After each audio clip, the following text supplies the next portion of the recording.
Chapter 1 Rebirth. Li Yingshi panted heavily, drenched in sweat, as she abruptly sat up from the bed. His pupils dilate unconsciously, and his mind was sank slate, as if he were still immersed in the finals of his life, not yet fully awakened. The last image in his memory was a colossal meteor, obscuring the heavens says a third led from the distant horizon, trailing along fiery tail it was a blazing star. As it drew nearer, it swelled in size, ultimate eliminating the entire ski. He desperately tried to recall the memory as thought followed, but no matter how hard he strained, he could not summon any as fuel information. A second stick sweat began to bead on his forehead, gradually forming into clenched fists. His pupils as lowly started again focus. Where am I? Li Yingshi gazed around in bewilderment, momentarily unable to remember his surroundings or what had transpired. Everything appeared familiar yet elusive, leaving him in a state of confusion. Taking a deep breath, he attempted to rise from Theba dan make his way to Theba room, but his legs fell tutorly weak. Heffel Teradanier Leifel, barely managing to steady himself against the dresser. After taking 4 or 5 attentive steps, he gradually acclimated a sensation in his legs, his gait becoming more assured. Hune fastened his pants and stood before the toilet, which struck him as a familiar, deepening his confusion. How could it feel so recognizable? Instinctively, Heglin's Dathicians, and Desias wouldn't in shock these a hand swear mark a blyuthan pristine, unlike the Kalau said hun she hadn't you read through I earsoflabor. After 20 years of surviving napostopic world, Li Yingshishin shad become a rough like whole tree bark, mared be cracks. Yether he was, lifting gishins, astonished be their delicacy, akin to a woman's, save for a fusmal colossus in his right middle finger. In disbelief, Li Yingshi rushed Tothasink. Up in Gazinjin to Themir, he froze. The fist is staring back was both strange and familiar, rendering him momentarily unrecognizable. It took a full 10 minutes for him to realize it resembled the Outh Fulvisage, somewhat. How to return to his Outh? Where was this place? Confusion enveloped him as he struggled to comprehend this surreal events unfolding around him. With trembling hands, Li Yingshi slowly retrieved his fin from his pocket and raised it before his eyes. The date displayed on the screen rendered it beakless. It clearly read October 29, 3028. An overwhelming sensation washed over him, for this data recall a significant event from 20 years prior, the year before the calamity struck. He rubbed his eyes, doubting his vision, yet the data remained unchanged. Finally, Li Yingshi made his way to the living room and switched on the television, where today's news was being broadcast. The daytime upper left cornered unmistakably October 29, 3028. Glancing around, a sudden realization struck him thighs washishom. How cold thisb? Time had reversed, had been reborn, transcended time. A flurry of words as whirled through his mind. Taking a deep breath, urged himself to remain calm and composed. Then, a thought flickered in his mind what about his space? This space, which had accompanied him for nearly 15 years, had always been his greatest asset. Have I lie recalled them to discover this space, during the Kiasan Haishi, when bandits rampaged and twasnaka to the ground. Inadvertently, Heshatared the small bot leaf sand his mother had specifically brought from Jingshan Temple to pray for him. Itway said ain't a little vessel containing gas seemingly insignificant grain of sand. Had it not been for his mother she felt gisture, he would likely have overlooked it, never wear injite around it. Yet, unexpectedly, went the bottle shattered, blood soaked into the seemingly ordinary sand. Then the sand vanished. He immediately zensid something ways amiss, Asha felt Thegranov sand come alive, burrowing into his pineal gland. The sensation was peculiar he could sensate's presence yet could not truly touch it. Suddenly, this beset materialized, roughly a twin time eternity sphere, beyond which nothing could be contained. In the frigid apocalypse, Hera lit on this space a toe harvest timber from Afaran solidithosian thesettlements, trade in jit for migrations. This space had sustained him through 50 years soft bitter cold. Had stored countless log sand coal within it, barter and forfadan medicinian thescattered enclaves. Li Yingshi promptly closed his eyes, focused at his mind, and attempted a sense of thought familiar space. Instantaneously, he beheld the spacious more, shrewd in a Amidst, a spherical realm summeringin tavu. Its diameter appeared unchanged, yet subtly different seemed to linger. Ash's gaze pierced through the fog, he discerned Torrens resting quietly. These sower undoubted lie the Sophis father and mother.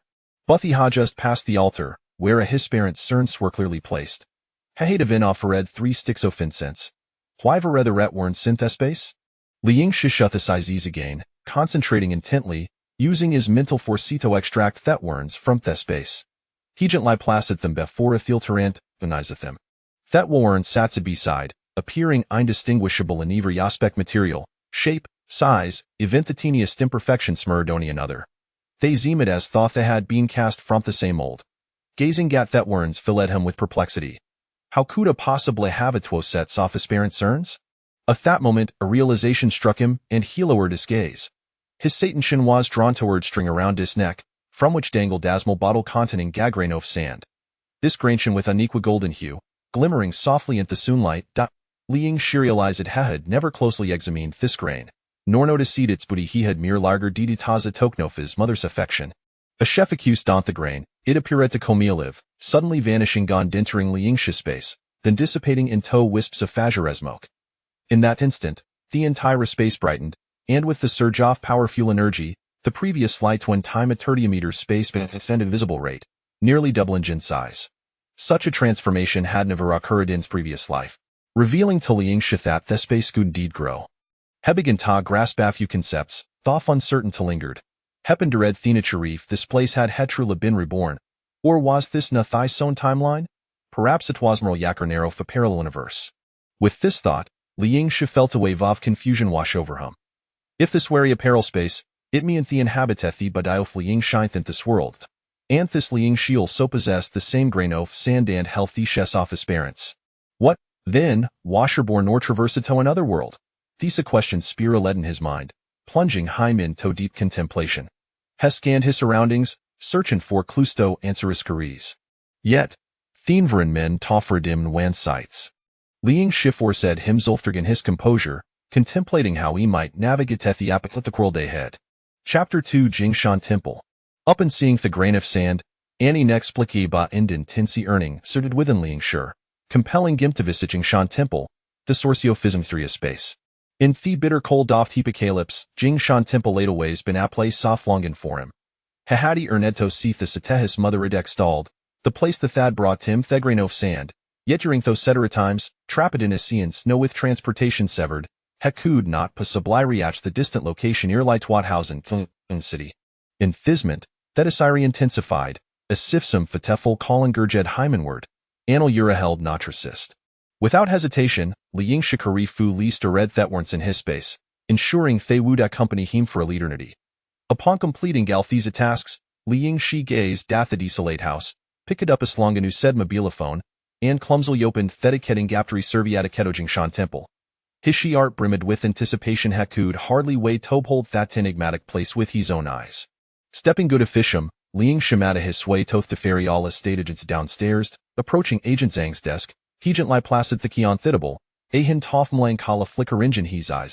Agent Zhang, nearing 60, ways are now nadajantan theoria, having work heads and says 20s. Helibidni RB and ways of friend off Liang's late father.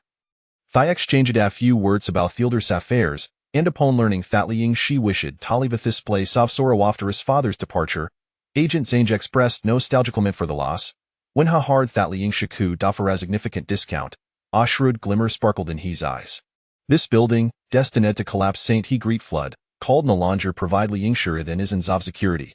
Selingit prompt for cash was the choice. After their discussion regarding the property, Liang Shi took a deep breath and boarded a taxi to the high-speed train station, embarking in Hernito Jingshan Temple. After a lengthy night in the train, as the fierce strays of morning sunlight bathed earth, Liang Shifanali set foot in Gizhouse soil. Bethedami haslo li exited the train station, it Huazelria did the following morning. Standing on the bustling platform, Liang Shi felt an acutes and zofflaniliness. Hainhol deeply, thesentofix housed filling his lungs, granting hymaflating sensation of being alive. He jumped in placey feudemes, as if to dispel the fatigetha thad clunkto him during the journey, despite having travailed in a luxurious soft sleeper compartment. His gaze wandered beyond the road, yearning for the distant Telluri of Jingshan Temple. Liang Shiel de taxa tatha temple. The vehicle first traversed the national highway, then a rural road, and finally wound long a serpentine mountain path. Through the window, he beheld lush trees lining the road and the distant, rolling hills. After approximately an hour, they taxi Kamido a halt at the Futof Jingshan Temple. Alighting from Thevical, Liang Shizilant Lipati Ferry and starred at Jingshan Temple before him. This Jingshan Temple was na Thelegendra battleground da Fahayan Banyangzi, Buttrithara Quain Tan tranquil sanctuary nestled within the mountain soft Guizhou. Built against the mountainside, its red walls and green tiles, along with its sornatia vesan brackets, exuded de narrow frustus elegance. Liang Shi stood there quietly, allowing the chinal breeze to caress his face, absorbing the tranquility and solemnity emanating from the incentive device. Memory a soft historia she had heard about the temple flooded his mind, the legendary past seeming to materialize before his eyes. According to legend, long ago, Thesher soft Jean Shalake mirrored with golden radiance, dazzling gal hobled it. Thwaters sparkled a sifm did with countless golden gems. People flocked town vale these crets off this miraculous lake, yearning for wealth and glory. As time passed, more and more individuals descended upon Theria, engaging in large-scale gold mining, hoping to strike hydra cover night. However, their lentils extraction ultimately led to the depletion of resources. Theon's abundant Jean Shalake gradually lost its former splendor, leaving behind in lie serenity insulation. Thought he lake remained crystal clear, the glittering gold dad quietly vanished in Tothinol soft time. Despite this, the legend of Jean Shalake hinders, becoming into Growlpartov Jingshan Temple history. People remake curious sand enamored bethedal, adding gunner of mystery to Thample. Perhaps, at ascertainment, when sunlight kisses the lake surface, one can still faint lip perceive the golden glow of fiester years. With slow one dressalutes, Liangshi approached Jingshan Temple. From a distance, it appeared unremarkable, yet as she drew nearer, he realized its grandeur. The temple's facade featured a magnificent thal, within which stood a benevolent Mithra Buddha. Liangshi reverently offered 3 incense sticks, bowing to beseech Buddha's blessings. After rising, Hestro led through the temple, quietly savoring Thuedo fit Shistric legacy. Unintentionally, his Satanshin was captured borrow wolf, small bottle soft sand at the side toft Buddha's treasures. Each thumb-sized bottle required 51 to be acquired. Suddenly, Liang Shi felt a strong sense of resonance say emanating from 5 of toast bottles. Drawing upon his prior experience with the fierce bottle leaf sand, Hesser said that the sands might possess the ability to expand space. Thus, he assumed a pious demeanor, offering Gajumov Muniforin Sensatorquist those 5 bottles from Themings. In that moment, his heart raced, as if it might leap from his throat. When he received the 5-bottle soft sand from Themink, his trembling hands betrayed his excitement. Hesser said that these sins could potentially enhance spatial capacity. Steadying his trembling hands, he accepted the bottles from Themink, camming Gizrasing heart. Liang Shin insolently inquired of Themink, Master, from which place doth this sands originate? The up here key extraordinary.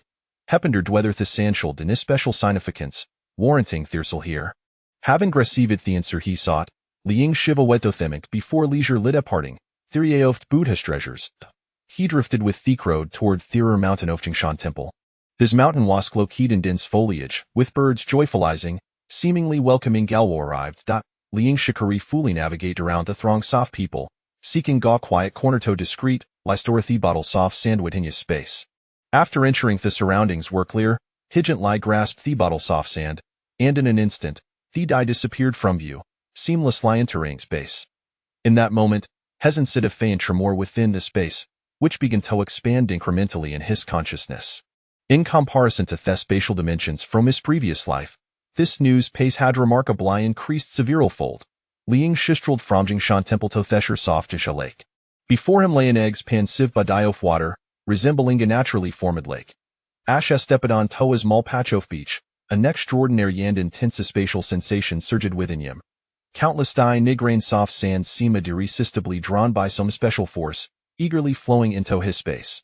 These grain swiftly transformed in Thomas, dissipating without a trace. Meanwhile, the space continued to vibrate gently, expanding bit. Liangshi observed in his eye swidia shev health the transformation occurring within the space. He had never before realized that these seemingly ordinary grain soft sand could exert profounded on the dimensions. As the grains continued to flux and the space expanded, an inexplicable ecoloration well adupe within him. Avoiding the crowds, Liangshi ambled around Jingshan Lake, meticulously scouring every area, leaving no grain of sand unexamined. After completing 3 laps around the lake, he confirmed that the ruis no longer an spatial response along the shore. However, a new spatial sensation distinctly beckoned from the center of the lake. Gazing at the prominent no swimming sign the throng softer surrounding him, Liang Shi suppressed his yearning. After a moment's hesitation, he resolved to find an open area thin food storest. Lying on the grass, hecloseticize, savoring the tranquility and beauty of nature. Before long, he drifted into slumber.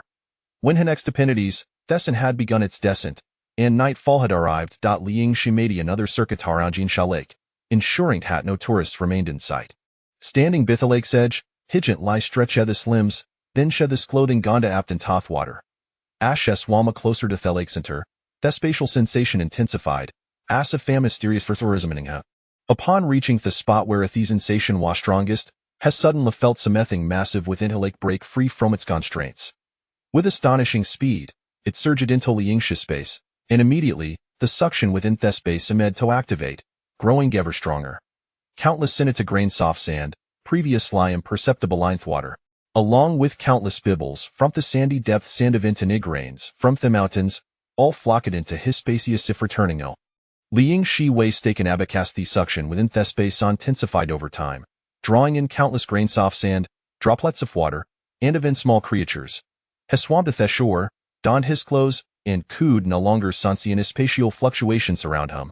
Closing highs, he focused Ismond, immersing his spirits within the space. When he appeared his essence Marie, he was astonished by the sight before him. The onset in his space and alum dements, stretch engineless lie in neither direction. He had listel sins oft his space's dimensions, unable to fathom its true size. As she tempted him away forward, he found himself seeming lie adrift in an infinite universe. Hecazily collected that towering tree, standing 100 meters shy, into his space. Yet, within this vast expanse, the magnificent tree appeared as inconspicuous as a speck of dust. Azure Joff profound astonishment and joy welledup within Liang Xia realized it possessed an unprecedented realm and thate was not only immeasurably vast, capable of accommodating in less items, Butyl saw potentially harbored count less unknown power sand secrets. Noticing the thuasomi what distant from his clothing, Liang Xia turned around, only to be taken aback by the sight on some mighty golden sands, liquous no missing more than half of its water. For a moment, Heffel buildered, unsure of what he had truly gethered. Upon entering the space with his consciousness, he began to search meticulously. After considerable effort, Heffinally discovered an exceeding lightning water spherenisal denokerner, which seemed as inconspicuous as a grain of the environment. Only as his consciousness drone could discern the countless fish and aquatic plants within. This minuscule water sphere stark-like contrasted with the expansive golden sands lake, leaving Liang Xi utterly astonished. The amount of large carp weighs a staggering 5 centimeters wide. His colossal form may kinjit difficult to grasp, yet he suddenly plummeted off the ground. There, it flailed about, struggling to swim, complete a lit avoid off his arene, ethereal demeanor it possessed while he floated in the water sphere. To avoid attracting unnecessary attention with the commotion of its floundering, Liang Shi's civil acted with lightning speed, swiftly enclosing the still struggling carp within his space. Chapter 3 The Doomsday Procurement. Liang Shi collected his thoughts and surveyed his surroundings, ensuring that no one had noticed the events that had just transpired. He then retrieved a flashlight from his space and cautiously made his way towards the parking lot. At this hour, the night was deep, and the parking lot lay enveloped in darkness, utterly deserted, devoid of both people and vehicles. The following morning, astonishing news spread across the nation.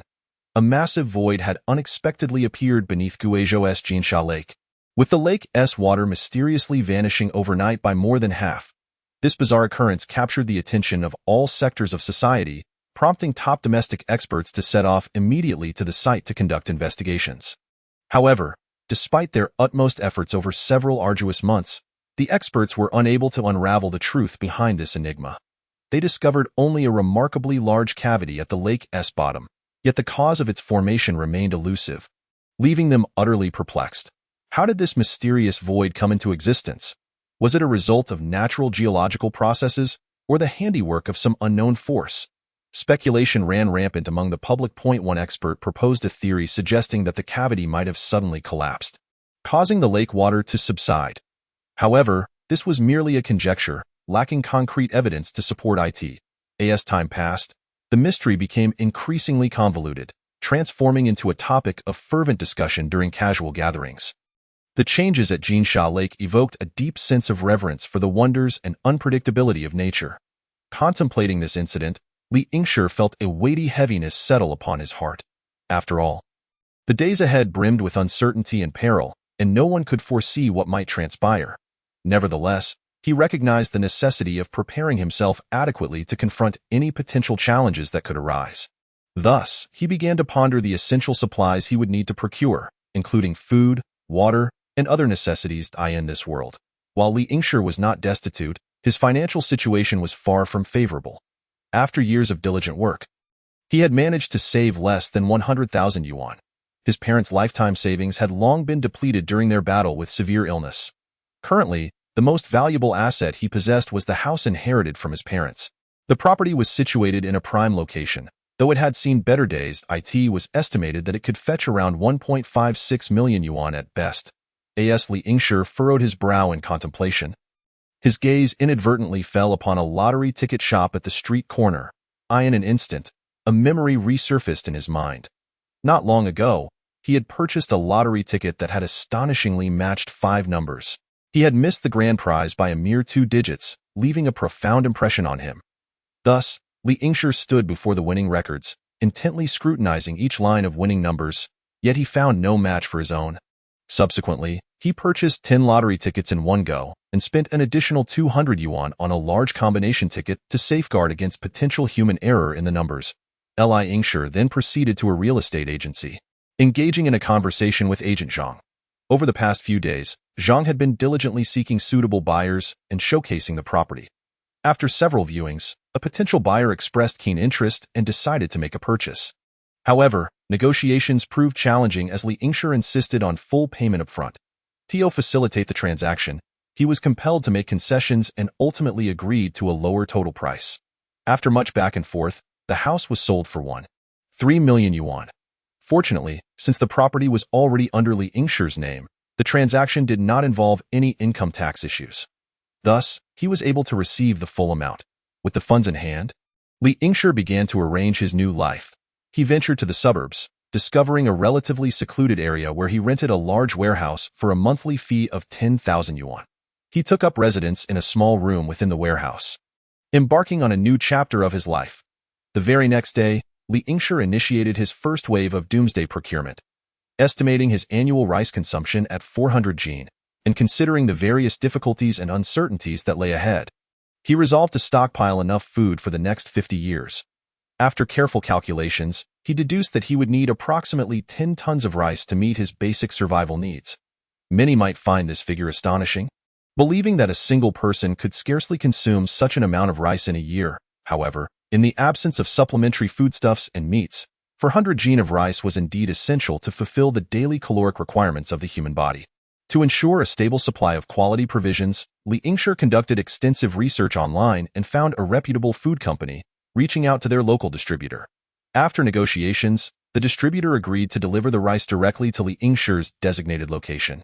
Li Yingshi requested that all items be packaged in 5 or 10 kilogram bags for convenience in potential trading during the apocalypse in the days that followed. Li Yingshi patiently awaited the arrival of the rice.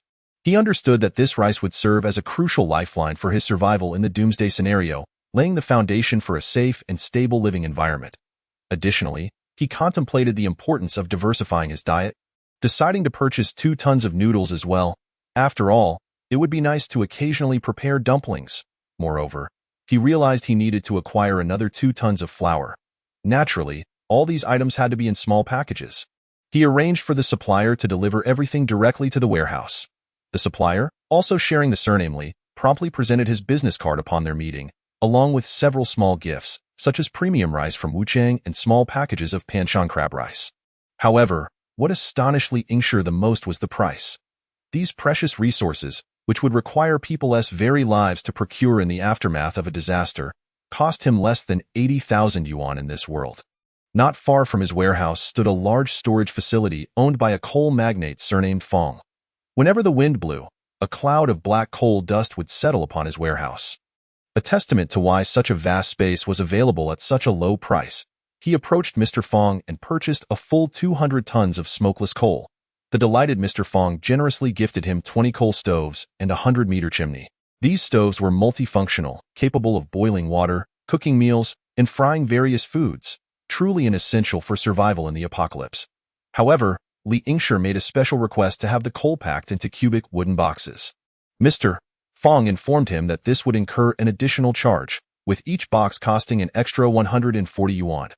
Consequently, the total cost, including the coal and boxes, amounted to 230,000 yuan. In that moment, Li Yingshi felt a sense of fulfillment wash over him.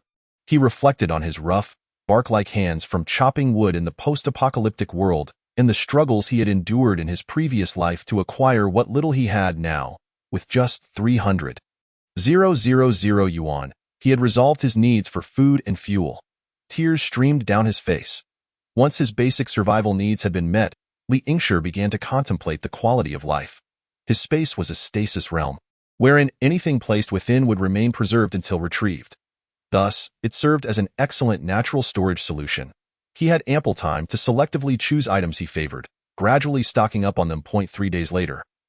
Whether it was Mr. Fong's coal or Mr. Li's rice, flour, and noodles, all were delivered to his warehouse. After the workers departed, Li Yingshi closed the warehouse door and stored everything within his space. Upon entering the space, he beheld the mountain of food and fuel that nearly filled the warehouse in the real world, now appearing as minuscule grains in comparison. A profound sense of satisfaction enveloped him. These were the fundamental supplies that would enable him to survive in the apocalypse. Li Yingshi then visited the wholesale market, purchasing a plethora of bottled water and various beverages, spending over 100,000 yuan. Next, he ventured to the meat wholesale market, acquiring nearly 200,000 yuan worth of pork, beef, and lamb, effectively depleting the market's stock for the day.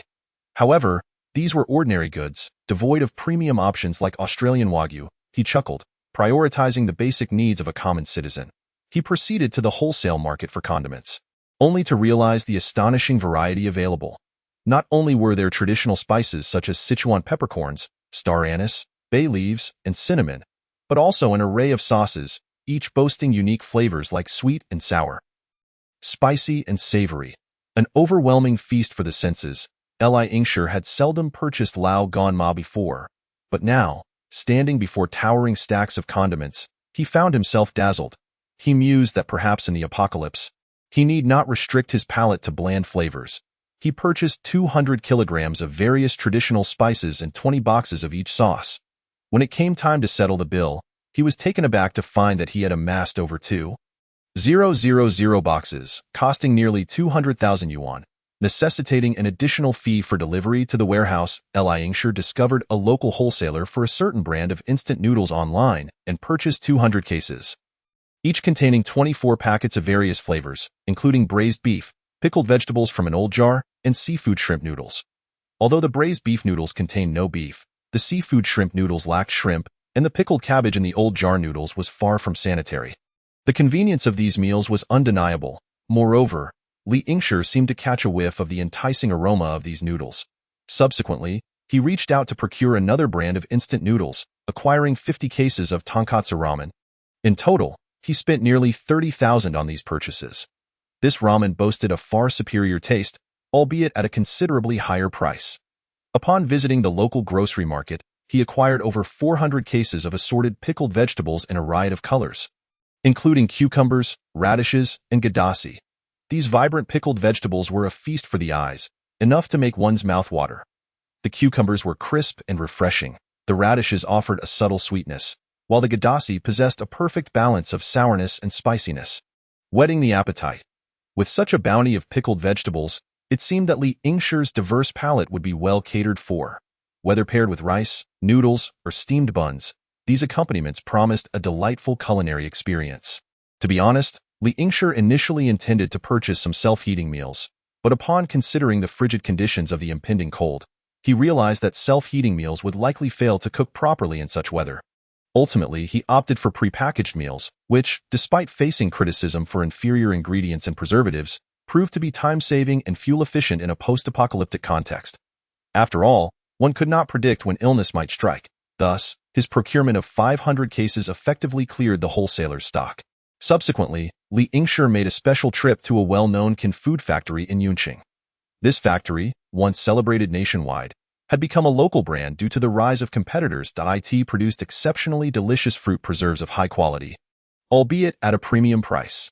After satisfying his basic needs, Li Yingshi decided to enhance his lifestyle and purchased 100 cases of assorted fruit preserves. He then contacted a Japanese canned meat factory to procure 50 cases of hairtail fish, 50 cases of yellow croaker, 50 cases of mackerel and tomato sauce, 100 cases of beef, and 100 cases of braised pork, each packaged in 300-gram containers. Following this, he visited another salt wholesaler and purchased 10 tons of large granulated salt for pickling vegetables. In the post-apocalyptic world, this salt might prove invaluable, often more useful than money itself. However, after these extensive purchases, Li Yingshi found his savings considerably diminished. He had bought lottery tickets for 3 or 4 consecutive draws. Yet there was no sign of winning. Just as he began to lose hope, he suddenly spotted a familiar sequence of numbers. It would be disingenuous to claim he wasn't excited. Given the unpredictable nature of this world, he had assumed it was impossible, especially since such matters were often manipulated by human hands. Those who bought certain numbers were unlikely to ever win. Thus, he had been cautious not to invest too heavily. Yet, this improbable event had indeed occurred, which also signified that the world's end would come as anticipated. A wave of discomfort washed over Li Yingshi. He truly wished to avoid the impending apocalypse. He preferred to recline in the warmth and comfort of his room, sipping drinks, enjoying takeout, and watching videos, occasionally dining out with a few friends for barbecues and beers, or spending the night with a couple of women discussing dreams and life. Unbeknownst to Li Yingshi, a few individuals were discussing a certain fool who had purchased numbers reserved for a major client. They had been compelled to postpone their numbers for several draws. And that fool continued to buy. Eventually, they had no choice but to release the numbers to avoid disappointing the major client. They deliberated for a long time on whether to find someone to deal with that individual. Dressed in sunglasses, a mask, and a baseball cap, Li Yingshi enveloped himself completely, resembling a large zongzi, and made his way to the lottery center. His appearance startled the staff, who initially feared a robbery. Fortunately, the entire prize redemption process went smoothly without any unforeseen incidents. After deducting taxes, Li Yingshi effortlessly claimed a staggering prize of nearly 45 million huaxia coins. Originally, the amount would have been higher, but according to unwritten rules, he was required to donate over 1 million.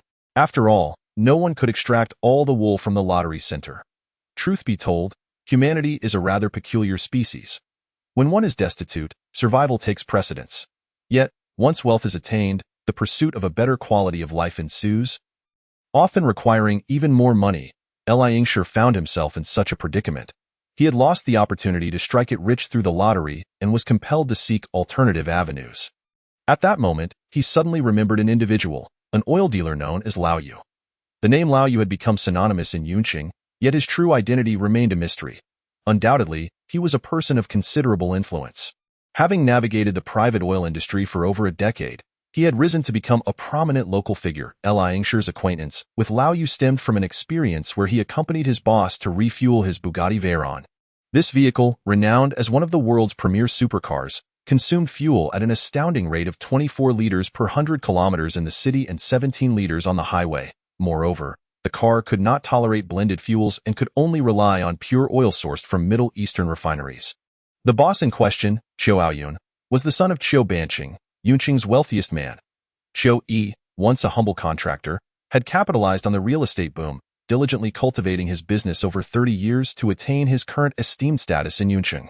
Only Qiao Aoyun could refer to Lao Yu as such, while Li Yingshi respectfully addressed him as General Yu.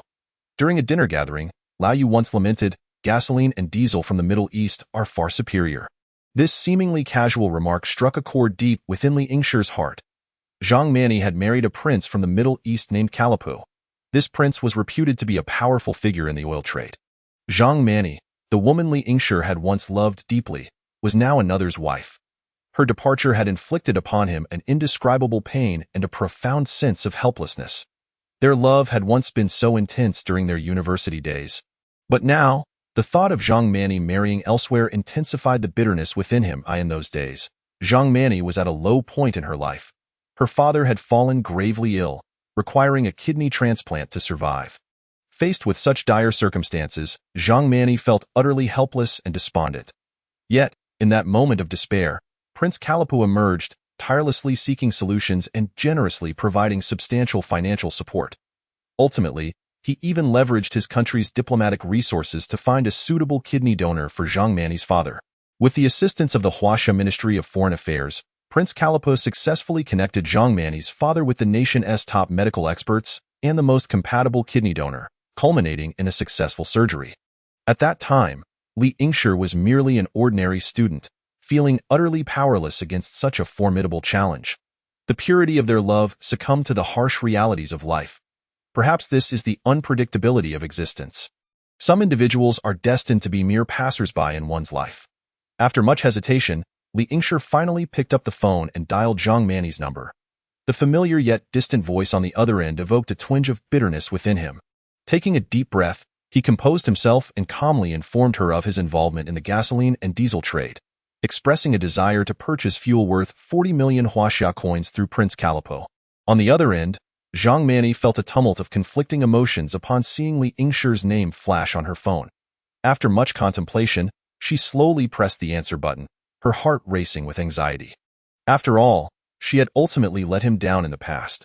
Upon hearing that Li Yingshi merely wished to buy gasoline and diesel, a twinge of bitterness washed over her, but she also felt a sense of relief. Zhang Mani discussed the matter with her husband, Prince Calipo.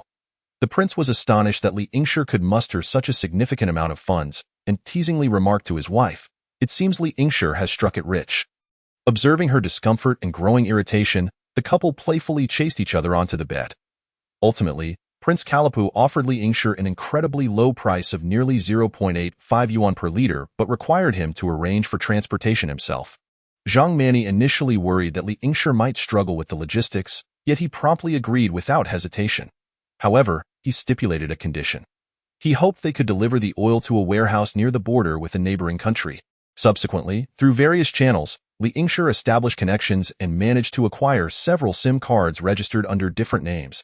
He then visited the second-hand market to purchase a few inexpensive used phones, each meticulously equipped with voice-changing software. Once everything was set, he activated one of the phones, inserted a SIM card, and dialed Lao Yu's number.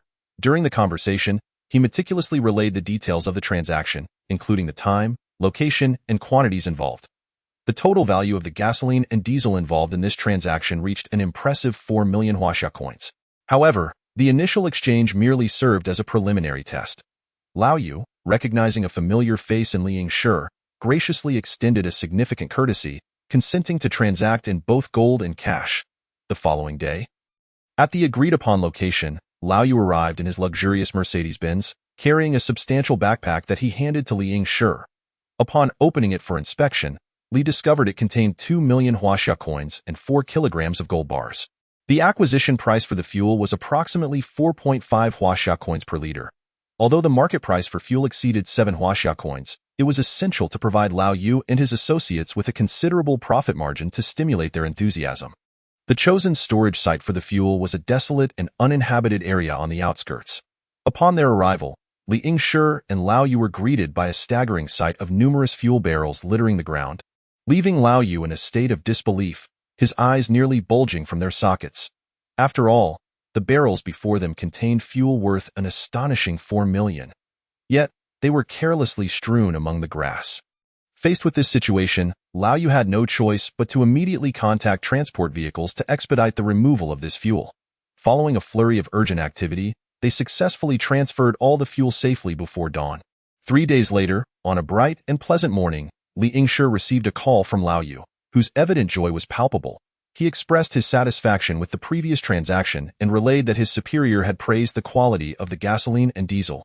Li Yingshi mused that, of course, the quality was exceptional, sourced from major manufacturers in the Middle East.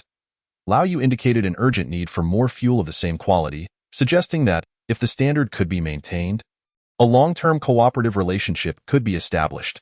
Regarding the pricing, they could continue with the previous standards, utilizing a payment method of half in gold and half in cash, though it was crucial to note that this cash would be in beautiful currency. However, a flicker of doubt arose in Li Yingshi's mind, as the total value of this batch of diesel and gasoline amounted to an astounding 200 million. He began to harbor some skepticism regarding Lao Yu's ability to pay.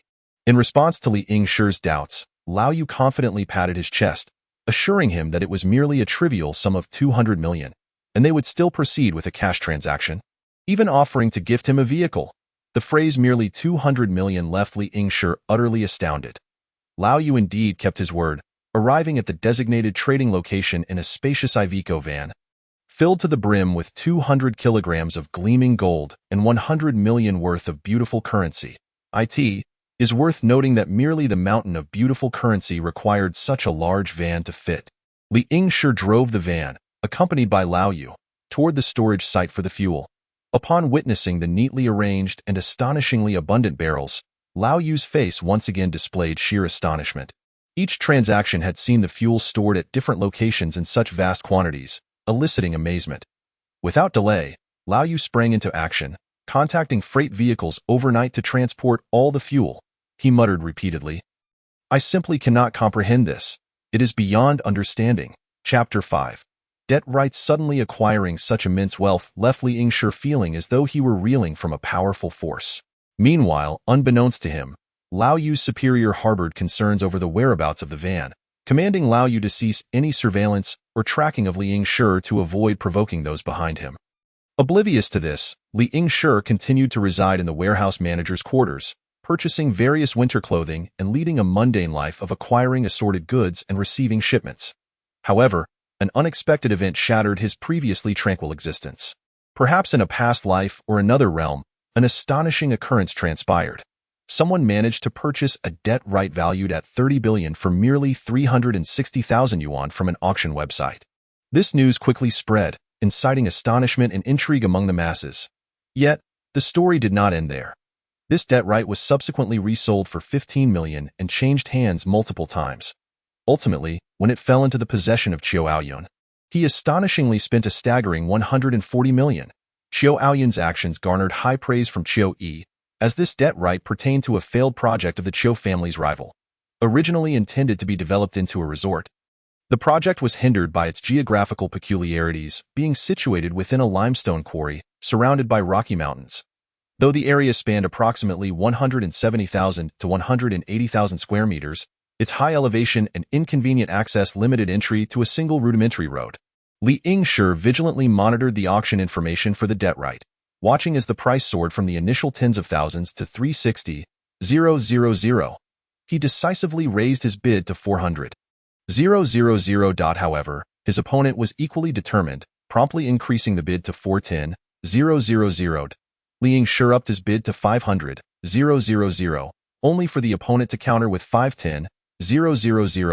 With a faint smile, Li Yingshi resolved to secure the debt right, raising his offer to 700,000. At last, his opponent conceded. Li Yingshi sighed with relief.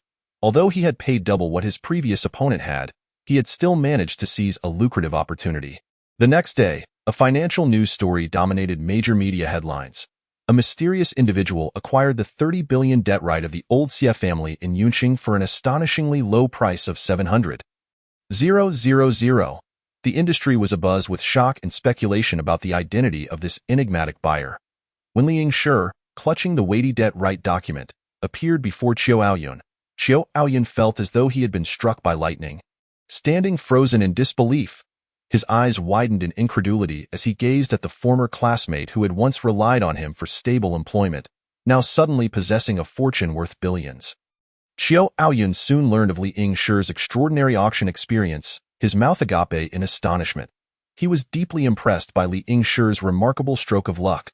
The old Xie family reacted swiftly, dispatching representatives to contact Li Yingshi, offering 5 million for the debt right in his possession. However, Li Yingshi unhesitatingly declined the offer. Eventually, he found himself in the presence of Xiangqi, the family's leader. This location possessed an exceptionally advantageous geological environment, with an enormous, intact rock slab beneath. This was a staggering conclusion drawn from prior explorations in his past life. The presence of this massive rock as a foundation minimized the impact during seismic events. Additionally, the area was an abandoned limestone quarry, providing an exceptionally solid base that required no special reinforcement. Surrounded by towering mountains, it was accessible only via a narrow, deep canyon passage. If this passage were securely sealed, it could be transformed into a relatively safe, isolated kingdom. Furthermore, the elevated terrain facilitated rapid drainage. From memory, this area had never experienced devastating floods in his previous life. Armed with his planning blueprint, Li Yingshi approached Xiao Haoyun, showcasing his meticulously conceived grand vision for constructing a unique early summer resort hotel in this locale. This hotel would embody a perpetual spring, exuding the charm and comfort of early summer. The entire region would comprise 28 mid-rise buildings and a high-rise structure, all tightly enclosed, with even the overhead canopy constructed from transparent materials, creating a wholly weather-independent environment. Ultimately, it could evolve into a self-sustaining ecological haven, ensuring every guest enjoys an unparalleled luxury vacation experience. Considering the practicalities of Li Yingshi's current capabilities and social network, advancing this ambitious plan was akin to chasing a mirage. The most formidable challenge lay in transforming this area according to his vision within a year. Creating an ideal environment to meet his needs, such a colossal project demanded enormous resources in terms of labor, materials, and connections, and within Li Yingshi's acquaintance circle, only Xiao Aoyun and his father Xiao Yi could provide assistance. Xiao Aoyun was a quintessential rich second generation, possessing an unremarkable appearance and average abilities. Xiao Yi was acutely aware of this, thus never involving him in his business affairs. Despite living a life of luxury, surrounded by opulence and beauty, Xiao Aoyun yearned to prove his worth. When he laid eyes on Li Yingshi's planning blueprint, he was utterly taken aback. He could envision a place of eternal spring, where even in the harshest winter, people could bask in the sun, clad in bikinis. The allure of such a magnificent vision captivated his imagination. However, according to Li Yingshi's budget, creating this dream destination would require a minimum of 3 billion, with additional renovation costs to be calculated separately. Chapter 6.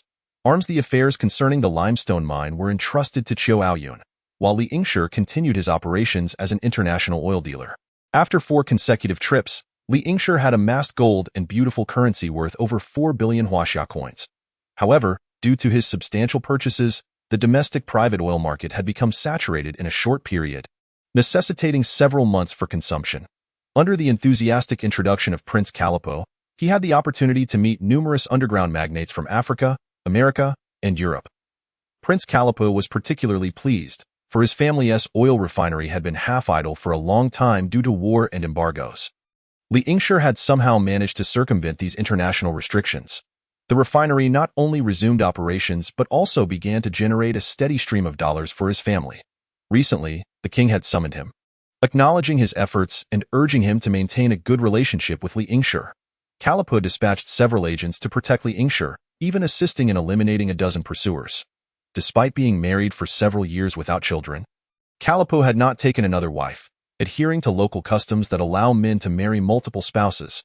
Furthermore, Calipo had graciously invited Li Yingshi to lunch with him and Zhang Mani, and witnessing their affectionate interactions and loving gazes, Li Yingshi finally let go of his last lingering attachment, genuinely wishing them happiness as he departed. During this time, he encountered numerous thrilling and treacherous black market incidents, particularly in the territory of Uncle Hai, where smugglers were desperate individuals devoid of trust in the face of enormous profits. Although Li Yingshi cleverly evaded danger each time, utilizing his exceptional wit or employing his spatial abilities to force open an escape route, he felt the need for some weapons for self-defense to avoid unnecessary attention and trouble. Ultimately, he was compelled to rely on Calipo's connections to meet a Ukrainian arms dealer named Trif. This exuberant Trif, a Slav fluent in Huaxia, claimed to have studied in Huaxia for many years and boasted of several Huaxia girlfriends. Perhaps due to Prince Calipo's recommendation, Trif, eager to showcase his capabilities, unhesitatingly invited Li Yingshi to tour his vast arms depot. However, to Li Yingshi's astonishment, this so-called arms depot was merely a collection point for outdated military equipment. Trif seemed more akin to a scrap dealer in the arms industry, as most of his weaponry dated back to World War II. Among them were AK-47 rifles manufactured by the Soviet Union 80 years ago, renowned for their reliability and ease of use, with an astonishing quantity. There were also 7.62 mm pointed bullets manufactured in Huaxia 70 years ago, totaling an incredible 5 million rounds. These bullets had likely witnessed countless fierce battles, now lying silently in storage. Trif claimed he acquired them from Albania's stockpiles from the 1960s and 70s, followed by rocket launchers and 60 mm mortars produced in Huaxia 60 years ago, which had played significant roles on the battlefield and still gleamed with potential. Even more astonishing were a few pre-World War I French 75 mm cannons, albeit with only a scant supply of shells remaining. Yet, this was not all. Li Yingshi also discovered 12 Maxim heavy machine guns, which appeared to be over a century old. Nevertheless, Triff informed Li Yingshi that these machine guns had been modified to use 7.62 mm pointed bullets, undoubtedly a pleasant surprise for Li Yingshi. Additionally, he found several legendary Katyusha rocket launchers from the Soviet Union's World War II era. Their formidable firepower evoked memories of a tumultuous past, though unfortunately, they were devoid of any rockets. Moreover, there was a complete production line for 7.62 mm pointed bullets, including a gunpowder production line. This meant that Li Yingshi might potentially produce ammunition himself, a crucial capability for future battles. Lastly, he discovered two dual-purpose machine guns, although they utilized 11.7 mm bullets, for which he could not find corresponding ammunition supplies. Despite this, these findings exhilarated Li Yingshi, as they promised enhanced battlefield fire support, prompting him to enlist Triff's assistance in locating ammunition and production lines for the Katyusha, the 75 mm cannon, and anti-aircraft guns. Triff confidently promised to deliver. Unbeknownst to Li Yingshi, in this transaction, Triff, seeing the favor from Prince Kalipo, was shedding tears as he sold off the inventory, making nearly $200 million.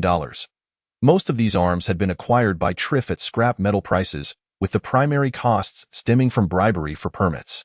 Having heard of Li Yingshi's transportation capabilities, Triff introduced him to a job, transporting a shipment of feed from Amsterdam to New York in the Beautiful Land.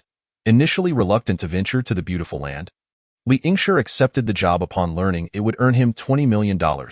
However, upon seeing the goods, he immediately regretted his decision. It was indeed green feed, several tons of it, worth billions of beautiful coins in the Beautiful Land, with shipping fees considerably low, as long as the people of the Beautiful Land appreciated this green feed. Nonetheless, out of respect for Triff, Li Yingshi felt compelled to accept the order. Another reason compelling Li Yingshi to deliver was the stature of the parties involved.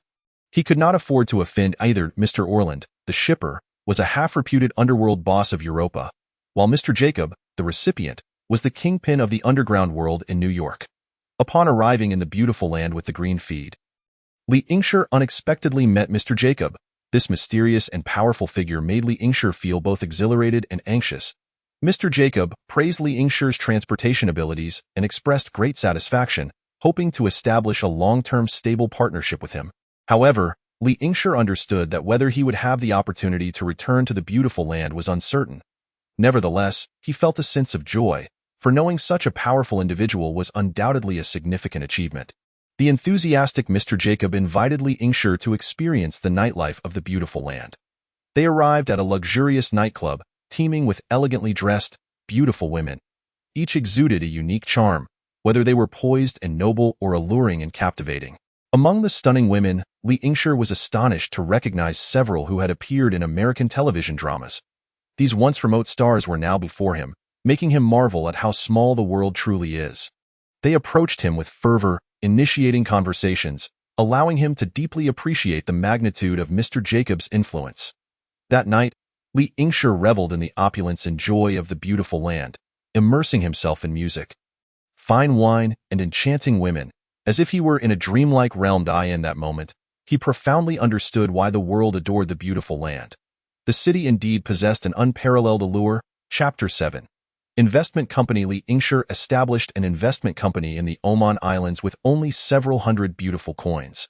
Thereafter, he would only need to pay a few hundred beautiful coins annually.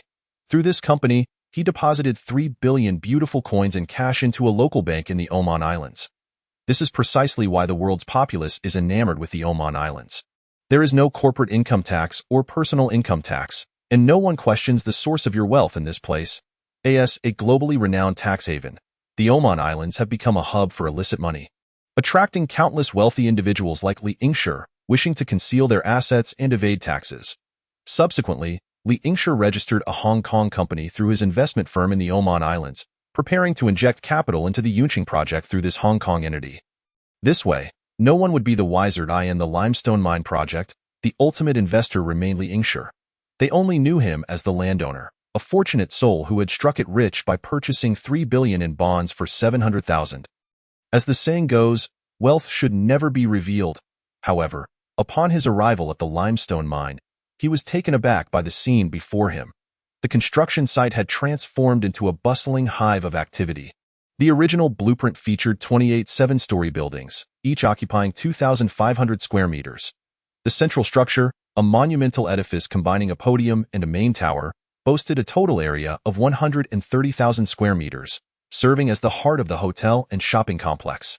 These buildings were intentionally designed to be relatively low in height, leveraging the surrounding hills to shield against the biting winds. All ground-level surfaces and portions of the buildings below the second floor were enveloped in a type of transparent space-age glass.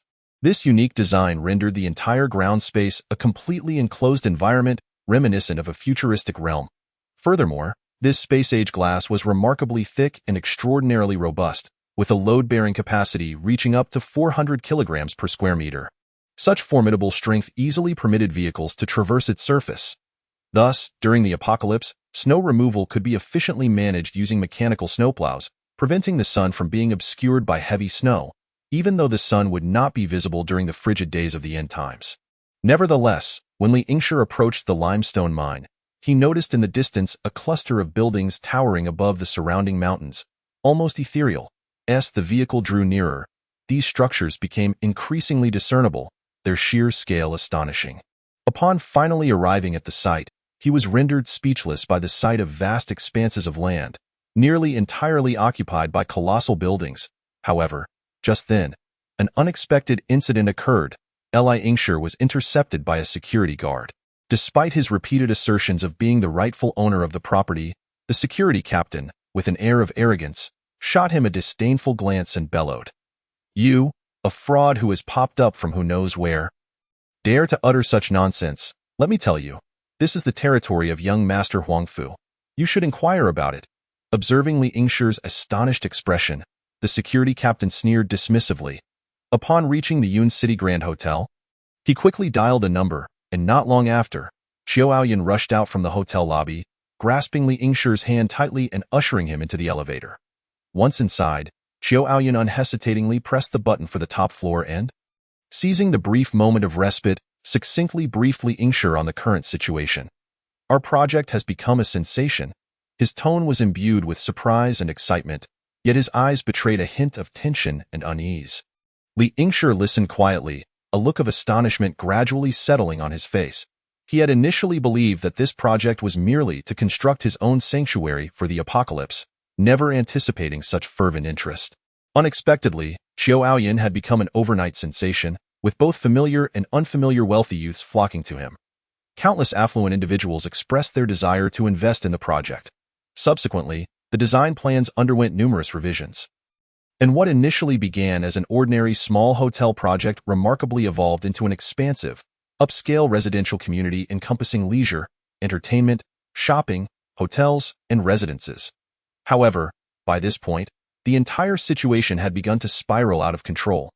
No longer under the control of the Qiu family, a tidal wave of immense capital surged in, rapidly drowning the meager funds of Li Yingshi and the Qiu family, diluting their stake in this capital frenzy and gradually marginalizing them. It had escalated to the point where they lacked even the right to refuse investment, and the situation became increasingly unmanageable, with a palpable sense of reversal in power dynamics. Yet, at this crucial juncture, Xiao Hai encountered a significant figure, Wang Xiangjuan. This meeting was no mere coincidence.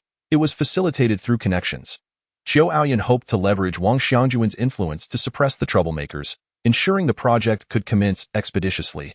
After all, Wang Xiangjuan's father held a high-ranking position within the Political and Legal Affairs Committee, and his background was formidable. Xiao Haoyun's carefree and bold demeanor, coupled with his financial prowess, perfectly aligned with Wang Xiangjuan's tastes, leading to a budding friendship between them. One day, Wang Xiangjuan, wearing a mysterious expression, informed Xiao Haoyun that he was to take him to a gathering hosted by the elite youth of the capital. The venue for this soiree was the only 7-star luxury hotel in the capital, Huixianju. Nestled on the outskirts of the capital, Huixianju sprawled over tens of thousands of square meters, featuring an imposing main building surrounded by a small villa area available for guest rentals. The young elites from the capital, with their lofty status and esteemed backgrounds, represented the pinnacle of power within the nation. They were true aristocrats, wielding control over the political, economic, and social resources of Huaxia. At this gathering, the individuals whom Xiao Haoyun had previously only heard of in whispers now mingled, chatting in small clusters. Every word and gesture from them exerted an invisible pressure on Xiao Haoyun. Instilling a sense of awe within him, he was acutely aware of the chasm separating him from these figures of prominence, prompting him to tread cautiously, wary of provoking any unnecessary annoyance or disdain.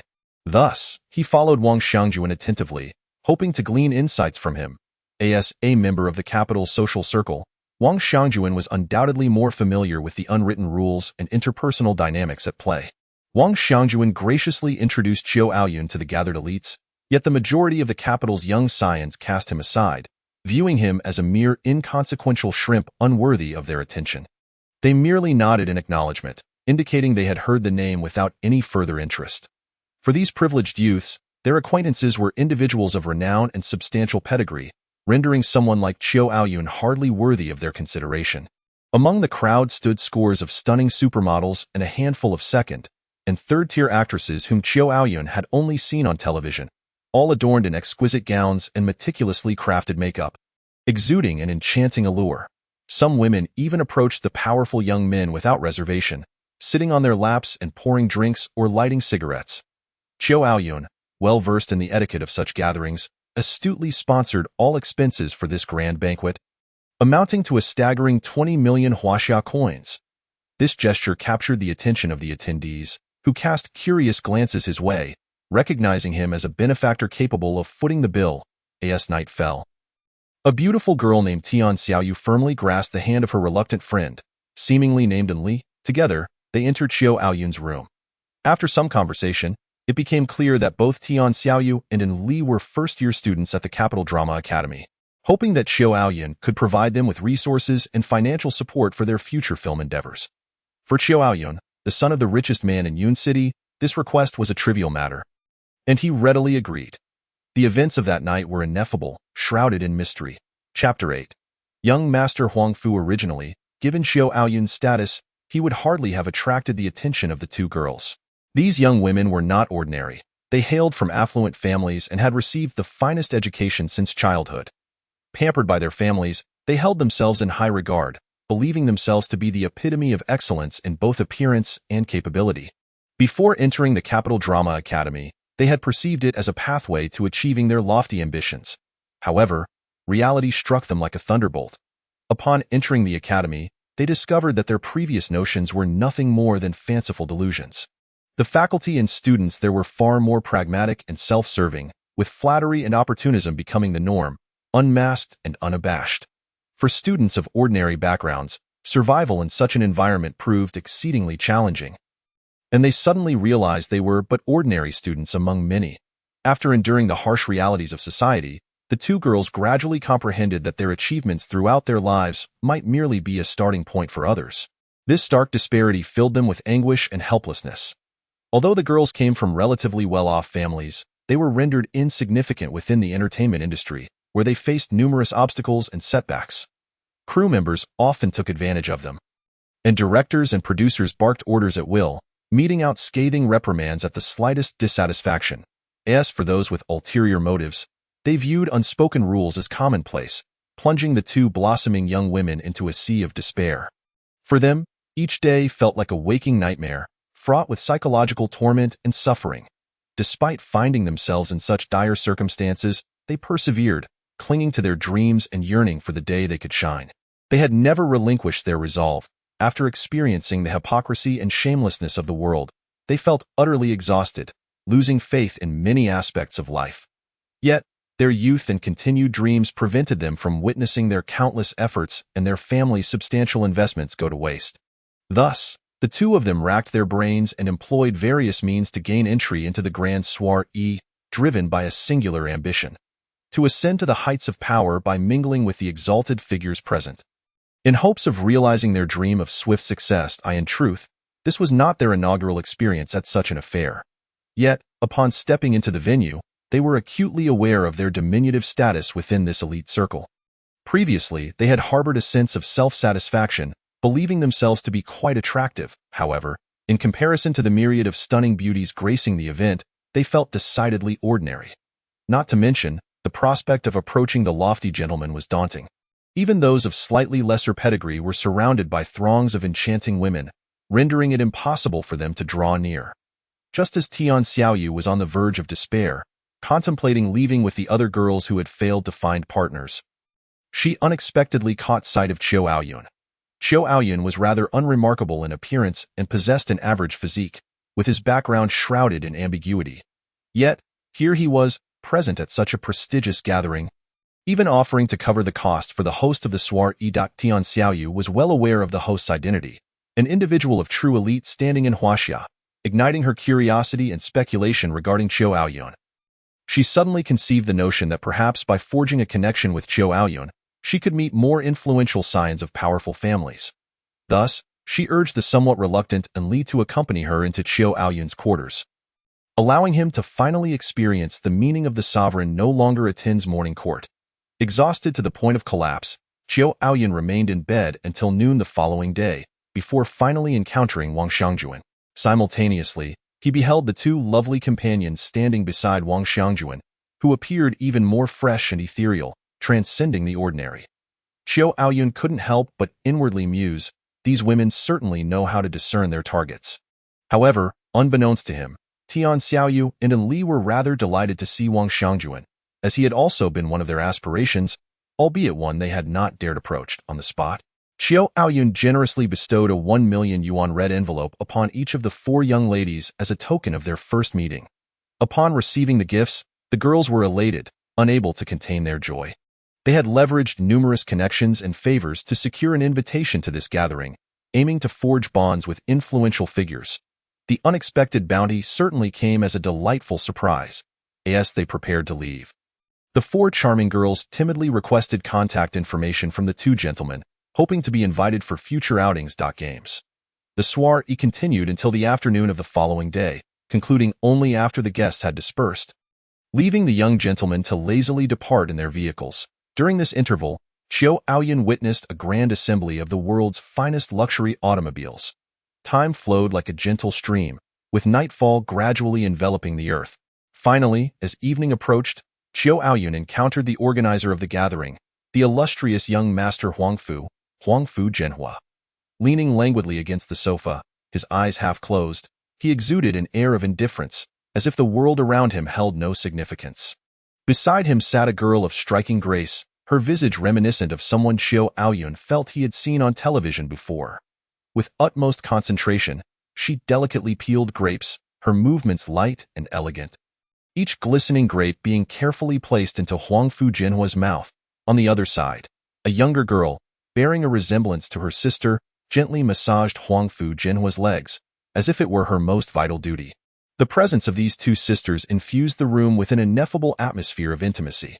Xiao Aoyun recalled that they were the renowned sister duo, the butterfly dance and nightingale song. Gazing at the youthful beauties, he swallowed hard. Yet, despite young master Huangfu's courteous demeanor, which felt as refreshing as spring air, Xiao Aoyun understood that this was a man of extraordinary standing, far from ordinary. He dared not exhibit the slightest negligence. Perching himself stiffly on the edge of his seat, hands neatly placed upon his knees, resembling a well-behaved schoolboy, at that moment, Huangfu Jena's innate aura of authority rendered Xiao Aoyun breathless. He spoke. "Oh, so you are the young Xiao who developed the Chuxia Hotel." His voice was neither loud nor soft, yet it bore an inexplicable air of dominance that made Xiao Aoyun's heart race with trepidation. However, Huangfu Jena soon shifted to matters of business, expressing keen interest in the project and revealing that he had already dispatched a team for reconnaissance, even going so far as to have design blueprints prepared. He then inquired whether Xiao Aoyun was interested in collaborating. Xiao Aoyun was acutely aware that since the blueprints had already been finalized, his options were effectively non-existent. Moreover, the individuals cloaked in mystery were powerful figures from both the military and political realms of Huaxia, whose influence was so profound that a mere stomp of their feet could send tremors throughout the nation. Under such circumstances, how could he dare to utter a refusal? Being invited to participate was, in itself, an immense privilege. In truth, young Master Huangfu's involvement brought unimaginable convenience to the entire project. What had once been an arduous maze of administrative approvals, seemingly impossible to navigate without a year or more, was swiftly resolved following Huangfu Jena's appearance. The government of Yunqing promptly dispatched an astute administrative team to handle matters on site. Furthermore, the mayor of Yunqing, Wang, personally oversaw the process, resulting in the completion of all bureaucratic paperwork within a mere 3 days. Throughout this period, Huangfu Jena himself remained largely absent, comfortably residing atop the Yunqing Grand Hotel or accompanying his 2 female companions on leisurely excursions to explore the city's sights and historic landmarks. Additionally, the roads that the hotel had originally been required to fund were now being constructed to high standards, thanks to Mayor Wang's direct intervention. Even more astonishingly, the loans offered by various banks came with remarkably low interest rates, practically amounting to free use of funds, thus providing tremendous support for the smooth progression of the entire project. The construction teams, assembled from across Huaxia, were mobilized with astonishing speed, and within just a week, tens of thousands of workers and an abundance of advanced equipment were swiftly on site. Upon their arrival, no prepayment was required. They financed the project themselves, working tirelessly around the clock to expedite the construction. Suppliers of building materials and system components from across the nation, even those yet to finalize contracts, would immediately organize shipments upon receiving a directive from young Master Huangfu's secretary, sidelining all other orders. It was only at this moment that Xiao Hai truly grasped the essence of being at the pinnacle of power. Chapter 9. Negotiation in the opulent presidential suite atop the Yunqing Grand Hotel. Xiao Hai wore a mask of obsequiousness, cautiously introducing the bewildered Li Yingshi standing beside him to young Master Huangfu. Truth be told, Li Yingshi had never anticipated witnessing such a demeanor from Xiao Hai. For as long as he could remember, Xiao Hai had always exuded an air of haughty superiority, as if he were the king of the world. Yet, in this moment, Xiao Hai's overt display of sycophancy was nothing short of astonishing. Young Master Huangfu, however, turned to Li Yingshi with a smile, extending his hand for a handshake. Yet for reasons unknown, Li Yingshi felt a surge of alarm. Nevertheless, it seemed that Huangfu Jena was somewhat acquainted with Li Yingshi's legendary exploits. As his opening line was, "You are the one known for the 700,000. Xiao Hai hastily interjected, Yes, that's him. He is the one, 700,000. Ha ha ha." Continuing in a nonchalant tone, young Master Huangfu remarked, "I've heard you have connections abroad. You are involved in the illicit oil trade, correct?" This statement struck Li Yingshi like a thunderbolt, sending chills down his spine. His mind raced as he calculated the quantities of oil he had smuggled. Enough to warrant multiple death sentences. In an instant, his complexion turned as pale as a sheet, sweat cascading down his temples like a waterfall. Huangfu Jena's words left Xiao Hai agape, his astonishment palpable. As he turned to Li Yingshi in disbelief, as if struck by lightning. The expression in Xiao Hai's eyes suggested he was seeing Li Yingshi for the first time, realizing he had scarcely known his old classmate at all. "You certainly possess remarkable capabilities. Old Qi and the others have searched extensively yet failed to uncover your transportation routes. Truly impressive," young Master Huangfu exclaimed, extending his thumb in genuine admiration. Yet for Li Yingshi, this praise felt like a bolt from the blue. His legs weakened, nearly buckling beneath him. Internally, he lamented his predicament, for he knew full well that he had no transportation team. He was his own team. In that moment, Li Yingshi truly understood the meaning of being caught between a rock and a hard place. His legs trembled slightly. While he had not lost control, his lower body was drenched in cold sweat. Yet in this life-or-death juncture, Li Yingshi found a strange sense of calm. This limestone mine was merely an obsession from his past life. The greatest trump card one possesses is not the limestone mine, but rather one's own space. If circumstances become truly dire and one finds oneself in an inescapable predicament, relinquishing the limestone mine as a stronghold may not be out of the question. At most, one could simply crush Huangfu Jena with the might of the Tianfan seal, and even with the rags of Turif, one could carve a bloody path forward. However, it seems that Xiao Hai and his son would indeed face a fate devoid of burial. Li Yingshi was reminded of the fall of a superstar 2 decades hence, that overwhelming celestial body, that fervent blaze. He mused that it remained uncertain how many souls still thrived in this world. What was Huangfu Jena in comparison? With this thought, Li Yingshi gradually straightened his once curved back and raised his head. He casually wiped the sweat from his brow, flicked his hair back with vigor, and his gaze sharpened, growing increasingly frigid. When he looked into Huangfu Jena's eyes, they brimmed with an inscrutable meaning. He fixed his gaze firmly upon Huangfu Jena, advancing step by step with steady resolve. Lazily settling into a solitary sofa nearby, He casually took a peeled grape from the hand of a stunning girl, who stood beside Huangfu Jena in astonishment, and popped it into his mouth. The series of actions performed by Li Yingshi left Xiao Hai utterly paralyzed, collapsing weakly to the ground. The Huangfu family is one of the most powerful families in the land of Huaxia. With a lineage spanning nearly 1,500 years, a century ago, during the invasion by Westerners, the foreign rulers were obsequious, displaying weakness externally while enforcing oppression internally, leading to widespread suffering.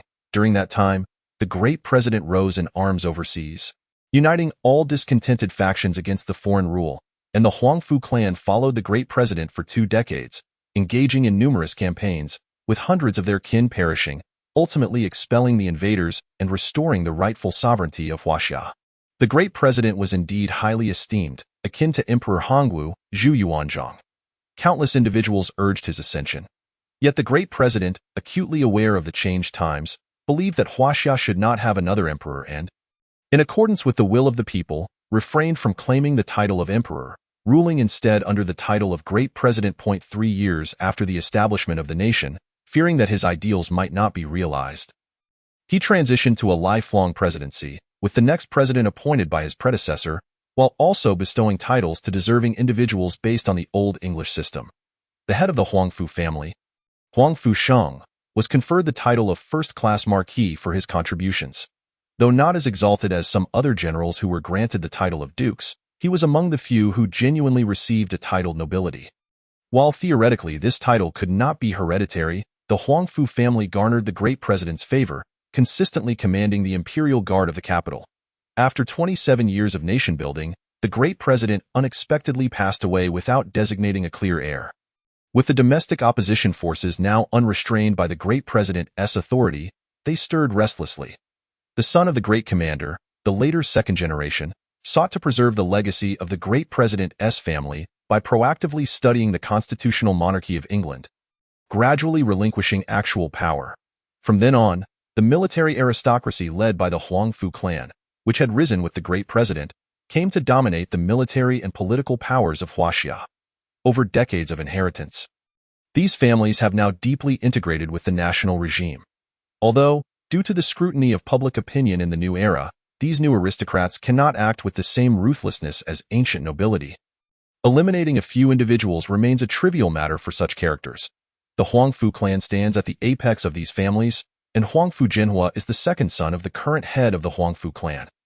Huangfu Jena. At this moment, Li Yingshi was devoid of the submissiveness he had displayed upon entering the room, maintaining a calm demeanor as he locked eyes with Huangfu Jena. In his gaze, Huangfu Jena could discern no trace of fear.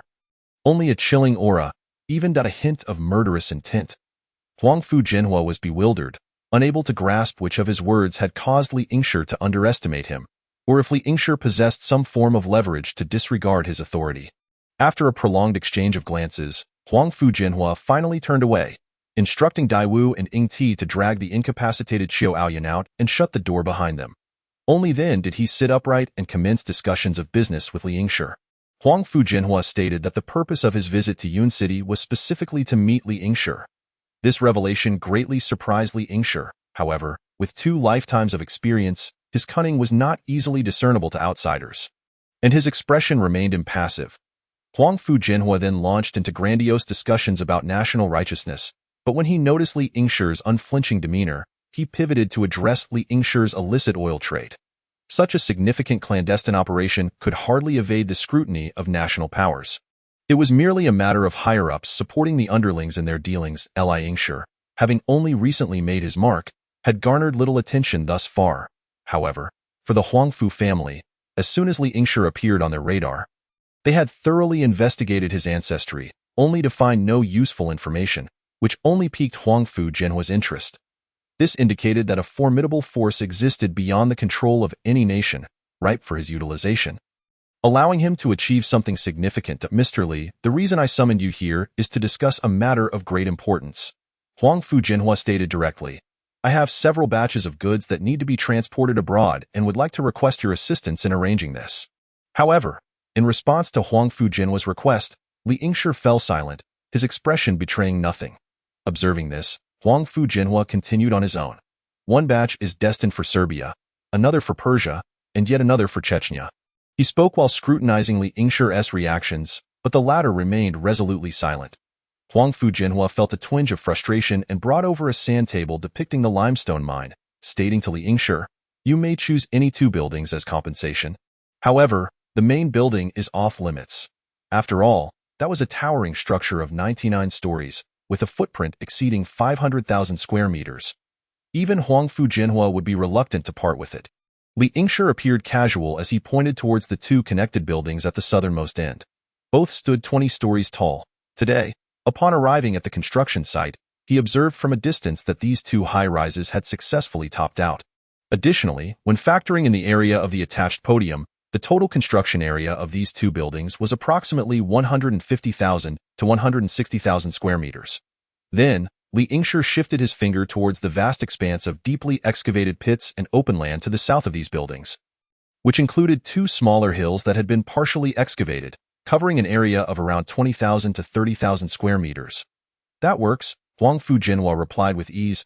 "However, the main structure has only been completed thus far. Regarding the external wall decorations and interior renovations, I will not oversee those matters." His tone was nonchalant. "Good, however. I will construct a wall in this area to completely enclose it," Li Yingshi stated with unwavering certainty. Huangfu Jena raised an eyebrow in surprise, perplexed by Li Yingshi's intentions behind such a decision. After a moment of silence, he ultimately nodded in agreement. Upon exiting the door, Li Yingshi seized the still weak Xiao Hai and departed from the Yun City Hotel, oblivious to the figure standing by the window of the presidential suite on the top floor, watching them as they gradually receded. Li Yingshi spoke in a low voice to Xiao Hai. "Listen carefully, from now on, you shall do as I say. I will not harm you and your father, but others may not be so lenient. The first task is for your father to meet Huangfu Jena tomorrow to finalize our land agreement. Following that, have your father construct an 8-meter-high, 2-meter-thick reinforced concrete wall along the perimeter of the land. The reinforcement must be substantial, and the concrete must be of high grade, capable of withstanding a magnitude 9 earthquake. Ensure that numerous bolts are embedded between the wall and the ground to secure them as one. Only one large gate and a small door known solely to you shall remain. The 2 3-story podiums must be integrated with the outer wall, and like the wall, they must be made of reinforced concrete, also 2 meters thick. The deadline is 2 months.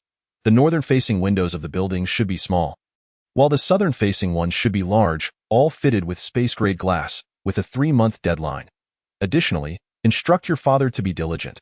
There can be no cutting corners, as our survival hinges on this. Just say this is the will of young Master Huangfu." Li Yingshi half-truthfully intimidated Xiao Hai in Huangfu Jena's name. Thirdly, arrange for the purchase of 15,000 cubic meters of soil from the northeast to cover the entirety of the mine surface, which is currently just stone. Fourth, establish a daily necessities supermarket and commence procurement immediately, basing the quantity on 10 years' worth of sales. More is better. Fifth, open a small hospital, recruiting at least 10 general practitioners and 50 nurses, ensuring that all necessary diagnostic equipment is available, including the most advanced MRI. Chapter 10. Recruitment of personnel. Sixth, construct a micro-coal-fired power plant in the southern mountains, with a single unit capable of providing electricity for both buildings' heating and full power needs. Preparing at least 4 units and storing 20 years' worth of coal, if possible. Procure additional coal. Furthermore, ensure preparation for heating the entire enclosed area and building. Seventh, the funds from foreign investments have already been deposited into the company account. These tasks must be executed immediately with a deadline of 3 months. Failure to comply will result in consequences. This last statement was nearly a shout from Li Yingshi. To ensure Xiao Hai did not forget. He wrote down these demands for him to relay to Xiao Hai. Upon hearing that this was young Master Huangfu's command, Xiao Hai hastily contacted his subordinates overnight, and the entire Qiu family began to operate at full speed. Thus, Li Yingshi shattered all the minor toys Huangfu Jena had arranged, leaving not a single piece intact.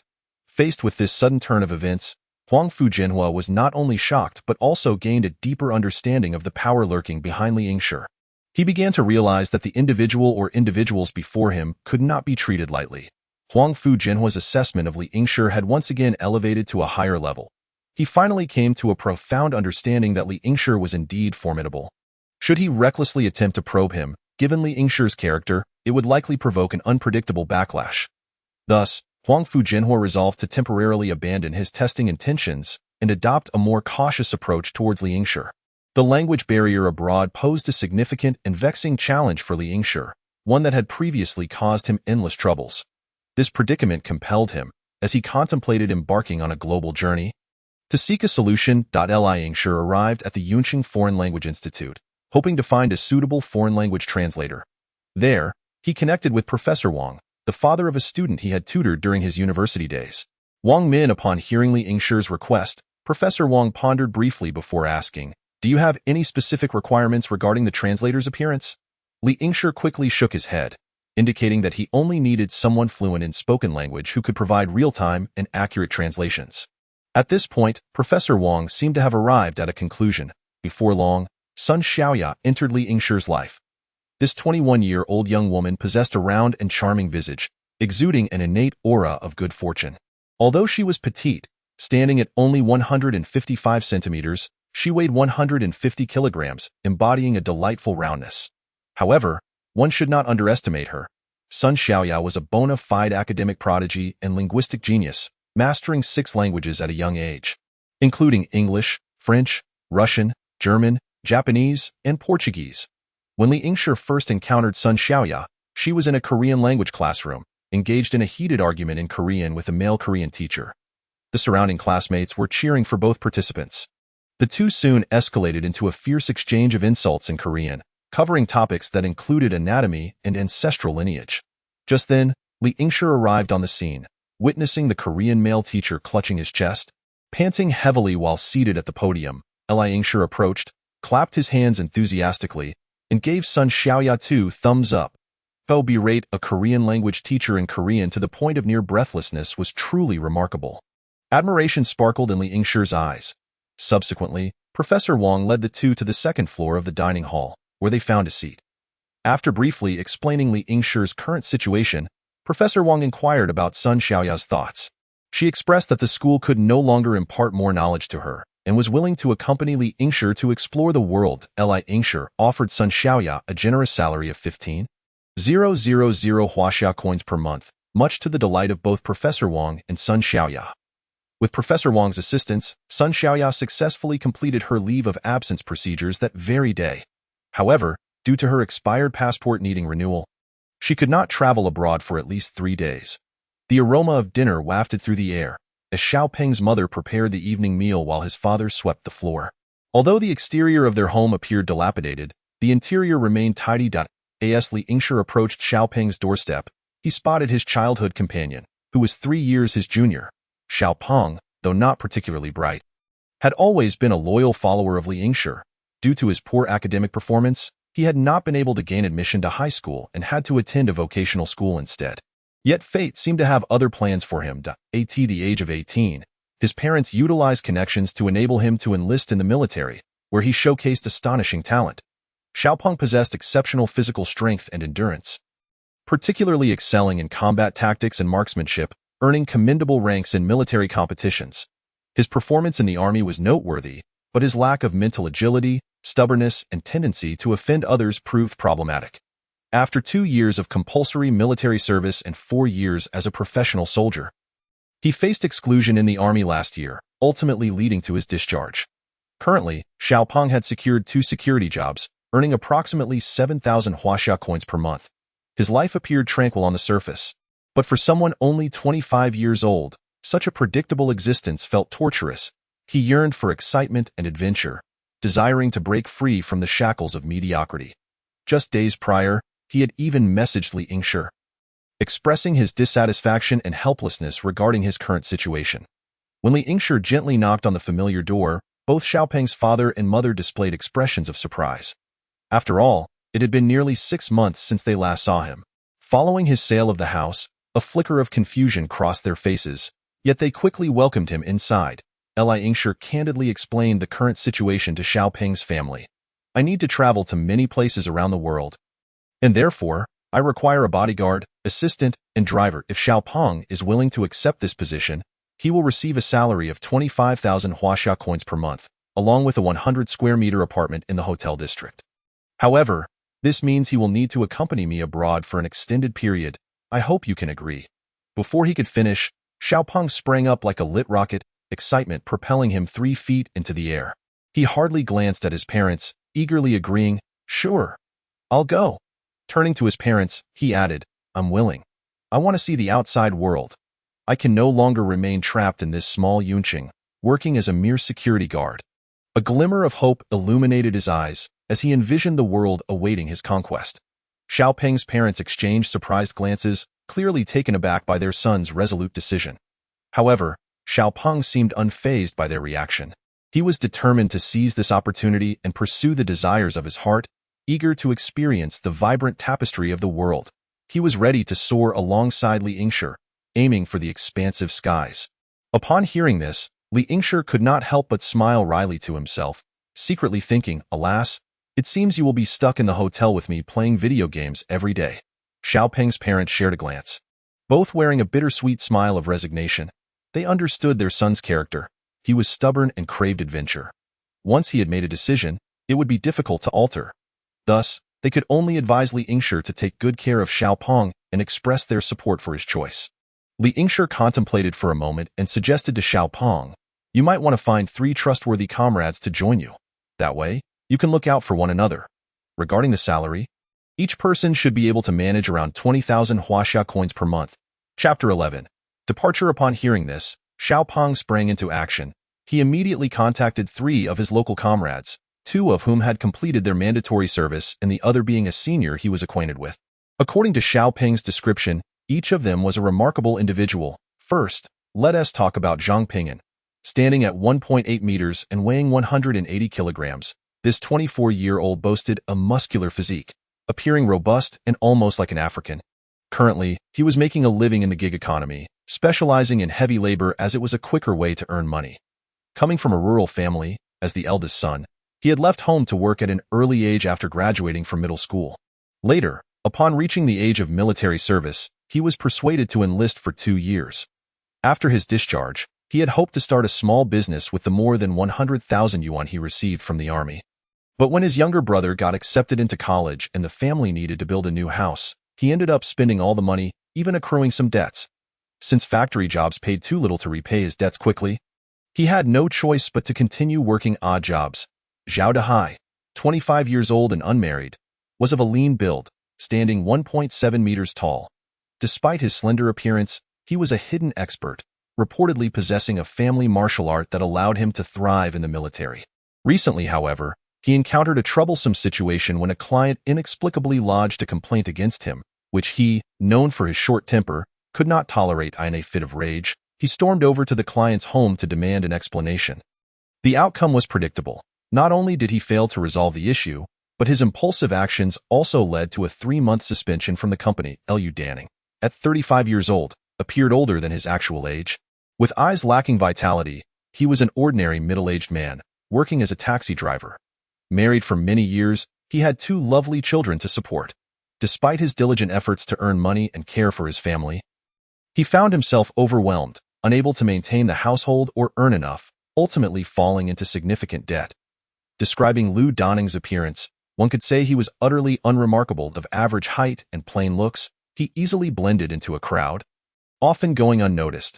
However, according to Xiaopeng, this seemingly mundane individual had an extraordinary past. He was once a genuine special forces soldier. He had participated in the evacuation from Yemen and had fought against Somali pirates. After suffering an injury, he retired with a substantial severance package. Upon returning home, he settled into a routine of marriage and parenthood, where the demands of housing and providing for his children weighed heavily on him. Being an only child, he had aged parents without pensions, relying solely on him for support, which necessitated an even greater income. He previously drove a large truck, earning a decent income. However, it often required him to travel out of town. As his parents aged and needed care, he sought employment locally in Yun City as a taxi driver. Due to the impact of ride-hailing services, he worked for 4 months, earning only a few thousand yuan each month, which was barely sufficient to cover his family's expenses. Reluctantly, he began borrowing from online lenders, hoping to repay it in the future, but after several months, his debt had already exceeded 100,000 yuan. After their meeting, Liu Danning timidly broached the topic of an advance on his wages, leaving even Xiaopeng, the introducer, feeling somewhat awkward. Nevertheless, After hearing Lu Doning's plight, Li Yingshi graciously advanced him 6 months' salary, allowing him to settle his debts, provide for his wife and children, and hire a caregiver for his elderly parents. 3 days later, Xiao Peng, along with Sun Xiaoya and their luggage, arrived at Li Yingshi's warehouse. Li Yingshi emerged from the warehouse with a second-hand GL8 business vehicle. After loading their belongings into the car, the 6 of them embarked on their journey to Chechnya. While flying would have been the most convenient option to reach the nearest Chechnya from Huaxia, Li Yingshi had other plans. He purchased a second-hand GL8 and opted for a land route. Except for Sun Xiaoya, the men took turns driving. Li Yingshi jokingly remarked on admiring the scenic views along the way, eliciting hearty laughter from the group. 2 days later, they finally departed Huaxia and entered the territory of Mongolia. However, at the border checkpoint, they encountered an unpleasant incident when their vehicle and luggage were thoroughly searched, leaving their belongings in disarray. Ultimately, it was Li Yingshi who discreetly resolved the situation by slipping a few red bills, or else they might not have crossed into Mongolia until the following year. Although this action left everyone feeling discontented, they had no choice but to continue onward. Once inside Mongolia, the roads opened up, yet the conditions were far from ideal. As night descended, they found themselves in a desolate area, devoid of any villages or towns in sight. Sun Xiaoya diligently studied the map and discovered that the nearest township was still a 10-hour drive away. Li Yingshi then devised a plan, instructing everyone to park the vehicle below a sheltered hillside not far from the roadside, where they found a flat area. He then addressed the other 5, saying, "Lu Daning, please gather some firewood so we can build a fire and prepare some warm food." Just as Lu Daning set off to find firewood, Li Yingshi playfully winked and mysteriously suggested, "How about I perform a magic trick for you all?" The moment he finished speaking, laughter erupted around them. Yes, yes, everyone eagerly responded, looking forward to Li Yingshi's performance. Then, Li Yingshi conjured 3 lightweight containers from his space, arranging them in a U-shaped. Lu Daning, Sun Xiaoya, Xiao Peng, Zhang Ping'an, and Xiao Hai looked on in astonishment, as if they had seen a ghost. Next, he summoned a rectangular table with 6 chairs. With a sweeping gesture, he invited everyone to take a seat, claiming one chair at the head of the table. The first to regain composure, Xiao Peng, quickly seized a chair beside Li Yingshi, followed by Sun Xiaoya on his right, and the others took their places accordingly. Zhang Ping'an sat next to Xiao Peng, while Lu Daning took a seat next to Sun Xiaoya. Xiao Hai had no choice but to sit directly across from Li Ying's hideout. Li Yingshi then inquired, "Do any of you have questions?" The group exchanged glances, shaking their heads in silence, waiting for Li Yingshi to continue. Observing their lack of response, Li Yingshi sighed softly and began, "Very well, let me start from the beginning. I am, in fact, I reincarnate." His voice was calm, yet it stirred a tempest in the air. Upon hearing this revelation, the 5 individuals present widened their eyes in disbelief, staring intently at Li Yingshi, as if searching for a hint of jest upon his face. However, the several cans of ice-cold cola on the table seemed to remind them that he was not joking. Sun Xiaoya instinctively leaned down to peek beneath the table, finding nothing there. Taking a deep breath, she spoke, "And what you just witnessed is my space." Trembling slightly, she asked, "Reincarnate with a space. Is this not the standard trope of apocalyptic novels? Could it be the apocalypse is imminent?"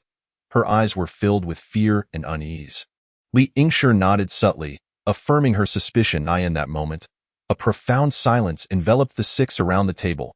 An indescribable panic surged within each of them, as they realized that their tranquil lives and this era of peace were about to vanish. Li Yingshi continued, "I am currently establishing a secure base. If you choose to follow me, I will guarantee you a space in my shelter when the harsh calamities strike, with each of you receiving a room of at least 100 square meters, ensuring that you can weather the disasters." He glanced at the group, asking, "What do you think of my proposal?" The individuals exchanged glances, silently communicating, yet no one dared to speak. The atmosphere was thick with tension, punctuated only by their quickened breaths and occasional eye contact. After a moment of silence, it was Sun Xiaoya, the youngest, who broke the deadlock. She blinked, summoning her courage to ask, Can I bring my parents along?" There was a hint of anxiety in her voice. Sun Xiaoya bit her lip, nodding in understanding. She recognized that resources would be extremely limited in an apocalyptic scenario and that not everyone could be supported. Li Yingshi then surveyed each person present, solemnly stating, "I have come to collect supplies in preparation for the impending disaster. This is a daunting task, one that I cannot accomplish alone. I require your assistance." His voice was resolute. Chapter 12. The Tale of the Apocalypse. The group exchanged glances, their eyes reflecting deep skepticism. They all understood that if an unforeseen catastrophe were to strike, it would transform the world beyond recognition. And they were faced with a difficult decision at this crucial moment. Li Yingshi silently observed each individual around him, fully aware of the heavy weight of this moment, as no one would readily accept such a claim. However, time was of the essence, and he could not afford any hesitation or delay. He needed to swiftly assemble a team to confront the imminent challenges. Aside from Sun Xiaoya, you are all comrades of Xiaopeng. If any of you wish to leave now, I will understand and grant you passage. Li Yingshi's voice remained calm yet firm. Rest assured, I have means to ensure that even if you survive, you cannot divulge my secret. However, it is only when the disaster truly arrives that I will permit your departure. By then, you will have lost the opportunity to secure a place in my shelter. His words seemed to offer the group a semblance of choice, while implying that any misstep could lead to unbearable consequences. In this tense moment, silence reigned as everyone weighed the safety of themselves and their families. You decide, he urged. Just then, Li Yingshi's gaze shifted to Xiaopeng. Xiaopeng, sensing the scrutiny, quickly declared, "Brotherly, I may not be the brightest, but I have followed you since childhood. You must be right. Wherever you go, I will follow." Upon noticing Li Yingshi's gaze upon him, Zhang Ping'an hesitated before speaking up. "I want to bring my parents and younger brother with me." He paused, then added, "My brother is a university student." In that instant, his eyes sparkled with pride, reflecting a sense of accomplishment for having a brother who excelled academically and would undoubtedly secure a good job after graduation. The thought of a promising future brought a smile of contentment to Zhang Ping'an's face, as he envisioned a life where his parents could enjoy their later years without toil, and he could thrive alongside his brother. Yet now, someone was telling him that this beautiful life was about to enter a countdown. After receiving a nod from Li Yingshi, he lowered his head, lost in contemplation.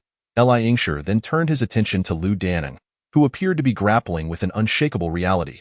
Upon sensing Li Yingshi's gaze, his lips trembled slightly, but he mustered the courage to ask, "Is there a school and a hospital at that place?" Li Yingshi silently regarded Lu Danning, gently nodding in affirmation. Upon hearing this, Lu Danning exhaled deeply, seemingly relieved, and murmured to himself, "That's good, that's good." Noticing Xiao Hai gazing intently at him, seemingly excited, Li Yingshi was momentarily taken aback, as this reaction was beyond his expectations. Xiao Hai inquired, "What kind of world is it? Can you tell me more?" He then fell silent once more. Li Yingshi glanced at the others, who were now looking at him with curiosity. He checked the date on his phone and began to speak slowly. "If all goes according to plan, in just a couple of days, the weather forecast for Yun City predicts a high temperature of 39 degrees Celsius, with the ground temperature exceeding 70 degrees Celsius. At that time, a netizen named Tabby Cat will perform a demonstration of frying eggs on the street." However, the reality was far from that simple. It was later revealed that the actual temperature on that day had already surpassed 43 degrees. Yet our weather forecasts in the great land of China consistently reported only 39 degrees. In the face of such extreme and harsh heat, thousands of people unfortunately fell victim to heat stroke, and hundreds lost their lives as a result. Confronted with this dire situation, the municipal government of Yun City was compelled to make a difficult decision. All enterprises, except for essential services, were mandated to cease operations. Simultaneously, they required all employers to ensure full payment of employees' wages. In that moment, an unknown number of young people erupted in excitement, cheering and screaming with delight. However, their joy was short-lived. This was merely the beginning. The relentless heat would persist for approximately 3 months, with daytime temperatures soaring close to 60 degrees Celsius, compelling nearly everyone to shift their activities to the night. Although nighttime temperatures were still nearly 40 degrees, this was particularly arduous. The prices of air conditioners skyrocketed, and incidents of air conditioner theft increased daily, leading to a scarcity of intact units on the streets and lower floors. Eventually, the situation even extended to rooftop and higher floor apartments. In the early days of the heat wave, the local community's elder women organized several group purchases, collecting money from me each time and delivering a mountain of food. Filling half my room with provisions, I later discovered that most others in the building had only made 1 or 2 purchases, while the elder women collected my contributions every time. Each time, they brought me a share, Then, Li Yingshi paused, reflecting on the 20 tons of dog food and cat food, of which he had consumed only a small portion until the great star fell. This was unspoken by Li Yingshi. Meanwhile, he explored the surroundings and endeavored to establish a small indoor farming operation at the construction site, utilizing wooden boards for warmth and cultivating sweet potatoes, and cabbages. Though the yield was modest, it allowed Li Yingshi's life to regain some semblance of normalcy. However, his tranquil existence was abruptly shattered by a sudden robbery, as dozens of thugs stormed the construction site at night. Seizing all of Li Yingshi's food, potatoes, and cabbages, Li Yingshi narrowly escaped death, quickly hiding in the mountains, where his dog food and snowmobile were well concealed and remained untouched. Chapter 13. The Grassland. Subsequently, Li Yingshi recounted some rumors he had heard. When the extreme heat struck unexpectedly, the famous Mount Fuji in the Foot Basin country erupted without warning. Simultaneously, Yellowstone volcano in the beautiful country also joined in the chaos.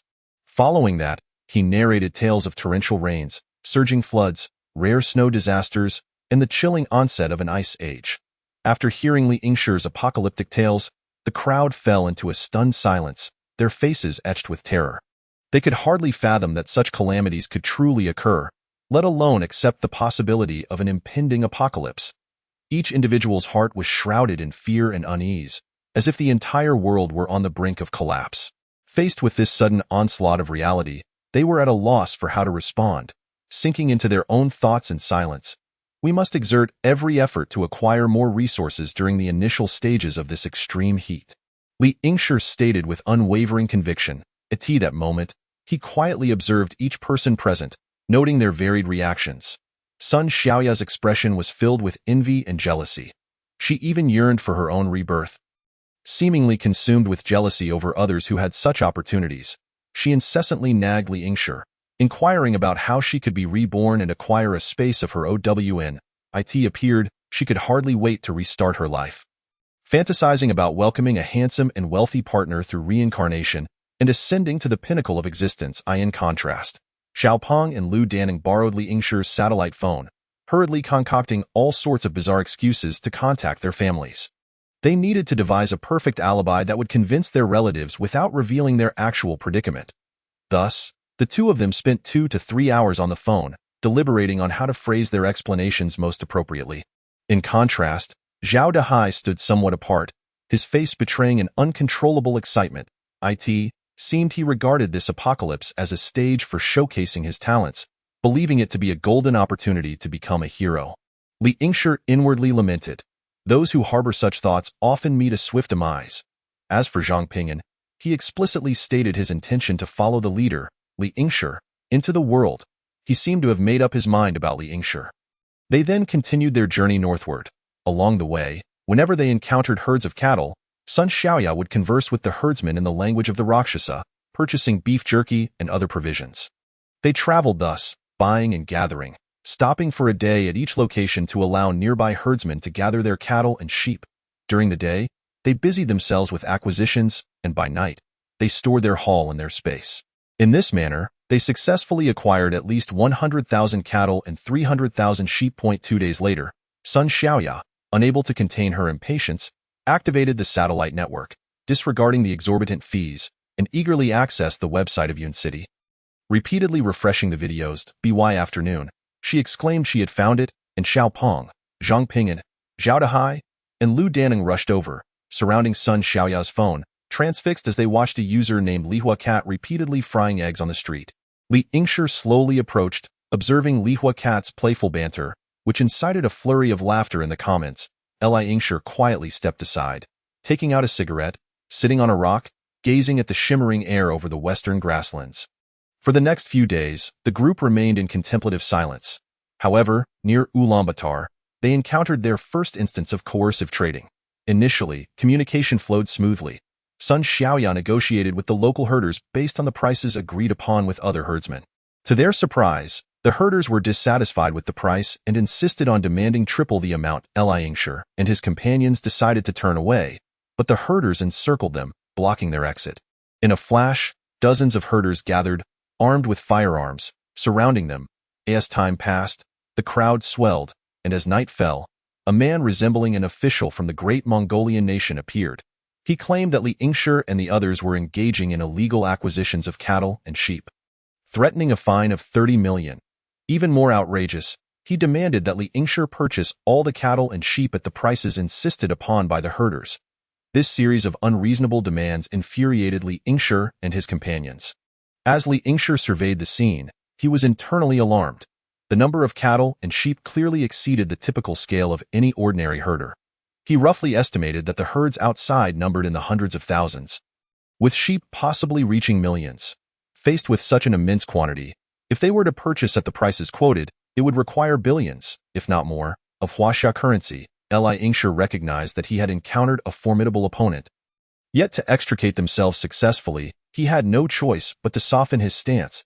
He courteously invited everyone to come together to discuss pricing, expressing his willingness to hear their opinions. After a round of bargaining, Li Yingshi begrudgingly offered a price 30% above the market rate.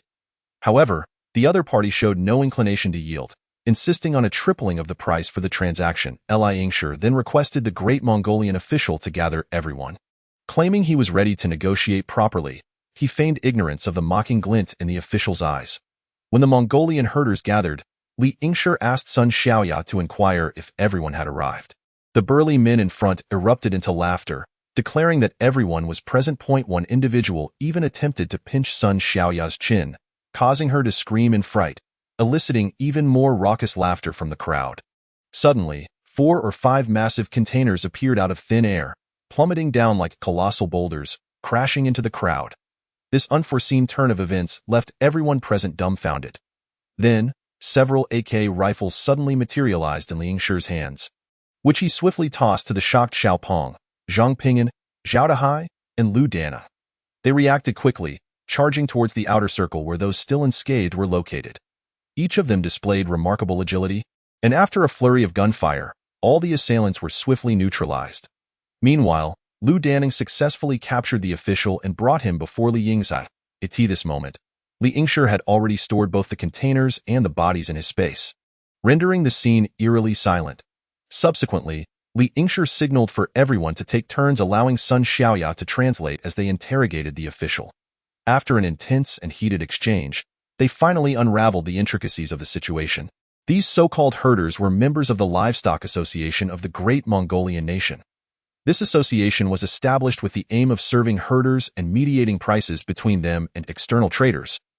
Originally intended to protect herders from fraud, however, over time, the association had gradually morphed into a semi-official monopoly in the livestock industry.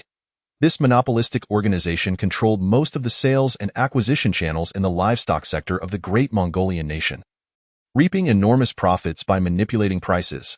Their control over acquisition and sales prices was astonishing, with discrepancies reaching as high as threefold. Such inequitable treatment naturally incited profound discontent among the vast populace of herdsmen.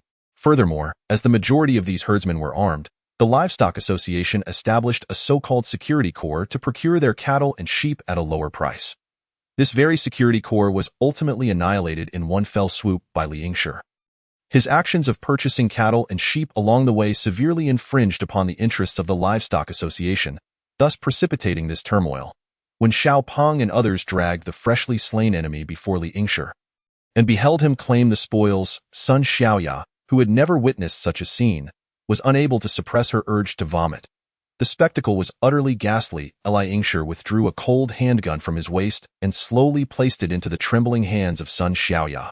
He firmly grasped her hand, guiding her to aim the gun at the forehead of the terror-stricken Mongolian official. In that moment, the official was so petrified that he had lost control of his bodily functions. Yet his limbs were firmly restrained by Xiao Peng and the others, rendering him completely immobile.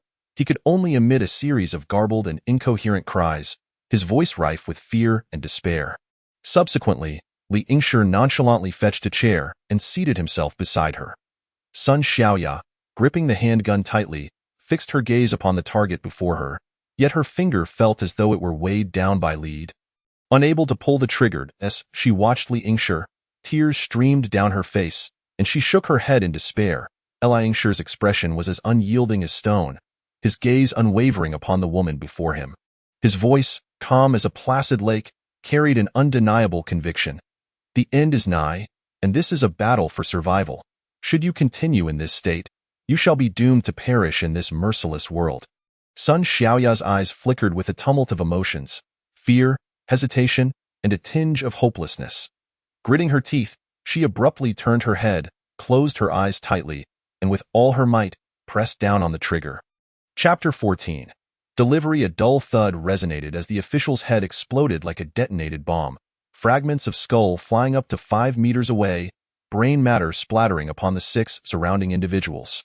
The gruesome scene was repulsive, and Sun Xiaoya collapsed to the ground in a state of utter helplessness. Her trembling hands sought to wipe away the nauseating remnants clinging to her, while tears poured forth like a torrential flood. Heart-wrenching sobs filled the AIR. Li Yingshi approached and lifted Sun Xiaoya into the vehicle, then stored the bodies and hundreds of thousands of cattle and nearly 1 million sheep into the space. Their bodies smeared with blood. Under the cover of night, several men silently smoked cigarettes, taking turns driving northward. As dawn broke, they arrived at an unremarkable, small lakeside pasture. Li Yingshi set up 2 makeshift rooms with bathrooms, and they began boiling water to wash themselves. The dried brain matter mixed with blood proved difficult to manage, and by the time they finished cleaning, it was nearly noon. The group regarded Li Yingshi as he produced lunchboxes, noting that aside from being tall and thin, he resembled a character from Doraemon. Ever since the incident of forced selling, the moral compass of the group seemed to have gradually eroded, leading to increasingly audacious behavior. Initially, they only purchased some jerky and a few cattle along the way, but soon such petty transactions could no longer satisfy their ever-expanding greed. Thus, the phenomenon of zero-cost purchasing began to emerge. After all, this was not within the borders of Huaxia, and lacking domestic laws to constrain them, the thrill of acquiring without labor became irresistible. Once tasted, it was hard to refrain. Over time, their actions grew more frenzied. At first, a few individuals were tasked with keeping watch while Li Yingshi stealthily acquired a few cattle. However, they soon grew dissatisfied with such small gains, setting their sights on entire herds. Eventually, they even procured a distribution map of ranches, led by Sun Xiaoya, leaving nothing in their wake. This was no exaggeration. They not only took away cattle, sheep, and fodder, but even the manure was not spared. To avoid drawing attention, they also collected the ranch dogs. Once these living beings entered the space, they seemed to be ensorcelled, rendered immobile until the moment they were released, at which point no change would occur, as they crossed the border into Chechnya. Piercing sirens echoed from deep within the grasslands. Yet, how could such vast expanses be monitored so thoroughly? Moreover, they merely drove northward, leaving little trace behind. Typically, transporting livestock on such a scale constituted an immensely arduous task. Hence, the police's investigative focus naturally gravitated towards a diametrically opposed direction. Upon entering Chechnya, they concealed a large cache of arms in a secret location, a cave nestled deep within the mountains. Indeed, the cargo entrusted to Li Yingshi by Huangfu Jena consisted of munitions. Cautiously, Li Yingshi scoured the vicinity of the rendezvous point specified by Huangfu Jena for a suitable hiding spot, ultimately selecting this secluded cave and carefully stowing the arms inside. After completing the task, he transmitted the coordinates to Huangfu Jena. Following this, the group embarked on their spree of zero-cost purchasing within Chechnya. Sun Xiaoya ventured to the capital of Chechnya, acquiring a plethora of Russian materials related to the region. Under the veil of night, Li Yingshi absorbed these freight trains along with their cargo into the space, then set off westward towards Moscow. However, Russia, being a nation rife with KGB presence, soon revealed that they were being followed. Consequently, the group hastily drove through Belarus into Ukraine, where they encountered Trif, who introduced them to a Ukrainian agricultural official. With a modest expenditure, Li Yingshi secured a price that was half that of Huaxia. Elatedly purchasing 5 million tons of wheat, much to the official's delight, as his political achievements soared. Ukraine is renowned as a major wheat-producing nation. Each year, its wheat yield is immense, yet due to transportation constraints, not all could be sold, causing significant distress for Ukrainian farmers. Li Yingshi effectively cleared several years' worth of reserves in one fell swoop. As an industrial powerhouse, Ukraine is dotted with factories, and as Li Yingshi and his companions advanced westward, they found themselves irresistibly tempted, subsequently seizing the equipment from several enterprises. Before the Ukrainian police could react, they swiftly departed Ukraine, diverting towards Poland and entering Germany, where surveillance increased dramatically, curtailing their freedom. Consequently, the group felt discontented, resorting to various parking lots to attempt zero-cost purchasing of vehicles to fill the void within. Although this approach was not part of their initial plan, under the circumstances, it was better than nothing. Unable to continue large-scale zero-cost purchasing, they formally embarked on a road trip. They meandered through Austria and Hungary before entering Bosnia and Herzegovina, ultimately reaching Serbia. Along the way, they adhered to the principle of purchasing what they could and seizing opportunities for zero-cost acquisitions, continuously collecting various items. Their haul included machine tools, an array of computers, mobile phones, tablets, and even a small, long-abandoned oil refinery. Upon entering Kosovo, they plunged into a frenzy of procurement. Having endured years of conflict, the influx of weapons into the market resulted in exceptionally low prices for arms in the region due to transportation limitations. Thus, within a matter of days, the group managed to procure nearly 5,000 tons of both light and heavy weapons. Indeed, they purchased by the ton. Many of the sellers were arms dealers who were acquaintances of Triff.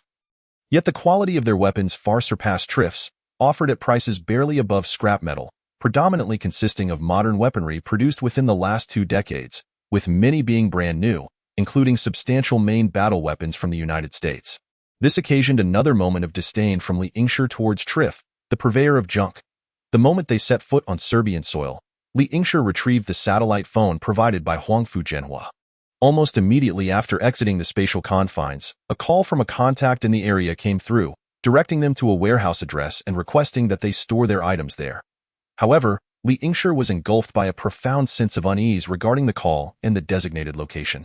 He dispatched Liu Danning to scout the warehouse, and predictably, Liu Danning soon identified a group of suspicious watchers. Given this situation, Li Yingshi made a decisive choice to urgently rent a warehouse in another city, swiftly securing all their items before hastily departing Serbia. This course of action was prompted by the fact that although the items were meticulously packaged, their elongated, bulky forms strongly suggested they could be missiles or rockets, high-tech weaponry, with several hundred in total, representing a potential force capable of obliterating a nation within Europe. Once they crossed the Serbian border into Bulgaria, Li Yingshi leisurely retrieved the satellite phone, sending Huangfu Jena a message that summarized the situation and provided the warehouse's precise location. Thus, the group of men resumed their rotation of driving. They sped along the highway, traversing nations such as Bulgaria, Turkey, Syria, and Iraq, enduring countless hardships before finally arriving in the Middle East. Throughout this arduous journey, they did not remain idle. They plundered several large oil depots and various equipment from numerous refineries, amassing a considerable bounty. All of this was made possible thanks to Liu Danning's extraordinary abilities and his extensive experience from previous missions in the Middle East as a member of the Special Forces, proving that he was no mere bystander. His presence ensured that the entire expedition proceeded with remarkable ease. However, when Li Yingshi caught sight of the final delivery location, a sense of familiarity washed over him. Upon reflection, he realized that this was none other than Caliph's border warehouse. In an instant, a series of events flashed before his eyes like scenes from a film, connecting numerous threads that led to a sudden revelation. Li Yingshi finally understood why Huangfu Jena had sought him out. He couldn't help but marvel inwardly. Despite having endured the baptism of an apocalyptic world, he had ultimately chosen to place his trust in Caliph.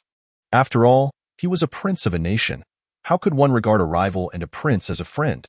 Perhaps it was Zhang Mani's influence that allowed Li Yingshi to lower his guard. Given the circumstances, he regained his composure and arranged for Caliph to deliver another billion beautiful coins worth of refined gasoline and diesel to the warehouse. Upon their meeting, Li Yingshi handed over Huangfu Jena's goods. This batch of crates exceeded the total quantity of the previous 2 shipments combined. After this encounter, Prince Caliph appeared somewhat awkward, yet he ultimately expressed his gratitude rather than an apology. Perhaps, for those in positions of power, betraying others was not considered a grave error. Subsequently, Prince Caliph instructed his subordinates to send an additional 50 million in gasoline and diesel as payment for Li Yingshi's transport, Li Yingshi sighed in relief, unreservedly accepting the goods. Just as he turned to leave, a flicker of disappointment and regret crossed Prince Caliph's eyes. He understood that he had just lost a potential friend. However, to Prince Caliph, Li Yingshi was merely an ordinary individual, incomparable to Huangfu Jena, who was a figure of equal stature. Bearing the weight of national duty and his family's survival, any emotional ties, be it friendship or love, seemed trivial and easily discarded. With determination, Prince Caliph turned away, the swirling dust gradually obscuring his figure. At that moment, Li Yingshi's heart, once briefly warmed, turned cold once more, as if swept by an invisible chill, plunging him back into profound indifference. Meanwhile, the plump little girl, Sun Xiaoya, had surprisingly embarked on a weight-loss journey. Despite Li Yingshi's warnings that in such an apocalyptic world, fat was a precious and useful resource, Sun Xiaoya seemed unfazed, resolutely pursuing her goal. Yet, the thoughts of a young woman are as enigmatic as pearls hidden in the depths of the sea. Leaving men perplexed, Li Yingshi was acutely aware of this, and he swiftly abandoned any attempts to decipher her inner workings. Chapter 15. The bracelet. The group commenced a relentless journey, and after a long trek, they finally arrived in the land of the White Elephant. This nation is renowned for its vast rice fields, making it one of the world's prominent rice-producing areas. Li Yingshi arrived at the 4 largest granaries in the country, lightly waving his fingers as if to take away not a wisp of cloud. Yet he managed to procure nearly 3 million tons of rice. However, this rice was mostly unhulled, requiring further processing before consumption. After much effort, Li Yingshi and Sun Xiaoya finally reached the capital of the White Elephant Nation, where they located the largest pharmaceutical distributor. Li Yingshi openly declared his identity as a Huaxia citizen, and upon seeing the realization dawn on the faces of the White Elephant people, he produced an enormous order worth 300 million beautiful coins. This order had taken considerable effort from Sun Xiaoya to compile, but even if there were omissions, it was impossible to procure such a vast quantity of medication in Huaxia. Li Yingshi insisted that the White Elephant people clearly label each medication with its Huaxia name, usage, and specific dosage. The sales representative, proudly thumping his chest in heavily accented English, assured him, "No problem, absolutely no problem." However, when Li Yingshi laid eyes on the shipment, he was astonished to discover that all the medications were packaged in Huaxia language, evidently produced specifically for Huaxia. The sales representative then boasted that he could sell at least 2 billion worth of medications annually and had over 100 major clients from Huaxia. Hearing this, Li Yingshi was left speechless. Was the smuggling of medications from Huaxia truly this rampant? Nevertheless, the sales representative clarified that what set Li Yingshi apart was that other Huaxia citizens typically purchased high-priced specialty medicines like cancer treatment drugs, while Li Yingshi was procuring merely ordinary medications. However, the sheer volume of his purchase made it worthwhile for him to engage in this business. After exiting the land of the White Elephant, they journeyed eastward, acquiring 500 million beautiful coins worth of rice from both the Golden Buddha and Southern Jade nations. In comparison, the volume of zero-cost acquisitions was relatively modest, primarily due to the underdeveloped networks and opaque information in these two countries, making it difficult for Li Yingshi to locate their large granaries. After conducting some calculations, Li Yingshi realized that these supplies could sustain the basic needs of 20,000 people for over 40 years.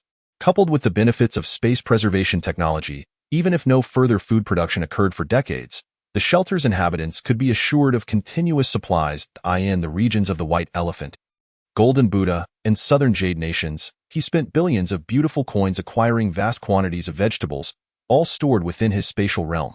The prices of these vegetables were astonishingly low, equating to mere pennies per kilogram in Huaxia currency. Thanks to the preservation function of suspended time, these vegetables remained perpetually fresh, as if just harvested.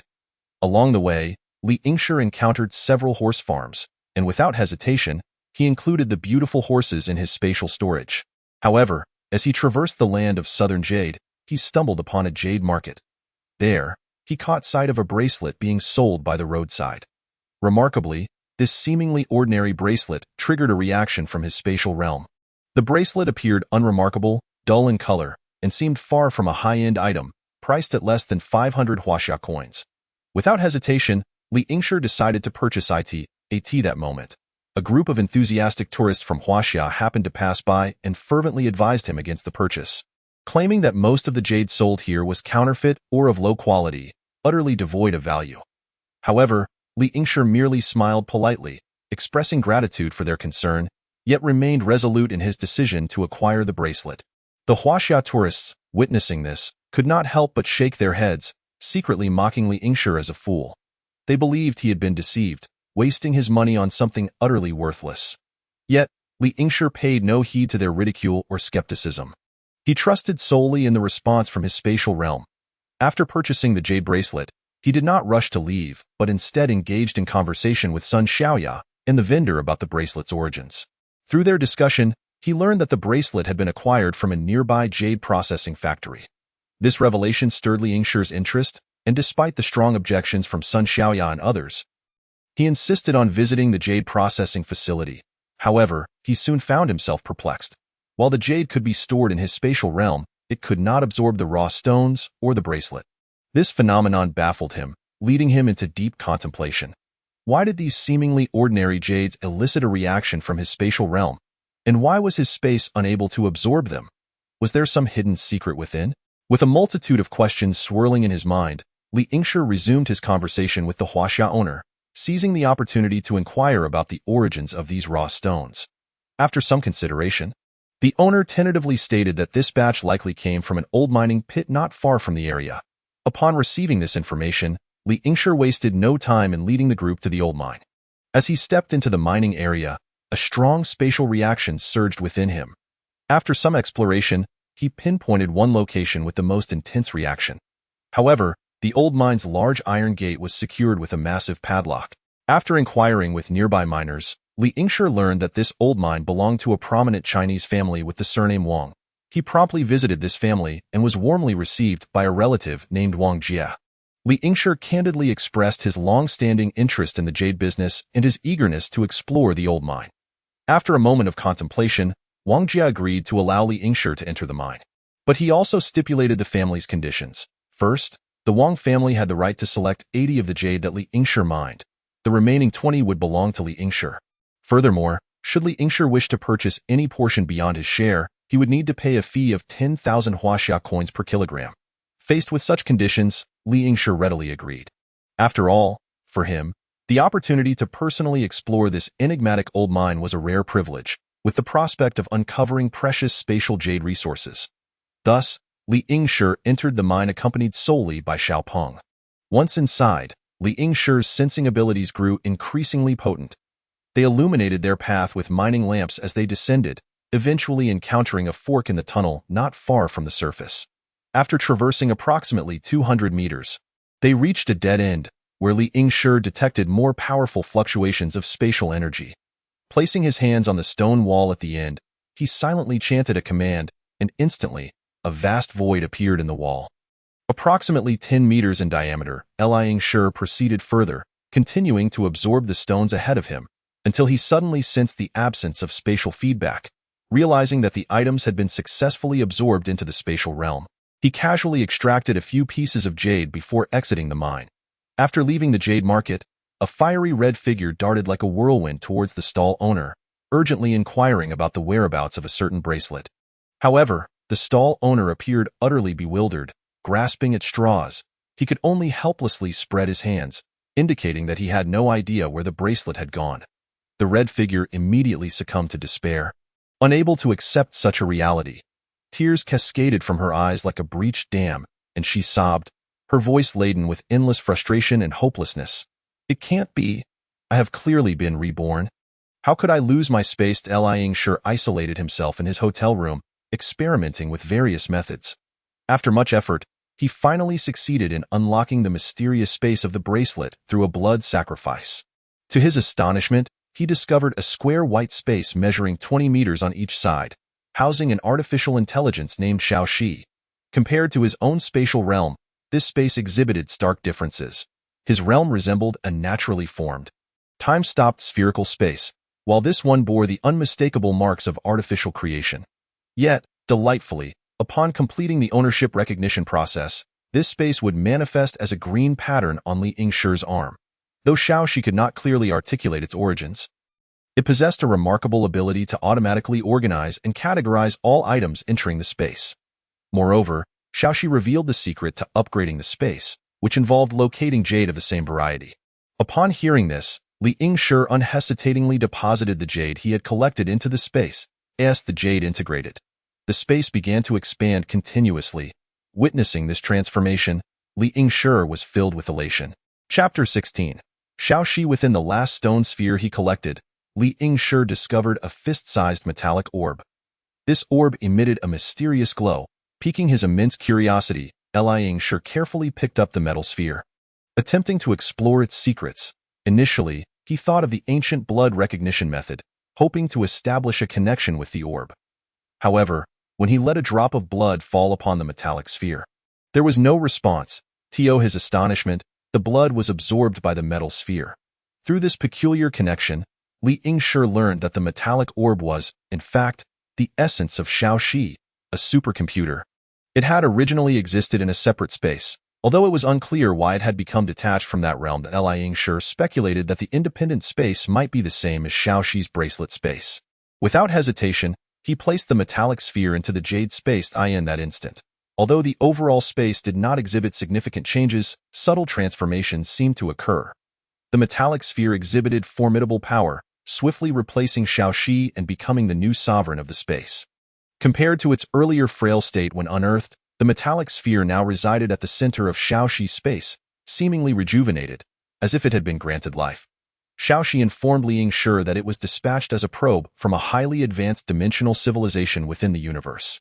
Its purpose was to venture into lower dimensional worlds to collect various spacetime fragments, and this unique space composed of jade was, in essence, fashioned from an independent spacetime fragment.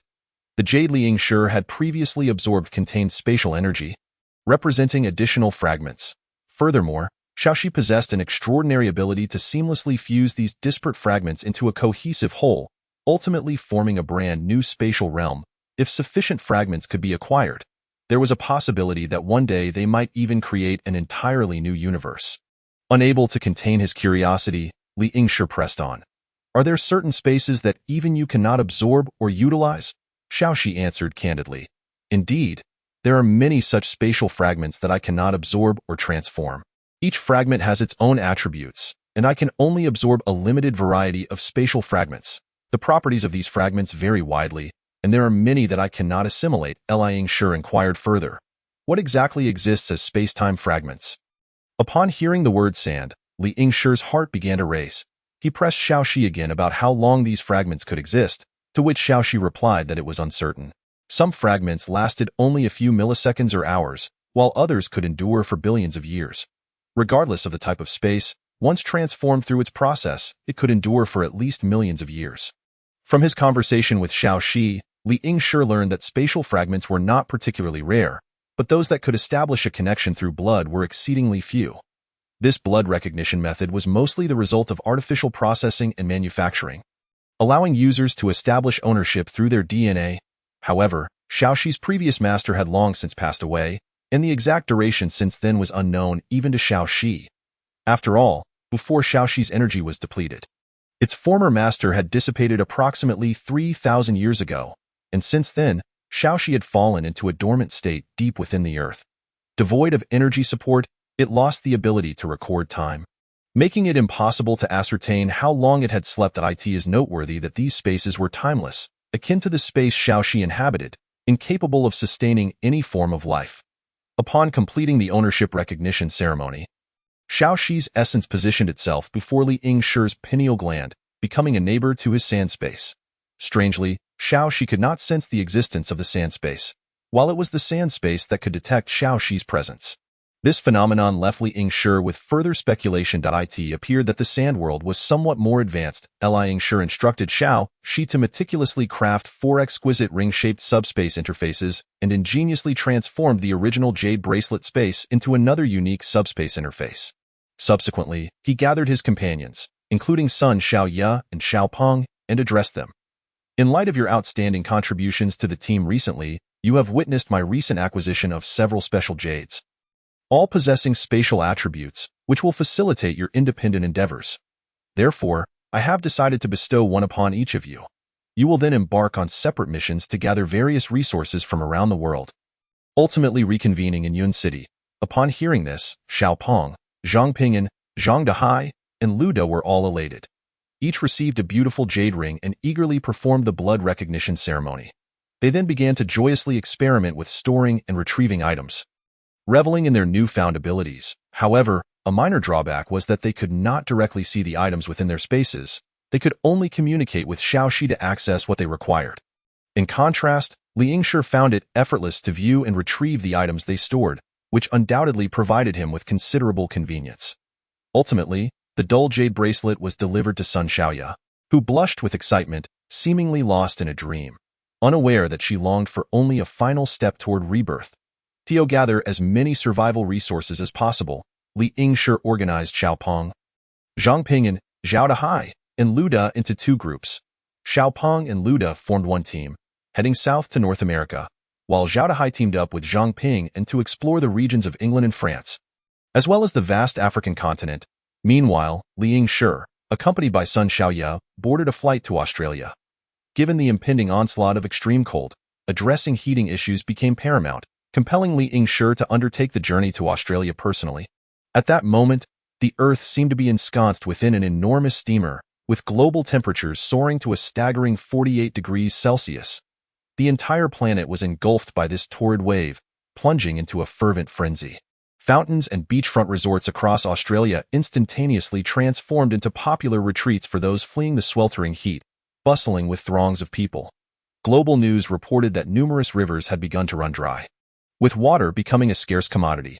Conflicts erupted among several Middle Eastern nations over a nearly depleted river, resulting in thousands of deaths and injuries. A multitude of farmers in the American West faced disastrous harvests as pastures withered and livestock perished in droves. Yet, amidst this cacophony of turmoil, a silent and profound transformation was gradually brewing. The sea level subtly and persistently recedes.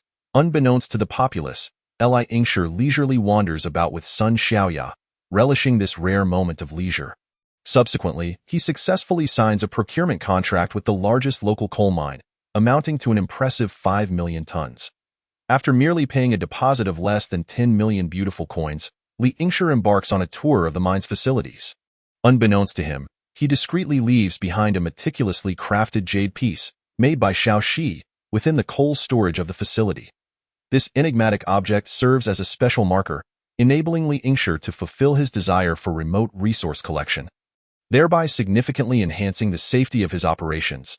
He also visits the largest iron ore plant in Australia, leaving yet another marker. It is only during his participation in a $0 purchase event at a dairy farm in New Zealand that he suddenly recalls this matter. Without hesitation, he attempts remote operations for the first time and successfully depletes the inventories of two mines. It is not until 3 days later that this astonishing event captures the attention of major media outlets worldwide. Numerous conspiracy websites speculate whether UFOs have descended upon Earth, pilfering the precious coal and iron ore resources of the Australians. However, police investigations point towards internal embezzlement, as no signs of external intrusion were found at the scene.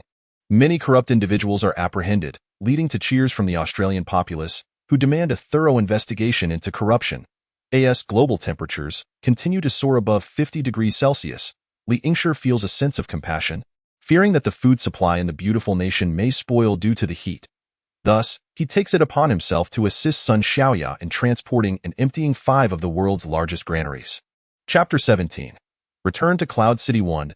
Subsequently, in consideration of the health of the people in the beautiful nation, Li Yingshi bribes a logistics officer from the beautiful nation with 20 kilograms of gold bars through Mr. Jacob in New York, obtaining a permit to successfully purchase 5 million tons of strategic reserve pork and beef at the price of merely 1,000 Huaxia coins per ton, products often referred to as zombie meat.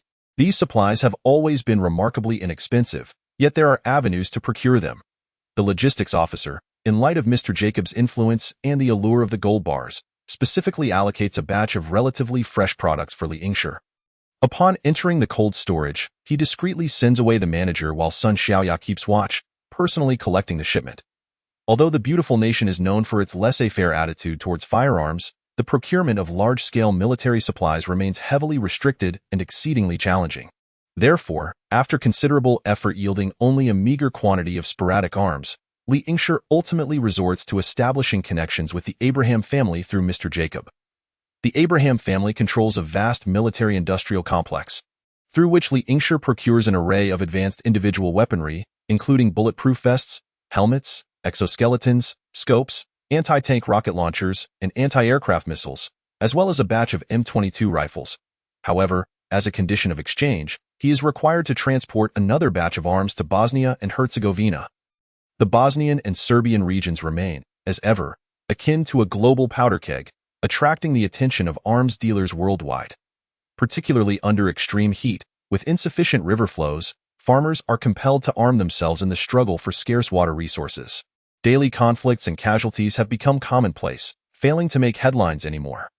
Countries like France, Germany, and England have erupted in protests due to water shortages, with nighttime demonstrations fueled by the oppressive daytime heat emboldening people to take to the streets, resulting in numerous unsolved cases of $0 purchases. While Li Yingshi does not wish to partake in $0 purchase activities, he finds that the quantities of free goods available are far too scant to satiate his already substantial appetite. In contrast, Sun Xiaoya is utterly enamored with this phenomenon, tirelessly participating in $0 purchase activities.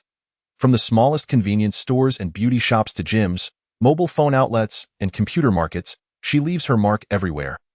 Akin to a diligent little bee, embarking on these excursions almost daily. The cities they traverse consequently witness a myriad of thefts, both large and small. Sun Xiaoya's actions inadvertently contribute positively to local law enforcement, prompting a series of crackdowns that result in the apprehension of numerous criminals, thus cleansing the societal atmosphere. Tio prevents Sun Xiaoya from spending her last days in a beautiful nation's prison. Li Yingshi is compelled to keep relocating her. Sun Xiaoya, brimming with enthusiasm for travel, insists on visiting local attractions at every new destination, eagerly documenting her experiences to flaunt on social media. Moreover, Li Yingshi notices that Sun Xiaoya often gazes at her phone screen with a silly grin. The allure of $0 purchases is simply irresistible. It is not only the two of them who are captivated. Several others share this fervor. Amidst the stifling heat, bizarre occurrences frequently transpire across Europe, Africa, and South America. Food and other essential supplies inexplicably vanish. Simultaneously, in Australia and New Zealand, livestock farmers experience a strange phenomenon of mass cattle disappearances. Entire production lines of canned goods seem to evaporate overnight. Various machine tools and equipment, such as lathes and milling machines, often vanish without a trace. However, after this mysterious thief successfully absconds with over 100 million tons of logs from Bear Country, along with a batch of woodworking machinery, it vanishes like a ghost, leaving no trace behind. What secrets lie behind this series of bizarre events? Is it the conspiracy of an international crime syndicate, or the intervention of supernatural forces? This remains a topic of prolonged debate among the masses. At this juncture, the exterior walls and glass of Li Yingshi's refuge have largely been constructed as per his specifications. Yet the interior remains under intense renovation. Even before the sweltering heat set in, Li Yingshi had promptly advised Xiao Hai to urgently rent a substantial quantity of air conditioning units and stockpile copious amounts of tap water within the mine.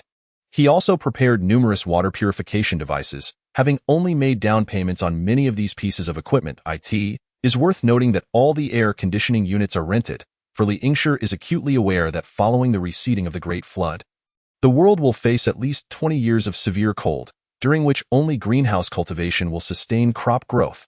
As for the air conditioning units, they will be of no use then. What the world will look like in 20 years is beyond Li Yingshi's contemplation. He chooses not to dwell on it for now.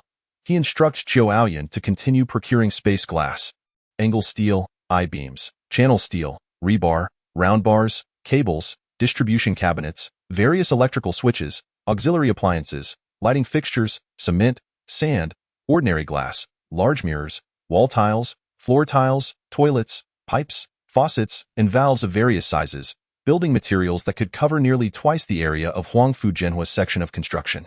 Given that Huangfu Jena's project is colossal, approaching 1 million square meters, much of it remains unfinished, not to mention the windows and external insulation.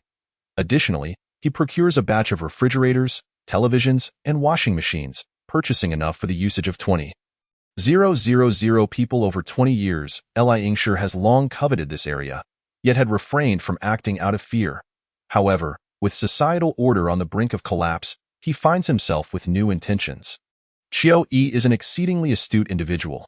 Otherwise, he could not have risen from a mere farmer to become the wealthiest person in Cloud City. Upon witnessing Li Yingshi's commitment of 30 billion beautiful coins to the construction of this hotel, and hearing that his son met the Huangfu heir primarily due to Li Yingshi, his attitude undergoes a complete 180-degree transformation, leading him to treat Li Yingshi with deference, referring to him as Li Zong instead of Little Li. The glass of the exterior walls of Li Yingshi's refuge has been impeccably installed, and the insulation layer is currently being laid. At this point, however, Li Yingshi is contemplating security issues. The vast area requires at least 100 personnel. Given the anticipated hunger of the populace post-flood, he instructs Xiao Hai to recruit 500 individuals. Half a month later, when the 500 security personnel stand before Li Yingshi, something feels amiss. They are all exceptionally tall. With an imposing presence, hardened hands, and an air of menace, Li Yingshi nudges Xiao Aoyun, questioning whether these are the individuals introduced by the Huangfu heir. Xiao Aoyun turns away, offering a resigned smile. Thus, with a mutual understanding, Li Yingshi reduces the scale to 50 individuals. However, the doctors at the small hospital skew young. 4 men and 6 women are all recent graduates, lacking any experienced personnel. Li Yingshi muses that this inadvertently addresses the local employment issue for medical graduates. Yet, the 50 nurses, fresh graduates from nursing schools, are indeed youthful and striking. Li Yingshi addresses the medical staff, offering them free housing if they relocate to the hotel, along with job opportunities for their families. Internally, he thinks, you won't have another chance, haha.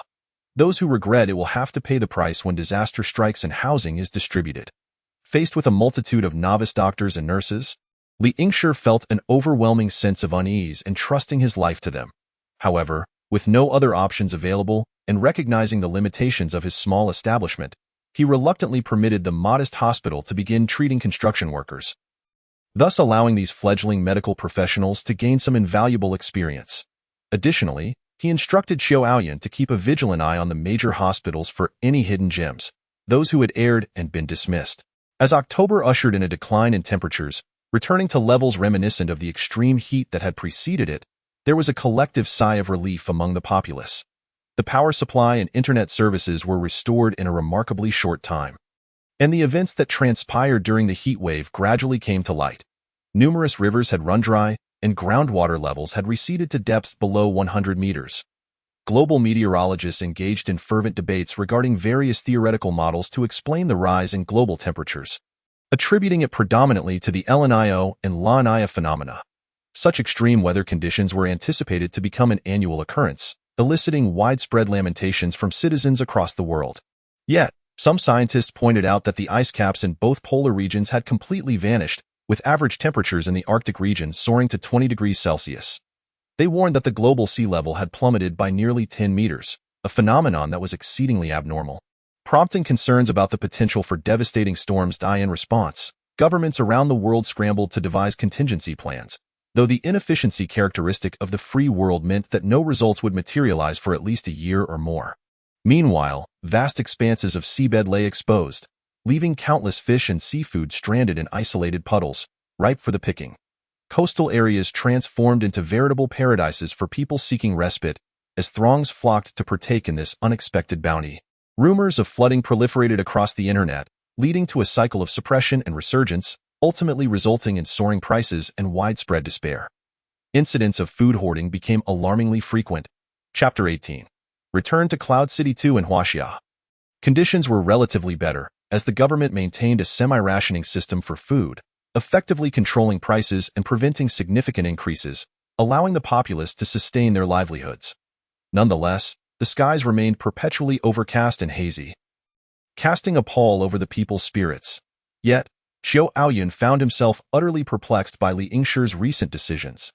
To his astonishment, Li had generously allocated half of the space on the 19th floor of Building 2 for the Qiu family to reside in, insisting they expedite renovations and move in promptly. This unexpected gesture incited a torrent of internal grievances within Xiao Aoyun, yet he felt compelled to comply due to Li Yingshi's recent accumulation of influence.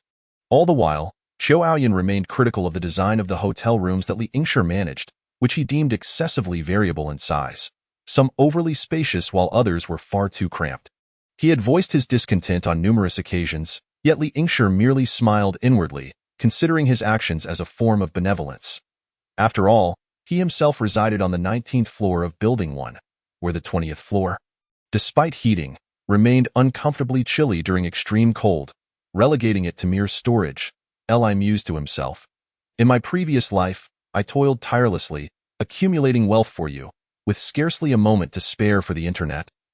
leaving me oblivious to any news until I found myself ensnared within a limestone mine. Thus, in this life, saving your family is my way of repaying the kindness extended to me over 2 lifetimes. In a tragic turn of fate, the opulent villa of the Qiu family on the banks of the Yunjiang River had succumbed to a catastrophic flood, resulting in the annihilation of the entire family. The southern side of the building complex, along with sun-drenched areas on the ground, had been meticulously designated as agricultural zones, now flourishing with sweet potatoes, radishes, and cabbages die in the future. This area was destined to transform into a verdant paradise. Conversely, the northern side of the building had been divided into various residential types according to size. The largest unit boasted over 100 square meters, designed with a 3-bedroom, 2-living-room layout. The medium-sized unit spanned approximately 50 square meters, comprising 2 bedrooms and 1 living room. Slightly smaller units featured around 35 square meters of pure 2-bedroom space. The even smaller ones came in at 16 square meters, while the most diminutive studio apartments measured a mere 8 square meters. Additionally, special accommodations for 4-person staff dormitories were established to cater to diverse living needs. Furthermore, Li Yingshi procured a batch of retired books from the city library at the price of waste paper. Though they predominantly consisted of novels, this predicament left him rather vexed, compelling him to resort to salvaging from the Industrial University's library during the flood. Prior to the onset of the extreme heat, he had already enlisted 5 programmers, 4 men and 1 woman, who constituted his inaugural team of employees. These individuals appeared somewhat introverted, seemingly preferring the comfort of their homes, a trait that likely enabled them to focus on their work. He had promptly arranged for them to head to the hotel to oversee the establishment of servers. They labored tirelessly, downloading nearly every available piece of information from the internet and opening countless membership accounts to access more specialized resources. To ensure that the future shelter's network demands would be adequately met, Li Yingshi spared no expense, investing in 2 sets of medium-sized servers and acquiring 10,000 blade server components. Moreover, he stockpiled hundreds of thousands of backup hard drives. According to the network manager, these server components would suffice for 300 years. Simultaneously, Li Yingshi prepared for unforeseen circumstances by stocking up on several tons of printing paper. Should any computer malfunctions arise, he would instruct his employees to convert digital information into hard copies to prevent the loss of crucial technical documents. Li Yingshi purchased an advanced small-scale wireless network base station, complete with a backup system. Each set of equipment was equipped with its own server room and switches, capable of establishing small networks independently, ensuring that internal communication remained unaffected even in the event of external network disruptions. This base station employed cutting-edge 6G technology, boasting remarkable speed. By then, Li Yingshi's servers were poised to become the dominant network force in the region. Not only that, but he also commenced laying down cable television networks within the 2 buildings to provide an alternative source of entertainment should external networks fail. In the event of such disruptions, individuals would at least be able to pass the time by watching classic films, alleviating their feelings of ennui. The 4 generator units within the thermal power plant had completed their commissioning process. But only 1 unit needed to be activated to meet the air conditioning and construction demands of the buildings. Another unit would alternate with it, while the remaining 2 were temporarily sealed for future use. This arrangement ensured a reliable power supply while maximizing the longevity of the equipment. The most pressing concern within the building was the supermarket. According to Li Yingshi's original vision, this supermarket was meant to rival the scale of a Walmart. Stocked with enough supplies to last for a decade for a population of 20,000, however, Xiao Hai had constructed a supermarket that was utterly mundane, with a woefully limited selection of goods and minuscule procurement quantities, barely filling a single floor. Confronted with this situation, Li Yingshi unhesitatingly ordered Xiao Hai to initiate an emergency procurement operation, insisting that the supermarket's inventory be expanded to occupy at least 10 floors. Xiao Hai lamented that funds were running low, as his father had already taken out a loan of 10 billion, all of which had been invested. Without a moment's hesitation, Li Yingshi responded, "Mortgage the building. Use all the funds obtained from the loan solely for procurement." Xiao Hai was left utterly astounded by Li Yingshi's audacious move. It was worth noting that mortgaging the building could yield a loan of at least 20 to 30 billion. Yet now, he was proposing to allocate that entire sum for purchasing supplies. Surely it would be impossible to fill the entire inventory, even if they were to deplete the city's resources. Nonetheless, Li Yingshi remained composed, reassuring him that there would be ample space for any quantity of supplies acquired. Following a frenzied period of preparation and operation, they managed to fill 10 floors within the two buildings with an array of various supplies just 2 days before the impending deluge. The sight of these astonishingly abundant resources left everyone in awe. Crowds gathered to marvel at the spectacle, and once they dispersed, the supplies were quietly transferred into Sun Xiaoya's space on days when the sun blazed brightly. The hot winds blew, and sweat streamed down their backs. Li Yingshi was compelled to embark on a journey of his own. His destination was a renowned locale within the country celebrated for its delectable small dishes. There, he meticulously selected and procured an impressive 100 tons of assorted small dishes, each carefully packaged into 500-gram portions. Without pause, he hurried to a seed company in Hainan, purchasing 5 tons of seeds for rice that could be retained for planting, alongside an equal quantity of high-yield rice seeds that could not be saved. Furthermore, he acquired half a ton of various vegetable seeds, with particular emphasis on cabbage, radishes, sweet potatoes, and potatoes, each receiving 5 tons. In addition, he purchased 10,000 tons of fertilizer and 50 tons of insecticide. Simultaneously, the previously ordered 100,000 blankets and 1,000 inflatable rafts had all been delivered. The procurement of these supplies undoubtedly offered a glimmer of hope to factories grappling with the oppressive heat and drought, teetering on the brink of bankruptcy, allowing them to maintain operations and temporarily avert the looming threat of closure. Moreover, Li Yingshi secured 50 snow vehicles and 200 snowmobiles, ensuring ample preparation for the extreme conditions that may lie ahead. He expeditiously allocated all remaining funds to acquire pre-prepared meals and canned goods, uncertain whether they would arrive in time before the flood struck. Chapter 19. Return to Cloud City 3. Upon returning to Chuxia Hotel, Sun Xiaoya, having acquired a spacious 3-bedroom, 1 living room, 2-bathroom residence, resolved to invite her parents to join her. In her fervor, she resorted to various manipulative tactics, even threatening to leap from a height, in an attempt to coerce her parents into resigning from their stable and well-paying jobs and selling their home to relocate the entire family to the hotel. However, her father held the position of sales supervisor at a reputable company, while her mother served as head nurse at a hospital, both enjoying secure employment with substantial incomes and many years until retirement. This protracted hesitation caused Sun Xiaoya considerable distress, leading her to fall gravely ill. It was only at this juncture that her parents finally relented and, just before an impending torrential downpour, were dragged to the hotel by her insistence. Prior to their departure, Sun Xiaoya meticulously cleared out all the furniture, clothing, and any other items of use from their home. Upon beholding the expansive and lavish abode before them, her parents exchanged knowing smiles. They were further astonished to learn that this dwelling was a gift from the hotel's owner. No wonder the young lady had been so diligently striving to lose weight. Not only had she been traveling extensively with Director Li, but she also reveled in taking photographs at various global landmarks. In less than 2 months, she had successfully reduced her weight to 110 pounds, transforming her once round and cherubic face into a refined oval visage that captivated onlookers.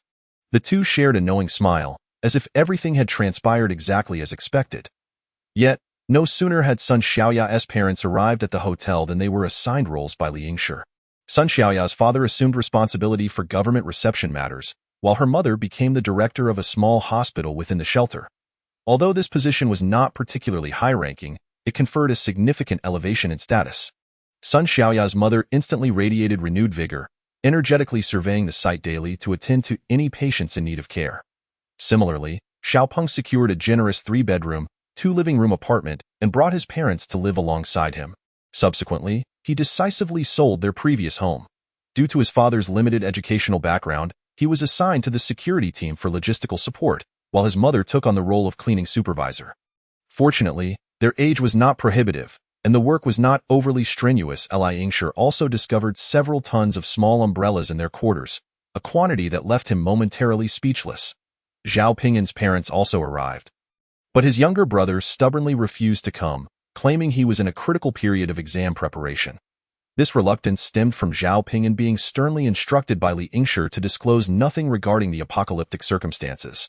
Thus, Zhao Pingyan, under the pretense of allowing his parents to enjoy a better life, brought them over. However, the challenge lay in persuading his brother to join them. Ultimately, Li Yingshi devised a plan. Instruct Zhao Pingyan to inform his brother that their parents were ill and required his immediate care. Indeed, Zhao Furong rushed over without a second thought. Upon arrival, however, he was promptly detained by security in a small room, remaining there until the onset of the flood before being released. Fortunately, Zhao Furong exhibited extraordinary talent and aptitude within the shelter. He became the first university student specializing in automation, and Li Yingshi appointed him as the director of the Automation Research Institute. This news delighted Zhao's parents, who proclaimed to all that the old sage had indeed been remarkably accurate in his predictions. When Zhao Furong was just a year old, the sage had foretold that he would possess great fortune and would surely rise to prominence in the future. Now, it seemed that all had come to pass. The prophecy had materialized. At this moment, Li Yingshi pondered deeply. Was it Zhao Furong who was truly fortunate, or was it Zhao Pingyan who bore greater auspiciousness? Or perhaps it was himself who possessed extraordinary opportunities? After much contemplation, he could not help but marvel at the whimsical arrangements of fate. Zhao Furong was indeed incredibly fortunate. It stood to reason that had Zhao Pingyan not befriended Xiao Peng, his current opportunities might never have arisen. Moreover, it was due to Xiao Peng's close relationship with him that Zhao Furong was able to emerge and secure his position as a trusted confidant. One could say that Zhao Furong's meteoric rise was entirely facilitated by his connection to Zhao Pingyan at that moment. Facing a world rife with uncertainties and possibilities, Li Yingshi felt a greater sense of reverence for the future. It was as though every seemingly arbitrary event concealed an ineffable force of destiny. Was it not the case that every morsel and sip was predetermined by heaven? Contemplating this, he fell into profound thought.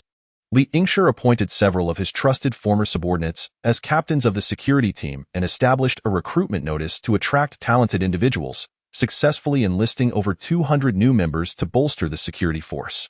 Despite his ignorance regarding the extent of Huangfu Jena's machinations and the number of spies or moles he had embedded, he found himself with little choice. Given his current capabilities, confronting Huangfu Jena directly would be akin to striking a stone with an egg.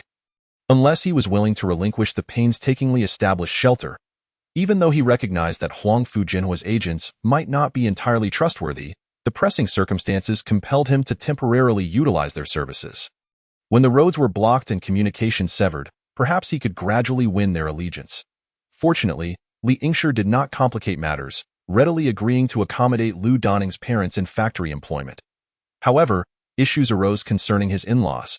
Though they were not of advanced age, their limited education left them feeling superior to the roles of security or cleaning staff, believing such positions to be beneath them. Furthermore, their lack of skills rendered them ill-suited for alternative employment. This predicament caused Lu Danning considerable distress, as he fretted incessantly, his hair falling out in clumps. To make matters worse, his sister-in-law proved to be a handful as well. Initially, Li Yingshi had secured her a position as a supermarket cashier. But she frequently complained of the lack of customers and boredom, and then lamented the fatigue of standing for long periods, ultimately abandoning the job altogether. As a result, the three of them spent their days idly at home. Living off Lu Danning's earnings, Xiao Hai had become remarkably prosperous. He had transformed into a legendary thief in far-off South America. Utilizing his courage and intelligence, he robbed the rich to aid the poor, earning the admiration and allegiance of the populace. Moreover, he successfully assembled a formidable crew that wreaked havoc across several South American nations, stirring significant unrest wherever they roamed. However, for Li Yingshi, material wealth was hardly a scarce commodity. The resources at his disposal were already staggering, rendering him indifferent to the substantial assets amassed by Xiao Hai. Instead, he was far more concerned with how to navigate the current chaotic landscape and ensure the safety of himself and those around him. Although he had previously witnessed these precious items in Xiao Hai's private space, seeing them all delivered into his possession was still astonishing. This act of generosity and trust exceeded his expectations. To honor Xiao Hai's loyalty, the relevant authorities designated him and his subordinates to occupy the entire 11th floor of Building Number 2, granting them exclusive rights to the entire floor. Chapter 20. Xiao Hai. Upon deeper investigation, Li Yingshi discovered that Xiao Hai had been infatuated with romance of the Three Kingdoms since childhood, often likening himself to Zhuge Liang. Indeed, his actions could be deemed those of a prominent figure. However, having been born in a time of peace, he had long been constrained by various limitations and restrictions, preventing him from showcasing his talents over the years, having only completed high school education in a hasty manner. After reaching adulthood, he resolutely enlisted in the military, but merely 2 years later, he was forced to retire and returned home, eventually finding work as a delivery man to get by. Nonetheless, the moment he stepped beyond the borders of his homeland, Xiao Hai, unbound by moral and legal constraints, thrived in his new environment, particularly with the support offered by Li Yingshi's space, which further empowered him. Remarkably, he seemed to possess a natural aptitude for languages, quickly learning several local dialects shortly after arriving in South America. With his exceptional skills and audacity, he swiftly established himself and attracted a small band of robbers.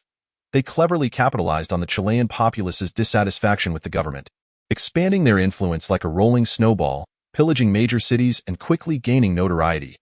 Thanks to his extraordinary spatial abilities, which allowed him to procure necessary supplies at will, he faced no logistical concerns. Additionally, in this foreign land, he imposed only loose military discipline on his followers, requiring them to present tributes periodically. Consequently, brave souls and outlaws from across South America flocked to his banner. His gang grew exponentially, resembling a herd of wild horses, ravaging the land and crossing multiple national borders, taking countless innocent civilians hostage. Towns were left desolate, villages reduced to ruins. Despite the best efforts of the regular armies from various nations to track them down, capturing them proved elusive. However, with their numbers swelling, Xiao Hai's power surged, and he consistently defeated the regular armies of multiple countries, even launching counteroffensives against them. These desperate renegades grew increasingly brazen, ultimately advancing into Brazil. By this time, Xiao Hai had amassed nearly 100,000 followers, all well-armed. Upon entering Brazil, the government dispatched 300,000 regular troops to confront him. Yet, in a single night raid, Xiao Hai decimated their forces entirely. With the Brazilian government bereft of its military, they hastily sought assistance from the United States. As Xiao Hai, accompanied by a band of ruthless brigands, traversed Brazil with the audacity of a conqueror, they ultimately encountered formidable foes on the outskirts of Rio de Janeiro. This opposition comprised two fully armed and powerful mechanized brigades, totaling approximately 6,000 soldiers from the United States, loaned by the Brazilian government. Following closely behind were 200,000 of Brazil's last remaining armed forces. Faced with these well-trained, technologically advanced American troops, Xiao Hai's men wielded nothing but a handful of light weaponry. The commanding officer of the American forces issued an immediate order for the ragtag group to surrender unconditionally. However, these battle-hardened insurgents, undefeated in countless confrontations, were not likely to capitulate easily. The resounding battle cries echoed across the field. In the eyes of the American commander, these valiant individuals from various corners of South America, participating in a zero-cost acquisition scheme, appeared to be nothing more than novice fighters, utterly unprepared to confront the helicopters hovering above and the tanks and armored vehicles roaring on the ground. Yet, Xiao Hai had made meticulous preparations, having strategically placed 400 containers filled with sand in the vicinity.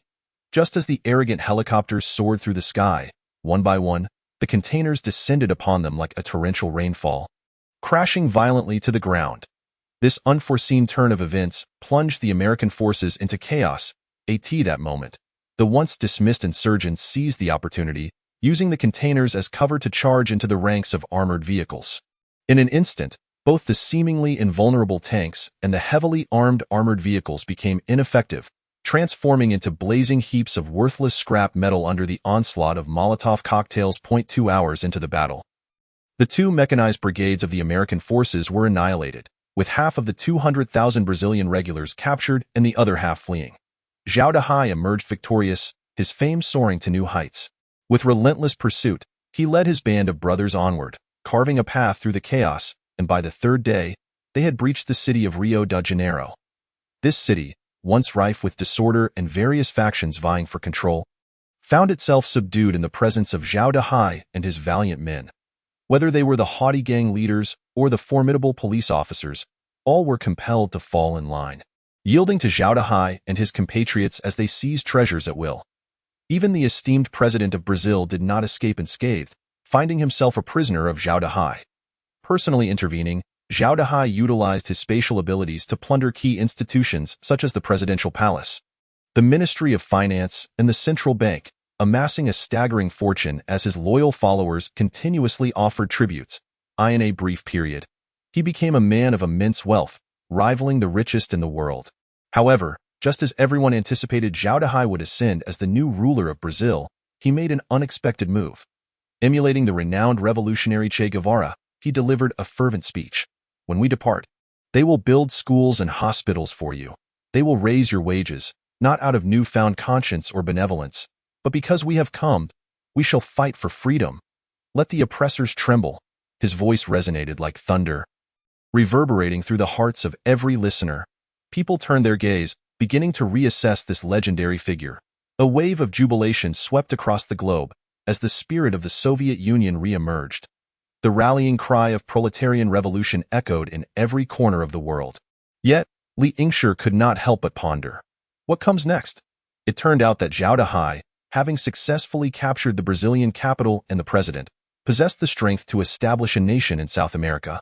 Unfortunately, his band of brothers hailed from disparate corners of the world, many of whom were outlaws who had risen through the ranks of zero-cost acquisitions. Once the opportunity to claim dominion arose, conflicts over glory and recognition were inevitable. Consequently, infighting ensued, with individuals engaging in open disputes and even violent confrontations. Meanwhile, various local factions in Brazil seized the moment to retaliate, creating chaos, to maintain a semblance of balance among these forces. The military genius Xiao Hai, often likened to a modern-day Zhuge Liang, found himself overwhelmed, beset by daily headaches. Moreover, these factions showed no signs of relent, as Xiao Hai faced assassination attempts from rival forces almost daily. It finally dawned on him that being the leader was far from an easy task. After a brief period of astonishment and confusion, the remaining heroes among his ranks suddenly erupted into an unprecedented conflict. Nearly 300,000 fully armed brigands, having flocked to Rio de Janeiro from various factions, plunged the city into chaos, casting it into darkness.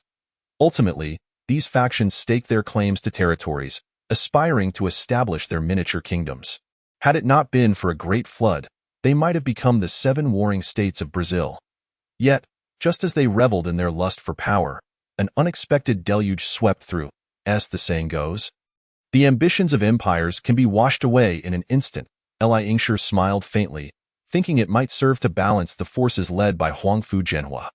Standing alone by the north-facing window of his room, he gazed silently at the bustling construction site to the north, which remained lively and industrious. Even under extreme heat, workers chose to continue their labor into the night. However, witnessing the scene before him, Li Yingshi was engulfed in deep concern. His greatest worry was that the portion of buildings overseen by Huangfu Jena had only reached half of its completion, with many structures lacking even doors and windows. Such circumstances would undoubtedly pose significant challenges for Li Yingshi when he assumed control. More troubling was the fact that the site boasted a workforce of 20,000, predominantly robust male laborers, with only a few elderly women responsible for cooking. The presence of 20,000 strong men posed a considerable security risk to Li Yingshi's modest sanctuary. With a heavy sigh, Li Yingshi contemplated. In this apocalyptic world, why was it so arduous to survive peacefully? A wave of helplessness and frustration washed over him, but he soon rallied himself, resolved to persevere, to live. Chapter 21. It rained soon after. Li Yingshi sent the 10 vibrant and charming young women, sent by Xiao Hai as a token of allegiance, to school, where they would begin their studies anew, focusing on Chinese language and the esteemed classical texts, Enda and Enjia, along with the Confucian virtues of 3 obediences and 4 virtues. At that moment, an unforeseen event transpired. Xiao Haoyun's 2 young female companions from the capital, Tian Xiaoyu and Li, arrived in Yun City. Recently, Xiao Haoyun, seeking a new endeavor, had established a film company dedicated to producing short dramas. Upon learning this news, Tian Xiaoyu and Li could hardly contain their excitement, leading a throng of juniors and seniors to Yun City. With numerous unoccupied rooms in the hotel, Xiao Haoyun proposed to Li Yingshi the idea of temporarily setting up a film base within the hotel, which would not only become an attractive highlight for future customers, but also make full use of existing resources. Without delay, preparations for various set designs commenced, and with the inclusion of handsome male actors and captivating female actresses, the filming site took on a lively and professional appearance. Since Xiao Haoyun was not well versed in filming, he allowed the boys and girls to exercise their creativity, transforming the space into a vibrant stage brimming with ingenuity, where each participant immersed themselves wholeheartedly in the production. Simultaneously, Xiao Haoyun's spacious and luxurious flat was finally completed. Overjoyed, Xiao Haoyun began hosting daily parties with Tian Xiaoyu and Li since moving into his new home. Observing Xiao Haoyun's gradual decline in health and vitality, Li Yingshi could no longer stand idly by and earnestly urged him to take care of himself. However, in response to his friend's concern and advice, Xiao Haoyun always deflected, his words evasive and dismissive, seemingly not truly absorbing the message. Unexpectedly, during a dinner with Xiao Haoyun and Li Yingshi, Tian Xiaoyu noticed that Xiao Haoyun treated Li Yingshi with utmost respect, as if he were a person of high authority, echoing the demeanor she had only witnessed when Xiao Haoyun interacted with Wang Xiangjun. To her astonishment, she discovered during their conversation that Li Yingshi was, in fact, the mastermind behind the luxurious Chuxia Hotel. In that instant, Tian Xiaoyu's thoughts began to race. She discreetly called upon two close junior female friends to accompany her, both of whom were in their late teens and had undergone extensive dance training, resulting in slender, supple waists that swayed like willows in the breeze. Their beauty was striking, fresh, and ethereal, akin to blooming water lilies. Even without makeup, they would easily score above 90 in looks. One of the girls, plump and voluptuous, contrasted with the other, who was petite yet equally enchanting. Both gazed at Li Yingshi with flirtatious glances, their smiles exuding an irresistible charm. Coming from relatively modest backgrounds, these two junior girls lacked resources. And seeing their classmates soar to success, they naturally yearned for the guidance and support of influential figures, often feeling anxious about their prospects. The more voluptuous girl was named Zhang Yifei, while the slender and adorable one was called Wang Youji. Upon witnessing Li Yingshi's youthfulness, charm, and remarkable wealth, coupled with the revelation that he is the proprietor of the Chuxia Hotel, the two young women were instantly captivated. Particularly Zhang Yifei, who, seizing an opportune moment when no one was paying attention, inched closer to Li Yingshi. This unexpected sensation caused a rush of warmth to envelop him, compelling him to rise and make his way to the restroom, intending to splash some water on his face to regain his composure. Unbeknownst to him, Zhang Yifei also vacated her seat. Faced with such overt advances from both women, Li Yingshi found himself somewhat ill at ease. This truly was a night of madness. He profoundly grasped the insidious allure of power and wealth, a sensation akin to an invisible enchantment that ensnared him completely. Gradually, he began to indulge in that tantalizing world, unable to extricate himself. Li Yingshi realized he was losing his once innocent self, increasingly relishing the pleasures that came his way. He had transformed tremendously from his former self, amassing an extraordinary fortune. The monumental debts he owed to the bank were significant enough to warrant personal visits from the bank president each month, who came to inquire about his well-being and present him with exquisite gifts. Those once unattainable people and things were now within his effortless reach. At this moment, a potent desire surged within him. May the dreaded apocalypse never return. For it is only through personal experience that one truly understands the value of life and the beauty of humanity. Only after enduring various hardships can one truly appreciate the happiness that exists in the present. Contemplating this, Li Yingshi fell into a profound reverie. When he awoke in the grand bed the following morning, he found himself alone. Outside, the distant sounds of two women's cheerful laughter mingled with the crisp clinking of kitchenware. What a splendid day it was! Li Yingshi slowly extended his hand to draw back the curtains. The scene that greeted him caused his heart to plummet. He found himself momentarily entranced. The outside world was shrouded in a thin veil of mist, rendering everything hazy and enigmatic. The delicate, hair-like drizzle fell silently, draping the entire landscape in a gossamer shroud. Gazing at this dreamlike tableau, Li Yingshi's mood grew increasingly heavy. He felt akin to a solitary boat adrift in the rain, lost upon an endless sea, unable to find direction or glimpse the shore. As moments ticked by, his already despondent spirits sank deeper, as if plummeting into an abyss upon descending to the ground floor. Li Yingshi made his way directly to the security team's office. Today, 5 captains were on leave, leaving only Xiao Peng and Jiang Tao to uphold their posts. Notably, Jiang Tao was no ordinary man. He was one of the 50 leaders meticulously selected and strategically placed by Huangfu Jena. Upon entering the office, Li Yingshi succinctly outlined the current situation and decisively issued orders. Jiang Tao, I need you to ensure your team closely monitors every action of the workers at the northern construction site. That is the territory of young Master Huangfu, and any incident there will require an explanation to him. Should you notice even the slightest anomaly, report to me immediately. His tone was grave and resolute, exuding an undeniable authority. Recognizing the urgency, Jiang Tao promptly gathered his team and proceeded to the construction site. He then instructed Xiao Peng to summon Sun Xiaoya, Xiao Hai, Zhang Pingon, and Lu Danning to the conference room.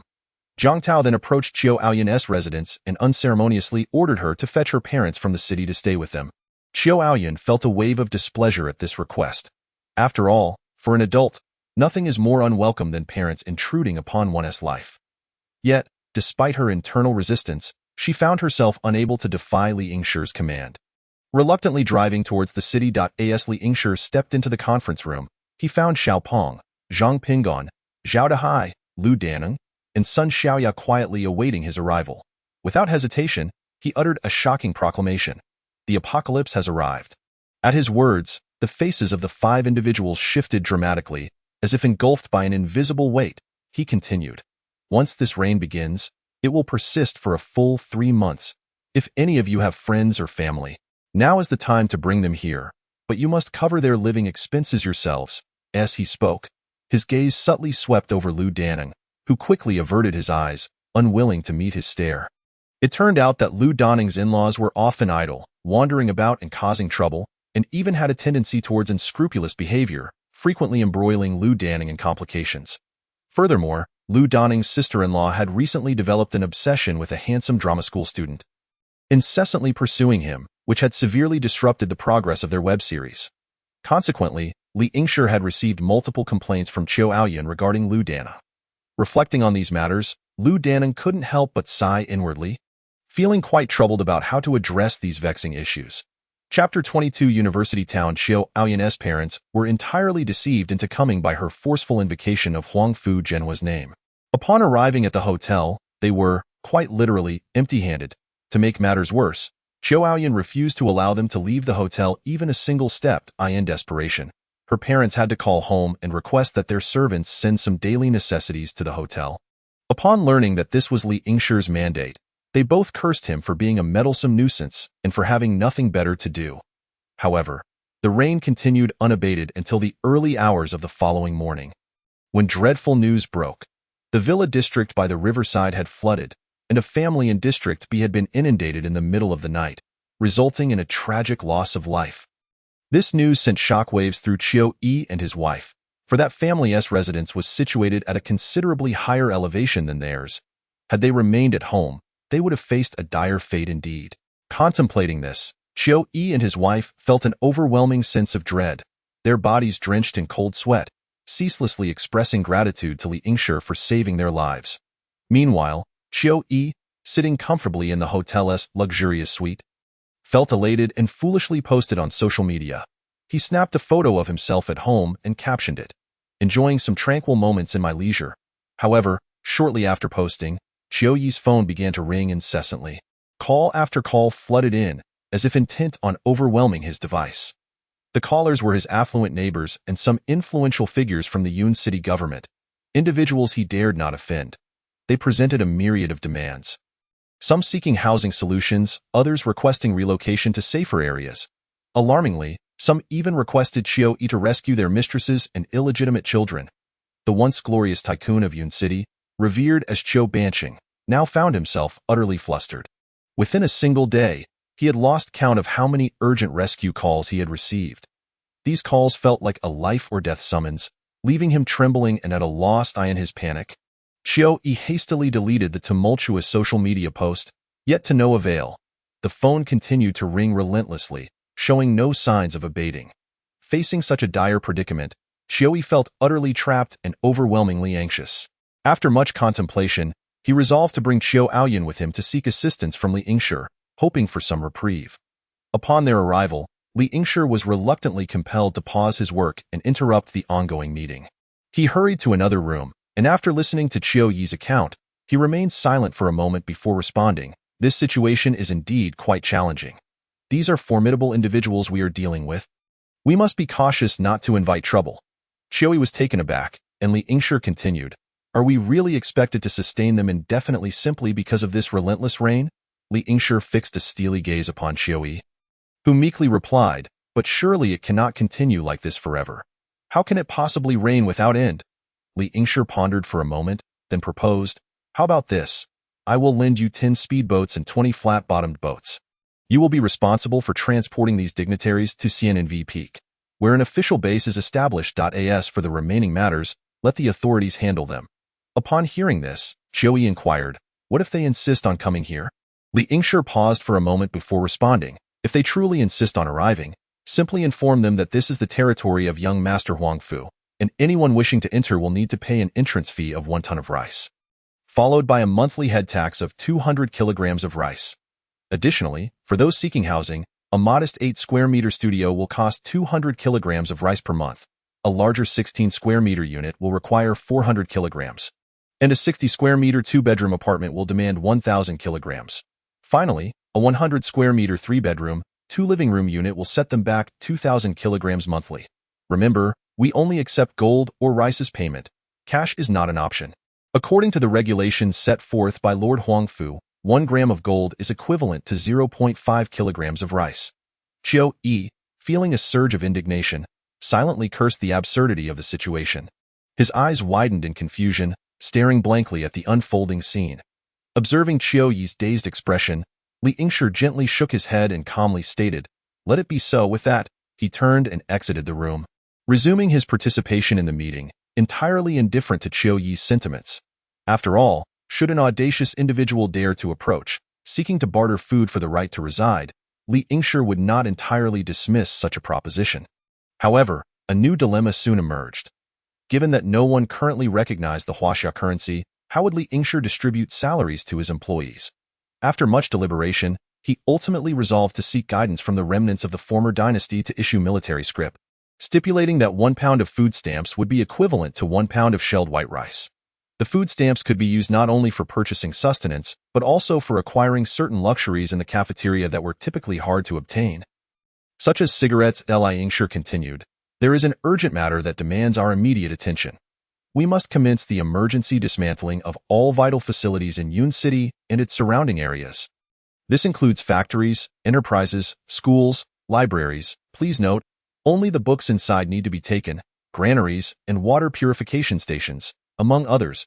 If we fail to act swiftly, these locations will be mercilessly engulfed by the encroaching floodwaters, only to be frozen for a full 20 years. One can only imagine the immense difficulty of clearing those colossal ice blocks in such frigid conditions.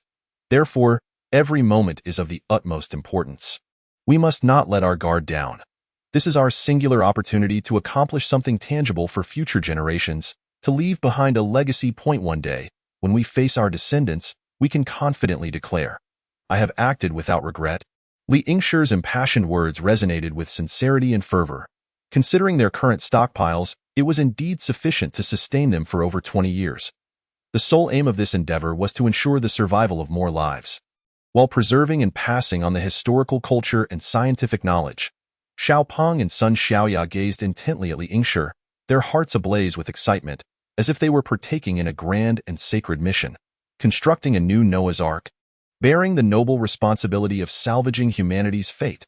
At that moment, their faces radiated unwavering determination and the light of righteousness. In stark contrast, Zhang Ping'an appeared utterly bewildered, his expression vacant, failing to grasp Li Yingshi's profound reasoning or the significance behind it. Xiao Hai exhibited no visible reaction, seemingly indifferent to everything.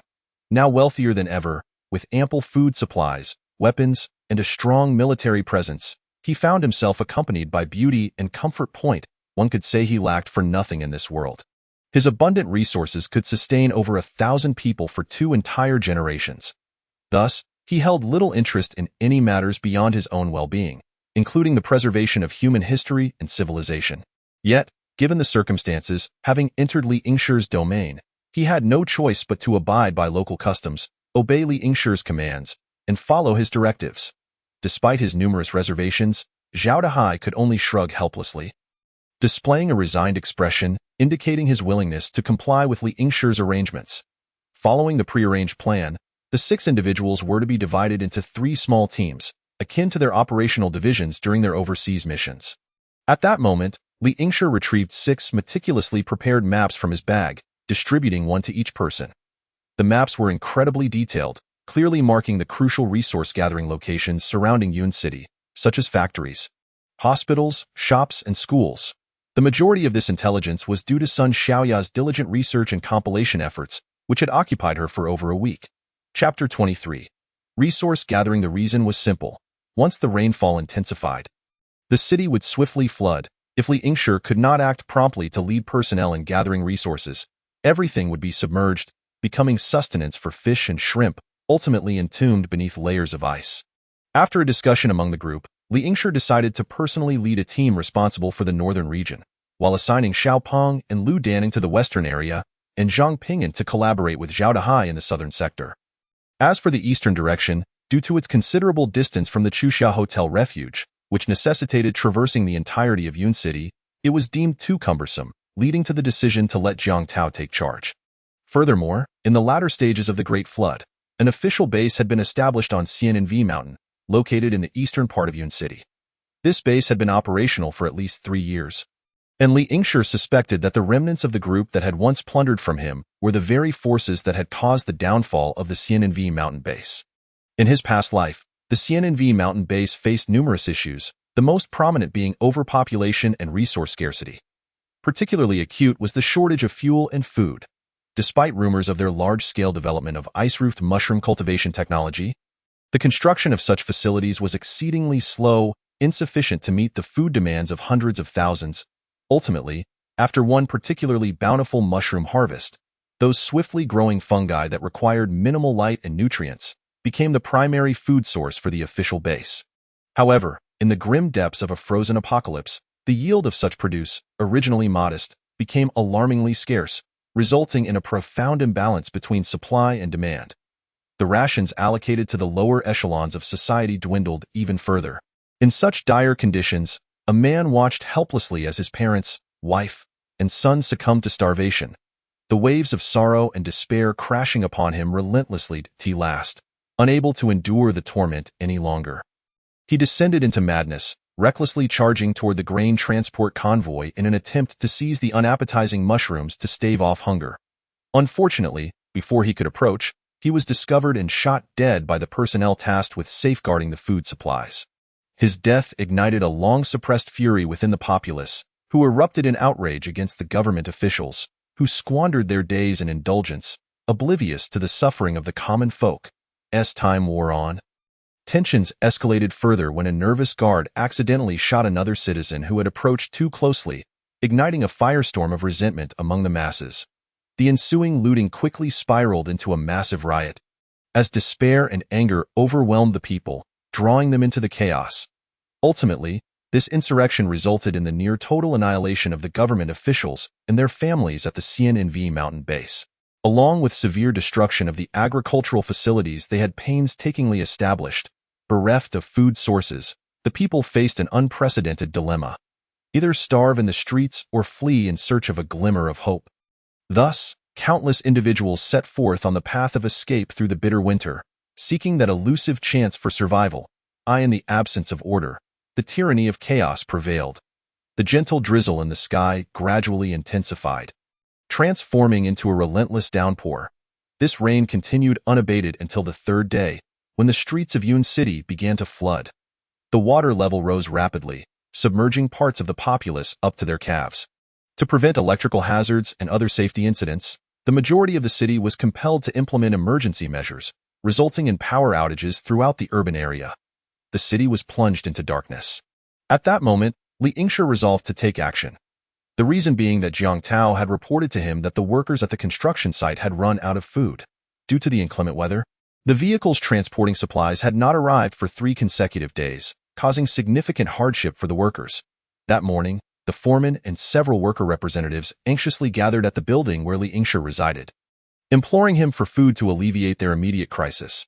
Although somewhat displeased, Li Yingshi felt compelled to meet with the foreman, as he was, after all, a distant relative of the Huangfu clan, named Huangfu Cheng. Upon entering the room, Huangfu Cheng spoke with a tone of courtesy, yet in an unwavering manner. He requested to borrow food sufficient for 20,000 people for several days. After making his request, he discreetly observed Li Yingshi's reaction, seemingly awaiting his response. Li Yingshi pondered for a moment, remaining silent for an extended period. Before sighing, he donned a raincoat and instructed 5 security team leaders to gather all security personnel at the entrance. Standing atop the entrance wall, he held a waterproof megaphone. Comrades, Yun City is presently facing an unprecedented flood disaster. In response to the urgent call from the municipal government, we urgently need to recruit a group of volunteers to assist the government and the public in salvaging factory equipment and supplies. I sincerely invite each of you to actively sign up for this rescue operation, and I promise that every volunteer will be provided with 3 meals during their participation in the rescue efforts. However, the reality was that, since the construction site had only just run out of food, many still had some instant noodles, ham sausages, and other provisions on hand. They gathered, clamoring, merely seeking an opportunity to enjoy some free food and drink. Upon hearing the call to rush to the front lines for disaster relief, many individuals hesitated and faltered. After a period of registration, out of the 20,000 workers, fewer than 2,000 were genuinely willing to participate in the rescue efforts. Faced with this situation, Li Yingshi remained unflustered. He swiftly organized the volunteers into 4 teams. Each team was assigned a leader, equipped with 50 security personnel and 500 worker volunteers. Among them, Li Yingshi and Sun Xiaoya led a contingent heading north to gather supplies. Xiaopeng and Lu Danning were tasked with advancing westward. The team led by Zhang Ping'an and Xiao Hai moved south, while Zhang Tao's group pressed eastward into the urban area. After their departure, a few workers voiced their confusion, asking, "Wasn't it promised that we would be provided with food? Why are we being sent out now?" At this moment, a security team member, prearranged by Li Yingshi, stepped forward to explain. "Do you not understand? Our building houses only a few hundred people, yet there are over 20,000 of you. How many meals can our limited supplies provide? Therefore, we must go out in search of more food to fill everyone's bellies."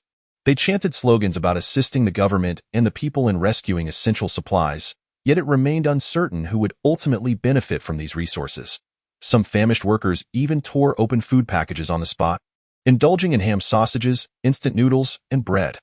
Huangfu Jena and Jiang Tao did not dare to intervene, allowing the various foods to be consumed and stuffed into the workers' packs.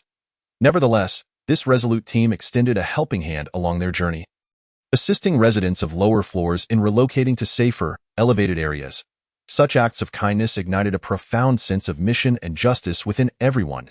At this juncture, Li Yingshi, accompanied by Sun Xiaoya, proceeded resolutely northward. Their objective clear: the northern university town and the numerous high-tech enterprises therein. Unlike others who scattered in various directions seeking survival supplies, Li Yingshi harbored a deeper yearning to rescue those invaluable books. He understood that only after addressing the fundamental needs of warmth and sustenance would people seek spiritual fulfillment. Yet he was aware that many treasures, once lost, could become irretrievable.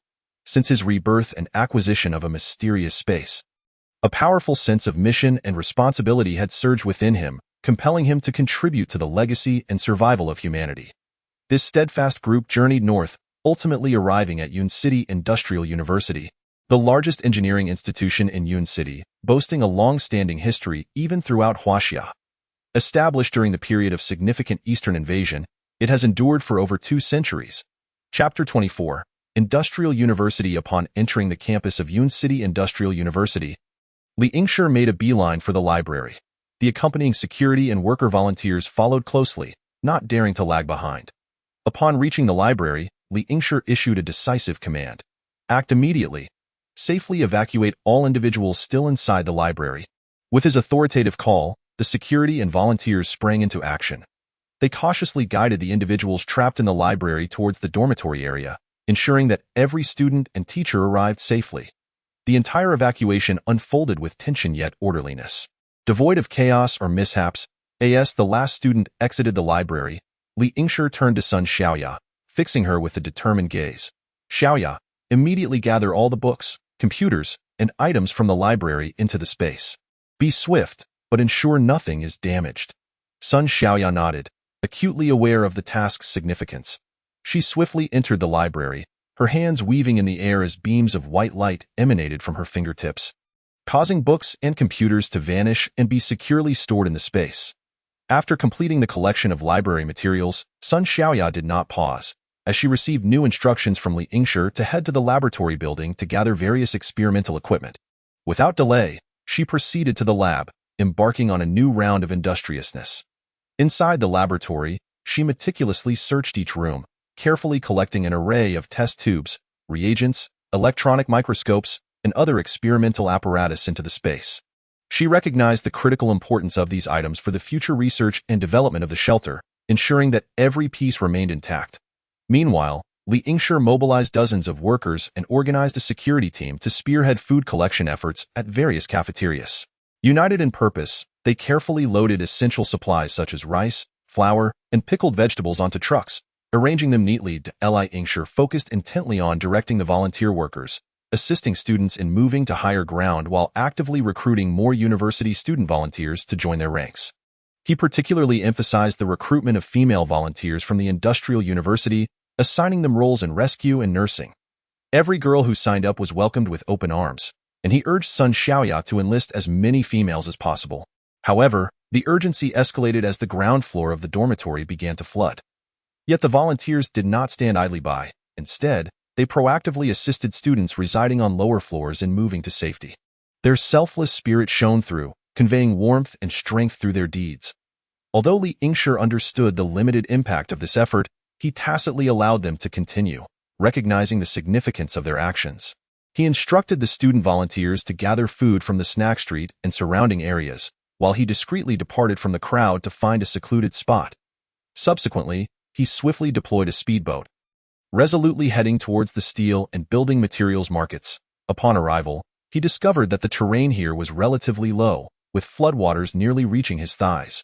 Only a handful of individuals remained trapped on rooftops, and Li Yingshi promptly evacuated them to higher ground. Without delay, he piloted the speedboat towards the wholesale market, launching into a frantic collection operation at various shops. However, due to the low-lying nature of the market, many supplies had likely been relocated in advance, yielding limited results. Nevertheless, Li Yingshi remained undeterred, continuing to search every potential hiding spot for resources, ensuring that nothing was lost to the fish and shrimp.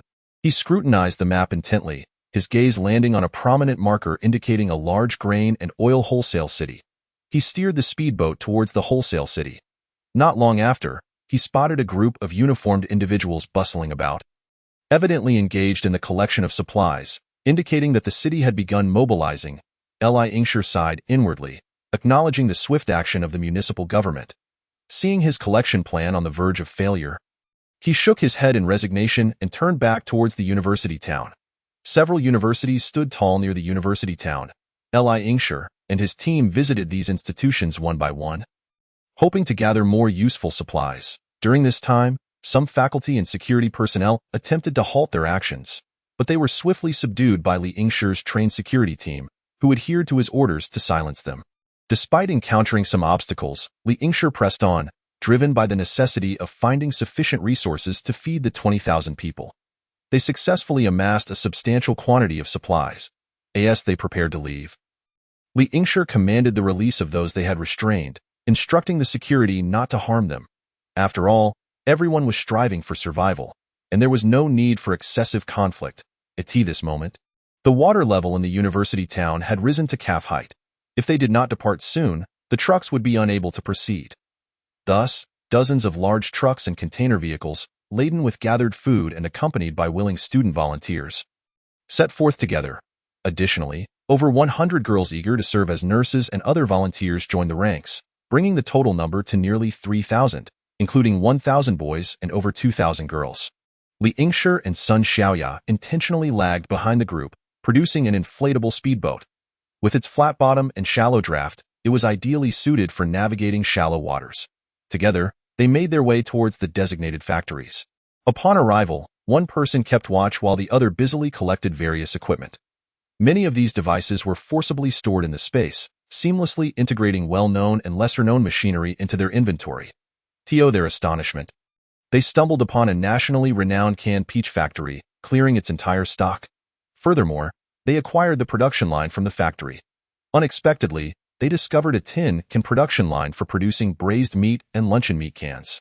Faced with this delightful surprise, the duo promptly made the decision to seize the entire production line, along with the canned goods and tin plates, incorporating them into their space.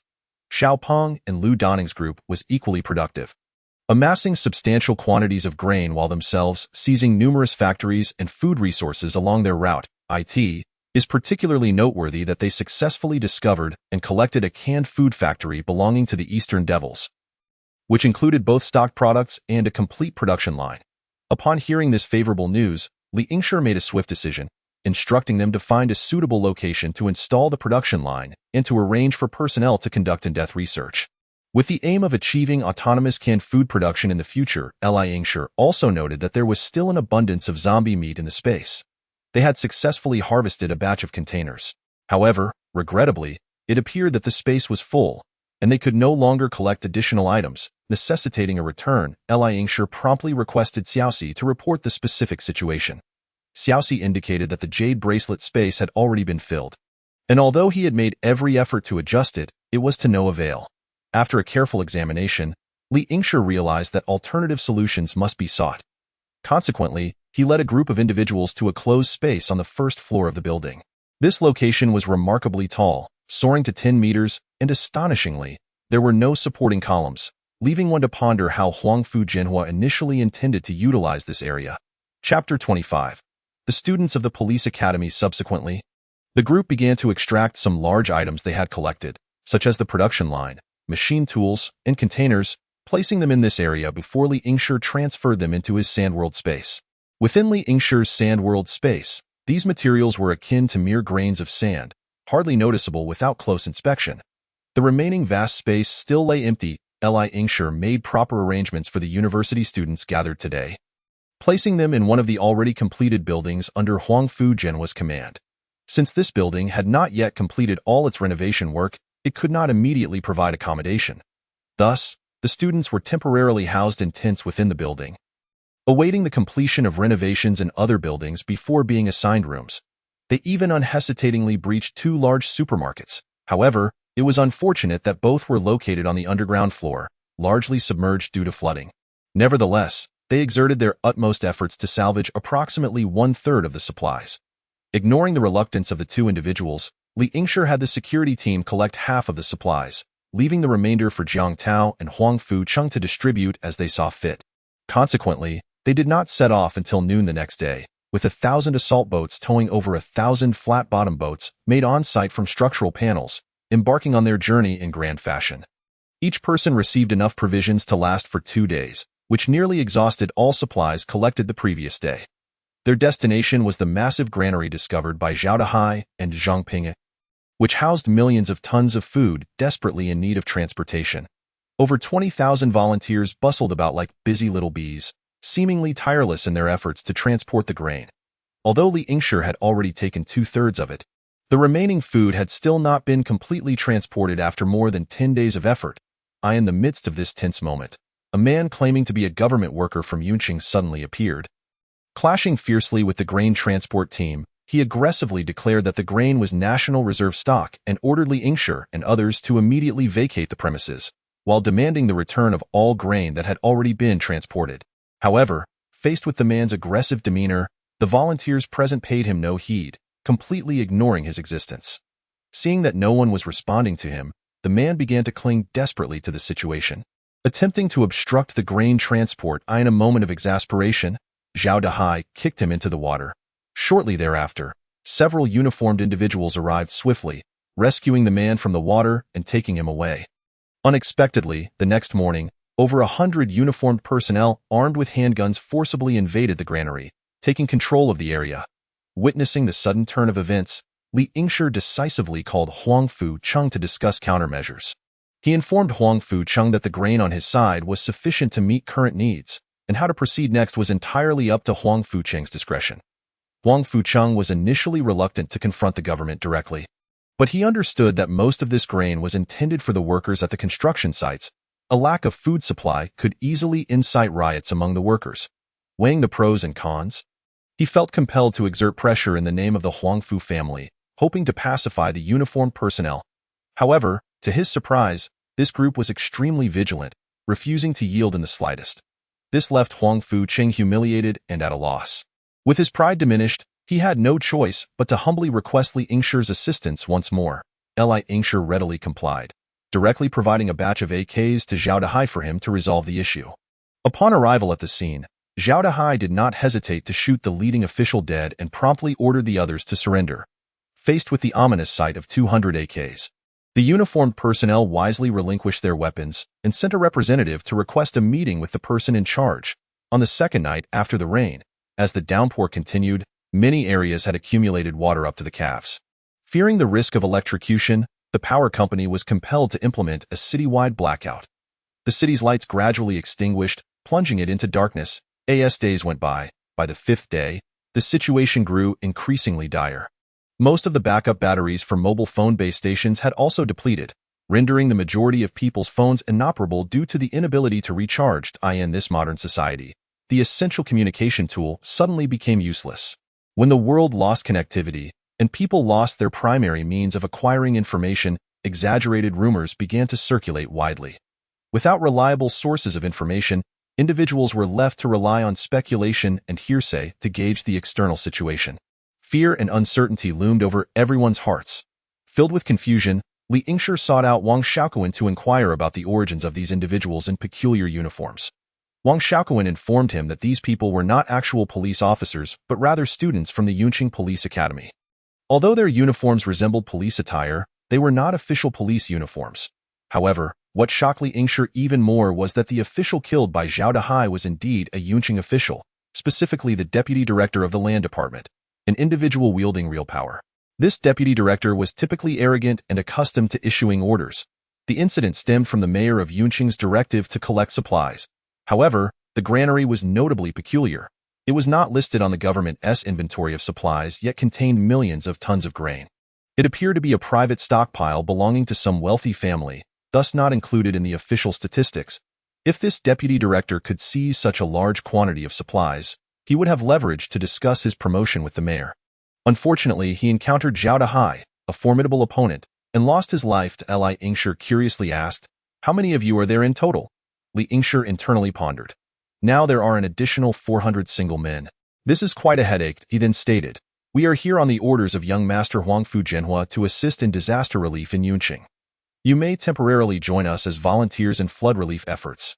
Wang Xiaoquan sighed in relief, repeatedly nodding in agreement. All right. A significant weight was lifted from his shoulders, as this at least temporarily resolved the students' food situation.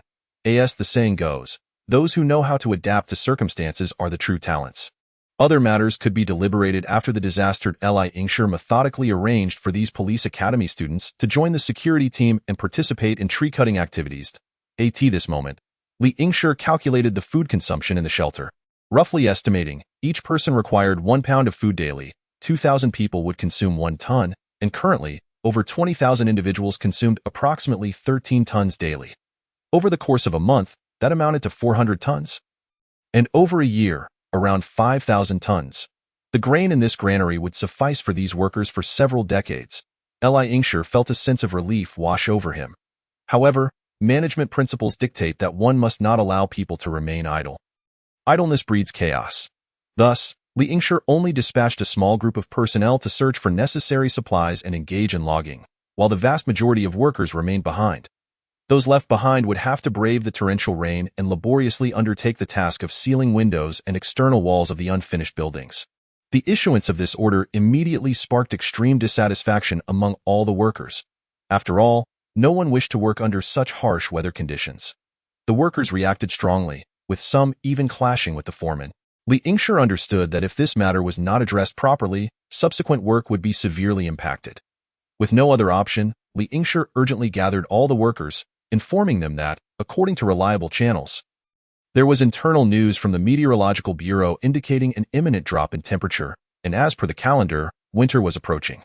Consequently, the temperature would inevitably plummet if the sealing of the external walls and installation of windows were not completed in a timely manner. The workers without shelter would face the risk of freezing to death. Ultimately, Li Yingshi urged the workers to weigh the pros and cons and decide whether to proceed with the external wall construction. At that moment, engulfed in the flood and feeling cornered, the workers, despite their reluctance, understood that they had no other choice but to grit their teeth and begin the arduous task of sealing the external walls and installing windows amidst the downpour. Chapter 26. Food coupons. To ensure that the workers could focus on their tasks, Li Yingshi stood up and announced to everyone in a firm tone, "I have decided to double the allowances for all personnel working outdoors." This statement sent shockwaves through the crowd, and the workers erupted in excited applause. Certainly, the aforementioned subsidies are calculated in terms of Huaxia currency, Li Yingshi promptly vowed. As long as the natural disaster subsides, I, Li Yingshi, shall unequivocally fulfill this promise. Should young Master Huangfu be reluctant to provide payment, I, Li Yingshi, will not hesitate to liquidate my possessions to ensure everyone is compensated. Upon hearing this news, the workers' spirits were finally stirred. Subsequently, Li Yingshi declared, "Furthermore, we shall provide the workers with complimentary 3 meals a day, and I announced that we will slaughter a cow daily to supplement their rations." This delightful news further exhilarated the workers. Such a situation rendered Li Yingshi exceedingly cautious in his dealings with them, treading carefully to avoid inciting any collective unrest. AS volunteers ventured to collect supplies from a distance of 80 kilometers. The return on their efforts had plummeted into negative figures, with the availability of resources dwindling. Faced with this predicament, Li Yingshi decisively halted the large-scale external search operations. However, he did not entirely abandon the quest for supplies.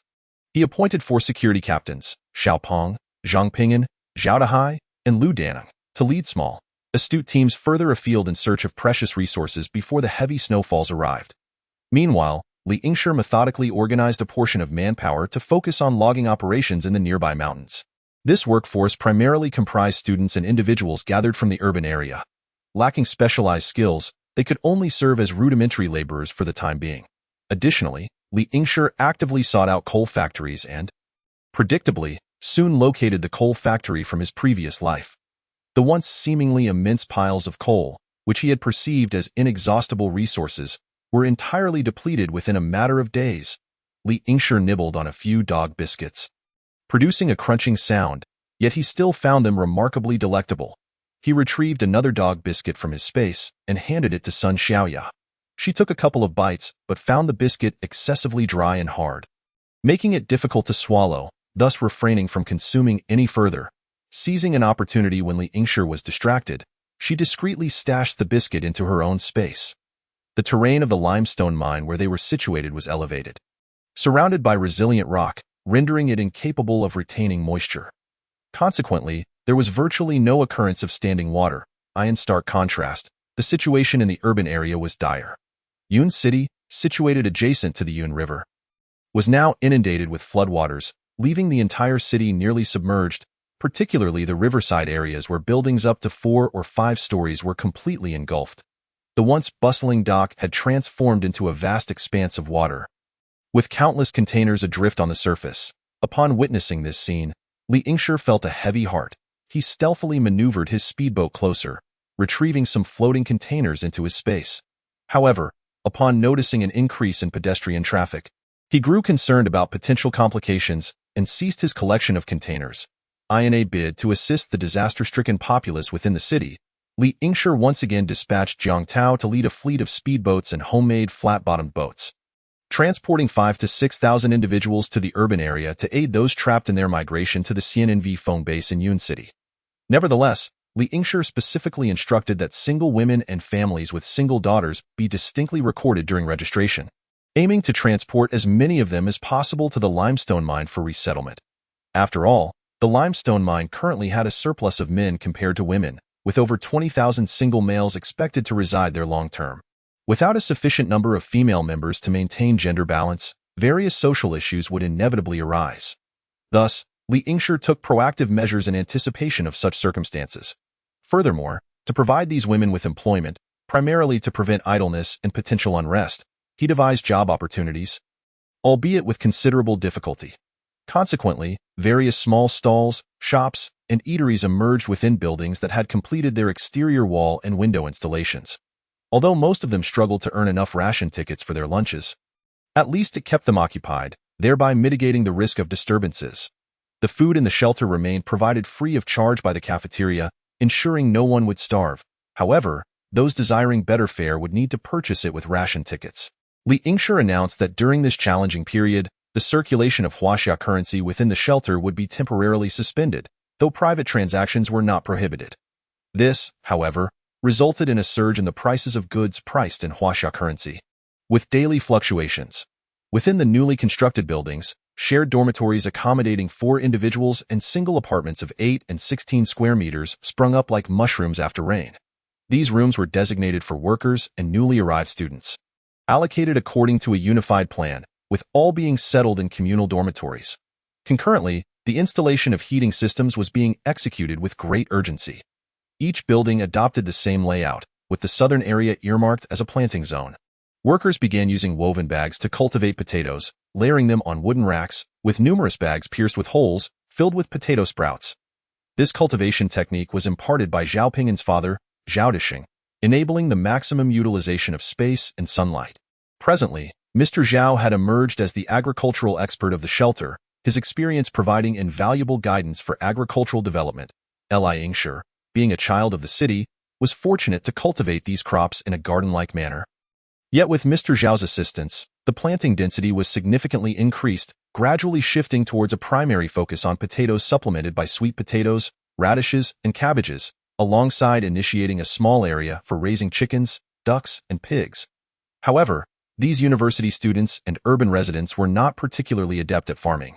The primary labor force remained the diligent and earnest migrant workers led by Mr. Zhao. They toiled from dawn until dusk, nurturing the land with their sweat.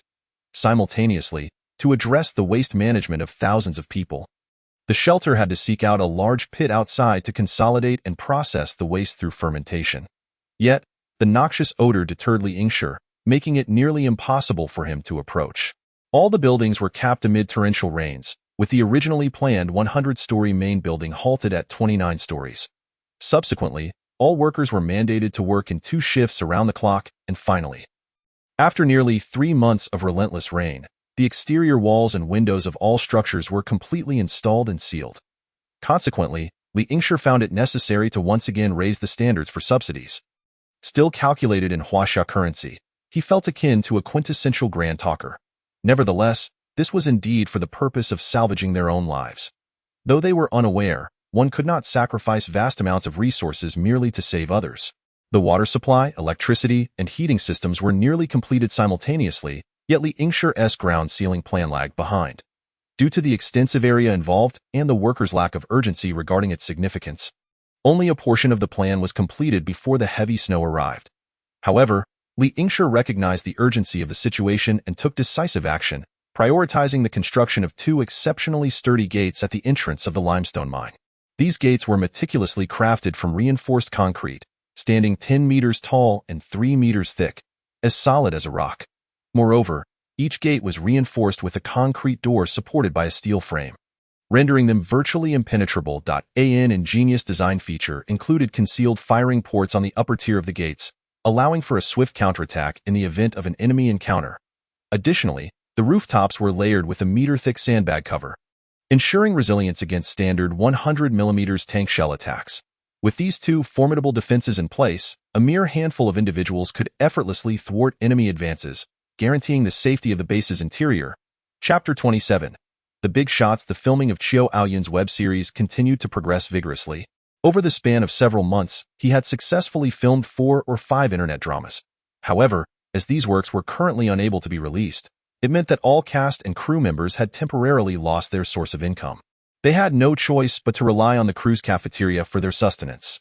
Actors were only receiving their base salaries, which were currently being recorded for future payment, alleviating a significant financial burden for Xiao Haiyun, revealing the true face of the unscrupulous capitalist. Furthermore, their wages were settled in Huaxia currency, and Li Yingshi speculated that these would likely become a series of meaningless figures on paper in the future. Regarding the attentiveness and queries of the 2 women, Li Yingshi found himself utterly preoccupied. He barely had time to watch their latest completed web series. Only Li Yingshi himself was aware that he was exerting every effort to save the lives of everyone here. Previously, only the 2 buildings belonging to Li Yingshi had access to electricity, but now, due to construction and other factors, power supply had been extended throughout the entire shelter. Moreover, television and mobile networks were simultaneously activated. Li Yingshi even designated personnel to monitor the external world daily, seeking information sources akin to radio signals. However, mobile usage remained restricted to the shelter's interior, and currently, only the official website of the Chuxia Hotel under Li Yingshi's management was accessible. To facilitate communication, Li Yingshi also established a forum for individuals to express their emotions, in a generous gesture. All mobile network fees were waived for everyone, and a dedicated film section was established on the official website, featuring a collection of classic films from yesteryears. Furthermore, television networks were activated, ensuring that each floor was equipped with a television, facilitating round-the-clock broadcasts.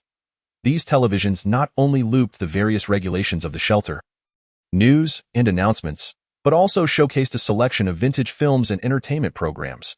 This significantly alleviated the oppressive emotions felt by the inhabitants of the shelter, allowing their spirits to gradually calm. Once power was restored to the entire shelter, the electrical system bore an immense strain. Li Yingshi had no alternative but to activate the third set of generators to address this issue. According to the power plant supervisor, the current stockpile of coal was barely sufficient to sustain consumption for 2 to 3 months. Faced with such a predicament, Li Yingshi had no choice but to draw upon a portion of Australian coal from his reserves to meet the immediate crisis. Additionally, as the population grew and life began to stabilize, the mindset of the people shifted. The previous method of distribution, akin to a communal feast, had become increasingly unsustainable in light of the evolving circumstances. Consequently, food coupons were officially established as the currency of the shelter. These new coupons were designed by several art students, who drew inspiration from various known counterfeiting techniques, achieving a level of anti-counterfeiting sophistication comparable to the huaxia currency of the 1980s and 1990s. Under the present conditions, it was virtually impossible for others within the shelter to forge these coupons. The smallest denomination was a coupon for 1 tael, 50 grams of rice, with larger denominations of 1 jin, 500 grams of rice, as well as coupons for 50 jin and 100 jin. These coupons could be widely used for exchanges at grain shops and dining halls alike. However, a surge of food coupon thefts among the workers soon turned the situation dire. In a bid to swiftly resolve this issue, mobile electronic accounts were finally made available. This innovative measure was the result of several programmers' efforts, though Li Yingshi was acutely aware that the system was rudimentary and imperfect, likely harboring numerous bugs. Nevertheless, for the time being, they had to make do with it. Given the relatively small population within the shelter, management was still manageable. Yet, as theft incidents escalated, Li Yingshi was compelled to take action. He decided to have Wang Xiaoquan lead 50 students to form an independent security team, specifically tasked with addressing various law enforcement matters. As a result, Wang Xiaoquan effectively became the 6th head of security. As time progressed, Xiao Hai found himself unable to avoid accruing substantial debts to Li Yingshi, often defaulting on tens of tons of grain each month. These influential figures calculated that Xiao Hai would not dare to confront them. Emboldening their audacity, they demanded a plethora of expensive ingredients, such as bird's nest, sea cucumber, and abalone, along with high-end liquors like mutai and wuliangya. They even insisted that Xiao Hai procure an array of cosmetics. Even more outrageous was their assertion to Xiao Hai that without these supplies, they would not deign to visit him, implying that they were doing him a favor by their presence. Caught in a dilemma, Xiao Hai faced the wrath of powerful elites on one side and mounting debts on the other. He felt utterly drained, yet powerless to change the status quo. He was keenly aware that he had ensnared himself in an inextricable predicament. Just as Li Yingshi had remarked, Xiao Hai had indeed invited a group of influential individuals who, unless Li Yingshi and Xiao Hai severed ties completely, would be nearly impossible to expel. Moreover, forcibly ejecting them under such circumstances would only breed animosity. Why then had they even been invited? Li Yingshi harbored grievances against Xiao Hai in a state of utter helplessness. Xiao Hai had no recourse but to implore Li Yingshi once more for assistance, hoping he would step forward to quell the discontent. Thus, Li Yingshi convened this assembly of leaders and prominent businessmen in the spacious, well-lit conference room, deliberately inviting Huangfu Jena to take a seat beside him. He addressed them directly. "You must understand that this place belongs to young Master Huangfu Jena. Your ability to live and work here is entirely due to General Qiu's goodwill. Not only that, but General Qiu has generously advanced a considerable amount of grain for your sustenance. However, now every household is running out of grain. You cannot continue to fleece this one sheep indefinitely, can you? In truth, General Qiu has long since run out of grain, and what you are currently consuming has been borrowed from me. I, too, must support numerous workers, and my remaining grain is scant. Thus, you face 2 choices. Either procure the necessary supplies yourselves, or I shall have no choice but to expel you. The decision now rests in your hands. With a sharp crack, Deputy Mayor Li Ku of Yunqing slammed his hand on the table and rose. His face contorted with anger as he bellowed at the assembly. What exactly do you mean by this? We have come here today solely out of respect for old Xiao. Humph, who do you think you are? Startled, Xiao trembled and hurriedly stood to apologize. I'm sorry, Deputy Mayor Li. I sincerely apologize. Please calm your anger. Yet, in the face of Li Ku's interrogation and Xiao Yi's contrition, Li Yingshi merely regarded them coldly. A hint of disdain curling his lips into a smirk, he replied coolly, "This is young Master Huangfu's domain. What right do you have to shout here? I would like to ask, who do you think you are?" Li Yingshi's brazen and imperious words stunned the crowd into silence, leaving everyone present momentarily dumbfounded. It is worth noting that these individuals were either powerful figures in Yunqing or fabulously wealthy. They were hardly lacking in resources. Their refusal to provide supplies stemmed simply from a habitual reliance on others to foot their bills. At that moment, Li Yingshi picked up his teacup and casually remarked, "Please, have a seat." Surprisingly, the previously belligerent Deputy Mayor Li indeed complied and sat down. After all, the Huangfu family is one of the most powerful and prestigious families in Huaxia, and a mere deputy mayor like Li Ku would certainly not dare to provoke such a formidable entity. Chapter 28. The continuation of the influential figures, not to mention that the rooms at the Chuxia Hotel were not only equipped with electricity and drinking water, but also provided hot showers. Additionally, there was electricity and internet access, albeit only a rudimentary local network with limited resources. A dining hall was available, and although the food quality was mediocre, it was a significant improvement compared to the CNNV Feng base, which consisted of a few rudimentary container homes with no water or electricity, rendering conditions exceedingly harsh. What was he even doing there? Continuing, Li Yingshi stated, "My supply of grain is dwindling, and the free dining hall will soon cease operations. From now on, you will need to prepare your own rations. I will accept food and resources in exchange for food coupons. Currently, only food coupons are accepted for transactions here. If you wish to eat something, you can exchange your coupons. Although stocks of bird's nest, sea cucumber, and abalone are limited, there remains some inventory. At this point, Li Yingshi cast a sidelong glance at Deputy Mayor Li Ku, who had made the most extravagant demands of Xiao Yi. It is worth noting that bird's nest, sea cucumber, and abalone are luxuries with exorbitant prices. Even a small bowl would require several tons of grain for exchange. Now that they had entered the latter stages of the Great Flood, these items were remnants accumulated during the peak heat when Xiao Aoyun's supermarket made purchases. Li Yingshi was puzzled by Xiao Aoyun's decision to stockpile such high-end goods. No wonder it cost several hundred million for merely a single floor's worth of supplies. Coming from a humble background, Li Yingshi was not particularly enamored with these luxuries and had no qualms about selling them for grain, as food was of paramount importance in the apocalypse. Currently, the matters of exchanging various materials for food coupons were overseen by Sun Xiaoya's father, Sun Jun. He was quite the shrewd businessman, and the exchange rates for materials in return for food coupons were shockingly low, evoking tears from witnesses and sorrow from those who heard. Several hundred pounds of steel products could only be traded for a single food coupon.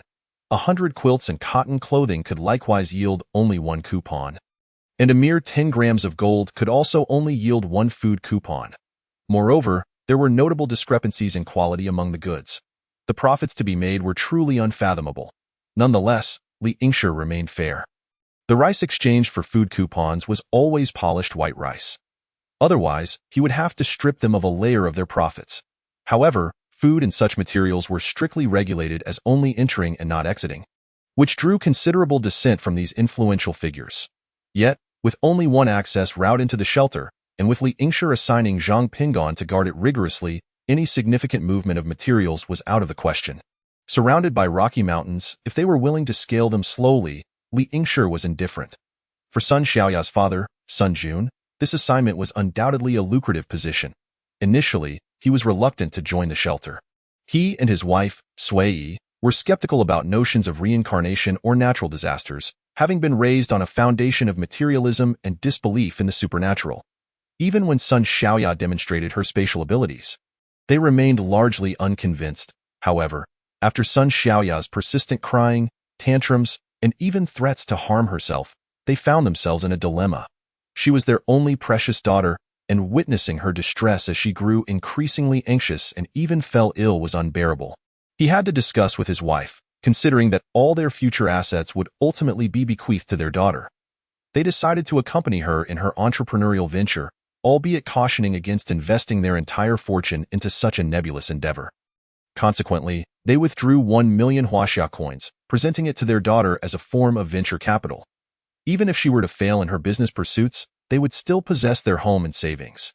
Watching their daughter convert that 1 million into rice, flour, noodles, instant noodles, various candies, rainbow sweets, popping candy, and gummy treats, as well as purchasing 10 tons of sugar and 10 tons of salt, one couldn't help but wonder if she intended to open a pickled vegetable factory. The couple felt an urge to dissuade her, yet their daughter's fierce gaze rendered them speechless. Ever since they refused to sell their house and only offered half of their savings, she had been resentfully sulking. Believing they considered her a mere child, despite her being just 21 and still a university student. Now, infatuated by a man, she aimed to exchange all household possessions for food supplies, oblivious to the fact that these items had expiration dates, risking waste if they spoiled. Then, Sun Xiaoya began selling off all her jewelry, procuring various pickled vegetables, pre-cooked dishes, instant noodles, and compressed biscuits, along with canned luncheon meat, beef, and pork. The unhealthiness of these items was alarming. With shelf lives exceeding 3 years, undoubtedly laden with preservatives, that moment, he realized something was amiss. The procurement amount evidently surpassed 1 million. Only then did his mother reveal that they had given Sun Xiaoya an additional 200,000.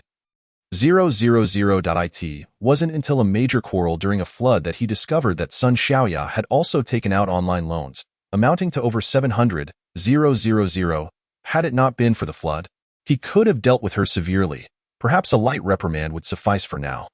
They arrived at what was then known as the Chuxia Hotel, not yet referred to as a shelter. The proprietor, Li Yingshi, had allocated a spacious 3-bedroom, 2-living-room apartment for their family, which seemed ample at the time. However, witnessing others residing in cramped dormitories or 8-square-meter single rooms during the flooding made them acutely aware of its true value. He noted how Li Yingshi regarded him with the same esteem as a Sun Dash and Dash Law, and Li Yingshi treated him with great respect, handling the reception duties, mingling with the influential figures of Yunqing, individuals he had once looked up to, now treating him as an equal. Throughout this experience, he savored the pleasures of governance, becoming somewhat enamored and reluctant to part from it.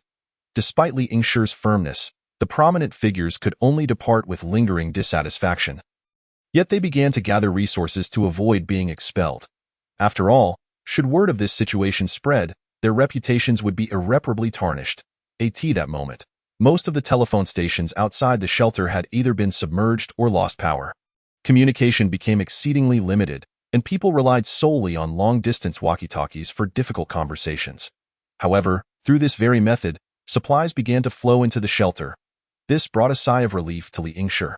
To meet the demands of these influential individuals, he swiftly established a series of luxurious amenities within Building 2.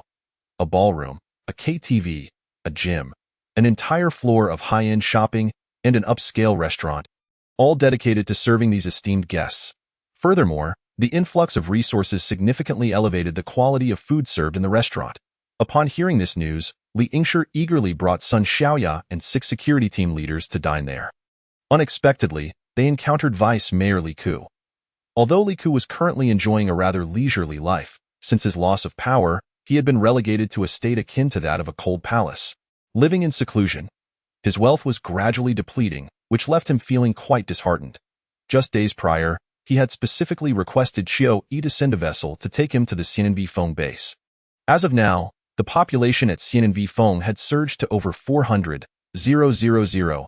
It was astonishing to think that such a small area could accommodate so many people, given the abysmal living conditions. After all, the total population of Yun City was nearly 8 million. Presently, combining both sides, there were scarcely 500,000 remaining. The whereabouts of the others were a mystery. Such a reality was truly unfathomable. Currently, the Xiananvi base was under the direct management of Mayor Wang, who seemingly had no intention of assigning a position to Vice Mayor Li. Now that Li Ku had lost his backing, he naturally found himself without influence, ultimately leaving him to depart in discontent. Today, Li Ku had come to Li Yingshi, expressing his desire to contribute to flood relief efforts. Li Yingshi was taken aback, for in his eyes, a figure of Li Ku's stature was to be looked up to. Yet here he was, personally seeking employment from him. Li Yingshi feigned modesty for a moment, lightly tapping his fingers on the table as he pondered, then stated to Li Ku, "Very well, you may organize a team to conduct a comprehensive census of the current population in the shelter. Additionally, focus on gathering resources at your disposal, but refrain from hastily accommodating the disaster victims just yet. That matter requires further deliberation." Elika looked at Li Yingshi in astonishment. His voice was resolute and articulate, showing no signs of trepidation. He exuded the demeanor of someone accustomed to high office, internally praising, "This Art Li is truly exceptional, deserving of being the capable aide to young Master Huangfu."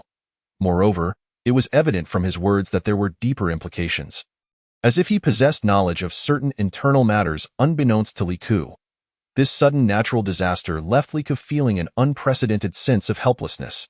Having grown up in a poverty-stricken family, where 3 generations were farmers, he had worked diligently from a young age to alter his fate, striving to escape the agricultural path of his ancestors. His hard work paid off when he excelled academically, securing admission to a prestigious provincial university.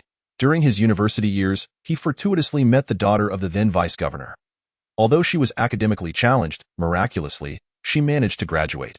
After becoming acquainted, Li Ku's good looks and academic prowess quickly caught the attention of both father and daughter, leading to marriage before graduation. Post-marriage, Li Ku was transferred from the physics department to the history department at the behest of his father-in-law, where he mingled with a circle of privileged elites. It was through these connections that he gradually grasped the true workings of the world. After graduation, he took the civil service exam, a daunting challenge for many, yet he sailed through with ease. He quickly secured a position and became a clerk. Within 3 years, he ascended to the role of section chief at the Yunqing Housing Authority. Remarkably, less than a year and a half later, he was recognized for his heroic actions in rescuing 2 children from a collapsing wall during a demolition, leading to his exceptional promotion to deputy director. His position remained unchanged, but 3 years later, he was promoted again to director and took on the role of deputy director of the Land Management Bureau. Over the following year, the director of the Yunqing Land Bureau was dismissed, and Li Ku seamlessly stepped into the role. Despite having 3 other deputy directors with more seniority, he was ultimately appointed. Before turning 35, he had already become the deputy mayor overseeing urban construction. Though everyone acknowledged that his rise was largely due to his father-in-law's machinations, Mayor Wang still treated him with courtesy. Having experienced various grassroots roles, Li Ku had developed exceptional capabilities in no time. He quickly assembled a team to assist Li Yingshi in conducting population statistics and civil affairs system construction. These collective efforts significantly alleviated Li Yingshi's workload. Previously, many tedious tasks had demanded his personal attention, but he was finally relieved of such burdens. Additionally, Li Ku was tasked by Li Yingshi to send personnel to the survivor settlement in the city and the Xiananvishan base to locate chief physicians from major hospitals, as well as key technical personnel from large enterprises, ensuring at least mid-level engineers and above were brought to Chuxia Hotel with their families. Each individual would be allocated a room, ensuring they could eat and stay warm. For soon, once the snow fell, it was uncertain how many skilled professionals might perish. These talents were irreplaceable resources in a world on the brink of collapse. Chapter 29. It snowed. Li Ku's arrival gradually relieved Li Yingshi from the burdens of daily administrative work, allowing him to relax slightly. As the shelter began to stabilize, Li Yingshi undertook his first inspection of the premises. To his delight, all exterior wall and window ceiling projects had been successfully completed. Approximately half of the buildings had been divided into living and planting areas. Notably, potatoes had been sown in the planting area prior to the flood, and they were now reaping the first harvest. Furthermore, dormitories of various sizes were evenly distributed across the floors, with sealed passageways connecting each building. These passageways were sufficiently wide and tall to accommodate 2 4-wheeled electric vehicles side by side. Thus, even in the harshest of winters, individuals would not need to brave the biting winds outdoors and could navigate freely between the buildings. Ground ceiling work was also diligently ongoing. However, given the current pace, it seemed unlikely that everything would be completed before the snow began to fall. Conservatively estimating, it will take at least another 6 months, if not longer. One can only take each step as it comes and devise alternative strategies when the time arises. Li Yingshi firmly believes in the principle that great rewards will attract brave men. According to the maximum capacity calculations of the current housing model, it can accommodate between 100,000 and 200,000 individuals. Yet Li Yingshi does not intend to allow such a multitude into the shelter. After all, an increase in numbers brings about various complications. His desire is solely to lead a comfortable and untroubled life. Without aspirations to save the masses, he merely wishes for those he cares about to enjoy a better existence. As noon approached, Li Yingshi entered the cafeteria in the northern district, partaking in a complimentary lunch, which also served as a means to inspect the cafeteria's operations. This meal is specifically designated for frontline workers, and to partake in such provisions, one's worker identification must be read, denoting a Tier 3 meal. Although the dishes are simple, they are quite flavorful, featuring a modest amount of meat while almost entirely lacking leafy greens. Li Yingshi has already arranged for cabbage, but it has yet to be harvested. Each individual is allotted a small bowl of rice, though potatoes are plentiful, ensuring that hunger is kept at bay. However, this Tier 3 meal is not accessible to everyone. For instance, those accompanied by influential figures must pay no less than 5 pounds of grain tickets for a single lunch if they lack employment. Every building now has its own cafeteria, and numerous small shops have been established, with nearly every floor featuring a retail outlet, providing work opportunities for many women. These shops offer a hodgepodge of goods, from threads and ropes to cigarettes and beer, all of which are considered non-renewable resources and are sold at exorbitant prices. Most cigarettes can fetch over 10 pounds of grain tickets per pack, while high-end brands are reserved for the elite, selling for over 100 pounds of grain tickets per box. Here, beer is priced at 5 pounds of grain tickets per bottle, and meat cans typically hover around 20 pounds of grain tickets. Sunflower seeds, peanuts, and edamame are also quite costly, leaving the workers perpetually short on grain tickets. Most of these canned meats were procured by Li Yingshi during peacetime, and they are now a scarce commodity. If not for the need to establish credit for grain tickets, he would be reluctant to part with them. Although the shelter currently possesses canning equipment, it has yet to produce its own canned goods. Li Yingshi's technicians are diligently fine-tuning the canning machines, as he intends to convert the 500,000 tons of zombie meat purchased from the beautiful country into canned goods for external trade. The red identification badge has now become a symbol of the highest rank, reserved exclusively for base managers, doctors, nurses, programmers, and frontline workers. In contrast, other personnel hold blue badges, representing the next tier, predominantly comprising young women engaged in light labor, such as various shopkeepers, salespersons, and service staff. Their dietary provisions are similar, albeit lacking rice, with only potatoes available in ample supply to satiate hunger. This meal arrangement is classified as a Tier 2 meal. Numerous videos originate from individuals who have first-hand experiences in the urban area and the CNNV mountain base. Therefore, despite the decline in living conditions within the shelter, the provision of free meals that can fill one's stomach has led to a temporary sense of satisfaction among the populace, even if their daily sustenance consists solely of potatoes. The subsequent tier is denoted by a green card, primarily held by those lacking specialized skills and unable to perform strenuous labor, as well as newly arrived ordinary survivors who have yet to secure suitable employment, thus unable to enjoy Tier 2 meals. However, those who arrived during the early days of the calamity and managed to enter the shelter are guaranteed at least one meal a day, consisting of 1 pound of boiled potatoes. Referred to as a Tier 1 meal, these individuals typically reside in large dormitories, where gender segregation has been implemented. Li Yingshi has tasked Li Ku with finding manageable work opportunities for them. However, due to the limited space within the shelter, the introduction of new job positions is becoming increasingly challenging. Many skilled individuals have opened small shops, such as watch repair, phone repair, television repair, and laundry services. There is also a category of white identification cards, which has yet to be activated. It is tentatively proposed that holders of these cards receive only half a pound of boiled potatoes per day, termed relief meals.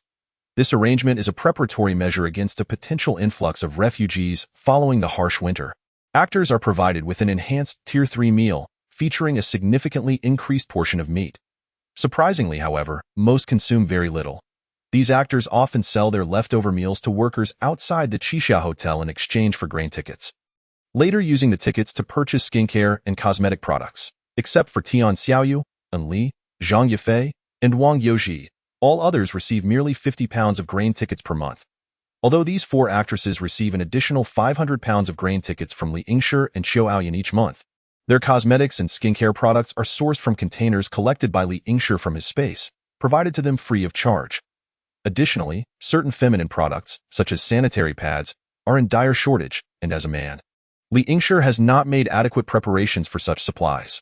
Currently, Li Yingshi sits on the sofa, being served apples by Zhang Yifei and Wang Youji, two delightful young ladies whom anyone would cherish. Life has far exceeded Li Yingshi's initial expectations. Reflecting on his previous life, he recalls the days of stealthily cutting down trees to store in his space, trading them for meager rations in various survivor settlements. Li Yingshi muses, this is what life truly is. Sun Xiaoya's space must be replete with feminine products. He remembers her acquiring skincare and cosmetics at no cost in nearly every city she visited. However, there is a scarcity of high-end goods on the market, suggesting Sun Xiaoya may not intend to sell them. Li Yingshi hesitates to request these items from her directly.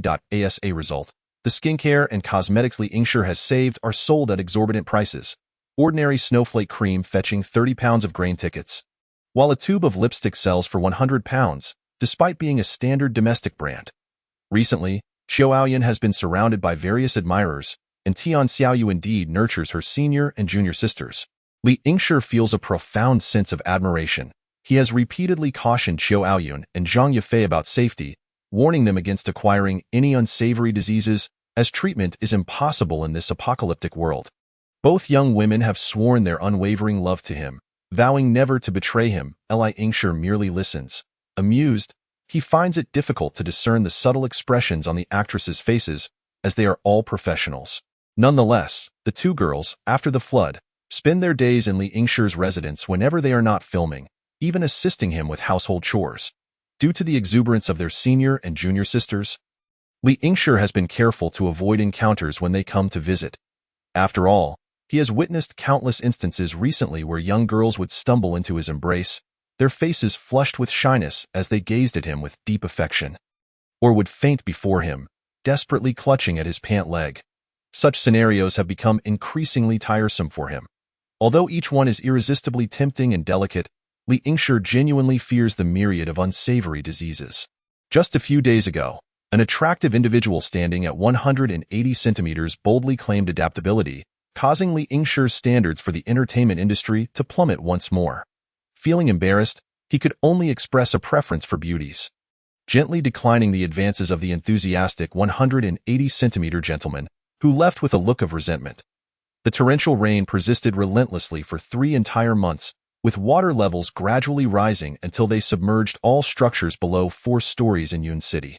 The riverside nearly reached 10 stories high, reportedly due to several landslide lakes downstream in Yunjiang, which hampered drainage.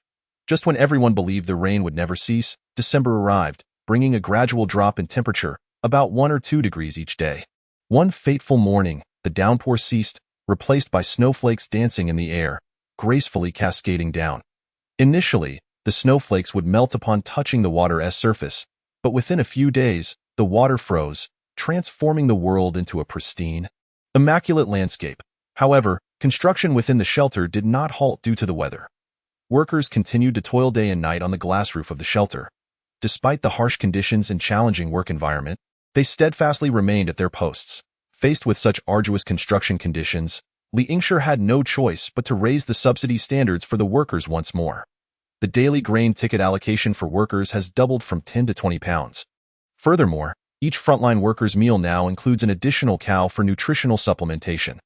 This significantly invigorated the workers' enthusiasm, as Li Yingshi, having lived 2 lives, understood that only by ensuring the workers were well-fed and satisfied could the construction proceed smoothly. This, in turn, would yield greater harvests of grain and vegetables, ensuring the shelter's stability and allowing him to continue enjoying a happy life. Thus, despite his reluctance to leave the warmth of his bed each day, Li Yingshi makes it a point to appear at every construction site within the shelter. Chapter 30 Refugees constructing amidst the swirling snowflakes poses an immense challenge in itself. The frigid climate, treacherous pathways, and biting winds relentlessly test the workers' resolve and endurance. Yet, Li Yingshi finds himself with no alternative. He is acutely aware that the days ahead will be even more arduous. Temperatures are set to plummet to 30 or 40 degrees below zero. With no warm summer to follow, the world to come will be shrouded in white for at least the next 2 decades. A profound sense of urgency surges within Li Yingshi. He must lead everyone to expedite the construction of the shelter, for it is the only way to ensure the survival of more souls. As snowflakes descend upon the water, they melt instantly, But as the snowfall intensifies and temperatures continue to drop, the snowflakes cease to dissolve and begin to form a layer of ice, thickening daily. Once the snow accumulates to half a meter, the ice becomes walkable, yet there remain areas where the ice is not fully solidified, creating perilous traps in the snow on the 20th day after the ice has gradually hardened. The first group of refugees arrives at the shelter's entrance. These individuals hail from the city of Yun and the nearby suburbs, having endured extreme heat and catastrophic floods. Faced with the biting cold, they are devoid of food and have burned all possible furniture for warmth. All fuel in the urban area has been consumed. During the floods, they could still fish, and in the early days of the freeze, they often caught plentiful fish through the ice holes, living comfortably. However, with the temperature dropping and the ice thickening, their catch has dwindled to nearly nothing. Most of them have only heard tales of the Chuxia Hotel and the Xiang Mountain Base from rescue workers during the floods. Given the proximity of the Xiang Mountain Base to the city, many residents of Yun flocked there. However, some, drawn by tales of the Chuxia Hotel, brought their families to the gates of the shelter. Upon receiving the report, Li Yingshi hesitated not for a moment. He immediately led 6 security team leaders and most of the security personnel to the outer gate. This colossal door stands at the end of the mountain's exit, resembling an impregnable barrier. Beyond the gate lies an expanse of boundless, white wilderness. As far as the eye can see, a vast plain is blanketed in thick snow, resembling a fairy tale world draped in silver. Yet, the sight before those within the shelter evokes a profound sense of sorrow. Thousands of individuals, clad in heavy garments and wrapped in blankets, huddle together, trembling, pallid, their eyes reflecting despair and helplessness. Should Li Yingshi choose to drive them away at this moment, most would face the grim fate of freezing to death. At that moment, a woman in her 30s suddenly dashed to the gate. With great effort, she pushed a box from a sled to the entrance, then stepped back a few paces and, without hesitation, knelt before Li Yingshi, bowing her head. Her voice trembled yet resolute. "I beseech you, save my child. I implore you, save my child. I can forego entry, but please, you must save my child." Tears streamed down her cheeks, pooling in the frigid snow, becoming tiny holes in the icy ground. The scene fell into a profound silence, save for the howling wind. All eyes turned to the mother, her cries piercing through the hearts of everyone present like a sharp blade. Atop the gate, a hush fell over the crowd. They exchanged glances, their hearts filled with turmoil, unable to bear it any longer. Sun Xiaoya rushed down, desperately trying to pry open the tightly shut gate to rescue the infant. However, the security personnel, lacking Li Yingshi's orders, dared not grant her access in a state of frantic urgency. Sun Xiaoya nearly summoned her powers to remove the gate entirely. Just then, Li Yingshi spoke. "Immediately dispatch a snow removal team and summon 2,000 volunteers for support. Security personnel, fire upon any who resist, and eliminate them on the spot." Li Yingshi understood fully that once the water froze, a surge of refugees would inevitably follow, and he had been anticipating this date. It was only at this moment that Sun Xiaoya seemed to comprehend the gravity of her actions. As Li Yingshi approached her, she could only lower her head in silence. With his back to her, Li Yingshi sighed and said, "If we lose this gate, how many do you think will survive within? Those who are starving often cannot truly be regarded as human anymore." Li Yingshi urgently mobilized all security personnel, while Xiaopeng led 200 men to the gatehouse, these guards aiming their AKs outward at the refugees. Meanwhile, Li Yingshi personally led Xiao Hai, Zhang Ping'an, Lu Danning, Jiang Tao, and Wang Xiaoquan, along with all 600 security personnel and police academy students, to slowly open the gate and step out of the shelter. Each of the 600 held AK rifles, gradually forming a semicircular perimeter around the refugees. Following suit, the 2,000 volunteers, wielding shovels, cautiously approached the disaster-stricken individuals. The refugees, paralyzed by fear, retreated in disarray, thousands stumbling back in the snow, many falling in the chaos, their cries and wails echoing through the air. Sun Xiaoya hurriedly followed Li Yingshi out of the gate, rushing to scoop up the child, who was shivering from the cold, emitting only the faintest of whimpers, scarcely louder than a kitten's mew. Clutching the child tightly, Sun Xiaoya dashed back through the gate and sped towards the hospital in a snowmobile. Under the protection of the security team, Li Yingshi continued to approach the refugees, repeatedly calling out to them. Some among the crowd, unable to withstand the pressure, frantically fled towards the periphery, but Li Yingshi ordered no one to pursue them. His words offered a glimmer of solace to the refugees. They gradually stood still, awaiting the volunteers to register their information. Li Yingshi's gaze swept over each individual. He knew well that this calamity brought not only material deprivation but also deep-seated fears and despair within the hearts of the people. Often, the line between angels and demons lies within a single thought. In the midst of the refugees' bewildered expressions, volunteers diligently recorded personal information, led by Li Ku, who appeared with a face smeared in mucus. Constantly sneezing. Not knowing what to say, Li Yingshi merely directed the volunteers to swiftly organize the registered refugees into groups of 100, ensuring that families with children were kept together, informing them that the shelter would gather children under 10 years old and send them to a boarding school, providing free meals for these children. Most parents entrusted their children to several female volunteers, who escorted them into the shelter. Those parents with children were gathered closest to the shelter's entrance. Soon after, dozens of snowplows began to slowly exit the shelter, gradually clearing the deep snow to one side. Concurrently, another batch of volunteers emerged, wielding large rectangular boxes. They worked with practiced precision, swiftly shoveling the snow into the boxes, creating the astonishing sight of loose snow being compacted into solid blocks of snow bricks. These snow bricks rapidly accumulated, giving rise to dome-shaped snow houses. Each snow house featured a door positioned on the leeward side, with an overhanging shelter at the entrance and thick curtains to shield against the wind and snow while facilitating entry and exit. A circular opening approximately 30 centimeters in diameter was left in the center of each dome to allow for air circulation. Furthermore, each snow house was equipped with a large stove, where roaring coal produced a comforting warmth. These snow houses were remarkably spacious, each capable of accommodating 20 to 30 individuals.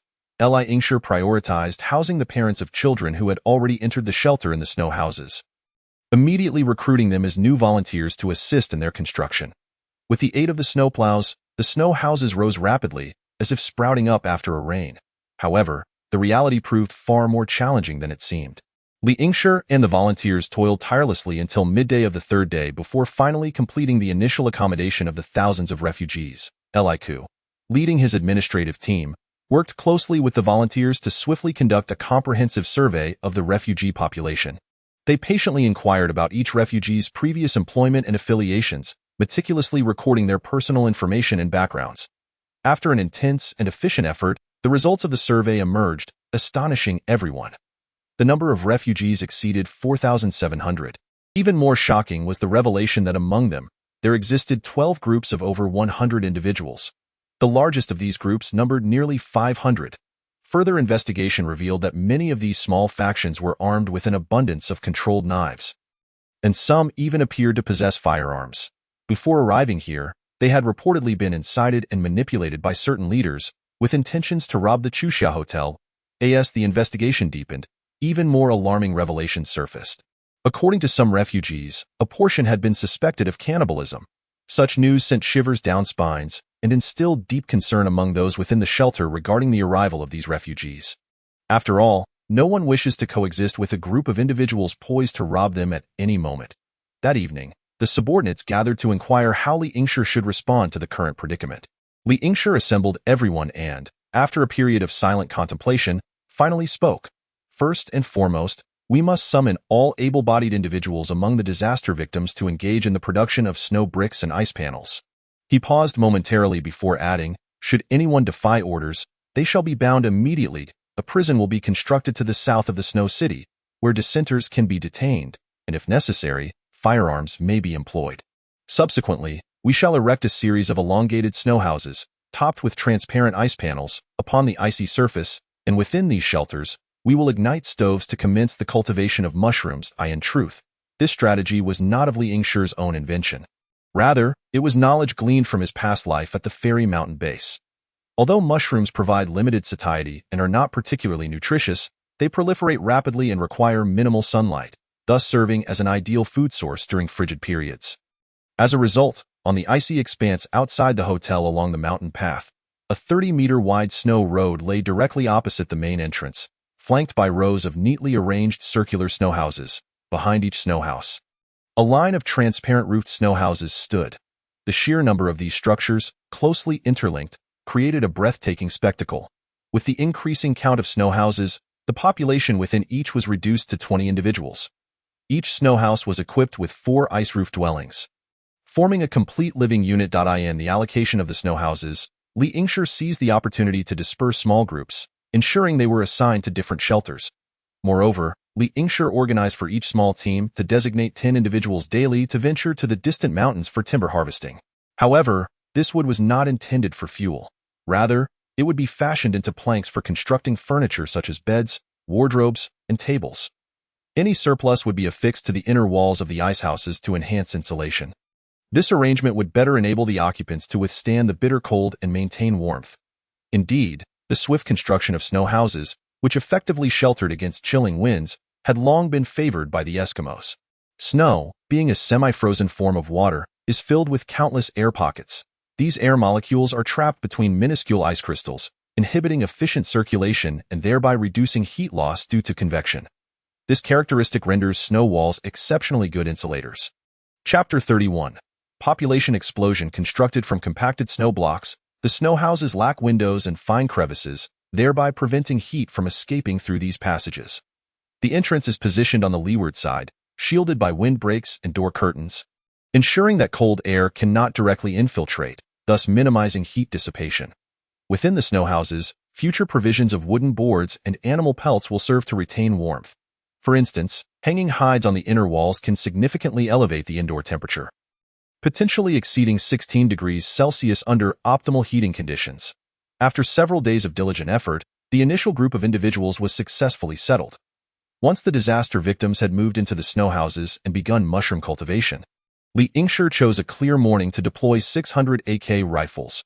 With the ominous muzzles aimed, he cordoned off the residential area of the snow city, and the security team commenced a systematic search of each snow house, confiscating explosives, various firearms, and prohibited knives. This operation was fraught with peril. As the search began, some gang members unhesitatingly discarded their supplies, desperately fleeing towards the outskirts of the snow city. Conversely, others, unable to escape, opted for violent resistance against the confiscation efforts, engaging in intense gunfights with the operatives. Throughout the morning, the exchanges of fire persisted relentlessly. Ultimately, the security team seized dozens of handguns, several homemade firearms, 2 Type 79 rifles, over 100 kilograms of explosives, and numerous detonators. This outcome astonished Li Yingshi. These miscreants were often burdened with countless lives lost, rendering each confrontation exceptionally brutal. Many preferred to perish rather than surrender their lives to strangers or relinquish their weapons. Moreover, most of these individuals had no genuine desire to integrate into the sanctuary. Many had been incited and seduced into pursuing grand schemes. They had cast off the shackles of law, having roamed freely in the world and savored the taste of flesh, transforming into those untamable wolves. Now, attempting to redomesticate them, having once tasted such indulgence, seemed nearly impossible. Most of the security team members had never experienced true combat before. The main force in this law enforcement battle was composed of 50 retired soldiers led by Jiang Tao. Their discipline and seamless cooperation struck fear into Li Yingshi, prompting him to resolve to keep Jiang Tao's unit at a distance, devising ways to prevent their entry within 500 meters. Ideally, only Xiao Peng would be permitted to personally safeguard him. Additionally, another principal force comprised the Foreign Legion led by Xiao Hai. Though not a conventional army, each member had endured countless real-world battles. Emerging from the hail of bullets and chaos, dealing with such petty thieves was, therefore, a trivial task. The student militia, led by Wang Xiaoquan and composed of police students, performed exceptionally well, adhering strictly to the protocols taught at their institution, executing encirclements with minimal casualties. The most significant losses were sustained by the hundreds of security personnel recruited from society. Most hailed from ordinary urban backgrounds. Despite wielding AKs and feeling formidable, the majority had only received limited military training within the sanctuary, spending most of their time patrolling and working. This was their first confrontation. Even with AKs in hand, they were merely civilians, often relying on bravado to intimidate. When faced with fierce bandits, some fled in terror, while others collapsed, becoming hostages in the hands of the marauders. Li Yingshi's small clinic was overwhelmed with casualties, both severe and minor. Inexperienced doctors and nurses were flustered. Despite administering anesthetics, the anguished cries of the wounded echoed throughout the building. Among 5 severely injured security team members, 1 succumbed to excessive blood loss, while 2 had bullets extracted but remained unconscious. 1 had regained consciousness and posed no further risk, while the last sustained a shattering fracture to the upper arm and now grappled with the decision of undergoing amputation. This purge resulted in the elimination and capture of dozens of gang leaders and key figures, whom Li Yingshi classified as insurgents. Ultimately, he decreed that all individuals involved in the rebellion be handed over to the security team. Without mercy, the guards stripped these insurgents of their garments and left them to freeze to death upon the frigid ice. Subsequently, their corpses were piled high to form a towering mound of frozen bodies. Intended to instill fear in those with ulterior motives, in fact, this approach proved remarkably effective. Henceforth, all new arrivals among the refugees were required to first witness these 2 towers of ice corpses. Many who initially harbored nefarious intentions fled in terror upon encountering such a horrifying sight. Following this, a second, even more stringent screening process commenced. This time, individuals previously convicted of murder, robbery, or cannibalism were selected and confined within a makeshift prison constructed from snow in the southern region. These individuals were sentenced to 3 to 10 years of hard labor as punishment for their crimes. Under the formidable deterrence of the ice corpse towers, no one dared to resist easily. Li Yingshi understood deeply that, in the face of such a catastrophic natural disaster, it is challenging to accurately assess a person's morality using pre-disaster values. Many were compelled to forsake their principles for the sake of survival. Thus, Li Yingshi resolved to extend a sliver of hope, allowing them the opportunity to continue living. After eliminating these unstable elements, the next step was to distribute white identity tags to all refugees. This initiative not only facilitated management but also enabled the easier identification of each refugee's personal information. Furthermore, these tags could be used to track individual movements and activities, ensuring the orderly and secure maintenance of the entire refugee camp. Li Yingshi also announced that boys aged 12 and under and girls aged 14 and under could voluntarily be sent to the shelter's boarding school by their parents or guardians. The sanctuary would provide accommodation, meals, and teaching resources, promising that the children would return home to reunite with their families every fortnight. However, many parents of boys aged 13 to 14 and girls aged 15 to 16 vehemently protested, desiring to send their children to the sanctuary as well. Although this would separate families, reports indicated that living conditions within the shelter were significantly better, prompting strong demands for such arrangements. Despite this, Li Yingshi did not acquiesce to the request, recognizing that the destructive potential of these adolescents rivaled that of the insurgents. He believed that the current management capacity of the sanctuary was insufficient to handle these young individuals. Nonetheless, Li Yingshi ultimately reached a compromise, indicating that while these adolescents could not enter the shelter, their food rations would be increased to 500 grams of potatoes daily. Eventually, this provision was extended further, allowing all boys and girls under the age of 16 to receive these supplies. Additionally, Li Yingshi began constructing a large ice-top school on the icy surface and recruited a dozen male and female teachers from among the refugees to instruct these youths. Each teacher would receive 2 pounds of potatoes as remuneration, alongside blue identity tags, with the potential for future admission into the sanctuary. In truth, the majority of individuals who initially chose to reside in snow houses did so merely for the sake of a modest supply of potatoes. However, upon actually settling in, they discovered that the presence of a stove enabled the interior temperature of the snow houses to soar above 16 degrees Celsius. This was significantly more favorable than struggling in a city devoid of fuel. Moreover, the vicinity of the snow houses was replete with trees available for felling, which provided them with additional resources for survival. Outside the shelter, on the ice plains, Li Yingshi dispatched a portion of the security team to assist the disaster victims in constructing snow houses and ice domes. The victims, witnessing a glimmer of hope, began to unite in their efforts for self-rescue, while Li Yingshi organized the large-scale cultivation of mushrooms. Initially, most individuals were filled with skepticism and unease regarding this novel food source, doubting whether the cultivation would succeed, especially since these people had previously been city dwellers, with no prior experience in mushroom farming. Yet, merely 3 days later, when they beheld clusters of small mushrooms breaking through the soil, hope illuminated every face. These humble mushrooms became a beacon of light in their lives, rekindling their faith in the future. In the days that followed, approximately 20 days passed before the first batch of mushrooms reached harvest time. As the disaster victims personally plucked the plump mushrooms and tasted them, their hearts finally found solace. With an increasing number of people returning to the city in search of supplies, the influx of individuals seeking refuge at the Chuxia Hotel continued to rise.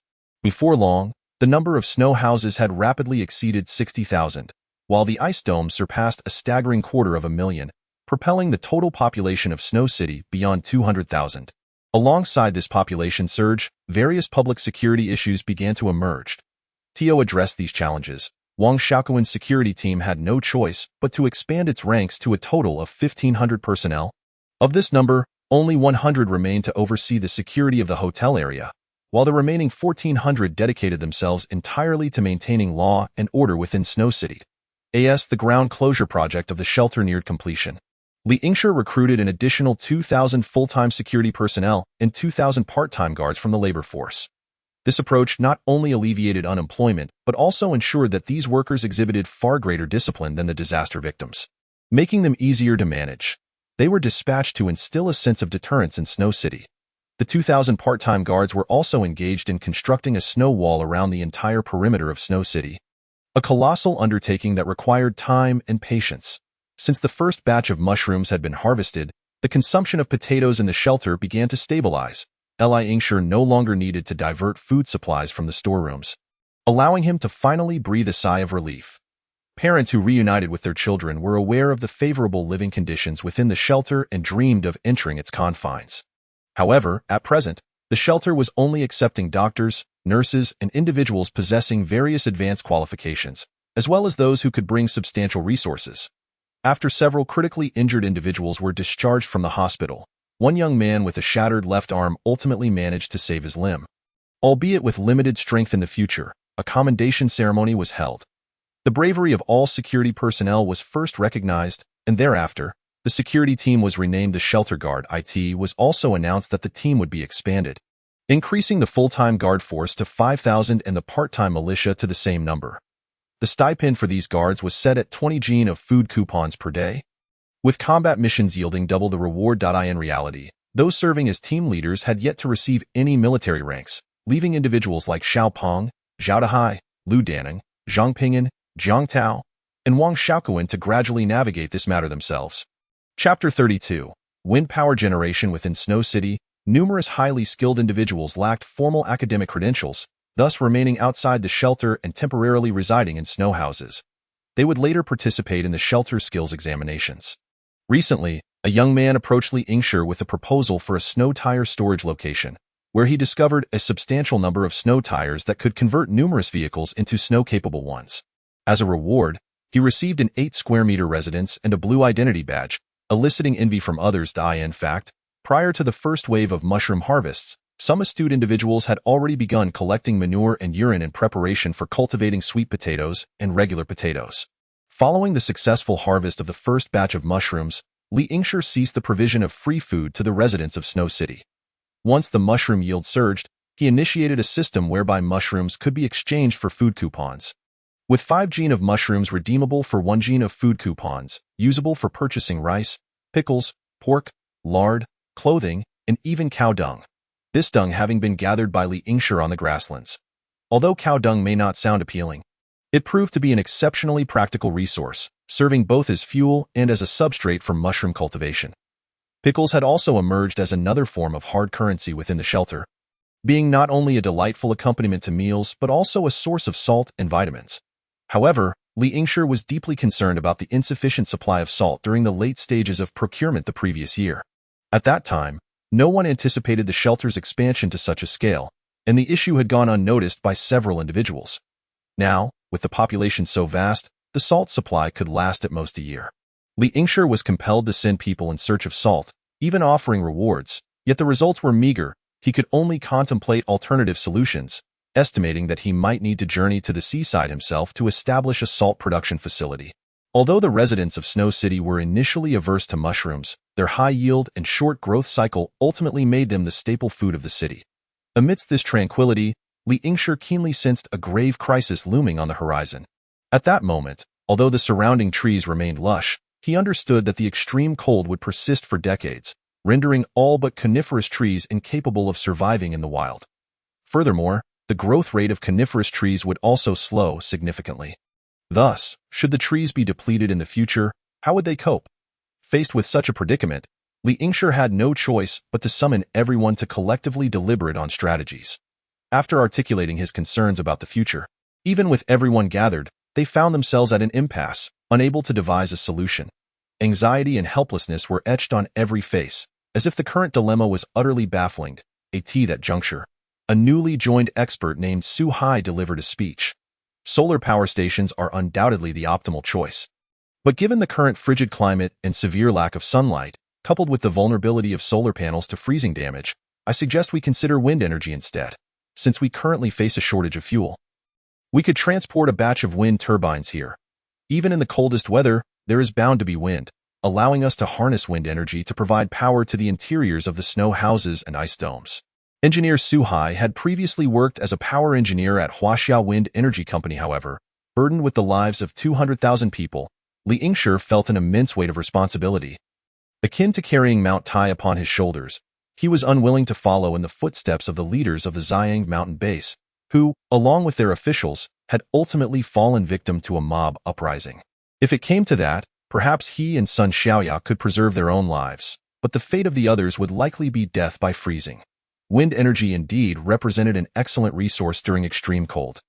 The bitter chill did not lack for windy weather. Xiao Hai seemed to perceive Li Yingshi's thoughts, stating, "To the north of Yun City, there were once many wind turbines. If we could transport them here, we could resolve the current energy shortage." Li Yingshi nodded, contemplating that this idea had merit.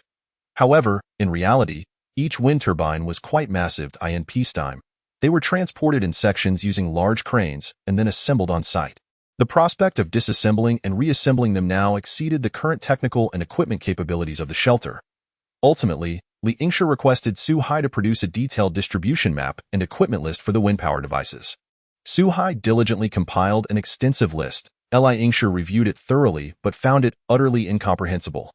Consequently, he asked Xiao Hai to clarify each item and even to sketch diagrams to illustrate their appearances. After Xiao Hai's patient and thorough explanations, Li Yingshi finally grasped the general purposes and classifications of the equipment. It turned out that these devices could be broadly categorized into three main components. First, the wind turbine generator, which served as the core component of the entire power generation system. Second, the voltage regulation and transformation system, responsible for stabilizing the electrical energy generated by the turbine and converting it into suitable voltage levels for transmission and use. And lastly, the energy storage system, designed to store electrical energy generated during windy conditions for use during calm periods. Additionally, a significant amount of wiring and cables were required. Li Yingshi realized that wires and cables were not the same thing. As modern science became increasingly specialized, Li Yingshi, having graduated in mechanical engineering, found understanding these electrical devices somewhat challenging. Xiao Hai further noted that wind turbines were typically accompanied by these auxiliary devices, and by following the transmission lines, one could locate them. Thus, in the biting cold of winter, Li Yingshi reluctantly set off with Sun Xiaoya, who wore a reluctant expression, leaving the warmth of the shelter to board a snow vehicle heading northward. After traveling approximately 20 kilometers, they discovered numerous towering wind turbines standing majestically on the slopes beside the road. Faced with this scene, Li Yingshi felt an exhilarating thrill, attempting to incorporate the enormous foundations and bases of the wind turbines, along with the turbines themselves, into his spatial storage. Suddenly, success washed over him, alleviating his worries. They pressed on, tirelessly repeating their actions until they had amassed over 1,300 wind turbine units. These turbines effectively covered all the power generation facilities within a 50 to 60 kilometer radius north of Yun City. Subsequently, Li Yingshi continued along the high-voltage iron framework, collecting cables and high-voltage structures along the way. After considerable effort, he finally stumbled upon a transformer station. To his surprise, there was also a sizable energy storage station adjacent to the transformer. Both currently unattended. In an instant, these two facilities vanished from sight, along with more than a meter of earth beneath them. This endeavor severely drained Li Yingshi's mental fortitude. He had never attempted to collect such massive structures before. He felt a wave of dizziness wash over him, his body swaying precariously, nearly collapsing to the ground. Fortunately, Sun Xiaoya, quick on her feet, caught him just in time from behind and held him tightly in her embrace. In the warmth of Sun Xiaoya's arms, Li Yingshi rested for over 20 minutes before he managed to regain some strength and move again. Returning to the mountains near the northern edge of the shelter, Li Yingshi found a gentle slope and instructed Sun Xiaoya to excavate large pits capable of accommodating the foundations of wind turbines using the power of space. They buried a total of over 200 wind turbine units, meticulously selected from the 1300, all of the 10 megawatts model, chosen for the sake of uniformity in wiring and maintenance. Next, they found a flat area to set up the voltage stabilizing transformer station and the energy storage station. The task of connecting the lines was entrusted to Xiao Hai and his team of workers, who arranged the cables collected along the way in a vacant lot. Once back in the warmth of the shelter's office, Li Yingshi summoned all the security team leaders, along with Li Ku and Xiao Hai, to instruct Xiao Hai to lead the electricians to connect the lines at the wind turbine site and facilitate power supply to the shelter and Shui City. In a bid to expedite the power generation task, Li Yingshi nearly dispatched all of the over 1,000 electricians in the shelter to Xiao Hai. Although the electricians were reluctant to leave the shelter, they found themselves unable to defy Li Yingshi's orders. Aware of their hesitance, Li Yingshi raised the outdoor allowance to 20 jin of grain tickets per day, equal to what frontline workers in the snow were receiving. Thus, the electricians set off cheerfully. The shelter's construction had now entered its later stages. Aside from the construction of the glass roof above, only the interior decoration remained. It was evident that the demand for engineering technicians would gradually diminish in the future. This was also the reason behind Li Yingshi's expansion of the security team, to avert potential social issues stemming from mass unemployment. Indeed, it was a daunting dilemma. Li Yingshi furrowed his brow, pondering internally. The electricity resources were the linchpin of power operation, and if this issue remained unresolved, it could delay the establishment of the power system. After convening a discussion, Li Yingshi realized that relying solely on the shelter's capabilities was far from sufficient. He needed to mobilize all the residents of Shui City to participate in the construction of the power system. Only by allowing everyone to genuinely appreciate the significance of the wind power system could he awaken their sense of ownership to protect and cherish the electrical system. Consequently, he decided to issue a resource distribution and reward task to all residents of Shui City, inviting their participation in the collection of electrical materials. Li Yingshi disseminated this message through broadcasts, radios, televisions, and text messages, first raising awareness about the non-renewable nature of timber, followed by a ban on the logging of coniferous trees, and then highlighting the importance of wind energy generators. He announced a reward system based on weight, significance, and condition, offering varying amounts of grain tickets accordingly. The news of grain tickets in exchange for electrical materials immediately garnered widespread response and enthusiastic support from the residents of Shui City. Most of the residents had arrived relatively late, residing in snow houses, leading lives centered around mushroom cultivation and consumption, which could drive anyone to madness. Upon the announcement of the exchange for electrical resources, the former disaster survivors of Shui City sprang into action, dragging along their homemade, eclectic sleds to the urban area of Yun City to collect the required electrical materials. Some individuals proactively contacted potential suppliers of relevant materials, urging them to come and exchange for grain tickets. Soon, not only an abundance of electrical materials, but also a plethora of construction supplies began to flow into the shelter. Observing the mountain of materials, Li Yingshi felt a surge of relief. However, the sheer volume of resources exceeded expectations, prompting him to lower the exchange ratio. Nonetheless, the enthusiasm for redeeming grain tickets remained fervent. Each individual exhibited remarkable motivation, striving for grain tickets. The exchange for various grains, vegetables, and canned goods experienced explosive growth, particularly for salt and assorted pickled vegetables. After all, Yun City was a massive metropolis with a population of 8 million. In contrast, Shui City had merely a meager population of over 200,000. Could only imagine the wealth of valuable resources hidden within the vast expanses of Yun City. Nevertheless, the residents of Yun City faced severe shortages of food and fuel.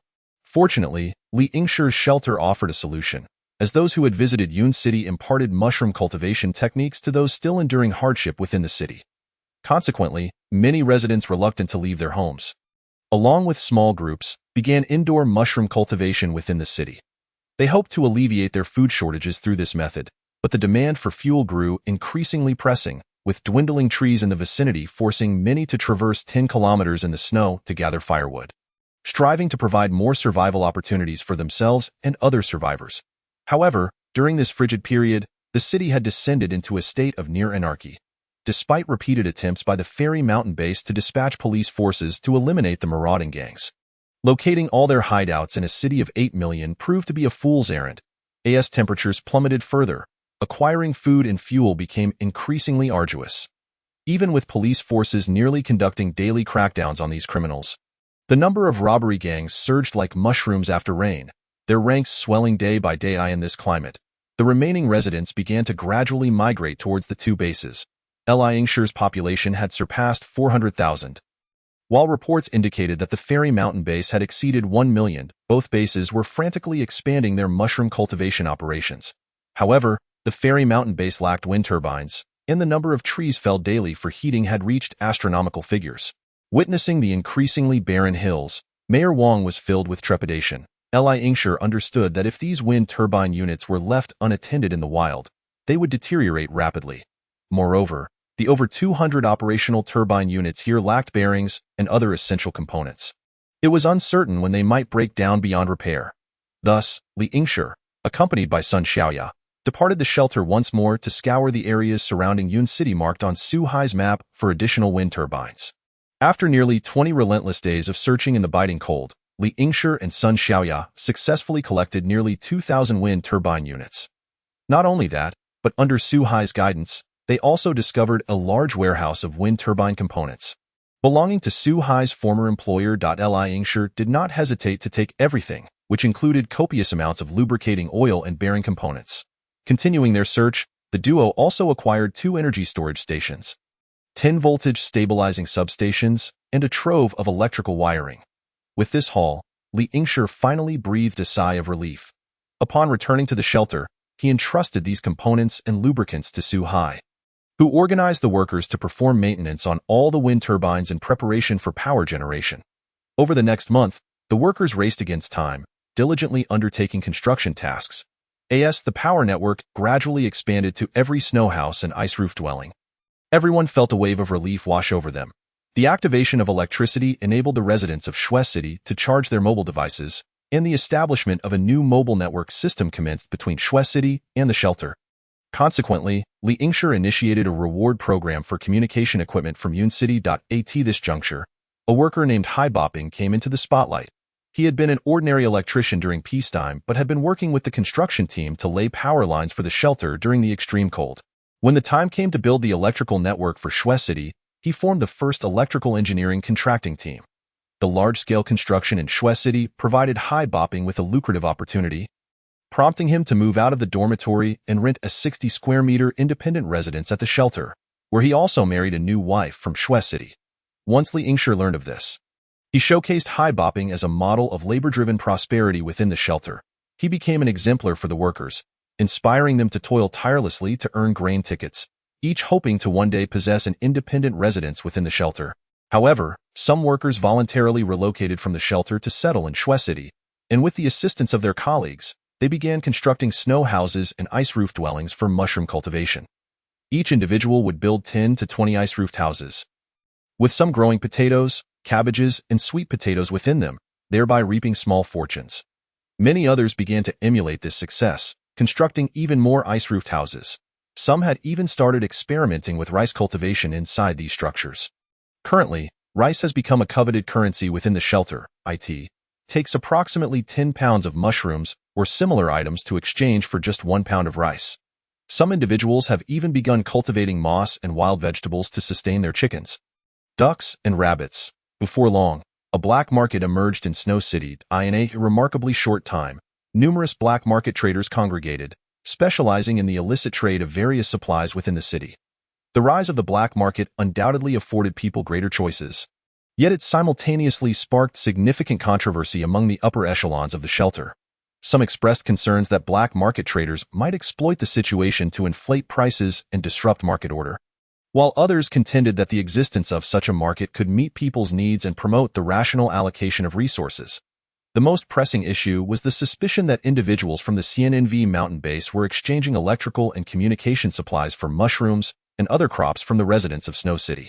After listening to their reports, Liangshi fell into deep contemplation. It was imperative to encourage free trade, as this could mitigate the depletion of the shelter's reserves. After considerable reflection, he finally spoke, announced to the residents of Snow City that starting next month, we will begin collecting security fees from them. These fees will be allocated for the provisions of the security and guard teams. Present, With the aid of electric heating, each ice dome house can reliably produce around 150 pounds of mushrooms each month. Li Yingshi proclaimed, "For ice dome houses constructed by shelter volunteers, we will collect 20 pounds of mushrooms monthly. For those built by residents themselves, we shall collect 10 pounds monthly. These will serve as provisions for the security and guard teams." Thus, with the existing tens of thousands of ice dome houses, we could potentially harvest approximately 260 to 70,000 pounds of mushrooms each month. This bounty is sufficient to meet the food requirements of 500 security personnel and 2,000 guards. Although we still need to distribute 20 pounds of food tickets to each individual monthly as an additional subsidy, this marks a very promising beginning. This signifies that the issue of resource scarcity is finally beginning to be addressed. Chapter 34. The Wolf Pack. With the commissioning of the wind power plant, not only was the electricity supply for over 300,000 people successfully resolved, but more importantly, the heating challenges for the snow houses and ice dome houses were also effectively addressed. However, due to the influx of refugees, a remarkably severe rebellion erupted a few days ago at that time. A large gang of hundreds, newly arrived, secretly brought a substantial cache of firearms and explosives, unexpectedly launching a riot with the intent to loot the grain reserves of Snow City and seize the mushroom stocks. They launched a fierce assault on the gates of the shelter, attempting to breach its defenses. Following the outbreak of the rebellion, other security team leaders debated whether to deploy the guard team to quell the uprising, as theoretically, only Li Yingshi had the authority to mobilize them. However, Xiao Hai decisively led his guard team into action, swiftly encircling and annihilating the rebellious gang. In the aftermath, Xiao Hai ordered that all male members of the captured gang be stripped of their clothing and thrown directly onto the ice to freeze to death, a move that incited strong discontent among several other security team leaders. They believed that, aside from the ringleader, the others should not face such cruel executions but rather be imprisoned and reformed through labor. Yet, in the face of their accusations, Li Yingshi refrained from immediately expressing his stance. Over the following days, he engaged in private discussions with each team leader, including Jiang Tao and Wang Xiaokuan. To understand the recent circumstances within the shelter, he also convened a small meeting with Li Ke's administrative team to discuss the construction of the administrative system and coordinate various issues arising from the increase in residents. Li Yingshi further consulted with experts and doctors on the future development plans for Cloud City. Eventually, he privately reprimanded Xiao Hai. Days later, Li Yingshi convened an expanded meeting, inviting not only the 6 guard team leaders, but also Li Ke's administrative team and a selection of expert representatives. As the attendees gathered in the large conference room, an unusually tense atmosphere enveloped the room, with everyone speculating about the impending punishment for Xiao Hai. Ultimately, it was Li Yingshi who broke the silence, simply stating, "Xiao Hai performed admirably this time." This brief and unexpected statement struck like a thunderclap, leaving each person present in shock. They widened their eyes, exchanging glances, utterly perplexed by Li Yingshi's commendation. After hearing his words, the attendees had no choice but to reconsider Xiao Hai's actions. Gradually, they came to recognize that Xiao Hai's approach indeed had merit. The initially tense atmosphere of the meeting began to ease. Once thoughts were unified, Li Yingshi instructed the security team to continue investigating whether any nefarious individuals were among the newly arrived refugees, and to eliminate any firearms within Snow City. If any firearms were discovered and not surrendered, immediate arrests would be made, and individuals would be sent to the Snow City prison. Additionally, he commanded the guard team to swiftly construct a perimeter snow wall, 5 meters high and 2 meters wide, around Snow City to fend off potential external threats. All of this stemmed from the harrowing night just days prior. It was a time when the night was deep, and the residents of Snow City were caught unawares as hundreds of ferocious wolves suddenly invaded the city. With most snow houses lacking proper doors and merely using thick curtains as substitutes, these wolves easily stormed into the interiors, wreaking havoc and resulting in the tragic deaths of dozens. The horrific cries echoed throughout Snow City, causing widespread panic. Frantic residents surged toward the shelter's entrance, seeking safety, yet the sheer number of them caused the gates to become jammed. The guard team was also trapped inside for nearly 2 hours, unable to reach the scene in a timely manner. By the time they finally broke through the obstructing crowd and arrived, the wolves had long since fled, leaving behind a scene of devastation and bloodshed. This painful experience profoundly impressed upon Li Yingshi the urgency of enhancing perimeter defense measures. He could not allow such tragedies to repeat themselves. Decisive actions were necessary to safeguard the lives of the people of Snow City. Thus, he personally directed the guard team, dedicating all efforts to the construction of the snow wall. According to the wisdom of the elders, if these wolves tasted human flesh, they would continually return to hunt humans. Therefore, the residents of Snow City quickly unified their efforts. On one hand, they began installing robust wooden doors at their homes. On the other hand, they participated in the construction of the towering snow wall surrounding Snow City. With the aid of snowplows, the construction of the wall progressed swiftly. However, considering the population of 300,000 within Snow City and the multitude of ice dome houses, the area requiring coverage was vast. It was anticipated that the project would take at least half a month to complete. To ensure that wolves would not attack the residents during this period, Li Yingshi ordered that a specialized wolf hunting team be formed, led by Zhang Ping'an and Lu Deneng. They undertook a large-scale operation to eradicate the wolves surrounding the shelter. The sounds of gunfire and the howls of dying wolves reverberated throughout the vicinity of Snow City. Simultaneously, a significant quantity of wolf pelts and meat flooded the markets of Snow City. Given that these wolves had previously fed on human flesh, personnel within the shelter were largely averse to consuming the meat. However, for the majority of Snow City's residents, it had been a long time since they had tasted meat. Consequently, the inexpensive wolf meat became a feast for the citizens. Observing the profitability of wolf meat, residents began to spontaneously organize their own wolf hunting teams, arming themselves with spears, knives, and bows to join the ranks of those hunting the wolves. Although the strong odor of wolf meat could render it quite unpalatable without sufficient seasoning to mask its taste, this did little to dampen the enthusiasm and zeal of the people in their pursuit of the wolves. Over time, the wolf packs gradually vanished from the land. This phenomenon served as a testament to humanity's position as the most formidable predator in existence. Whether facing wolf packs on the ice fields or other wild beasts such as bears and tigers, they ultimately became delicacies on human tables. When the snow wall was finally completed, Li Yingshi received 3 tiger whips as gifts, a rather peculiar offering, along with a tiger skin, which left him feeling quite exasperated. He placed the tiger whips in a high-end restaurant, while the tiger skin adorned the walls as decoration, eliciting admiration from the distinguished diners. Now, with the collapse of the legal system in Huaxia society, items like tiger whips and bear paws found their way onto the menus of upscale restaurants, delighting the prominent figures as they savored these rare delicacies.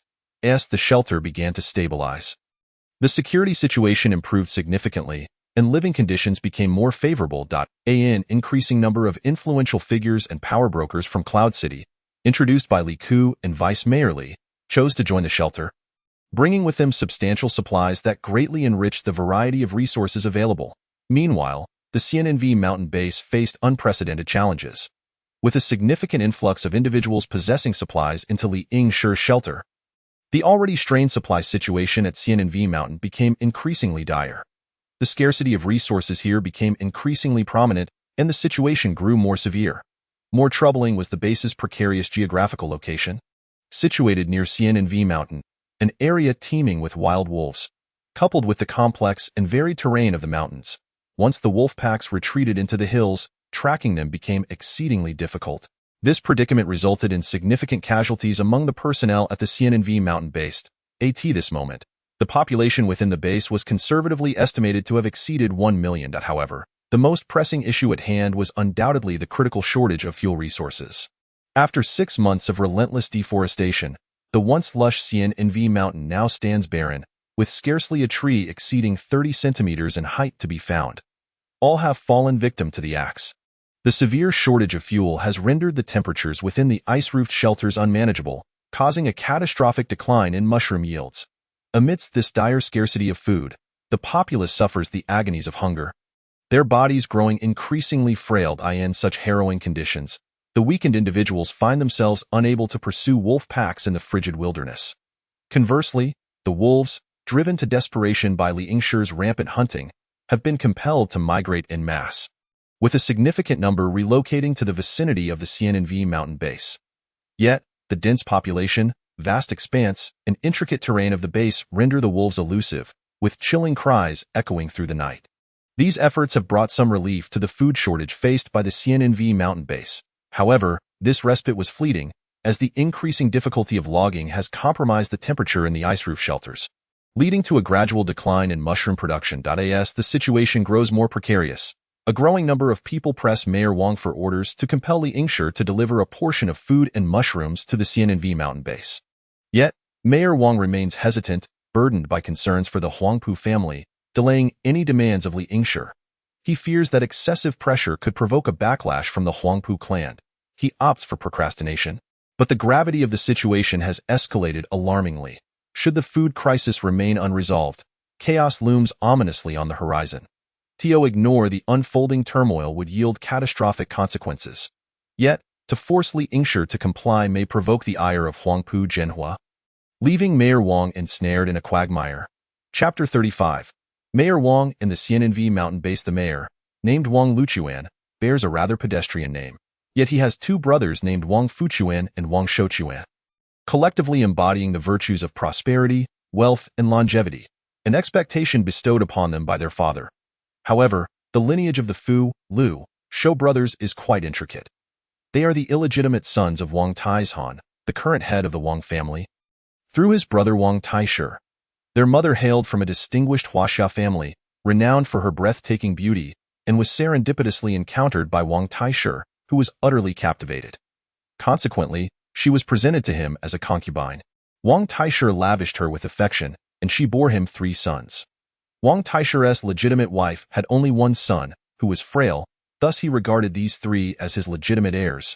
During Wang Luchuan's youth, he exhibited extraordinary talent and remarkable learning aptitude, coupled with a commendable character, which led Wang Taishi to regard him as superior even to his biological son, Wang Rusong. Consequently, Wang Taishi placed considerable emphasis on Luchuan, nurturing him as a key successor. Through his diligence and familial support, Wang Luchuan ascended to the position of mayor of Yun City before turning 39, becoming a prominent figure in the region. Alas, his fortune was short-lived. Less than a year into his mayorship, an unforeseen calamity struck. Wang Taishi unexpectedly succumbed to a sudden illness while in the company of an 18-year-old girl, a disgraceful incident that cast a pall over the entire Wang family. The family opted for a discreet resolution to the affair, seeking to avert external scrutiny. Nevertheless, Wang Taishi's demise stripped Wang Luchuan of his most steadfast ally, rendering his status within the family precarious. The glories of yesteryear faded, leaving behind an overwhelming sense of desolation and solitude. Time marched on, and now, at the threshold of his 50s, Wang Luchuan, despite his unwavering diligence over 12 years as mayor, finds his path to advancement obstructed, leaving him adrift in uncertainty and despair regarding the future. Although he has been marginalized by the main lineage and relegated to the periphery of the Wang family, their deep-rooted influence and information network remain potent. When the dam upstream of Yun City collapsed, Mayor Wang received the alarming news 6 hours prior to the flood's arrival. Faced with such a crisis, he acted decisively. On one front, he urgently reported to the provincial authorities, requesting disaster relief supplies. On the other, he risked his life by directing officials to transfer grain from the National Reserve to the CNNV mountain area. This region, predominantly characterized by gently sloping hills, boasts the highest peak, CNNV Foam, at a mere 670 meters. In contrast, the limestone quarry where Li Yingshi operates stands at an average elevation of only 70 to 80 meters. Thanks to Mayor Wang's bold actions, a significant portion of the reserve grain was preserved. The quantity was staggering, exceeding 100,000 tons, calculating at a daily consumption of 500 grams per person. This stockpile could sustain the entire population of 8 million in Yun City for over half a year. However, despite his position as mayor, the tradition of interchecks and balances within the national framework meant that these grains became the object of many covetous eyes. To maintain internal equilibrium, Mayor Wang was compelled to allocate portions to various influential figures, resulting in a substantial distribution of resources among the city's power brokers. Wang Luchuan initially believed that this sharing of benefits would foster solidarity among these individuals in the face of adversity to uphold the CNNV mountain base. Furthermore, during the flood, he sought to cultivate an image of compassion for the disaster-stricken populace by generously distributing food. Yet, by the 6th month of the bitter cold, he found himself with only a remaining stock of 10,000 tons. Leaving insufficient provisions for the victims at the CNNV mountain base. As time progressed, the lack of fuel led to a further decline in mushroom yields, exacerbating the disenchantment among the base's inhabitants. In response to this escalating unrest, Mayor Wang began to gently steer them towards seeking refuge with Li Yingshi. The challenge, however, lay in the geographical separation. The Xiananvi mountain base is situated over 20 kilometers to the east of Yun City, while Li Yingshi's location is likewise 20 kilometers to the west. The direct distance between the 2 points approaches 60 kilometers. Under such harsh and frigid conditions, the emaciated residents of Yun City found themselves utterly incapable of undertaking such a formidable migration. Ultimately, resolved to meet Li Yingshi, Mayor Wang meticulously prepared himself. After boarding a snow vehicle, he journeyed for over an hour to arrive at Li Yingshi's Snow City. In truth, Mayor Wang was profoundly struck by the sight of Snow City. As a seasoned figure accustomed to authority, he immediately discerned that at least 400,000 people inhabited this vast snowy expanse. Yet, there was not a wisp of smoke to be seen. Despite the bustling activity in the marketplace, it did not appear to be a ghost town. His attention was then inadvertently drawn to a passerby who was intently engaged in a phone conversation. Following this, he was captivated by rows of wooden power poles. Though the Xiananvi mountain base had electricity, it primarily operated on diesel generators. Due to a critical shortage of diesel reserves, only a select few high-ranking officials enjoyed access to electrical resources, and external mobile networks had been severed, rendering mobile phones nearly obsolete within the base. However, to Mayor Wang's astonishment, nearly every snow hut and ice roof structure was connected to power lines. This indicated the presence of a substantial power plant, likely constructed by the sanctuary itself, rather than relying on Yun City's original power station. Regardless of whether coal or oil was consumed, its daily energy consumption must be staggering. Yet, upon reaching the massive, fortified gate of the sanctuary, Mayor Wang and his entourage were met with resistance from the security detail. Despite their identification, they were compelled to halt and await Li Yingshi's arrival. After all, he was the esteemed mayor of Yun City. Time ticked away, and after an hour, the only figure to appear before Mayor Wang was the insufferable Li Ku. A surge of indignation welled within Mayor Wang. While he had not expected a grand reception, he felt that, given his previous support for the sanctuary's development through Huangfu Jena, Li Yingshi should have at least made an appearance. Instead, he found himself waiting in the frigid cold for nearly an hour, only to be greeted by Li Ku. Deeply dissatisfied with Li Yingshi's absence, he was nonetheless acutely aware that he needed something from the other party and had to suppress his anger for the time being. At long last, accompanied by Li Ku, Mayor Wang entered the sanctuary for the first time. Along the way, he was taken aback by the sight of sprawling potato vines and cabbages. Upon entering the conference room, he immediately spotted Li Yingshi seated at the center, a young man he had never encountered before, exuding a calm demeanor and the aura of a person in power. Noticing several of his former subordinates present, their expressions bore an unusual quality as they regarded him. Taking a deep breath, Mayor Wang endeavored to project sincere emotion, first expressing his heartfelt gratitude to Li Yingshi for aiding the multitude of disaster-stricken citizens of Yun City. Subsequently, he unreservedly extolled Li Yingshi's remarkable capabilities and the keen insight of the Huangfu lineage.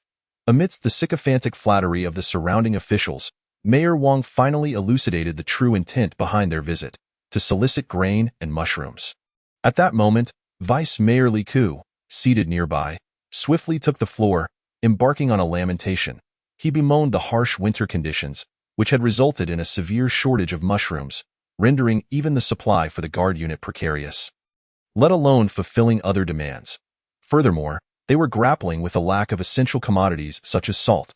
The assembly of officials, upon hearing this, chimed in with their own grievances, filling the conference room with a cacophony of complaints.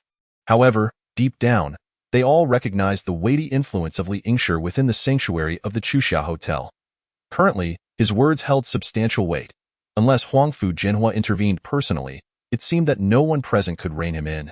From the implications of Li Ku's discourse, it became apparent that Li Yingshi was reluctant to part with grain and mushrooms. Mayor Wang had mentally prepared for this eventuality, yet the urgency of the situation loomed large. If the issue of food and supplies could not be resolved immediately, the Xiananvi mountain base would be at risk of insurrection. Thus, Mayor Wang exclaimed in anger, "Should you refuse to lend grain? The responsibility for any ensuing chaos and loss of life at the Xiananvi mountain base will rest entirely upon your shoulders. Once the calamity subsides, I shall report this to the state and ensure that those who disregard the welfare of the populace are met with severe punishment." Li Yingshi, upon hearing this, felt a wave of incredulity wash over him. He pondered, "What does this have to do with me? I merely seek a modest sanctuary to rest." He believed that he had already saved countless lives. Must he now shoulder the burden of nearly 1,000,000 souls? With a cold gaze fixed upon Mayor Wang, he uttered a dismissive, "See them out," before rising to leave, leaving the esteemed mayor of Yun City in a state of astonishment. After Li Yingshi's departure, Mayor Wang seethed with fury, roaring at Li Ku, "This scoundrel cares not for human life. I shall see him executed. I shall see him executed." Yet, Li Ku merely turned his head away, completely disregarding the outburst. Mayor Wang surveyed the room, noting how his former subordinates averted their gazes, quickly realizing that his anger was futile. He composed himself, understanding that maintaining rationality was paramount at this critical juncture. Ultimately, Mayor Wang requested another private audience with Li Yingshi, hoping to persuade him to lend grain to save more lives. Chapter 36. Mayor Wang and the CNNV mountain base to Li Yingshi's departure from the conference room was not only due to pressing matters, but also a desire to evade their trivial chatter. The officials of Yun City were indeed adept in their dealings, often shrouded in ambiguity that left Li Yingshi momentarily perplexed. Typically, Vice Mayor Li Ku would handle the negotiations, leaving Li Yingshi to make the final decisions. Most of Li Yingshi's close associates hailed from humble beginnings, and aside from Xiao Hai, who possessed some unconventional bureaucratic experience, the rest were novices in the political arena. Suddenly tasked with overseeing the lives of hundreds of thousands, they felt somewhat overwhelmed. Thus, the relationship between Li Yingshi and Li Ku resembled that of a former chief and his secretary. Consequently, Li Yingshi retained authority over the guard unit while delegating other matters to Li Ku. This time, Li Yingshi was visited by an old friend, Professor Wang, who had previously recommended son Xiao Hai to him, who came accompanied by his daughter. Early in the onset of the Great Flood, Li Yingshi had invited Professor Wang to the sanctuary for refuge. Yet the venerable scholar had resolutely refused to abandon his students, displaying an unwavering stance. Reluctantly, Li Yingshi left behind some emergency rations, intending to return for him when the first snow fell. However, an unexpected heavy snowfall brought a deluge of refugees to the sanctuary, complicating matters significantly, and thus the plan was postponed. When Professor Wang finally reunited with Li Yingshi, he could no longer contain his grief and excitement, tears streaming down his face like a torrential flood, prompting him to weep uncontrollably. Wang Min, witnessing this scene, also shed tears, gently patting Professor Wang's back in a futile attempt to console him, offering a handkerchief to wipe away his tears. Through Wang Min's recounting, Li Yingshi gradually came to understand the dire circumstances unfolding in the university town. It had transformed into a veritable hell on earth. Back when Li Yingshi first ventured to the university town at the onset of the flood, he had focused on gathering supplies and personnel, particularly prioritizing female students, as he understood they were most vulnerable in such disasters.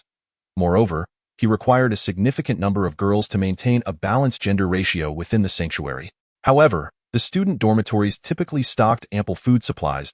At that time, the university students and faculty had not fully grasped the gravity of the flood and were reluctant to leave, even less so to accompany Li Yingshi to the so-called sanctuary. Yet, who could have foreseen that the flood would persist for such an extended period? A full 3 months. Fortunately, the university town received special attention from Mayor Wang, who ensured daily food shipments during the initial stages of the flood, allowing students to stave off hunger. However, as time wore on, the flood showed no signs of receding, and the supply of materials from the CNNV mountain base dwindled. Ultimately, most students could only receive half of their initial rations, barely scraping by. Due to the inadequate food supply, several teachers and student council members responsible for distributing rations began to devise nefarious schemes, unlawfully withholding food meant for ordinary students, hoarding the life-saving provisions for themselves. This led to many students suffering from malnutrition, some emaciated, others swollen. The situation worsened when heavy snow arrived, deteriorating road conditions and complicating supply deliveries even further. The teachers and students faced unprecedented challenges. During this harrowing period, many ordinary students endured extreme hunger, desperately seeking food yet often finding their efforts in vain. However, when numerous idle individuals infiltrated the situation, the already desperate security personnel found themselves overwhelmed. Leading to complete chaos a few days prior, Professor Wang had stumbled upon several individuals consuming human flesh in the dormitory area. Upon being discovered, he was pursued back home, where his wife was brutally stabbed multiple times. Succumbing to blood loss, The assailants were ultimately driven away by neighboring teachers wielding makeshift weapons. In light of the untenable circumstances, the teachers convened and, recognizing the dire situation, Professor Wang, accompanied by his daughter, trekked over 20 kilometers through the heavy snow for an entire day and night to seek assistance from Li Yingshi. Overcome with sorrow from the loss of his wife and physically exhausted, Professor Wang fell ill with a fever. Consequently, Li Yingshi personally escorted the elderly professor to the hospital, entrusting Wang Min to care for him, assuring that he would handle the remaining matters. As Li Yingshi stepped into his office, he immediately spotted Mayor Wang, who had been waiting for nearly 2 hours. At that moment, the mayor had lost the composure and authority he once exhibited in the grand conference room. His presence was thoroughly overshadowed by Li Yingshi. To Li Yingshi's astonishment, Mayor Wang suddenly knelt before him, an act that darkened Li Yingshi's expression. He realized that this was an overt pressure to compel him to make a decision. Although he understood that the mayor's kneeling was motivated by concern for the millions at the Xian'an mountain base, witnessing a dignified mayor in such a position profoundly shocked Li Yingshi. Yet, as he reflected, there were indeed a million mouths to feed. Moreover, during Li Yingshi's previous life, the inhabitants of the Xian'an mountain base had massacred all the high-ranking officials within. Faced with such a populace, he felt an inherent resistance. Thus, Mayor Wang's choice to kneel effectively placed the burden of responsibility for these million souls squarely on Li Yingshi's shoulders. However, the subsequent words of Mayor Wang left Li Yingshi even more taken aback. I am willing to pledge allegiance to young Master Huangfu. From this day forth, I shall be in service to young Master Huangfu. You are a scion of the Wang family, Li Yingshi, momentarily stunned, eventually uttered, I am but an illegitimate son of the Wang family. My father has passed away, and I willingly submit myself to young Master Huangfu. Mayor Wang then lifted his gaze to meet Li Yingshi's, declaring, in the future, I shall heed your every command, following your lead. With that, he bowed deeply. This gesture truly left Li Yingshi astounded. Although he understood that this was akin to Mayor Wang offering his loyalty, effectively betraying his family for the sake of the million citizens at the Xian'an mountain base, the enormity of that responsibility weighed heavily on his heart. Li Yingshi coldly replied, What if I refuse? Chapter 36, 2 Mayor Wang and the Xian'an mountain base 3. After a moment of silence, Li Yingshi broke the stillness with a deep breath, slowly stating, Welcome, Mayor Wang, to our Chuxia Hotel sanctuary. This fluid display of submission from Mayor Wang left Vice Mayor Li Ku standing beside him utterly astonished. Although Mayor Wang is a collateral branch of the Wang clan, he is nonetheless the mayor of Yun City, a metropolis with a staggering population of 8 million, and one of the most significant cities in the land of Huaxia. Having been a planned separate city for many years, it holds the status of a vice-provincial unit.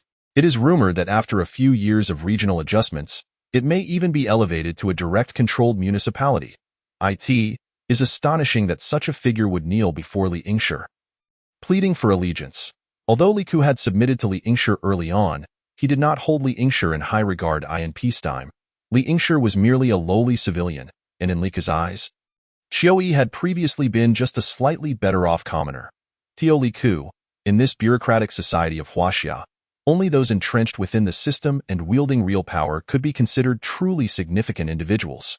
However, fate had other plans. When disaster struck, he discovered himself discarded like a worn-out shoe by Mayor Wang, treated as an inconsequential character. At that moment, he found himself powerless and insignificant, with even the most basic provision of food becoming a pressing issue. Reluctantly, he had to swallow his pride and seek temporary refuge with Li Yingshi, hoping to secure a position. Upon learning of the formidable Huangfu family backing Li Yingshi, he thought perhaps he could leverage this opportunity to align himself with Huangfu Jena, simultaneously securing a future for his grandson while providing his long-serving subordinates a temporary haven. Little did he expect that this refuge, which he had initially dismissed, would rapidly expand in mere months, eventually encompassing over 400,000 inhabitants. Such a scale, even before the calamity, would rival that of a large county. Considering the ongoing catastrophe, its significance was magnified. Today, Mayor Wang's kneeling was akin to a thunderclap, shattering all of Li Ku's doubts. From then on, he devoted himself wholeheartedly to Li Yingshi, diligently working for decades.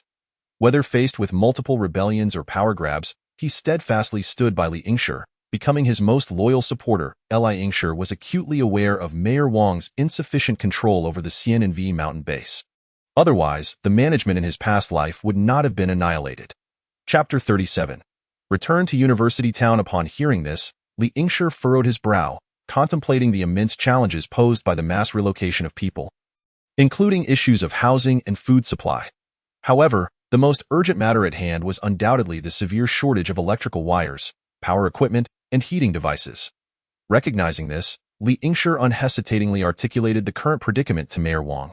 Inquiring about potential solutions, to his surprise, Mayor Wang confidently asserted that the issue was easily resolvable. He stood up, approached the wall, and lightly tapped a large map hanging there, smiling as he said, "Look here." To the east of CNNV Mountain lies a place called Dongyangu Town. He elaborated. This town has gradually developed over recent years, relying on the production of electrical wires, cables, and other power materials, and has formed a substantial industrial chain. If we send someone now, I believe we can find a significant stockpile. Upon hearing this, Li Yingshi couldn't help but gasp in astonishment.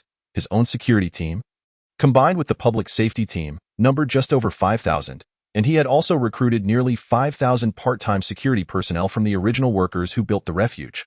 Meanwhile, Liku's administrative team comprised only a little over 3,000 members. Facing such a multitude of dependents, resolving their food supply became a daunting challenge. Li Yingshi felt a throbbing headache. He understood that this meant they must find more food to satisfy so many hungry mouths. Moreover, as time passed, the issue at the CNNV mountain base would only intensify. He began to ponder various solutions, but each one presented formidable obstacles. First, the CNNV mountain base could attempt to increase mushroom production. Due to the cold weather, more ice-roofed houses would need to be constructed, along with heating systems, and they would require spawn and substrates. Currently, most of the substrates in the refuge were wood and cow dung, which would become increasingly difficult to procure in the future. Secondly, they could consider seeking alternative food sources, such as hunting and fishing. However, with the ice layer being thick, fishing was challenging, and the wilderness had nearly depleted of vegetation. In the future, even breathing might become a struggle. Li Yingshi realized that no matter how they approached it, they needed ample food supplies in hand.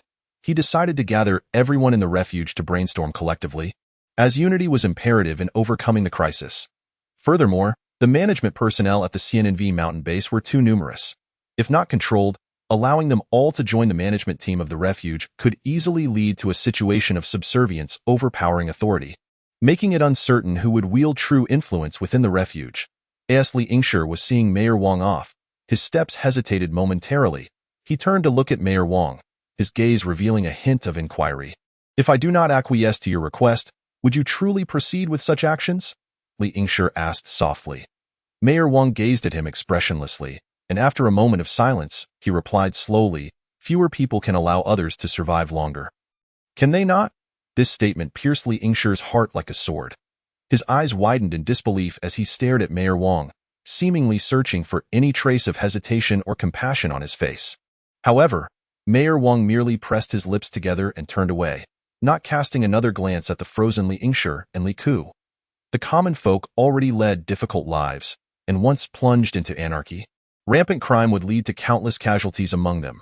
Moreover, 60 kilometers, while not particularly far, was not near either. It was uncertain how many of these commoners would survive the migration. Most of the joyful ones were public servants and members of the management.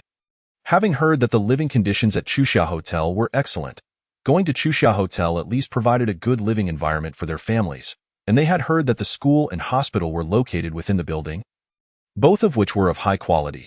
The next morning, Mayor Wang, accompanied by Zhang Pingyan and his 500 men, along with 2,000 law enforcement officers, organized 10,000 workers and set off for Dongyangu Town. Meanwhile, Xiao Hai led his 500 men to board the sleds dispatched by Mayor Wang, which were being pulled by snow vehicles, slowly making their way towards University Town. The armed police under Mayor Wang's command were led by his trusted subordinate, Zhou Xiangnan. Upon seeing that the team led by Li Yingshi had brought along a significant number of idle large sleds, they immediately understood their purpose. Undoubtedly, these sleds were specially prepared for transporting students and various supplies. In this endeavor, Li Yingshi spared no effort, mobilizing not only 2,000 elite members of the security team, but also all 5,000 part-time security personnel. However, in the short span of days following Professor Wang's departure. A series of appalling incidents unfolded. Among them was an elderly security guard, Grandpa Qin, who had lived a solitary life and was unremarkable in appearance, facing financial difficulties. He had always been perceived as honest and reliable. Yet, in this moment of disaster, when legal restraints had crumbled, he tore away his long-standing facade, gathering a group of lower-class ruffians to pillage food, even committing acts of violation indiscriminately against others. Their boundless depravity led to several students taking their own lives. Creating an extremely dire situation, by morning, this information reached Li Yingshi's hands, and he meticulously examined the detailed reports, which revealed that the number of criminals had reached 4,000 to 5,000, organized into hundreds of different gangs. Li Yingshi immediately convened all law enforcement and security team members, mixing personnel from the Refuge and CNNV mountain base into small teams of 200. He then issued explicit orders for a comprehensive crackdown on the various criminal gangs, transporting all captured criminals to the square in front of the Industrial University for centralized custody. Any resistance encountered would be met with immediate lethal force, in truth, due to Huaxia's stringent gun control laws. These gangs in University Town were virtually devoid of significant weaponry. When Li Yingshi's armed personnel, brandishing AK rifles, stormed their strongholds, the criminals were utterly paralyzed, appearing as if turned to stone. They were swiftly subdued, bound, and ultimately escorted to the front square of the Industrial University. The entire operation proceeded remarkably smoothly, encountering only a few minor resistances that were quickly quashed under the intimidating presence of the AKs. In the end, Li Yingshi's armed forces sustained merely 16 minor injuries, successfully capturing nearly 4,000 members of the University Town gangs. During the operation, 6 gang members were killed, with 4 others severely injured and dozens sustaining minor injuries. Subsequently, over 1,000 additional stragglers were brought in by students and faculty from various schools. Thus, over 5,000 criminals were encircled by more than 10,000 soldiers, and the next step was for the school faculty and students to identify the offenders. Those who committed relatively minor offenses, such as merely stealing food or grain, and who bore no charges of murder or severe violations of women's rights, were taken aside for registration, preparing to be returned to the camp for labor reform. Ultimately, after meticulous statistics were compiled, it was determined that a total of 841 individuals had committed grave crimes, their hands stained with blood or having previously violated female students in educational institutions. With a commanding voice, Li Yingshi summoned all faculty and students in the vicinity of the university town to witness the punishment. Under the watchful gaze of many, those despicable criminals were mercilessly stripped of their clothing and left naked. Suspended on cold metal frames, the biting wind chilled their bodies, causing them to tremble and rapidly turn blue and pale, emitting pitiful cries of despair. This horrific scene left the majority of the over 4,000 who had narrowly escaped death trembling in fear. Some soiled their trousers in terror. The process of freezing to death is long and agonizing. After 2 full hours, the heart-wrenching screams gradually subsided. Li Yingshi's sled team began to transport all survivors. With university students and professors receiving preferential treatment, assigned 2 dormitory buildings within the shelter for accommodation. Chapter 38. The troublemaking university students, the male students were allocated to reside in 2 buildings, while the female students occupied another. Additionally, some female students were placed in a separate women's dormitory that already housed a portion of their peers. The following morning, Lika led a group to begin compiling detailed information on the students. However, during this process, a serious issue emerged. After months of suspension and relying on relief food for sustenance, these students appear to have become rather lethargic.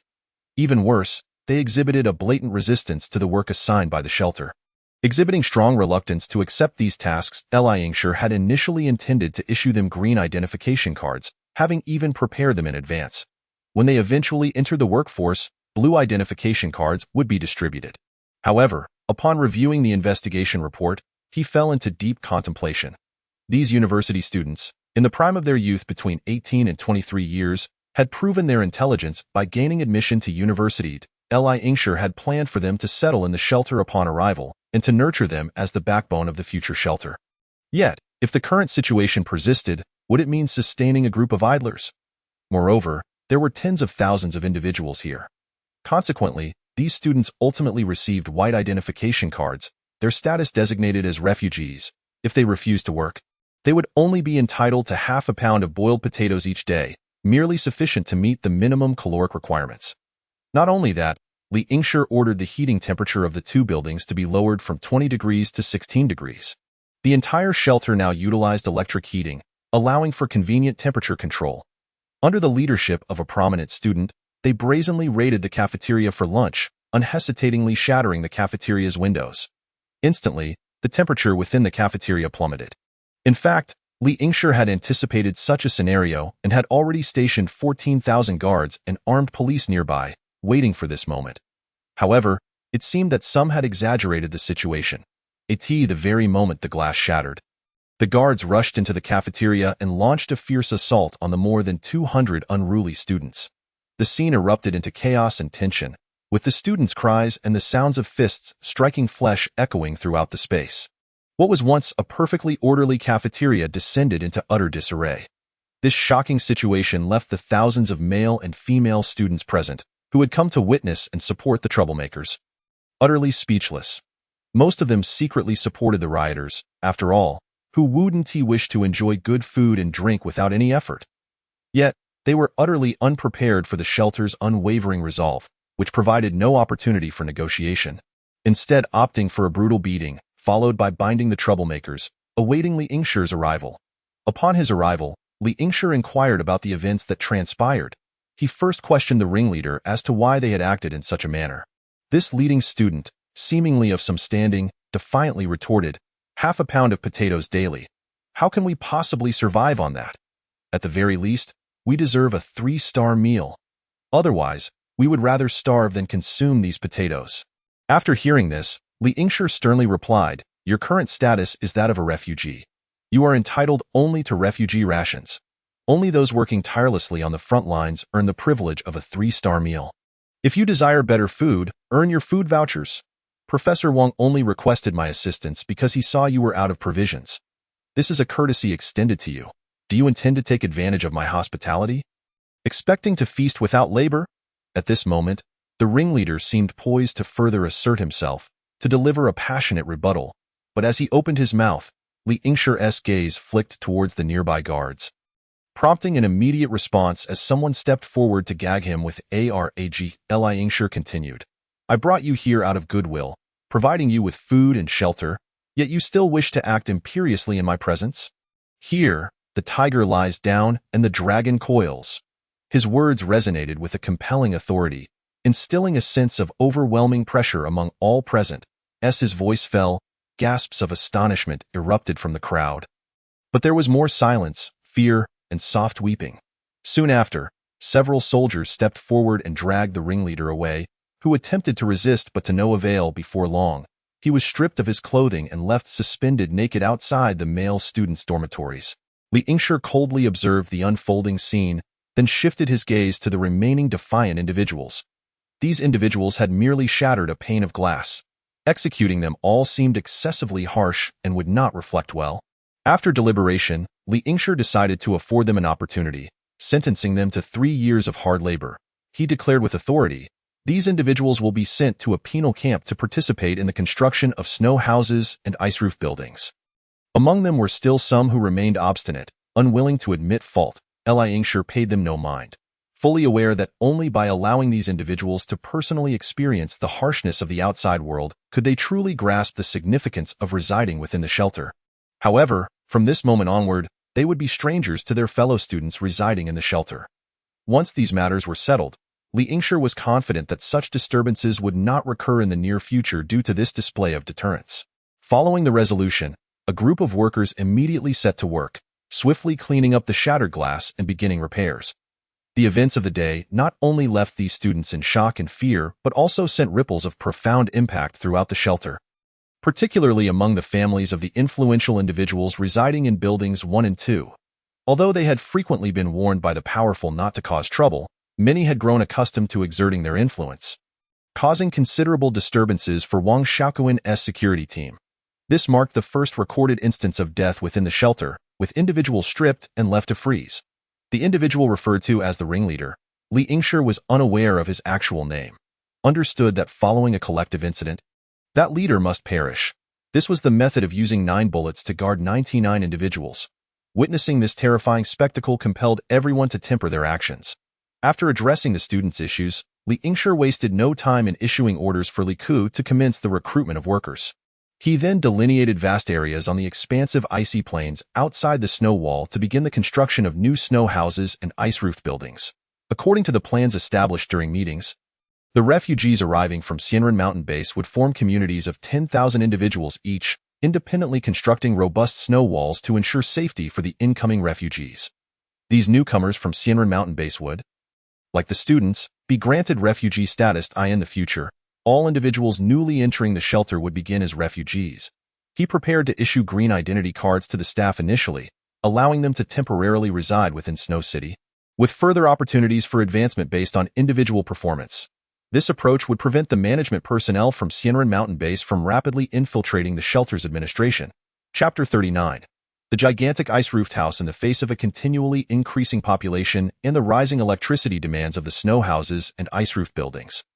Li Yingshi found it necessary to venture out of the shelter with Sun Xiaoya to a slightly flatter area on the west side of the shelter's mountains, where they planted 500 wind turbines. It was truly akin to planting trees. Sun Xiaoya utilized spatial powers to dig holes while Li Yingshi placed the wind turbines along with their bases into the pits. Furthermore, they installed 2 voltage stabilizing substations and 2 energy storage stations.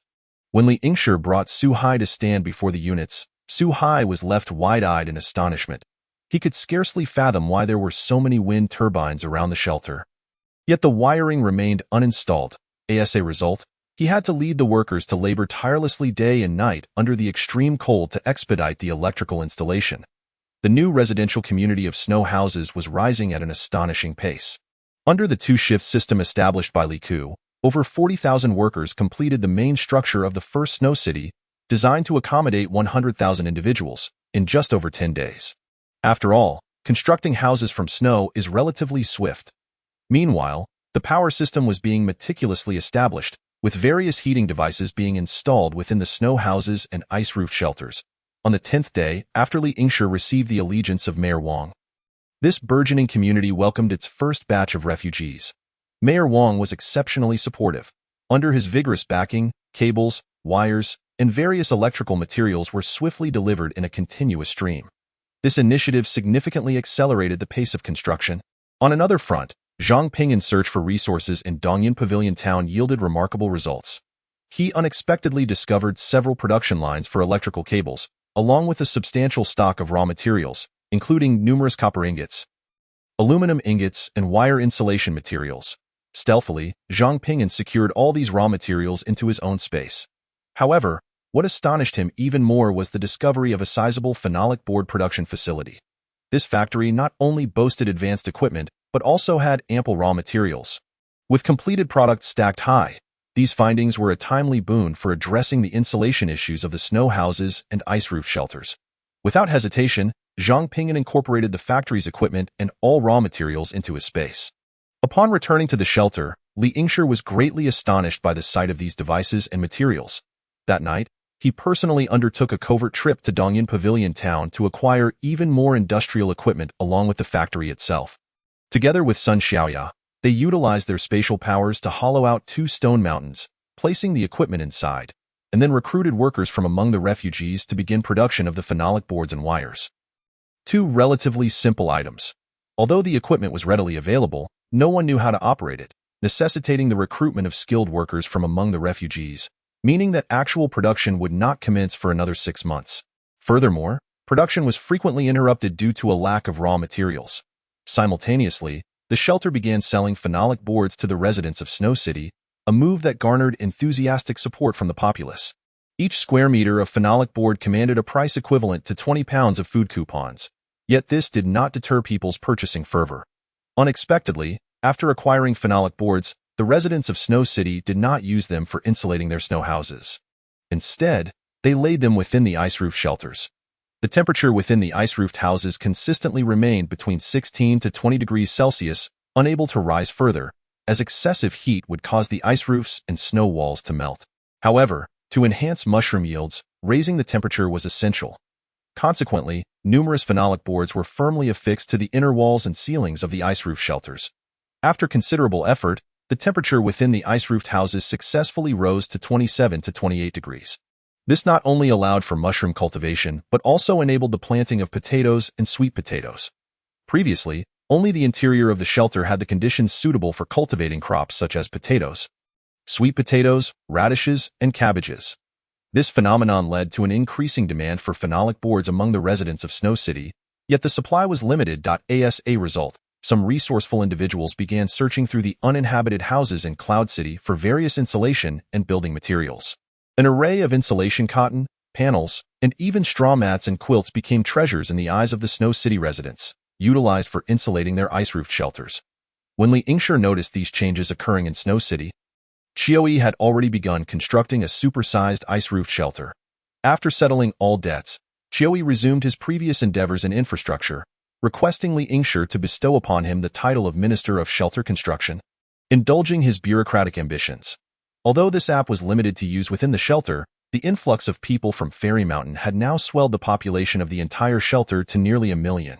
Notably, due to the exclusive nature of the operation, Xiao Hai had even arranged for the program administrator to impose restrictions, rendering other apps inoperable. Thus, this market had become considerable in scale. Furthermore, for those original shelter refugees struggling to elevate their material living standards, this app served as a balm for the spirit, providing them with a measure of solace. Undoubtedly, this represented a significant advancement.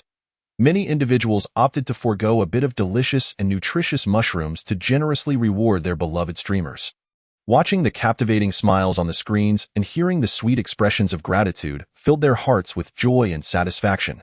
Nowadays, Zhang Yifei and Wang Yoji participate in various activities organized by Xiao Hai almost daily. Busily engaged, leaving them little time to accompany Li Yingshi. Due to the special relationship between Li Yingshi and Xiao Hai, the two women flourished in their artistic careers, both becoming protagonists in online dramas. Much adored by audiences, within the shelter, everyone fawned over Zhang Yifei and Wang Yoji, making every effort to please them. They reveled in this celestial treatment, naturally feeling immense pride. Thus, when they encountered Li Yingshi, they exerted themselves even further, allowing him to bask in the comforts of royalty. The initial technology for the ice-roof shelters had, in fact, been learned by Li Yingshi during his previous life in the Fairy Mountain shelter. At that time, the ice-roofed shelters constructed by everyone typically measured around 50 square meters, primarily due to the limitations of ice panel width. However, now under Xiao Hai's direction, an outstanding structural engineer named Han Yunan had emerged. He invented a brand new composite ice panel. This innovative panel incorporated bamboo strips and steel bars, enabling the production of wider and longer ice panels. Presently, these new ice panels reached lengths of 10 meters. With widths exceeding 1 meter. As for the ice-roofed shelters, they predominantly utilize timber for the supporting structure, allowing their heights to approach 7 to 8 meters. Moreover, they meticulously established 2 layers of air space beneath the ice roof and effectively isolated them with plastic sheeting. Though this slightly reduced the overall height, it resulted in unexpectedly excellent insulation. Consequently, the areas constructed were quite substantial, rivaling those plastic greenhouses of yore before the natural disasters. Finally, a layer of 1 meter thick soil was laid on the icy ground, ensuring that even without heating, the internal temperature of the greenhouse could maintain a pleasant 5 degrees Celsius during the day. With electric heating, temperatures could easily surpass 30 degrees Celsius. Thus, the ice-roofed shelters could facilitate large-scale cultivation of potatoes, cabbages, and potentially even experiment with rice and wheat in the future. As a result, vast and magnificent ice-roofed shelters sprouted across the boundless snowfields like mushrooms after rain, transforming many residents of Snow City into diligent agricultural workers, significantly alleviating employment issues in the region.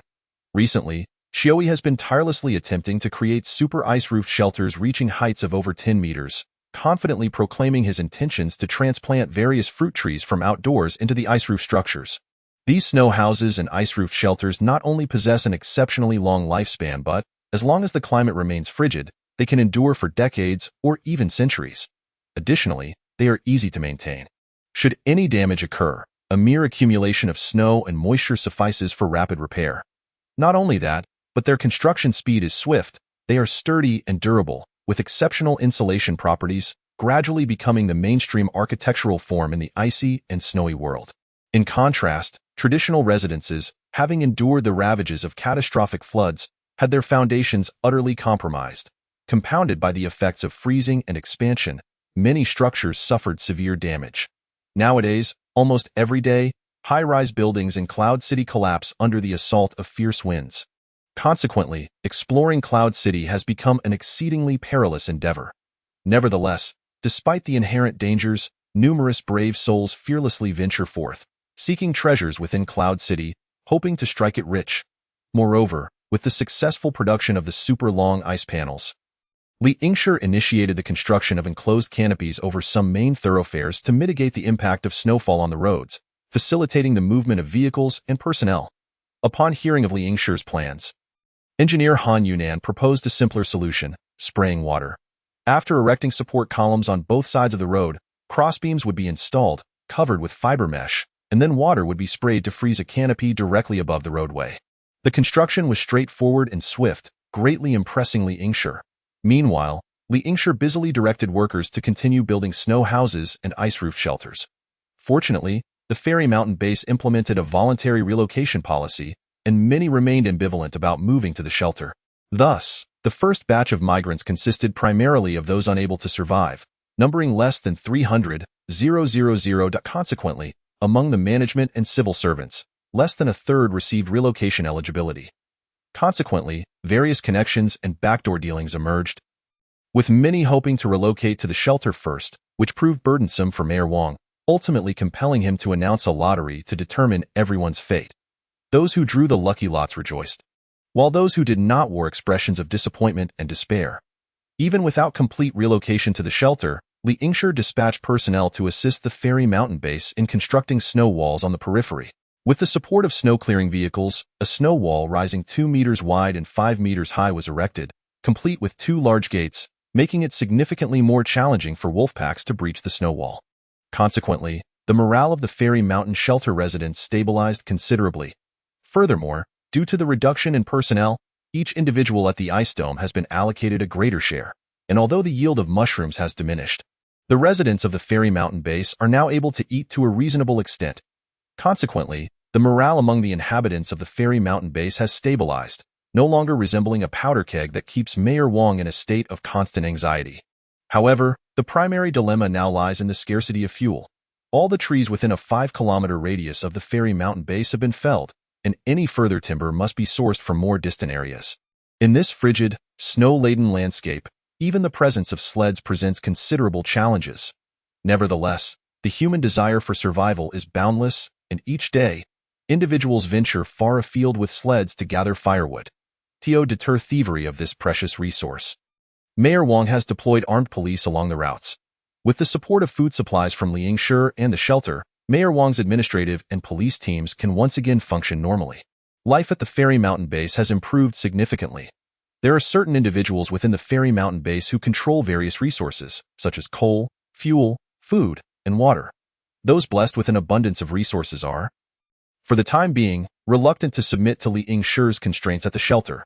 Following the construction of walls around the Fairy Mountain base, the security situation has greatly improved, leading residents to perceive the Fairy Mountain base favorably, thus delaying their relocation.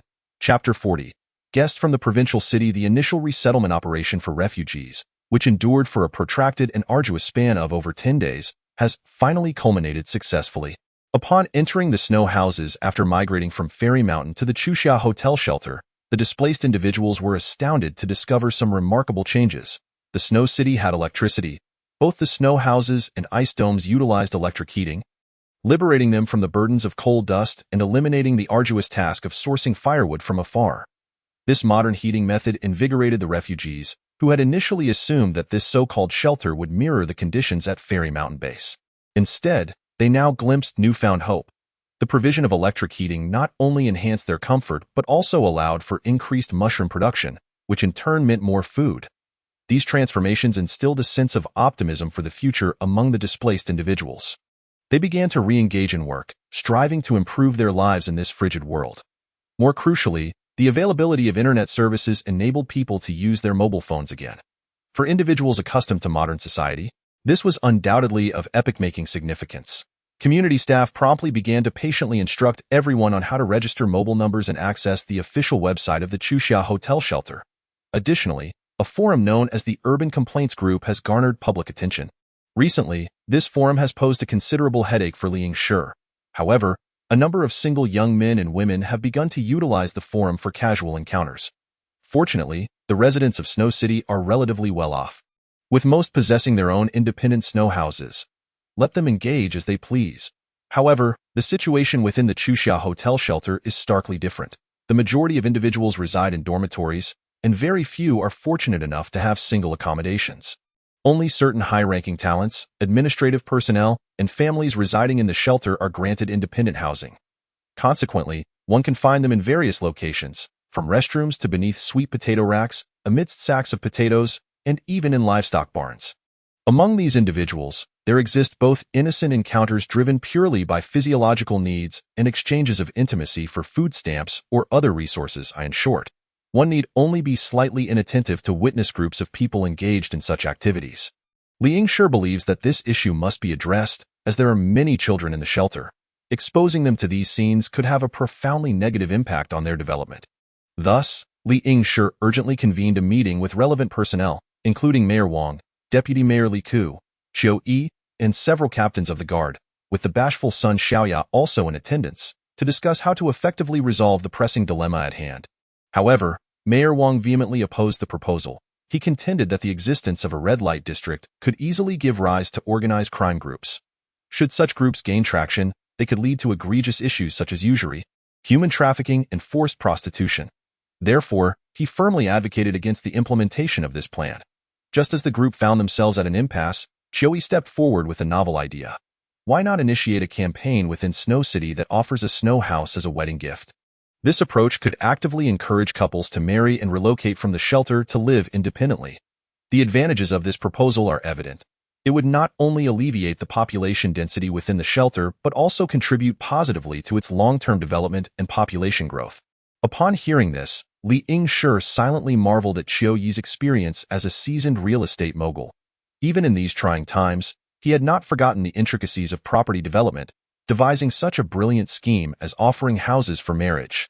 In light of these circumstances, the shelter was compelled to take action. A number of individuals who had overstepped boundaries were apprehended, and the shelter promptly enacted new regulations. Each person may only enjoy the wedding gift of a house once in their lifetime, and each couple is entitled to only one such gift. Subsequently, the shelter dedicated itself to refining this regulation, striving to preempt any attempts at exploitation. Surprisingly, despite the continuous evolution of this regulation over the course of 40 years, it still necessitated the addition of new clauses. Almost every newly added clause corresponded to a successful case of housing fraud. This vividly illustrates how individuals, driven by the desire for housing, invariably devise a plethora of ingenious and peculiar methods. The involvement of Mayor Wang has ushered in significant changes within the shelter, the most noteworthy of which pertains to taxation policies. Previously, the shelter primarily levied a mushroom tax, specifically, a fee based on the ice domes, with each ice dome required to pay 20 pounds of mushrooms or 2 pounds of food stamps monthly. This method was adopted primarily due to considerations regarding the credibility of food stamps. Following Mayor Wang's arrival, additional transaction taxes and policies prohibiting the outflow of food from the shelter and Fairy Mountain base were introduced. Furthermore, a reserve grain depot was established to collect excess mushrooms from the residents of Snow City, preventing mushrooms from becoming excessively cheap. The prices of mushrooms and food stamps have been maintained at a ratio of 10 pounds of mushrooms for 1 pound of food stamps. After all, in these times, the Huaxia currency has become virtually worthless. Even if the extreme cold eventually subsides, it is unlikely that the nation will reinstate the Huaxia currency. With the collaboration between the Chuxia Hotel Shelter and the Fairy Mountain base, the lives of ordinary citizens have significantly improved. The emergence of large ice domes has given rise to numerous private ice dome factories, producing everything from glass and pottery to wooden furniture. Several blacksmith shops have also opened, and the production capacity of Yingshi's small factory was designed for several hundred workers. It is evident how vast the demand is now, given nearly 1 million people. Currently, the price of steel has surged to over 30 to 40 pounds of food stamps per pound, a substantial profit margin that has drawn countless residents of Cloud City into this industry. It was not until a year later that the price fell to 10 pounds of food stamps per pound of steel. However, Unexpectedly, this morning, Mayor Wang's Fairy Mountain base welcomed a contingent. They claimed to be officials from the provincial capital city A, arriving with a full 20 trucks of Huaxia currency, seeking an audience with Mayor Wang in hopes of purchasing a substantial quantity of rice. Initially, Mayor Wang had no intention of meeting them and instructed his subordinates to turn them away. However, to his astonishment, one of the visitors boldly entered without invitation. Upon closer inspection, Mayor Wang realized that the visitor was none other than a familiar face. Deputy Commander Fu Sili of the Provincial Military District. This Deputy Commander Fu Sili is a figure whom even Mayor Wang would not dare to offend. He is a descendant of General Fu Chengzhe, who was granted the title of Duke for his contributions. Their family's influence has endured for a century and remains formidable. The commander of the Provincial Military District has long been convalescing in the capital, leaving the actual military authority in the hands of Commander Fu. During Mayor Wang's father's lifetime, he had engaged with Commander Fu on several occasions. However, since Wang Taishi's passing, Mayor Wang has been marginalized by his family, and Commander Fu has gradually distanced himself from him. To his surprise, today, Commander Fu has become an uninvited guest, personally visiting in the modest container office. The two men sat face to face, the atmosphere somewhat tense. Mayor Wang carefully held a steaming cup of tea, gently placing it before Commander Fu. The latter, appearing at ease, unceremoniously drank 2 cups in quick succession, as if guzzling, causing Mayor Wang to feel a pang of regret for his good tea. Shortly thereafter, Commander Fu exchanged a few pleasantries before retrieving a red-headed document issued by the province from his pocket, placing it gently on the table and sliding it toward Mayor Wang. Mayor Wang picked up the document and quickly skimmed through it, revealing a faint smile of resignation. It turned out that this document primarily stated that due to the severe natural disasters caused by the extreme cold weather, the entire province was required to unite to overcome this difficulty, thereby mandating the allocation of half of Cloud City's reserve grain to the province for support. However, to his astonishment, Commander Fu did not even glance at the account book. He simply pushed it aside. With narrowed eyes, he fixed his gaze upon Mayor Wang and spoke in a low, resolute voice. According to provincial orders, Cloud City's grain storage should contain 1.8 million tons. I must take at least 900,000 tons to the province to fulfill the mandate.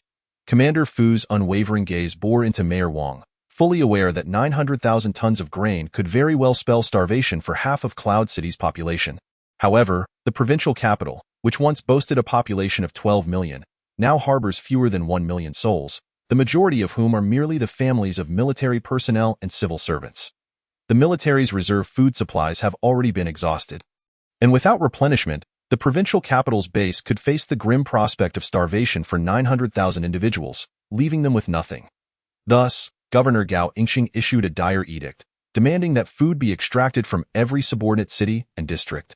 If any embers of hope were to be preserved, they would be kept solely by the provincial capital's base, rendering the auxiliary cities expendable. Commander Fu's words struck Mayor Wang like a hammer, leaving him dizzy, overwhelmed by a wave of helplessness and despair. He was well aware that the influential figures in the province were astute.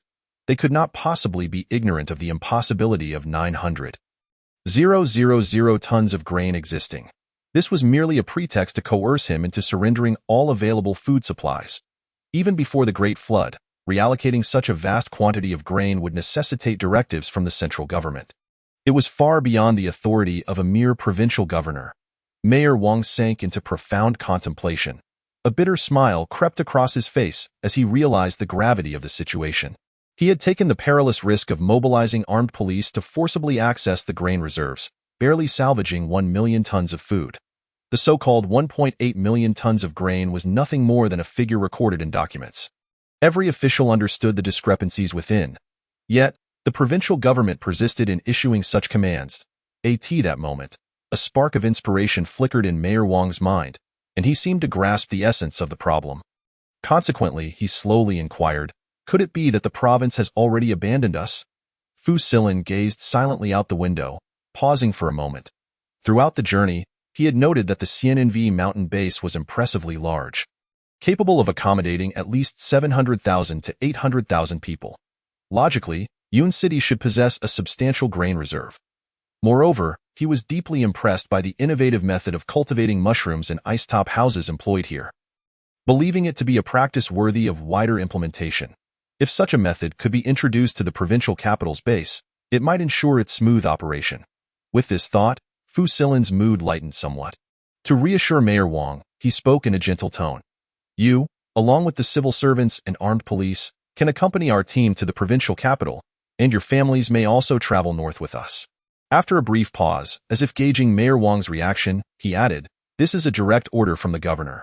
Furthermore, the province has already established contact with the central government, which has decided to implement the Ember Preservation Plan." Chapter 41. The Provincial Capital Base. Mayor Wang was acutely aware of the implications of the Ember Preservation Plan. He slumped in his chair, fully cognizant of its meaning. His and his family's names were on that list of embers. Yet, this also signified that the millions of residents of Yun City, who had endured countless hardships to survive, would be utterly forsaken. This realization plunged Mayor Wang into a lengthy silence, observing Wang's reticence. Fu Silin reiterated, "This is not a discussion with you, but rather a command from above, a directive from the central government."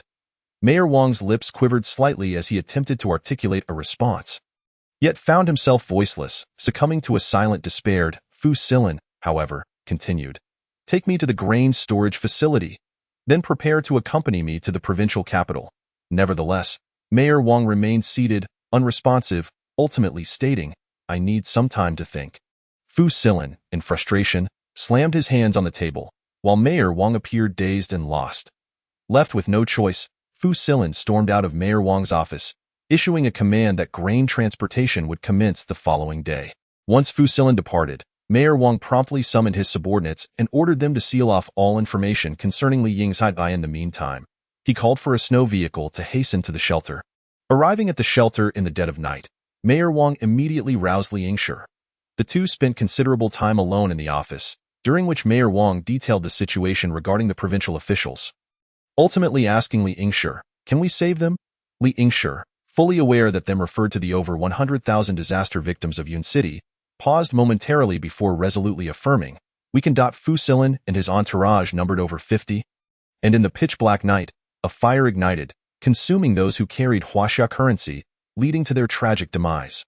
Mayor Wang, frantic with urgency, personally led a rescue operation. Regrettably, despite their best efforts, not a single life could be saved. Overcome with sorrow, Mayor Wang wept bitterly, meticulously drafting a detailed account of the situation, which he entrusted to his aide, Lu Shun, for delivery to the provincial capital. Upon Lu Shun's arrival and the personal handover of the document to the governor, he faintly heard the sound of shattering porcelain emanating from the governor's office as he left. Additionally, Lu Shun took note of the provincial capital's condition.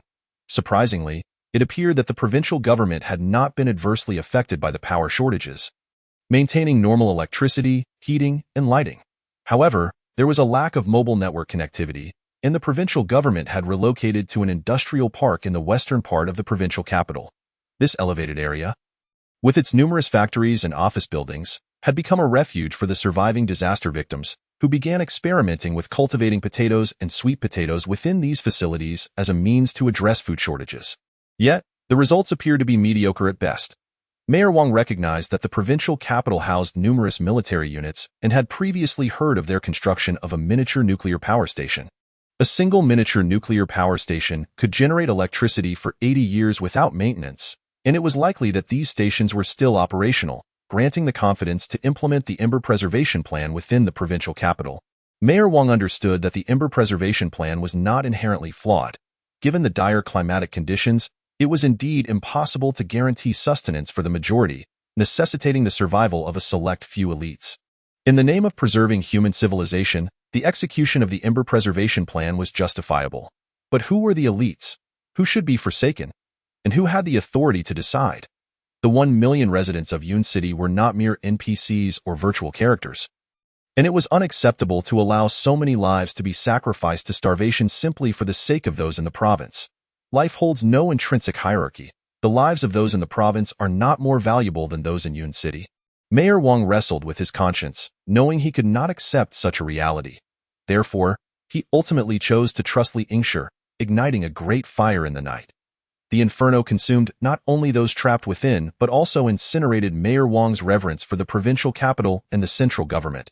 Indeed, at the time Fu Silin set out, The provincial capital still boasted a population of over 1 million. However, after dispatching personnel to connect with various mayors, only 5 responded to his command, arriving at the provincial capital base with their respective contingents. The remaining 7 or 8 factions had vanished without a trace, and even more shockingly, Mayor Wang Luchuan of Yun City reported Fu Silan's death in the fire. This was Fu Silan, the son of the Fu family, the highest military officer in the province. Such audacity was beyond comprehension. The 5 mayors who reached the provincial capital base brought with them a modest supply of food and resources, accompanied by around 70 to 80,000 individuals, mostly the families of civil servants and police officers. With their arrival, the base's population barely reached 900,000.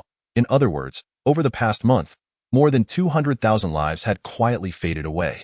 The majority perished from cold, hunger, and disease. Due to the scarcity of food, robbery incidents occurred almost daily, with individuals executed for theft or rebellion. Within this industrial park at the provincial capital base existed a completely independent nuclear power system. This vast industrial area originally belonged to Fu Siren, the second son of the Fu family, who, due to their substantial resources, had constructed a small nuclear power station and equipped it with 4 miniature nuclear reactors during the industrial park's development. Utilizing advanced thorium reactor technology, the power station was built adjacent to the industrial zone.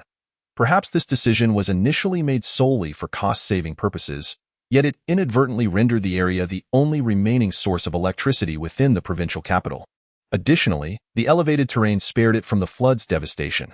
When the Great Flood struck, the provincial government and military promptly requisitioned the site.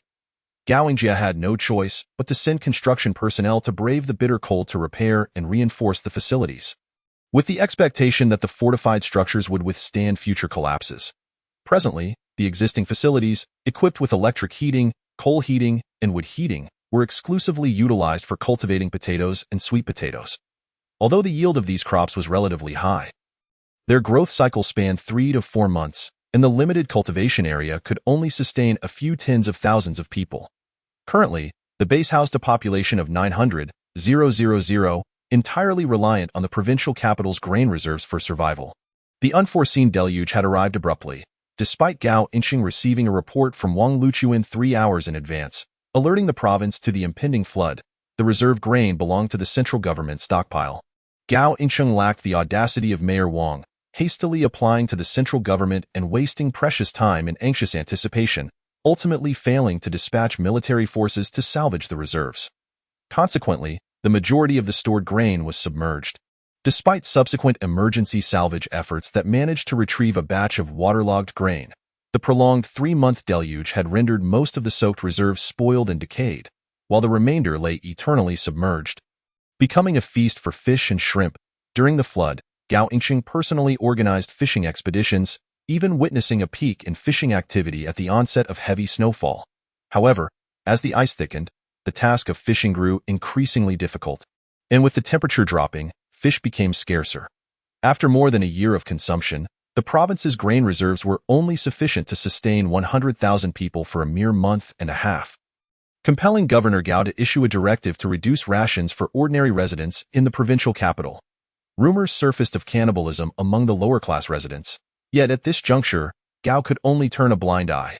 Fully aware that the day would come when he would have to resolutely abandon all peripheral personnel, upon receiving news of the fire in Yun City, Governor Gao promptly convened all senior officials and military leaders for a clandestine meeting, ultimately finalizing a list for the preservation plan of the remaining resources. This list comprised only 50,000 individuals, including all leaders, high-ranking military officials, and their families, alongside a contingent of 5,000 troops. The figure of 50,000 was determined based on the existing grain in the granaries and the time frame until the next harvest of potatoes and sweet potatoes, as the current planting area in the provincial capital could sustain a maximum of 50,000 people post-harvest. But what of the remaining 800,000 citizens? The assembly deliberated for an entire day and night, yet failed to devise a satisfactory solution. Ultimately, it was Governor Gao who stepped forward to make the final decision. He announced that Yun City housed the province's largest granary, containing over 180,000 tons of grain, sufficient to feed the disaster victims for a decade, thanks to Mayor Wang's foresight in rescuing the supplies before the flood struck. The only hindrance to transporting this grain to the provincial capital was the adverse weather conditions, such as heavy snowfall, I declare the abandonment of the provincial capital base. Everyone shall move south to Yun City. I will personally oversee the arrangements and ensure the safe arrival of all, departing only after everyone has reached their destination. He then announced that each individual in the provincial capital would receive 10 days' worth of rations and began organizing the mass migration southward to Yun City for sustenance. Simultaneously, Gao reassured the disaster-stricken populace that Yun City possessed 180,000 tons of grain, ensuring that upon arrival, they would receive food supplies. Even if the residents of the provincial capital found upon reaching Yun City that there was no food available, they would have no provisions left for the return journey. Should Yun City refuse to shelter them, the responsibility for their demise would lie with Wang Luchuan and the residents of Yun City, as it would be their failure to provide sustenance that led to their starvation. As for whether these refugees would passively await their fate or incite conflict with Yun City's inhabitants, resulting in casualties, that was no longer a concern for Gao Yingxing. He would eventually vehemently condemn Wang Luchuan for disregarding the people's welfare and ensure he was reported to the central government for execution. To bolster the confidence and courage of the fleeing populace, 30,000 soldiers were strategically dispersed among the group. Due to the snow's inadequate bearing capacity, many heavy weapons could not be transported. However, provisions of light weaponry were ample, and Gao had even ordered the troops to carry an excess of ammunition using sleds. The provincial capital hastily manufactured a multitude of individual sleds, each capable of being pulled by a single person and bearing a load of 200 to 300 kilograms, allowing families to alternate pulling as they progressed toward Yun City. The pullers could take turns resting, and each sled was equipped with a tent that could accommodate 2 individuals if they squeezed together. Special snow footwear was also crafted to facilitate the refugees' movement through the snow. To prevent Yun City from denying them food, Gao and the provincial leaders meticulously planned to distribute a portion of standard weapons and ammunition to the ordinary citizens. Gao informed the people and the troops that the distance from the provincial capital to Yun City was merely 400 kilometers. By walking 40 kilometers each day, they could reach Yun City in 10 days, where ample food awaited them. Thus, a group of famished citizens, their minds already teetering on the brink of madness, resolutely set forth toward Yun City under the guidance of 30,000 soldiers. Each person harbored a fervent desire for survival, convinced that upon arrival, sustenance would be theirs. However, few pondered the critical question. Why, despite enduring the same catastrophic flood, had the grain in the provincial capital succumbed to rot while Yun City still possessed food? And even if grain was available, what obligation did they have to share it with the refugees? Perhaps some had considered this, but in their desperate quest to sustain themselves and their families, they had chosen to selectively forget, preparing themselves to sacrifice others if necessary. In such dire circumstances, all notions of morality and legality had long been cast aside. As the arduous journey through the snow commenced, the travelers soon discovered the immense difficulty of marching in such conditions, even with the military clearing the path and using sleds to compact the snow, which facilitated their progress. Yet, with hundreds of thousands of residents from the provincial capital, their pace was painfully slow. The line of nearly 800 to 900,000 people stretched for tens of kilometers. Relying solely on their own 2 feet to drag sleds, they covered little distance each day, with many collapsing under the weight of their burdens, never to rise again. Those without kin found their belongings swiftly snatched by nearby individuals, who then callously pushed them aside into the snow. Even those with family did not first attend to the fallen. Instead, they warily brandished knives, keeping a watchful eye on others, and then buried the fallen with snow before resuming their trek, driven by an insatiable thirst for life. Pressing onward step by step toward Yun City. Meanwhile, oblivious to the plight of the southern-bound refugees, Li Yingshi languidly lounged in his comfortable, plush bed, dressed in sleepwear, leisurely indulging in fruits and sipping cola while engrossed in the latest web dramas, reveling in the fact that both of his girlfriends starred in these shows. Each colossal ice dome house measured approximately 500 to 600 square feet, roughly equivalent to an acre of land. In essence, Li Yingshi now governed an area encompassing about 20,000 acres. Each ice dome could yield 3,000 to 4,000 pounds of potatoes every 3 to 4 months, culminating in an annual harvest of around 10,000 pounds, sufficient to sustain one individual for a year. One ice dome could therefore support 20 to 30 individuals. If all 20,000 ice domes were utilized for potato cultivation, they could sustain over 400,000 people. This figure did not even account for the ice domes owned by the residents of Snow City. and new ice domes were continually under construction. Li Yingshi was confident that the current food supply challenges for the 1.5 million residents of Yun City would soon be resolved. Moreover, with the rapid population growth, the consumption of salt had surged dramatically. Consequently, Li Yingshi began contemplating a trip to the seaside, while also instructing Li Ku to seek out professionals with expertise in salt production. In light of the impending large-scale potato cultivation plan, the issue of fertilizers was also brought to the forefront. The newly generated human waste had been strictly regulated, collected, and dispatched to various ice domes for use as fertilizer. Yet this was far from sufficient to meet the demand of the ice domes. Thus, Li Yingshi began searching among university professors for agricultural specialists. However, the university town in Yun City lacked a dedicated agricultural program, with only a few horticulture programs somewhat related. Yet these individuals only knew how to apply chemical fertilizers, having no knowledge of how to produce them. Just as everyone was ensnared in this predicament, someone suddenly proposed that perhaps fertilizer production fell within the purview of chemical engineering. With a sense of cautious optimism, they finally located a senior professor in the chemistry department at Yun City University. Ironically, this professor had no research background in fertilizers whatsoever. His field of study revolved around the mechanism of action of Viagra and methods to enhance its efficacy. The professor engaged in lively conversation with Deputy Mayor Li Ku.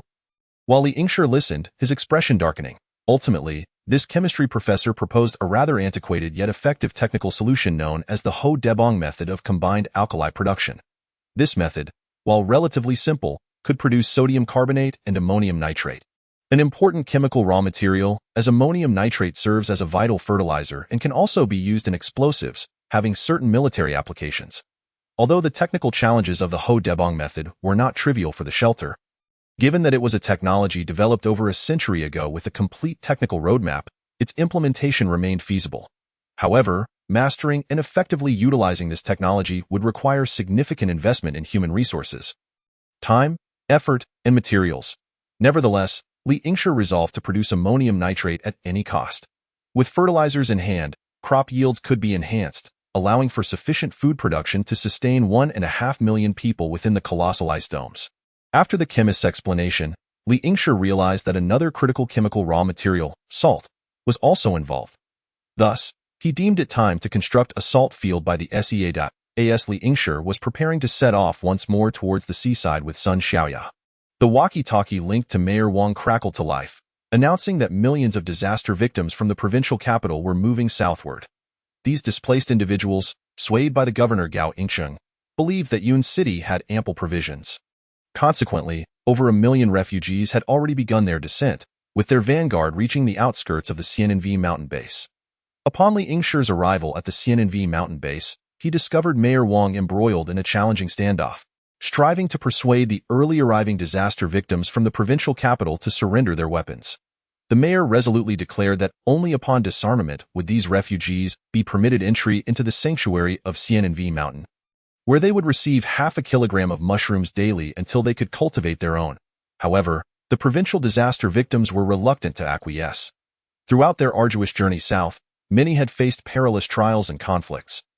Their hands stained with blood, and their weapons had become vital for their survival. Their singular desire was to secure food. They remained steadfast in refusing to relinquish their arms, threatening to assault the Xiananvi mountain base if their hunger was not addressed.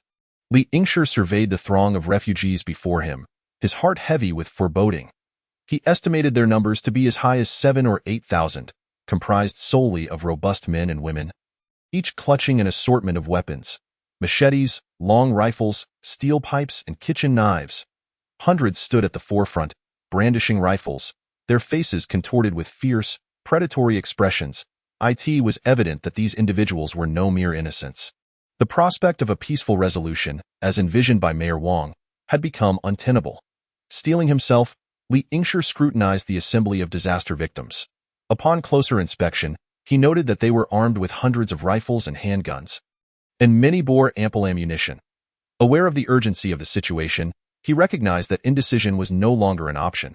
Allowing Mayor Wang to continue negotiations, he observed as the mayor managed to temporarily placate the crowd with a small supply of mushrooms. Swiftly, Li Yingshi commanded the rapid mobilization of all snowplows, bulldozers, and 15,000 guards from the shelter, including 5,000 former armed police officers, To provide support. It is noteworthy that the armed police and the guard forces at CNNV Mountain had recently merged, as had the police and public security forces.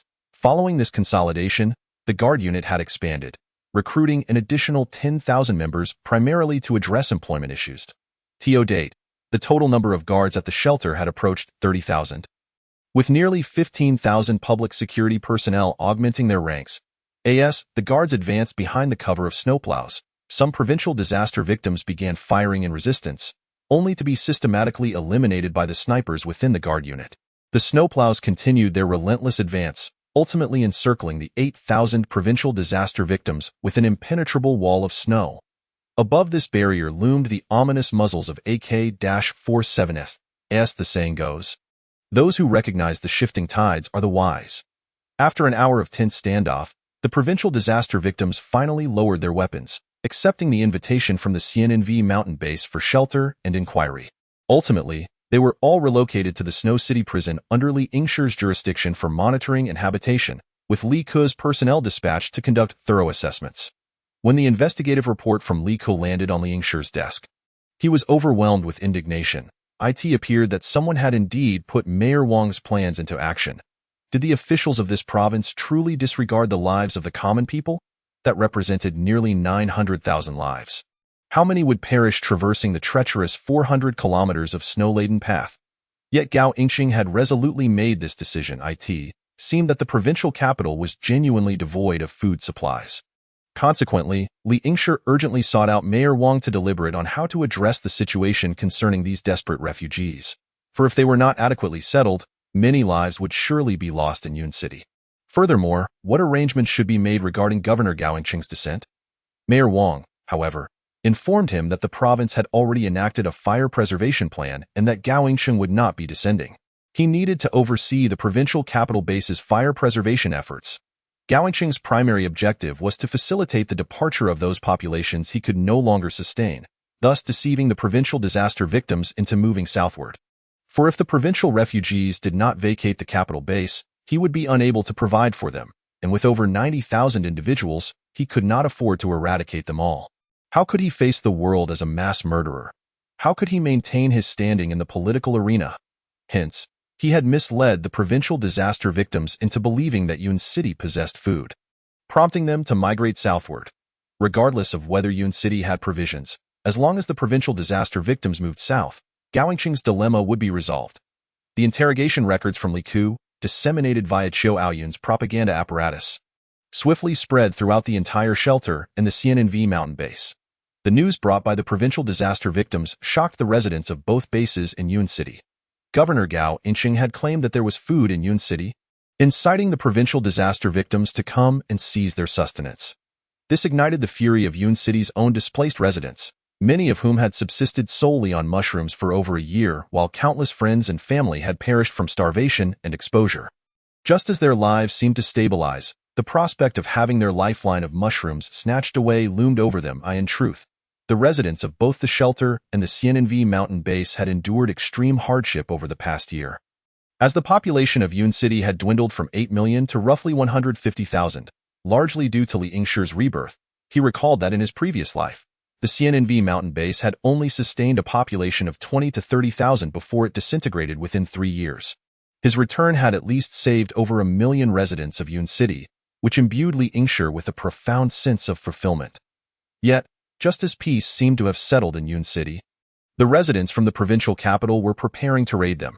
Consequently, the populace of Yun City unanimously demanded the closure of the southern passage to prevent the disaster victims from encroaching upon their survival space. In response to the will of the people, Li Yingshi commenced the recruitment of volunteers at the Chuxia Hotel shelter and the CNNV mountain base, ultimately amassing a force of 150,000, nearly half of Yun City's households.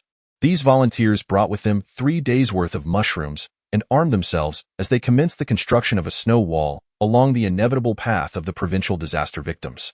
Yet, merely 2 days into the construction of the snow wall, the vanguard of the southern moving provincial disaster victims had already arrived. However, this vanguard was not composed of mere refugees. It was comprised entirely of regular troops.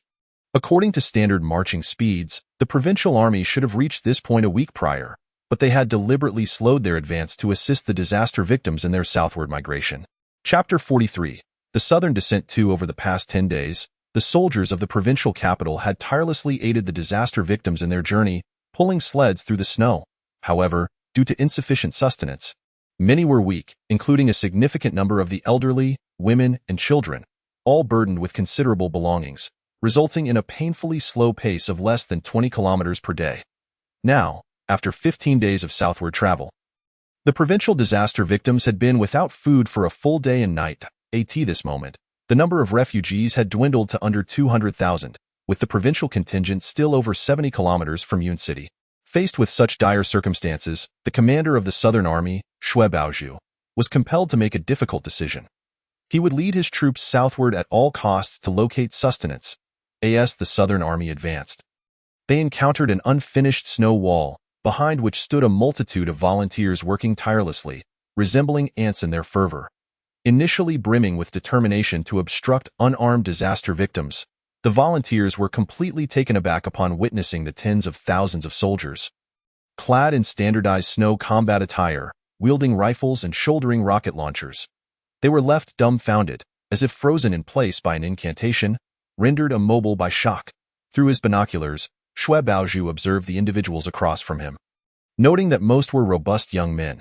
Although their faces were obscured, their agile movements indicated they were well fed. Contemplating the situation, he mused. With so many individuals in Yun City, a mere portion of food could sustain the disaster victims accompanying him. With this thought, he unbuckled his sidearm and ammunition pouch, stepping out from the ranks to approach the volunteers at the shelter, seeking an audience with Mayor Wang. The volunteers, clearly unprepared for such an encounter, descended into chaos. After a brief deliberation, they designated a site foreman named Li Zhiqing to receive Xue Baozhu. Li Zhiqing welcomed him into a snow hut, offering several warm potatoes and informing him that someone had been dispatched to notify Mayor Wang. After consuming the steaming potatoes, Xue Baozhu, emboldened by his small victory, requested a supply of potatoes for his soldiers. Li Zhiqing's expression faltered as he replied that they had no more potatoes, as the few hundred pounds available were reserved as rewards for diligent workers. Curiously, Xue Baozhu inquired about what they typically consumed. Li Zhiqing then proceeded to show him the ration tickets in his possession. However, the sight of the tickets left Xue Baozhu astounded. After a moment of contemplation, he attempted to negotiate for a portion of mushrooms for his soldiers, only to be met with an unwavering refusal from Li Zhiqing, who explained that the volunteers had brought sufficient mushrooms for 3 days. They have now been working here for 2 days, exhausting their 2-day rations, and the supply team from Cloud City has yet to arrive today. Everyone would vehemently oppose the notion of distributing the remaining food supplies to the bandits. The last 3 words he subtly refrained from uttering. Yet, Xue Baozhu comprehended the unspoken implication, and an involuntary wave of vexation washed over him. He had now become what others referred to as a bandit, a thief of others' provisions. It is crucial to remember that he was a division commander of the provincial garrison. He was among those eligible to be included in the seed preservation program. However, this steadfast man resolutely chose to forego that opportunity, for he could not abandon his comrades and venture alone to the provincial base to survive. In his eyes, that would be an act of cowardice. Thus, with a firm set of his jaw and a determined stomp of his foot, Xue Baozhu resolved to lead his family, subordinates, and their kin southward. They were determined to carve out a path to survival for those brothers who had fought alongside them. Due to his rank being the highest in the southward-bound contingent, he was personally appointed as the commander of the southward mission by Governor Gao Yingsheng. Those of higher rank had already joined the seed preservation program, becoming seeds themselves. Without the slightest hesitation, Xue Baozhu bore this immense burden upon his shoulders with unwavering resolve. At this moment, he knew that, by any means necessary, he must procure food from Mayor Wang's hands. Just yesterday, the disaster victims had found themselves in dire straits, as the soldiers selflessly surrendered their meager rations to those in need. Subsequently, they embarked on their journey southward, and to ensure they possessed sufficient strength to fight today, each individual struggled to consume the fragrant meat under Xue Baozhu's leadership. Many were unable to endure and succumbed to vomiting, yet they persisted in their efforts. Prior to his solitary audience with Mayor Wang, he observed that many soldiers' eyes had turned a deep shade of red, a telling sign of the resignation to death. If mismanaged, both Cloud City and his own subordinates would face considerable loss of life. Upon meeting Mayor Wang, he was accompanied by a vast army numbering in the tens of thousands. This army was equipped with dilapidated gear, and the soldiers were clad in a hodgepodge of attire. As shelters had yet to adopt a unified military uniform, Xue Baozhu quickly discerned that most of the weaponry held by these soldiers was relics from World War II. However, they wielded AK-47s and AK-74s. Along with several Maxim machine guns, a number of 75mm artillery pieces, mortars, rocket launchers, and Katyusha rocket launchers. Though ancient, they still retained a degree of combat effectiveness, particularly since the southward force lacked heavy firepower. More importantly, the morale of all the soldiers was exceptionally high, their eyes brimming with determination and resolve. Evidently, they were prepared to defend their homeland and fight to the last. Witnessing this scene, Xue Baozhu felt a surge of despondency. The regular army of the provincial capital was comprised of warriors safeguarding their nation, yet he found himself compelled to seize the lifeblood rations from the common people. Nevertheless, Xue Baozhu maintained an outward demeanor of composure and, in a tone that was seemingly courteous yet resolutely firm, presented his demands to Mayor Wang to provide rations for 200,000 individuals for an entire year and to prepare adequate shelter for the disaster victims fleeing from the provincial capital. Ultimately, Xue Baozhu solemnly declared, "Either we all live, or we all died." A hint of finality tinged his voice. At that moment, he had no alternative. They had run out of food and found themselves at a dead end. Mayor Wang, while deeply wishing to shelter these disaster victims, was acutely aware that Liyingsha had just received nearly 300,000 victims, and Xiananvi Mountain had no surplus rations left. If they were to accept more people, how would the food issue be resolved? In the end, Mayor Wang could not help but direct his gaze toward Liyingsha. Xue Baozhu followed Wang's gaze, locking eyes with the young man who had silently trailed behind the mayor, never uttering a word. Xue Baozhu quickly rifled through his memory of the prominent youths he had encountered, confirming that he had never seen this young man before. However, Mayor Wang was currently observing him, as if seeking his opinion. Finally, Liyingsha spoke. "As long as you surrender your weapons, each person can receive 1 pound of mushrooms daily. Furthermore, we will teach you how to cultivate mushrooms. Once harvested, you will need to remit 20 of the yield to us in return. Additionally, you must dispatch a portion of your personnel to follow our command." Liyingsha fixed his gaze on Xue Baozhu. Xue Baozhu slammed his hand on the table, exclaiming that it was utterly impossible. They expected them to relinquish their weapons. This declaration detonated like a bomb, igniting fervent emotions among all present, who expressed their vehement refusal to surrender their arms. They firmly believed that they could not entrust their fates to others so easily. However, it was Vice Commander Xiao Hai's words that ultimately sealed the deal. "If we do not surrender, do you think we can survive? Will we continue to feast on fragrant meat? But what then? Are we truly to consume every last one of those people until we perish?" Just moments ago, I sent someone to capture 2 workers, and they are merely workers, not soldiers of Cloud City's regular army. But look at their spirit compared to ours. Hearing this, everyone fell into deep contemplation. Xiao Hai paused before continuing. "Currently, Cloud City has mastered mushroom cultivation techniques. As long as we have initial rations, we can achieve self-sufficiency. This way, not only will our soldiers have the opportunity to survive, but our loved ones and children can live as well. Do we truly wish to engage in a life-and-death struggle with Cloud City? We are all descendants of Huaxia." Before night fell, after a prolonged wait, Xue Baozhu finally led everyone, empty-handed, out of the camp, surrendering their weapons to Liyingsha. Upon witnessing this, Liyingsha decisively dispatched Xiao Hai and others to the camp to receive these weapons, thereby eliminating potential threats. Behind them, snow vehicles dragged large sleds, guided by Xue Baozhu's men to fetch the remaining refugees and their families. Ultimately, of the 900,000 disaster victims from the provincial capital who set out, fewer than 200,000, including 30,000 troops, survived to reach Cloud City. All officers ranked company commander and above from Xue Baozhu's forces were taken to the Chuxia hotel shelter for separate accommodation. The troops were dispersed and assigned to different communities. Li Ku and his team worked tirelessly through the night to distribute rations to the disaster victims from the provincial capital.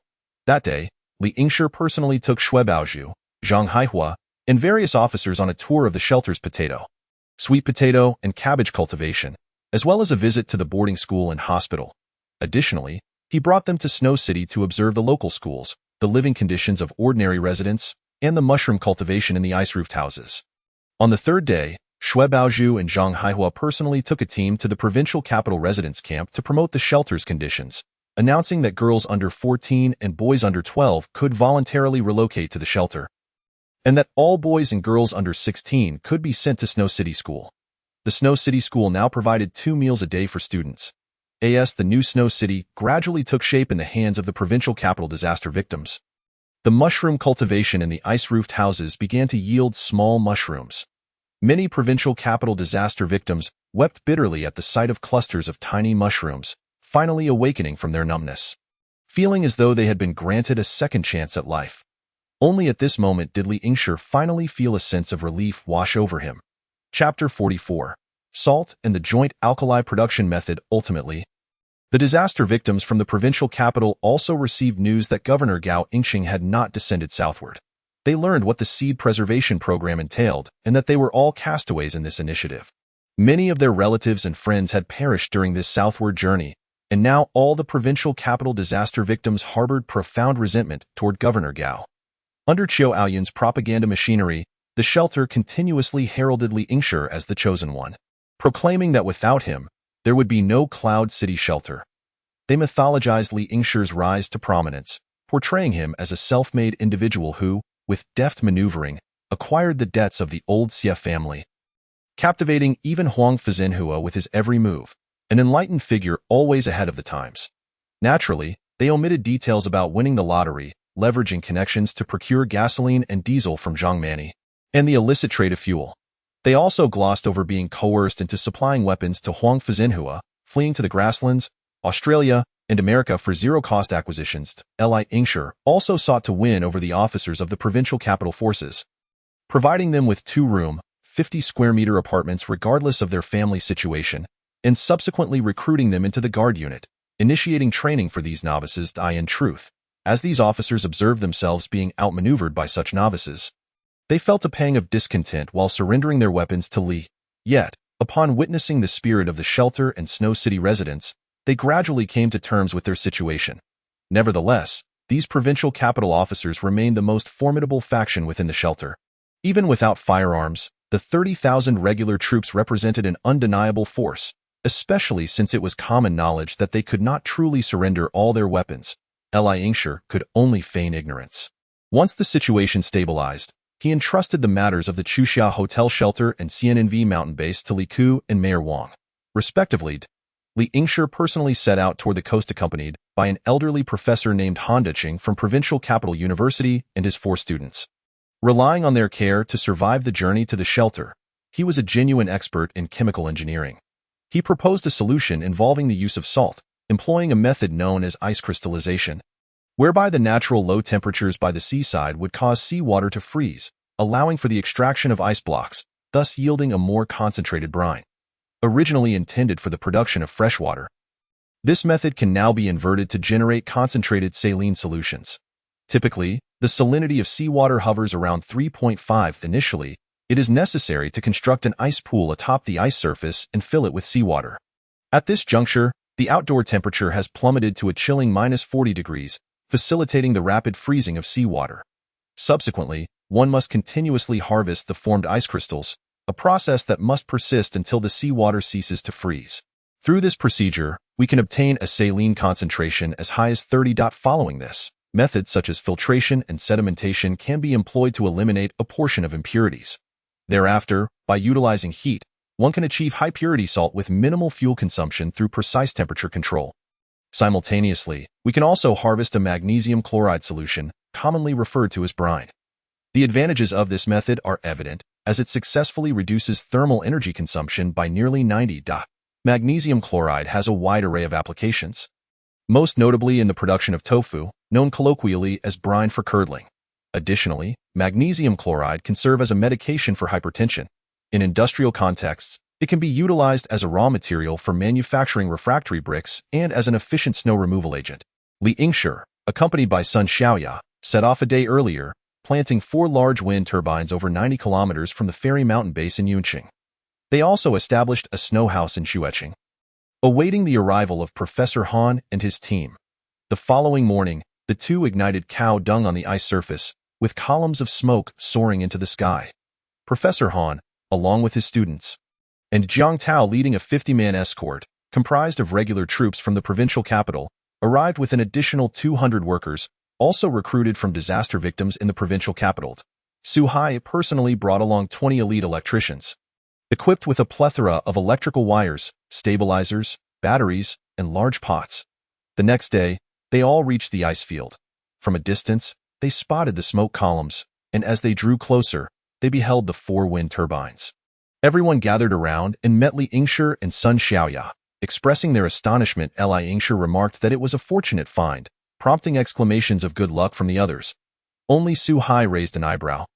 Observing the wind turbines situated on the ice surface at a perfectly suitable height, he chuckled, questioning how 2 individuals could construct a standard snow house overnight, alongside wind turbines that were clearly not near the shelter. Some of the turbines, identifiable by their numbers and models, had been personally calibrated by Xiao Hai, who recalled their original locations with clarity. Yet, an excellent employee understands the importance of discretion. He then turned his attention to Sun Xiaoya.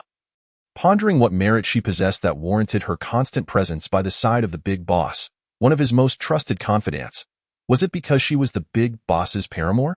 He had observed that this was seemingly not the case, as the big boss had 2 other attractive young companions who could easily outshine Sun Xiaoya. Moreover, they did not reside together. Yet, this particular girl remained by Li Yingshi's side, consistently shrouded in an air of inexplicable circumstances. The notion of spatial abilities flickered through Xiao Hai's mind, reminiscent of a term from a novel. Nevertheless, the diligent employee Xiao Hai ultimately cast aside all distractions and began directing the electricians to connect the wiring. The workers busily commenced the construction of the house, while Jiang Tao led the escort soldiers in measuring the lengths around the wind turbines. They aimed to build a sturdy snow wall using the accumulated snow around the turbines and the camp.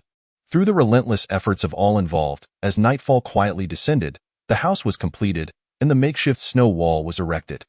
However, the connection of the electrical lines was still underway. During the night, coal was used for heating. Li Yingshi distributed numerous canned meats to the workers and escort members, eliciting immense joy from everyone.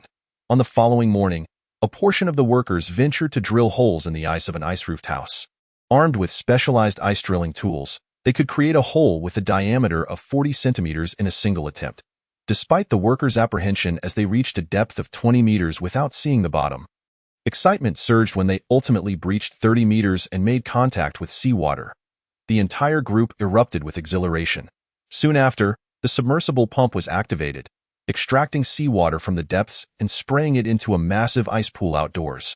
As the seawater flowed in, ice crystals rapidly formed, glistening and bobbing in the pool. The workers, armed with large sieves, busily scooped out the ice crystals, while seawater continued to be drawn into the ice pool. After a while, Professor Han conducted another concentration test, nodding in satisfaction and declaring, "That's it." He then poured the upper layer of liquid into another ice pool for storage. Once cooled, Li Yingshi cautiously picked up a tiny grain of salt and tasted it. To his surprise, the flavor was remarkably pleasant, devoid of bitterness or any off-tastes. Witnessing this, all the workers and escort members eagerly plucked a grain of salt and popped it into their mouths. Erupting in cheers, they had successfully refined high-quality sea salt, a result that filled everyone with elation. After several days of intensive electrical assembly, just 7 days later, the salt produced using the electric furnace was finally ready. To everyone's delight, the salt cooking process was remarkably swift, with a large pot yielding 10 kilograms of salt in just half an hour. They had brought along 200 pots, and by the end of the day, they managed to produce over 30 tons of coarse salt. Faced with such efficient results, everyone was overjoyed.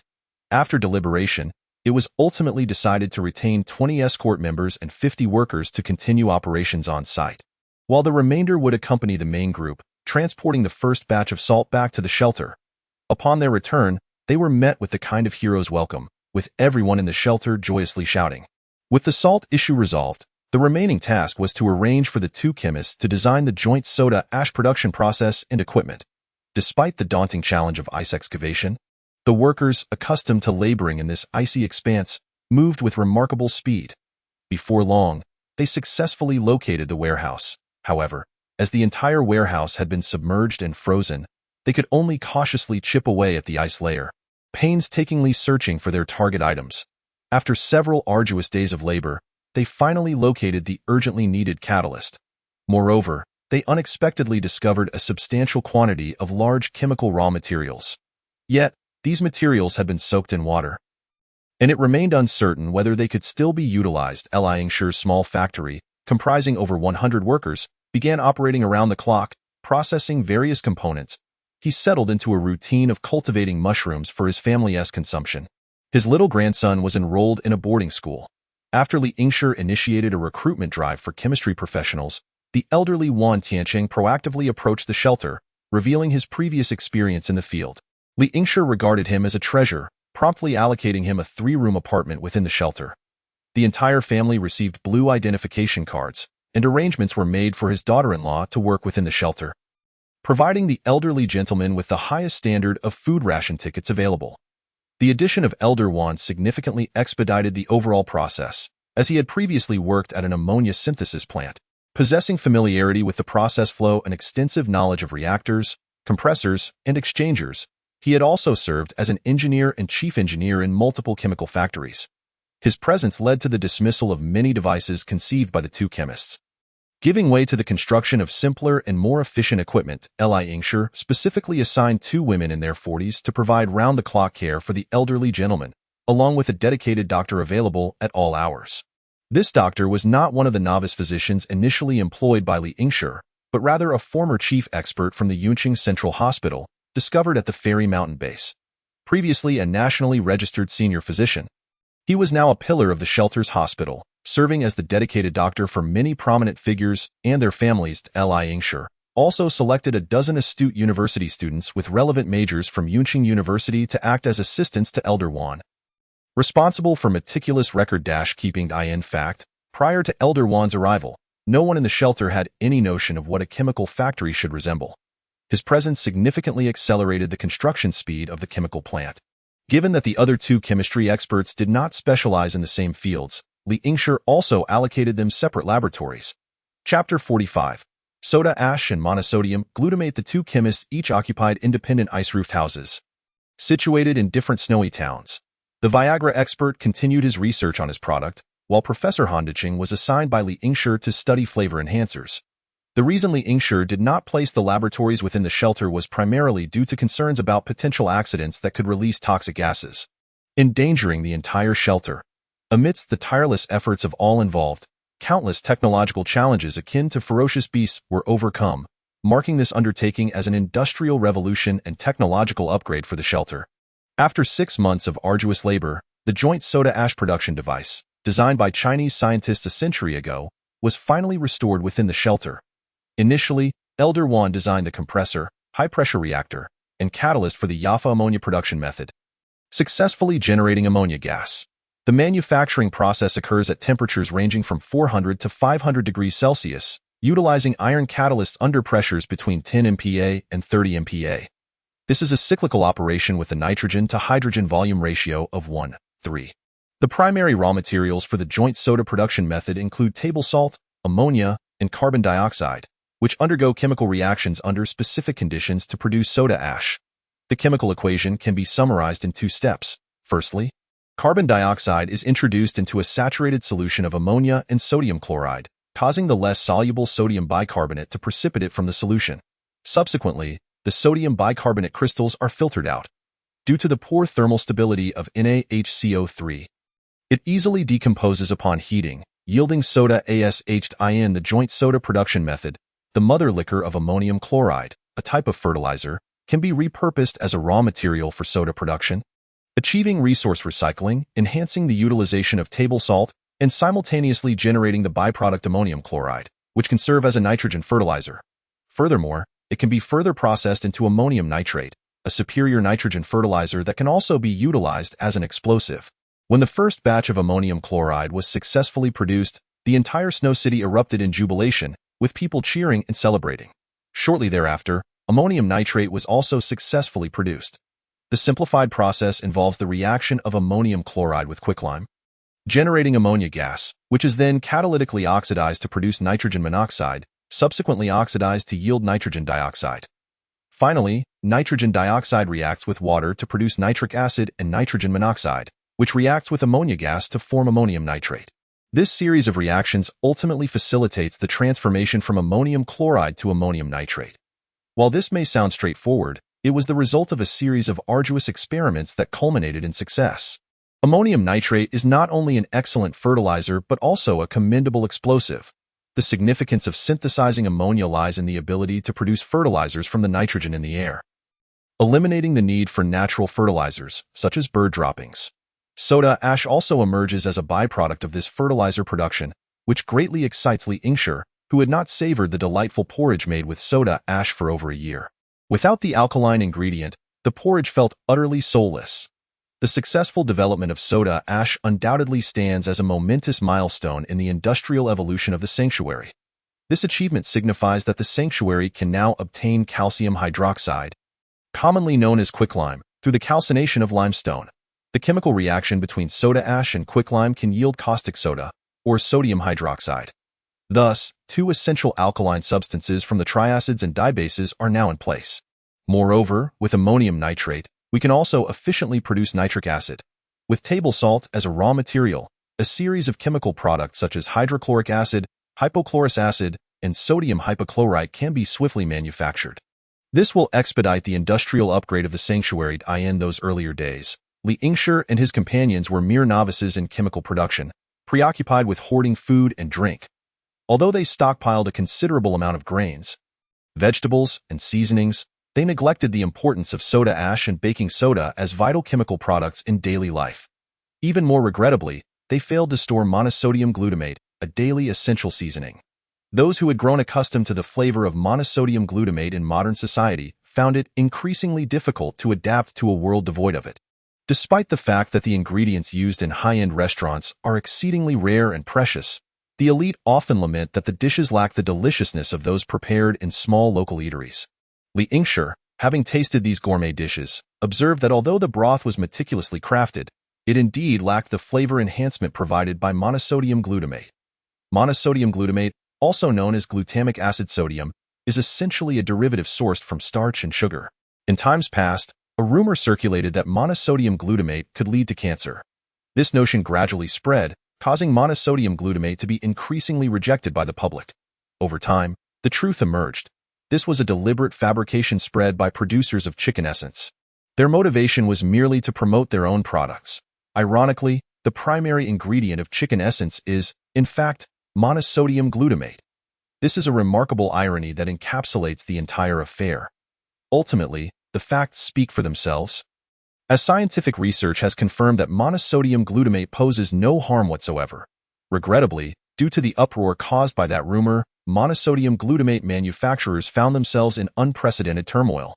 The production process of monosodium glutamate is quite environmentally friendly. During its production, glutamic acid decarboxylase is employed to catalyze the decarboxylation of glutamic acid, resulting in the formation of monosodium glutamate, which imparts a delightful umami flavor. This chemical reaction is the primary reason for the savory taste of monosodium glutamate.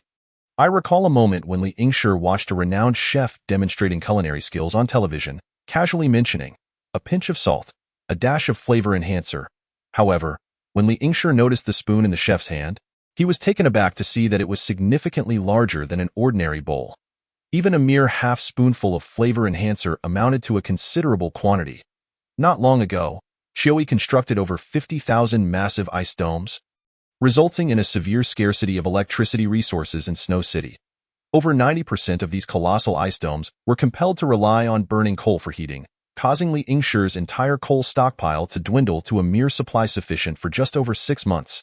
It is important to note that this coal was not originally intended to meet the daily needs of a population exceeding 100,000. Consequently, addressing the electricity issue has become the most pressing concern weighing on Li Yingshi's mind. He understood that he needed a substantial number of wind turbines to alleviate this predicament. After entrusting all affairs of the sanctuary to Deputy Mayor Li Ku and Mayor Wang, and addressing other relevant matters, Li Yingshi departed from his warm and comfortable bed, quietly slipping away from the sanctuary with son Xiao Hai. The two drove a snowmobile slowly northwestward, having chosen this direction because Xiao Hai provided a distribution map of wind turbine installations, most of which were concentrated in that area. Collecting wind turbines necessitated the use of spatial resources, and considering the need for confidentiality and safety, Li Yingshi could not bring too many people along. He could only proceed with Sun Xiaoya. Since Li Yingshi's trusted aides were tasked with safeguarding the sanctuary, they had to remain constantly vigilant against potential enemy incursions. After all, the security of the sanctuary is of utmost importance. Leaving no room for compromise. In truth, in this current era, embarking on a journey far from home is far from a wise decision. Despite the global positioning system, GPS, still being operational, the atmospheric fog has rendered its signals exceedingly weak and intermittent. It is uncertain whether there are issues with the satellites. To make matters worse, offline maps also rely on GPS positioning to function effectively. Additionally, the entire world is currently encased beneath a thick layer of ice. And apart from a few protruding hills, the landscape is an endless expanse of white. Once they venture too far from the sanctuary, it becomes all too easy to lose their way. After trudging northwestward for 2 days, nightfall gradually descended, enveloping the world in darkness. The two halted their vehicle, parking it upon a vast, unending ice field, and constructed a large snow shelter. They cautiously maneuvered their vehicle inside the snow shelter, closed the door, and ignited a fire. As the night deepened, Li Yingshi skillfully grilled delicious meat, sharing the feast with Sun Xiaoya, while also producing a few cans of chilled beer, just slightly cool, not the icy blocks of 40 degrees outside. Ha ha ha!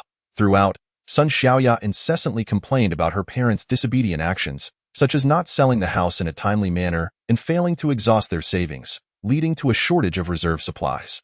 After a long day of driving, fatigue began to wash over Li Yingshi. That night, the two settled down to sleep in the vehicle. Suddenly, an odd scratching sound pierced the air, as if something were clawing at the car. Li Yingshi, alert, swiftly drew a pistol and handed it to Sun Xiaoya while brandishing an AK rifle, cautiously scanning the car windows. In that moment, he was horrified to discover a pair of eyes glowing with an eerie green light. Fixated on the windshield, Li Yingshi distinctly remembered that the door of the snow shelter was wooden and had been securely closed. Utilizing the faint light filtering in from outside, he meticulously observed the unexpected visitor. To his astonishment, it appeared that this creature had entered by digging through the wall. Gripping his weapon tightly, Li Yingshi locked eyes with the mysterious gaze. Just as he raised his flashlight to illuminate the figure, the owner of those eyes rolled over, exposing its belly and sticking out its tongue. Cautiously, Li Yingshi raised the flashlight while slowly approaching it. As he discerned the scene before him, he was taken aback to realize that it was a husky. Typically, when dogs expose their bellies, it signifies their submission or surrender.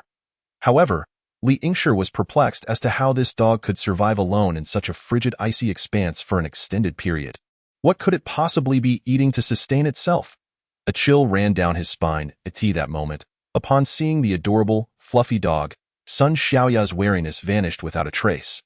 Unable to resist, she reached out to gently stroke the husky's belly and even produced a dog biscuit that Li Yingshi had given her years ago. Offering it to the husky, immediately revealed its adorable nature, persistently licking Sun Xiaoya's hands and face, eliciting bursts of joyous laughter from her. Sun Xiaoya quickly retrieved several pieces of beef jerky from her space and offered them to the husky, which treated her as if she were a deity, rubbing against her legs affectionately. Although Li Yingshi harbored some skepticism, the dog's evident humanity gradually led him to lower his weapon and flashlight. He then took out a shovel and used snow to patch the hole the husky had dug. This husky, whose origins were unknown, was named by Sun Xiaoya as Xianjiang. Chapter 46. Xianjiang. The name for a dog? Xianjiang left Li Yingshi feeling somewhat unsettled. The two continued to sleep in the vehicle, while Xianjiang nestled atop the engine cover. The latter half of the night remained tranquil. When dawn broke, Li Yingshi awoke to find Sun Xiaoya being playfully tugged by Xianjiang. Racing across the snowy expanse, their laughter and panting could be heard from 10 miles away.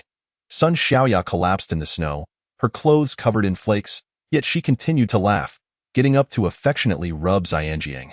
Li Yingshi had never encountered such a theatrically gifted dog. In a short time, it had transformed a highly intelligent university student into a devoted dog servant. Reluctantly, Li Yingshi called the pair over for breakfast. Tossing a few dog biscuits to the husky, he and Sun Xiaoya sat on either side of the stove, consuming canned food and flatbreads in the blink of an eye. Xianjiang had once again gravitated towards Sun Xiaoya. Observing that the dog biscuits had been devoured, the husky looked up at Sun Xiaoya with pleading eyes. Unable to resist, she was about to offer it some canned food, but Li Yingshi intervened, reminding her that dogs should not consume too much salt, hence dog food is typically low in sodium. Li Yingshi retrieved a piece of North American beef, the batch known as zombie meat, from his space, slicing it thickly and frying it on the stove before tossing it to Xianjiang. He watched as the husky chewed through the bones with remarkable force, causing Li Yingshi to reconsider the wisdom of adopting it.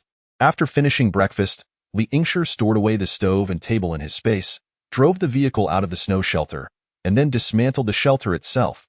He noticed that the dog displayed a look of human-like surprise on its face, prompting him to reflect on its intelligence.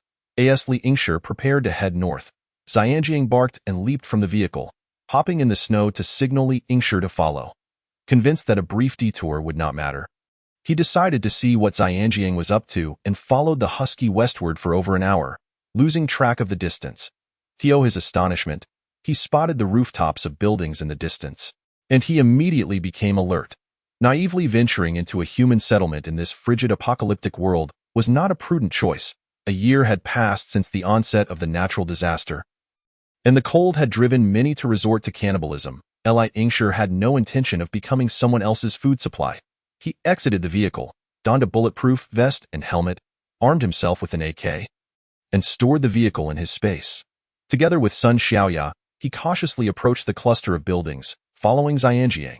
The entire area was devoid of any smoke. Yet, Li Yingshi proceeded with caution, gradually nearing the structures, mentally contacting Xiao Hai to prepare several containers for potential conflict. The surroundings were a stark white, as if enveloped in an endless realm of ice and snow. Amidst this white ocean stood several dark, dilapidated buildings that once served as homes. Each building's stairwell was submerged in water, ultimately frozen beneath a layer of ice. The portions above water revealed windows of unknown floors, most of which were shattered, exposing gaping black holes that resembled menacing mouths, sending chills down Li Yingshi's spine. From a distance, he gazed at the dark windows, a wave of dread washing over him. He could not fathom the horrors that had transpired here, nor whether dangers still lurked within these structures. Faced with such numerous openings, fear gripped him, as he could not ascertain whether humans or animals still remained hidden inside. Furthermore, the buildings, having succumbed to water damage and ice erosion, had become alarmingly fragile, with most of their structures crumbling. In a place like Yunqing, even a strong gust of wind could topple these precariously balanced edifices. Li Yingshi carefully skirted around the buildings, maintaining as much distance as possible. If avoidance proved impossible, he would tread lightly and swiftly pass through. He closely followed Xianjiang as they navigated through the area of buildings, eventually arriving at a small hill nearby. There, a conspicuous entrance to an air raid shelter greeted them, the door ajar, revealing a pitch-black interior. With utmost caution, Li Yingshi approached the entrance, stepping lightly, fearful of awakening some unknown entity. Finally positioned at the threshold, he sidled beside the door, peering cautiously into the darkness, only to find an impenetrable void. A long, dimly lit corridor stretched before him, its dark mouth appearing to lead into an abyss, instilling fear in Li Yingshi's heart. The only sounds were the occasional barks from Xianjiang, while everything else around him remained eerily silent. Taking a deep breath to steady himself, he slowly stepped into the shelter. Upon entering, a cold gust, tinged with dampness and decay, hit him, causing a shiver to run through his body. He paused at the entrance, closing his eyes to adapt to the darkness. Moments later, when he opened his eyes again, although the surroundings remained unclear, he felt less disoriented than before. With great care, he and Sun Xiaoya stepped into the dark corridor, moving forward inch by inch. Suddenly, a pair of glowing green eyes caught his attention, filled with contempt as they fixated on him. Yet, Li Yingshi felt no shame. Calmly, he and Sun Xiaoya, each wielding a handgun and flashlight, closely followed Xianjiang into the depths of the shelter. After traversing a lengthy staircase downward, they entered a vast hall, comparable in size to a basketball court. Suddenly, Li Yingshi was confronted by a horrifying sight. Bodies lay scattered across the floor, their numbers exceeding 1,000, a shocking spectacle. More bizarrely, the expressions on their faces varied greatly. Some clutched their throats in agony, others seemed to be shouting, while some brandished knives and axes, rushing forward, frozen in time. This scene caused Li Yingshi to furrow his brow. Logically, This should have been a subterranean refuge, where temperatures were expected to be warmer than outside. Yet these individuals appeared to have perished from sudden frost. Such an occurrence was exceedingly strange and defied all reason. Sun Xiaoya, terrified, could not bear to open her eyes, clinging to Li Yingshi's clothing as they moved forward, while he continued to follow Xianjing deeper into the shelter, finally arriving at the innermost office. The stainless steel doors swung wide open, seemingly forced ajar, and Li Yingshi noticed a massive tree stump on the ground. He then beheld several frost-covered bodies wielding knives, and at the forefront stood a figure. Distinct from the others, sprawled beside two corpses of differing lengths. This individual appeared to be shouting, desperately attempting to turn a large valve. In the corner of the office lay two beds and a curtain, indicating that someone had once occupied this space. Li Yingshi cautiously navigated around the bodies and reached the back, discovering two heavy freezer doors. The doors remained intact, unyielding to his efforts to turn the handle. Ultimately, he resorted to the power of his space to retrieve the doors, illuminating the interior with his flashlight. Revealing rows of frozen pork hanging from hooks in a corner, he discovered neatly stacked bags of grain. A quick estimate revealed approximately 20 tons of rice, 10 tons of flour, 5 tons of noodles, various spices and sauces, several tons of instant noodles, and compressed biscuits, along with a pile of opened and unopened cardboard boxes filled with assorted canned goods. This discovery astonished Li Yingshi, prompting an exclamation of surprise from Sun Xiaoya. He could scarcely fathom the events that had transpired here. How could there be so much food?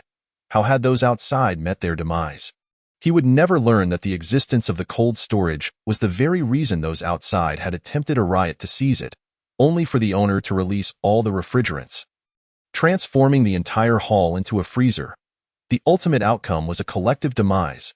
Li Yingshi waved his hand to collect all the supplies, including the hanging pork. At the back, he detected some meat that, upon sniffing, appeared to be lamb. With so much pork already, it was unlikely to be human flesh. Feeling reassured, he placed it into his space. Before departing, he gathered the insulation materials and refrigeration units from the cold storage, leaving no stone unturned, including the heavy doors, glass windows, beds, desks, computers, and electrical control cabinets, along with a diary resting on the desk. As Li Yingshi exited the air raid shelter, darkness had already descended. He was unwilling to rest in this suspected settlement.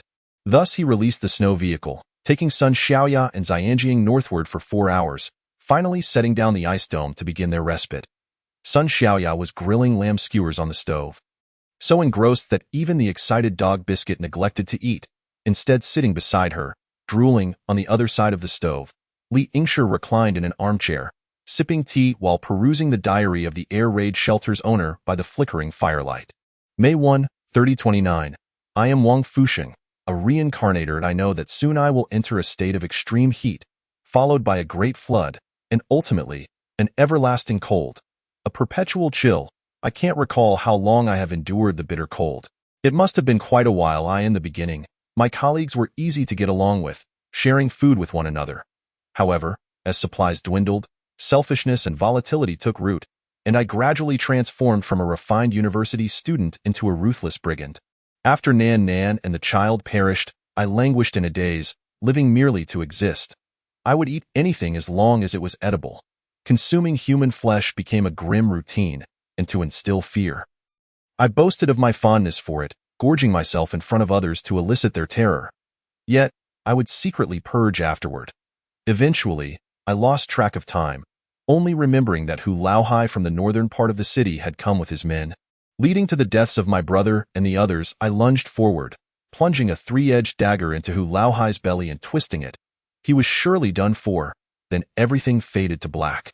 When I next opened my eyes, it was May 1st again, and Nan and the child were both there, alive. For their sake, I must strive to survive. What should I do next? If I do not act swiftly, the entire district will be engulfed by the surging flood. In my previous life, it was precisely during that dreadful calamity that Nan and our child met their demise. Thus, I must urgently seek a high ground with good insulation. The air raid shelter would be an excellent choice. Moreover, I must hastily prepare provisions, for extreme heat and ferocious floods are imminent. Therefore, I urgently need to construct a cold storage facility for food.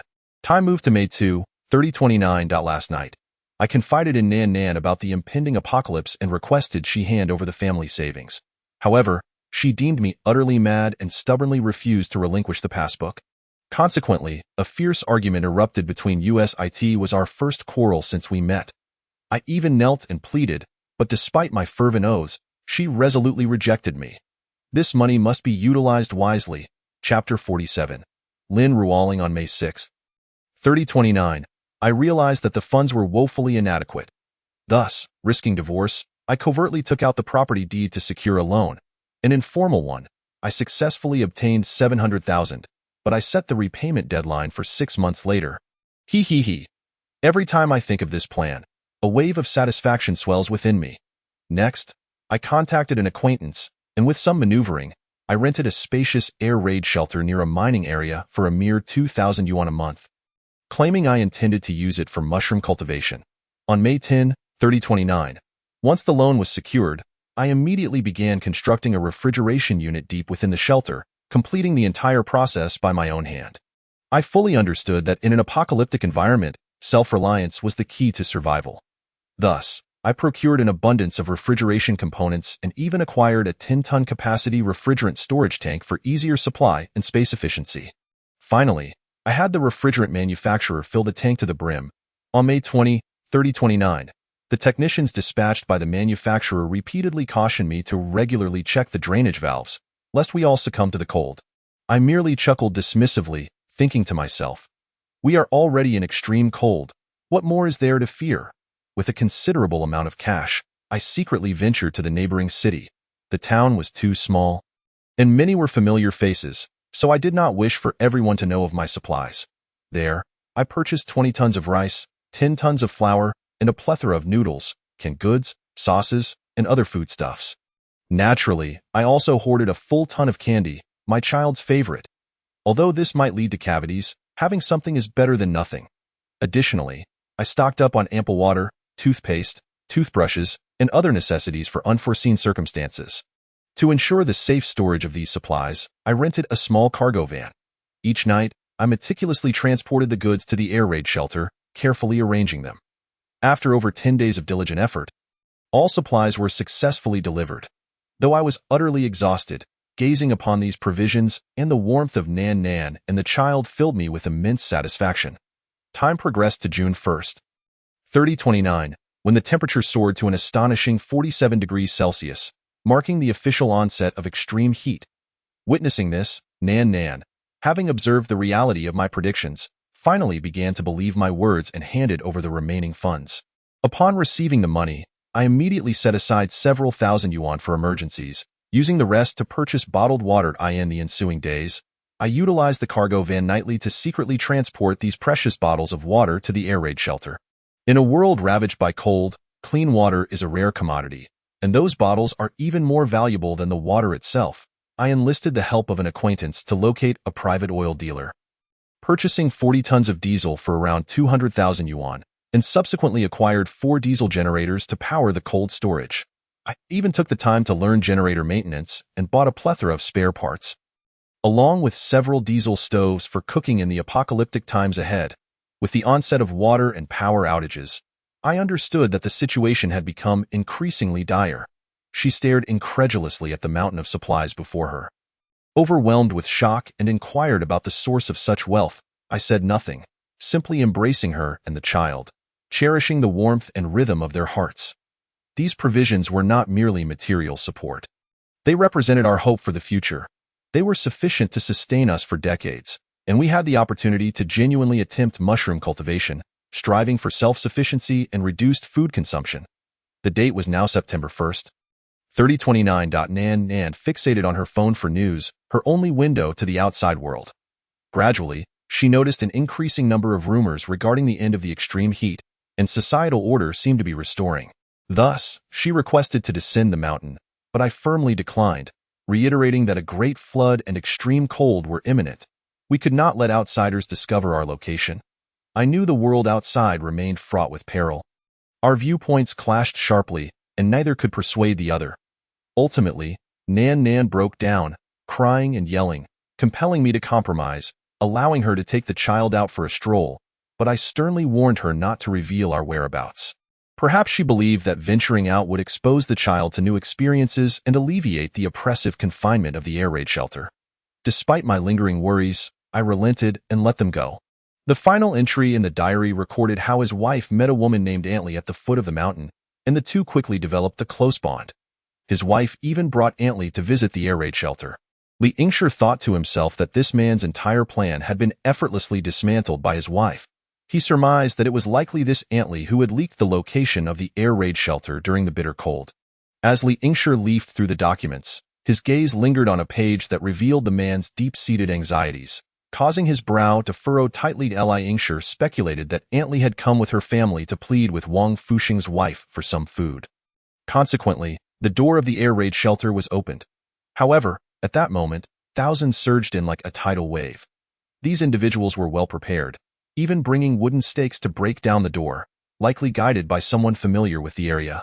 This scene triggered a grim recollection for Li Yingshi. Perhaps it was precisely because the office door had been breached that Huangfu Jena's wife and child had perished, leaving the despondent Huangfu Jena to open the valve of the refrigeration tank and perish alongside all his enemies. Xianjiang must have discovered this place and sensed the food hidden within the cold storage. Yet, it was unable to open the tightly shut door. Clever as it was, it ultimately led Li Yingshi here. Su Xiaoya took the diary, and upon reading the conclusion, she too surmised the family's fate. Tears streaming down her face, it seemed her subsequent choices had been vindicated, saving the disaster victims who could form a protective guard in return, thus ensuring her survival in this wretched apocalypse. Sun Xiaoya, upon discovering Huangfu Jena's diary, was struck by the tragic fate of a reincarnator, and her tears flowed uncontrollably. She could not bring herself to eat anything that night. However, her profound sorrow did little to diminish the appetite of Li Yingshi and Xianjiang, who were relishing meat skewers and joyfully gnawing on steak, creating an oddly harmonious scene. Throughout the night, Li Yingshi was preoccupied with the phrase 40 tons of diesel. The following morning, an irritable Sun Xiaoya, awakened by hunger, begrudgingly prepared herself a bowl of egg noodles.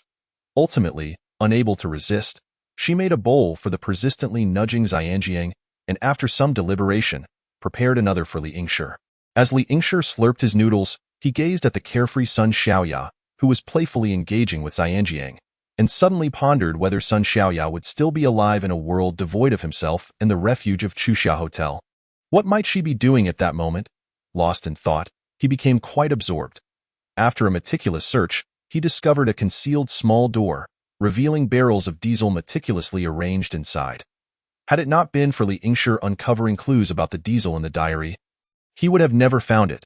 There were also several small generators and a multitude of components sealed in plastic bags. Along with the diesel stove mentioned in Huangfu Jena's diary, it appeared that Huangfu Jena had indeed made extensive preparations, only to be ultimately ruined by a woman he loved dearly. When would a woman ever make a rational choice? The trio departed from Huangfu Jena's air raid shelter and continued their journey westward along the mountain road.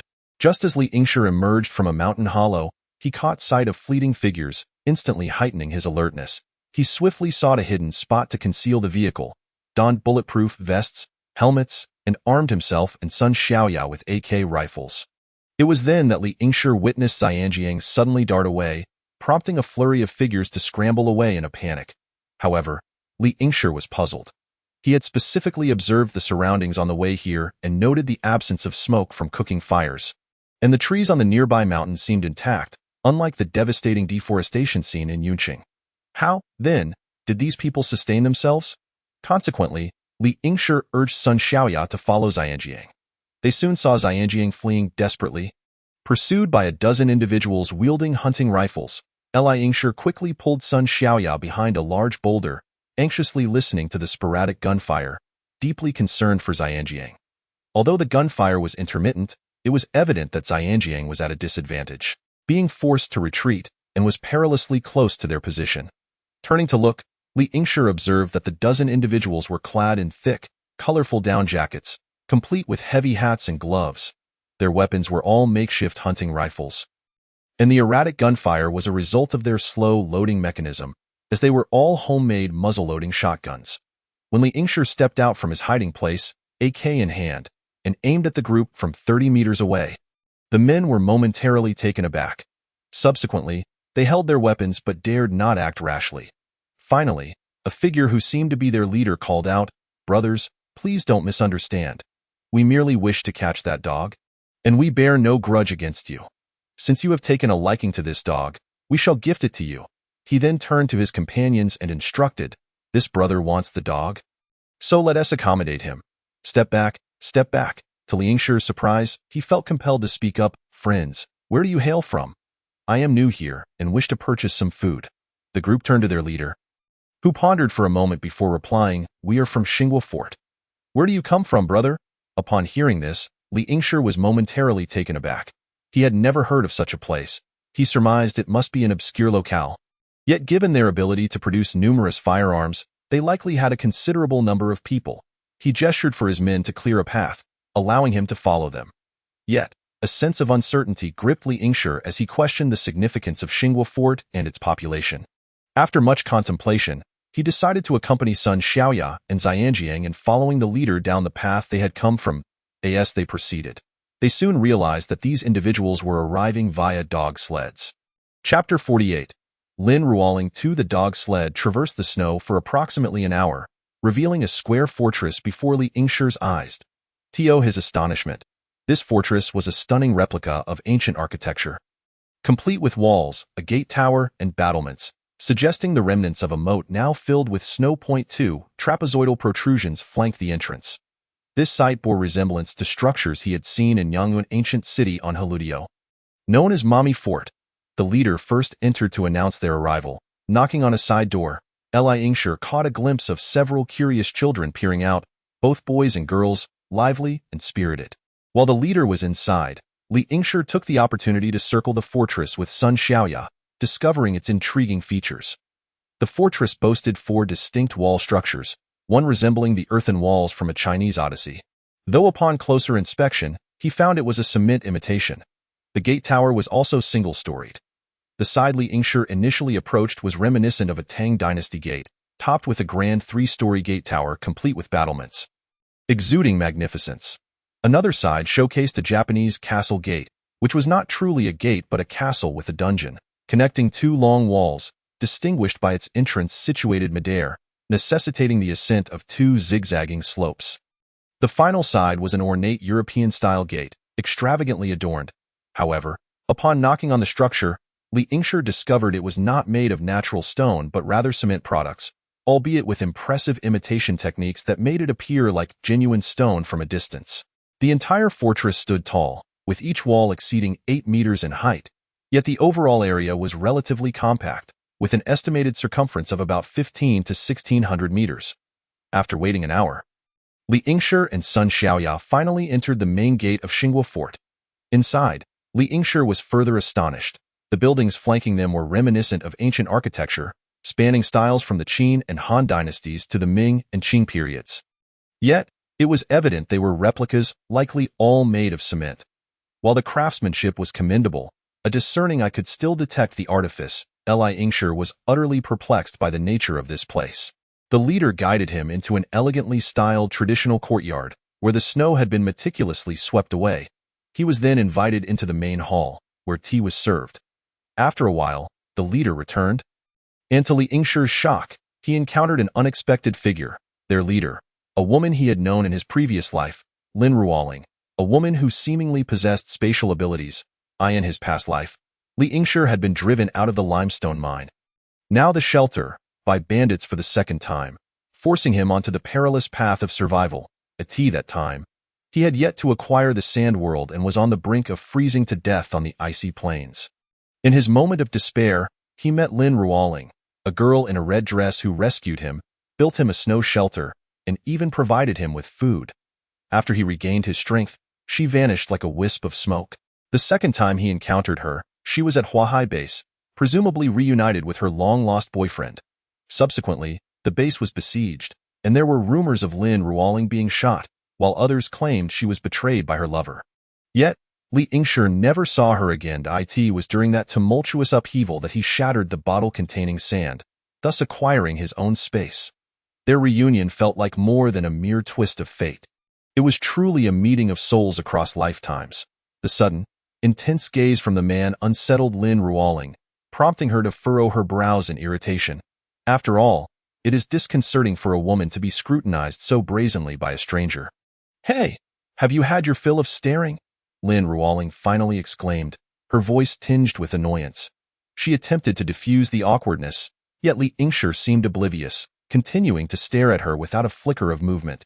With a resigned sigh, Lin Ruoling mused on the peculiarity of this individual.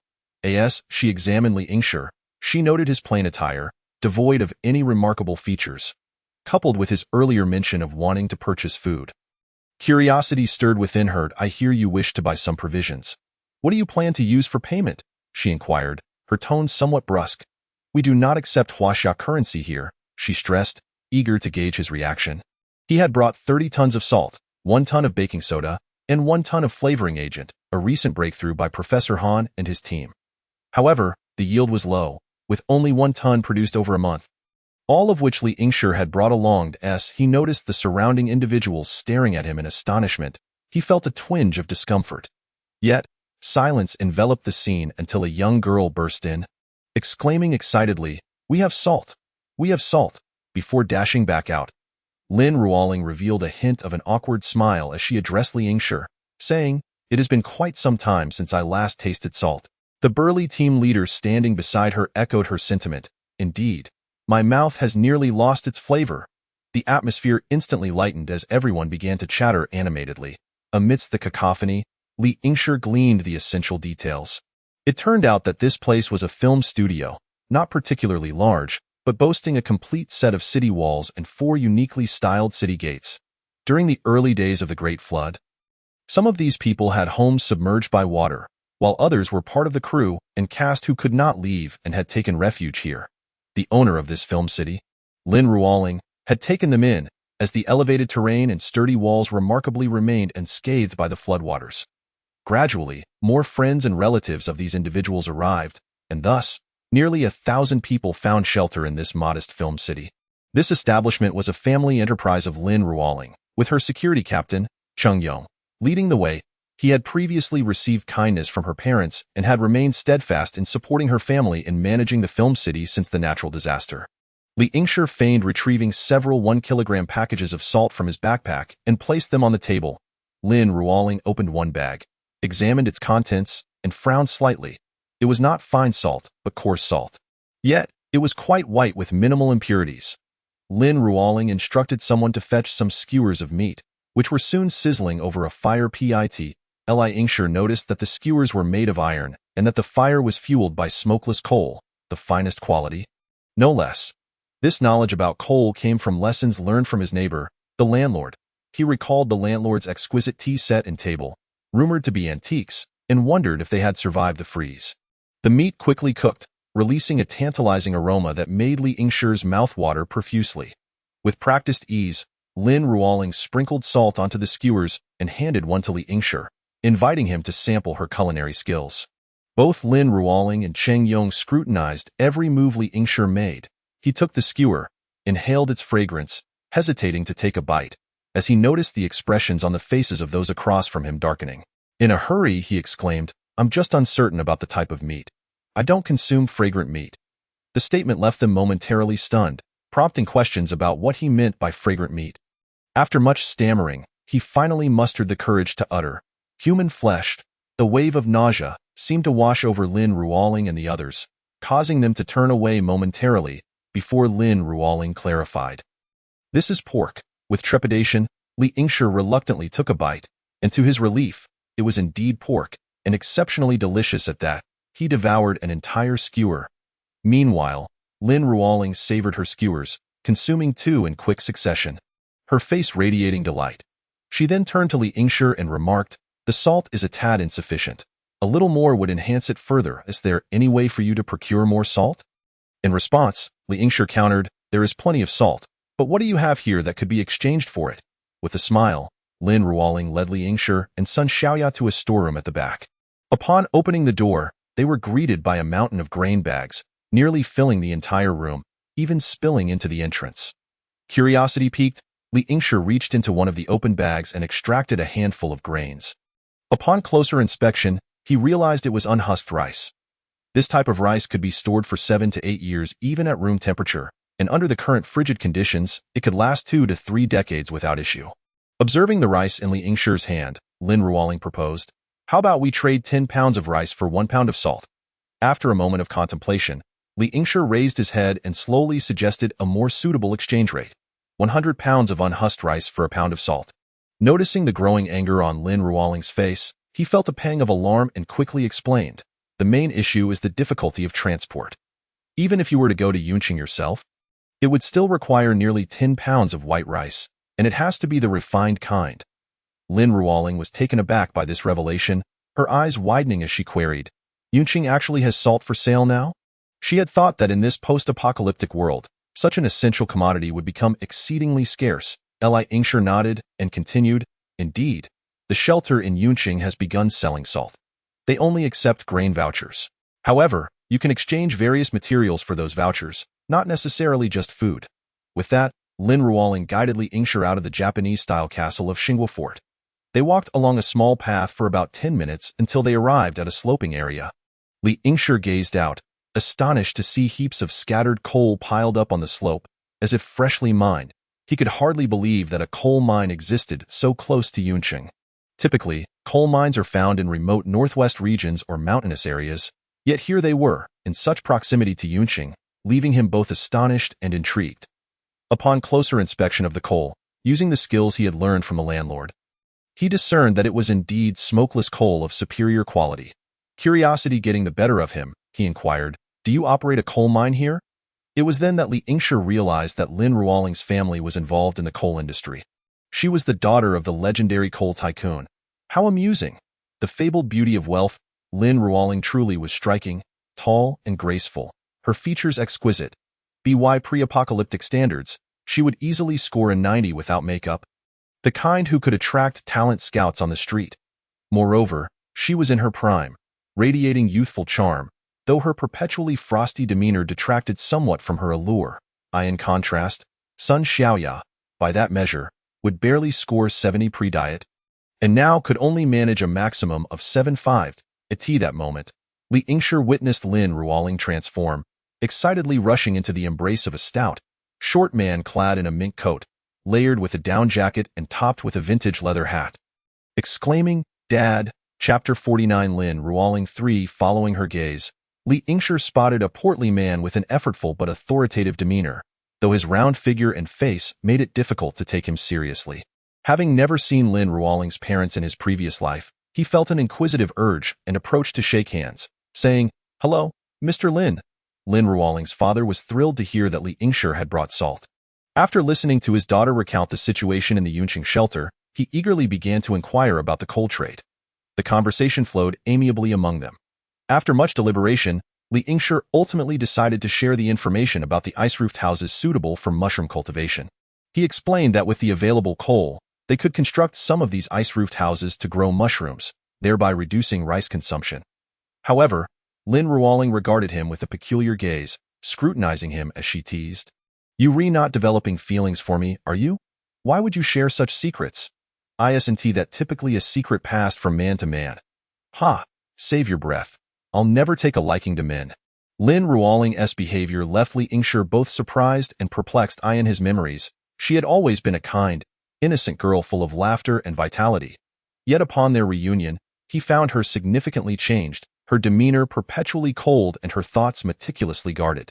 It was only in front of her father that she revealed a hint of the girl she once was. Contemplating these changes, he could not suppress the urge to test the waters. Asking, "Aren't you searching for your childhood sweetheart, Liangzhe, anymore?" At this, Lin Ruoling's expression shifted dramatically, morphing into one of fierce hostility. Gritting her teeth, she spat, "I knew your arrival was peculiar. So you're sent by the Liang family." Her eyes narrowed into slits, glimmering with coldness, as her hand instinctively reached for her waist, seemingly ready to draw a weapon. Yet, Li Yingshi remained calm, exhaling deeply as he continued, "But you once told me that you would definitely go to Haisher to find your beloved Liangzhe." At his words, Lin Ruoling's heart skipped a beat, her mouth agape in shock, and her hand slowly withdrew from her waist. She scrutinized him closely, her eyes widening in disbelief, and then, trembling, She pointed at Li Yingshi, struggling to articulate a complete sentence. Ultimately, she could only manage to croak out 3 words, Li Yingshi. Her voice was laced with incredulity. The two locked eyes, and for a moment, time seemed to stand still. Lin Ruoling's gaze lingered on Li Yingshi's face, and then she suddenly smiled, saying, "You've lost your beard."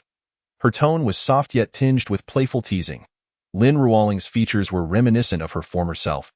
But now her lips curled into a slight smile, playfully biting her lower lip, exuding a newfound allure.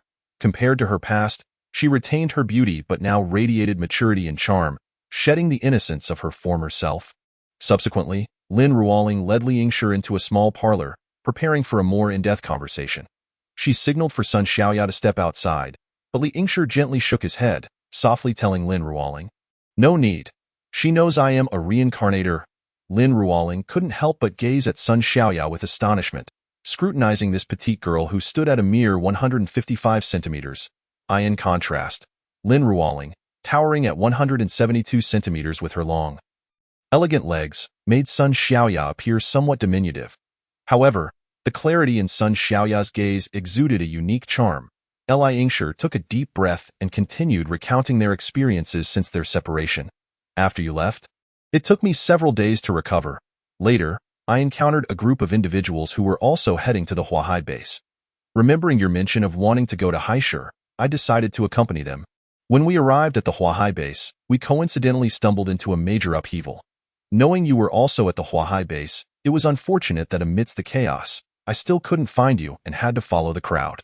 His voice carried a hint of helplessness and regret. Lin Ruoling's lips curled into a barely perceptible smile as she softly remarked, "At that time, I possessed a unique space in my previous life." Her gaze shifted toward Li Yingshi, as if inquiring whether he had guessed it, and Li Yingshi nodded slightly, indicating he had surmised this secret long ago.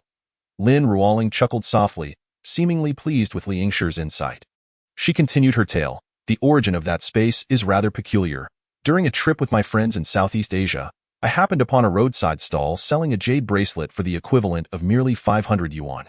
For reasons unknown, I was instantly captivated by it. Despite my friends mocking me, claiming I came from a family with assets worth hundreds of millions, yet chose to wear a bracelet worth a mere 500 yuan. I found myself inexplicably enamored by it.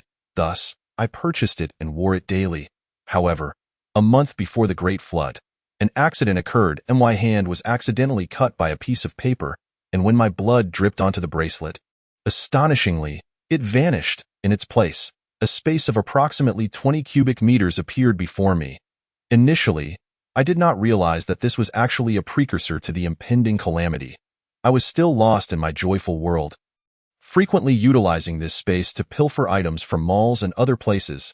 I reveled in the exhilarating thrill of my heart racing, each successful theft igniting my excitement, and my family was financially secure, granting me almost anything I desired, so I had seldom experienced genuine surprises or thrills. Therefore, the exhilaration and rush of stealing became irresistible to me. On several occasions, I nearly got caught, yet those who pursued me could never find any stolen goods or evidence against me. Instead, I seized the opportunity to accuse them of falsehoods, earning a nice profit while they left empty-handed. Recounting these past events, Lin Ruoling couldn't help but laugh heartily, her laughter revealing a sense of pride. Meanwhile, I could only adhere to my parents' wishes, dutifully attending school, taking exams, and pursuing higher education. Each day felt devoid of meaning, intensifying my longing for him. A few months before the flood, he called to say he was coming from pickled cabbage country to Haishur for an event. I had even purchased my plane ticket, eager to see him. But then the flood struck. We grew up together, akin to lovers and siblings. Lin Ruoling paused before continuing. During those months of the flood, I was anxious and restless, fearing for Liang's safety, but communication was severed, and I received no news. Later, as heavy snow fell and roads were blocked, with no navigation to guide me, I became trapped at home, unable to go anywhere, until something far worse occurred in the 4th year of the extreme cold apocalypse. The small courtyard that my father and Uncle Yang had built together was brutally attacked by a group of ruthless bandits. In their quest for our food supplies, they mercilessly slaughtered Uncle Yang and my parents. These vile bandits even attempted to humiliate me. In that critical moment, I finally unleashed my spatial powers, successfully eliminating those bandits. Though I escaped unharmed, my father, mother, and Uncle Liang had already departed from this world forever. Overwhelmed by grief, I could only pack my belongings using the space and resolutely set off southward in search of my beloved Liangzhe. During that journey, I fortuitously saved you on the ice plains. Li Yingshi silently listened and simply said thank you. Lin Ruoling continued, I endured countless hardships, finally arriving in the magical city of Haishur. A staggering 1,500 kilometers away from Yun City. The sole belief that kept me persevering was the hope of seeing Liangzhe again. When I reached Haishur and finally located the Xiao Hai base, my heart raced with excitement. Here, I finally encountered the one I had longed for. Liang Ziqia Li Yingshi noticed the spark in her eyes, but it quickly dimmed. Lin Ruoling continued, that day, I surrendered myself to him. We kissed passionately. I had once believed that after enduring so much adversity, the princess and prince would ultimately live happily ever after together. Just as I was filled with joy, who could have imagined that the passage of time and the trials of the apocalypse would transform him so completely? One day, he even placed a sedative in my cup, heartlessly rendering me unconscious and delivering me to the bed of that old man, the logistics minister of the Xiao Hai base, merely because that so-called minister had expressed an interest in me. What shattered my heart even more was that afterward, he nonchalantly remarked, well, it's not like you're a virgin anymore. I won't hold it against you. It was only at that moment that I comprehended the life he had been leading over the past 4 years. He had resorted to selling both his own body and others to survive in this wretched existence. He lived like a repulsive, loathsome insect. This revelation ignited a blazing fury within me. The person I once cherished as a treasure, the one I trusted the most, had so easily betrayed me. Rage consumed my heart, and I resolved to take him down with me. I loathed every individual within the Xiao Hai base. Thus, I meticulously sought out the leader of the rebels and promised him, I have the ability to open the gates of the base. In exchange, you must deliver the logistics minister and Liangzhe to me. They readily agreed. As night fell, I used my spatial powers to remove the gates of the base. The frenzied mob surged into the base like a tidal wave. At that moment, Li Yingshi inadvertently glanced at Sun Xiaoya. Sun Xiaoya sensed his gaze and quickly turned her head away, too shy to meet his eyes. The rebels had previously suffered immense oppression from the base. Filling their hearts with hatred and rage, they unleashed a bloody massacre, killing all the leaders within the base, including the logistics minister and Liangzhe. When I beheld their gruesome corpses, I fell into a state of utter confusion. As if my soul had departed, I staggered out of the base, my steps faltering as I headed eastward. I even forgot to eat, and eventually, I lost consciousness, with no recollection of what transpired afterward. Perhaps I had perished. Chapter 50. Qingqing Base. Unfortunately, we forgot to stock up on salt. Lin Ruoling offered an awkward smile. Then, playfully, she remarked, after all, a month is too brief a time. We have recently withstood several attacks from various gangs. Lin Ruoling glanced at Li Yingshi and asked, what about you? Li Yingshi briefly recounted his past experiences. Working in a limestone mine, growing cabbage and potatoes, being robbed, dealing with dog food, a massive coal pile, gasoline trucks, and a slave town filled with cannibalistic men. As he spoke, he mentioned his refuge at the Chuxia Hotel. Lin Ruoling listened in astonishment, her eyes sparkling with admiration. I can't believe I've hosted a base leader, she exclaimed, giving Li Yingshi a thumbs up. Li Yingshi inquired about her plans, and she sighed. I have no plans, just taking it one day at a time. Li Yingshi then invited her to join him on a journey northward. Lin Ruoling looked at Sun Xiaoya and asked, is your girlfriend okay with this? Sun Xiaoya blushed profusely and quickly denied. I'm not his girlfriend, yet she stole a glance at Li Yingshi. Lin Ruoling paused slightly but said nothing further. Li Yingshi used his consciousness to contact Xiaoxi, urgently requesting her to create a ring-shaped spatial interface, which he then handed to Lin Ruoling, saying, try dripping your blood on this. Lin Ruoling looked at Li Yingshi in confusion, pricked her finger, and let several drops of blood fall onto the ring. The ring vanished, leaving a black circular tattoo on her middle finger. Li Yingshi instructed Lin Ruoling to say collect while facing the table. And the table disappeared. When she said release, the table reappeared. Lin Ruoling stared at Li Yingshi in astonishment. You gave me a space. Li Yingshi smiled. Lin Ruoling found herself at a loss for words. And Li Yingshi asked Sun Xiaoya to show her the design on her wrist. He then demonstrated the spatial collection ability.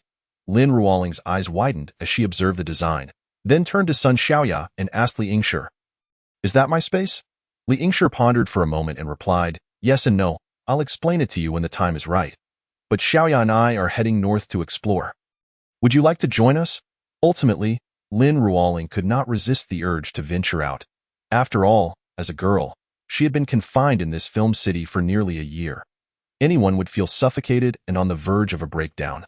It turned out that Lin's father had fallen out with Uncle Yang over a coal mine sale issue. Before the Great Flood, Uncle Yang was not only unwilling to sell his coal mine, but also sought to acquire the Lin family's mine at an exceedingly low price, which was firmly declined by Lin's father. Ultimately, this led to a falling out between them, with rumors suggesting that the Yang family even dispatched assassins. However, Lin's parents managed to evade them. Lin Ruoling did not elaborate further, merely stating that with the onset of the extreme cold, they would wait for their adversaries to perish from freezing or starvation. Upon hearing that Lin Ruoling intended to accompany Li Yingshi outside, Lin's parents prepared a substantial amount of gold and snacks for her. Observing this, Li Yingshi couldn't help but exclaim that the Lin family lived far more opulently than he did. Prior to the Great Flood, he had amassed nearly 100 billion in assets, yet his life was nowhere near as refined as that of the Lin family. Was this the distinction between a nouveau riche and true wealth? Before departing, Li Yingshi left behind a ton of salt, 100 kilograms of baking soda, and 50 kilograms of seasoning. Additionally, he bequeathed Lin's parents 2 modified Maxim machine guns armed with 7.62 mm armor-piercing rounds, along with 50 AK rifles and 100,000 rounds of 7.62 ammunition. With these weapons, combined with the walls of the film city, it was estimated that only a military force could breach the defenses against ordinary marauders. Lin Ruoling, accompanied by Li Yingshi and Sun Xiaoya, collected the coal recently excavated by the Lin family and stored it away. Subsequently, Li Yingshi began instructing them on how to construct ice-roofed houses and cultivate mushrooms. After 3 days, clusters of mushrooms began to sprout, igniting excitement throughout Xinghua Fort. The trio, along with their dog, officially set forth. Learning that Li Yingshi had come for wind turbines, Lin Ruoling guided him to a stretch of Gobi Desert near the film city, merely 2 hours away by snow-covered road. What greeted them was a vast array of wind turbines, numbering in the thousands. Together, they spent an entire day dismantling the turbines, with Li Yingshi teaching Lin Ruoling how to remove the bases along with the blades. Furthermore, Li Yingshi and Sun Xiaoya, now familiar with the process, successfully dismantled 2 voltage-stabilizing substations and a large energy storage station, leaving Lin Ruoling astounded. That night, the trio collaborated to install 4 wind turbine units within the film city. Though lacking electricians and stabilizing equipment, they could only leave them for the time being. The next morning, Lin's parents once again bid farewell to Lin Ruoling. She, along with Li Yingshi and Sun Xiaoya, continued their pursuit of wind turbines, soon discovering another 300 to 400 units, then setting off northwestward. Along the route, they scavenged various items. In all honesty, traveling in this era was quite inconvenient. Offline maps rarely picked up GPS signals, and many geographical landmarks were frozen beneath layers of ice. Thus, they relied on a compass and a rudimentary map Lin Ruoling had found at the film base to ascertain their approximate location. Li Yingshi still released the snow house at night and traveled during the day. Now, Lin Ruoling and Sun Xiaoya had become close friends, often embracing each other while laughing joyfully with their clever companion, Xianjiang, who cleverly entertained the 2 girls, coaxing them with food and treats. The trio and their dog truly resembled tourists on an adventure, stopping to take pictures at various scenic spots, and if it weren't for the absence of internet access, they would likely have shared their experiences on social media. As they continued their journey, they consistently gathered wind turbine units, and Li Yingshi found himself gaining weight, enjoying the company of beautiful women and delectable food. In the week since departing from Lin Ruoling's home, they had collected nearly 2,500 wind turbine units. However, it was disheartening that they had yet to encounter any more voltage-stabilizing substations or energy storage stations. Uncertain if they had been frozen beneath the ice, thanks to the assistance of their spatial capabilities, their journey thus far had been relatively smooth, devoid of danger or hardship. Yet, a perplexing question lingered. Despite traveling along this route for nearly half a month, not a single soul had they encountered. Was there a flaw in their route, or was the Northwest truly this desolate? Finally, on the 16th day, they spotted a plume of smoke from afar. The group immediately grew tense, hastily concealing their snow vehicle and cautiously advancing on skis toward the smoke's origin. Initially, they believed it might be a settlement where they could find fellow survivors or gather information. However, as they drew closer, they discovered it to be merely a few modest factory buildings nestled within the mountains, with the smoke billowing from one of their chimneys. Li Ingshir approached the shattered glass window, peering inside, and was astonished to see several individuals slaughtering a cow and simmering the meat in a large pot. Observing the stove, it appeared they were burning coal. Li Ingshir was taken aback. How could they find cattle in such an uninhabited area? Just then, he heard the men calling out to their elder brother. Turning around, he noticed others dragging a large sled, atop which lay a cow that had succumbed to the cold. Realizing there must be a nearby cattle farm where the animals had frozen to death during the extreme cold, Li Ingshir led the two women along the sled tracks left by their elder brother. After walking for over an hour, they stumbled upon a series of buildings. Cautiously, Li Ingshir entered the premises, and to his astonishment, it was indeed a dairy farm. He and son Xiaoya unreservedly collected the frozen dairy cows. Several large milk tanks encased in ice, fodder, manure, milking machines, office computers, paper, stationery, and various metals. They even took bricks. Leaving Lin Ruoling in AWE.do, you really lack resources this much? She queried. Li Ingshir explained that the shelter was in dire need of supplies. 100 pounds of metal could be exchanged for a pound of food coupons, and a pound of food coupons could be traded for a pound of rice. Upon hearing this, Lin Ruoling hurriedly joined in collecting. By the time they departed, the entire dairy farm, windows, doors, and insulated roofs, had vanished, leaving only a pile of bricks and stones. After another day of travel, Li Ingshir examined the map closely and remarked, according to the map, we should be nearing Qingqing. Why is there nothing here? Upon checking the offline map on his phone, he found it utterly devoid of GPS signals. However, upon uttering these words, an awkward silence enveloped the group. After all, they had just stolen someone else's cattle, and now they were expected to inquire about directions, which weighed heavily on their conscience. Yet, they had no other choice. Wandering aimlessly could lead them out of the country, making it even harder to find their way back. As nightfall descended, the fog thickened, reducing visibility. They had no choice but to find a place to set up camp. Although they had gourmet food to enjoy, the weight of not locating the Qingqing base over the past 2 days dampened their spirits. Leaving them with little appetite, the following morning, before the sun had risen, Xianjiang suddenly began barking loudly, rousing the sleeping Li Ingshir, Lin Ruoling, and son Xiaoya. The three quickly scrambled from their sleeping bags, grabbing their guns as they rushed towards Xianjiang's direction. They found him standing in the snow, barking incessantly at a distance. Following his gaze, they discovered 2 deep tracks in the snow, resembling those left by a sled. Overjoyed, they embraced one another, shouting in excitement. Li Ingshir affectionately patted Xianjiang's head, rewarding him with a few dog biscuits. The group swiftly packed up their snow house and stove, hopping onto their snow vehicle to follow the sled tracks northward.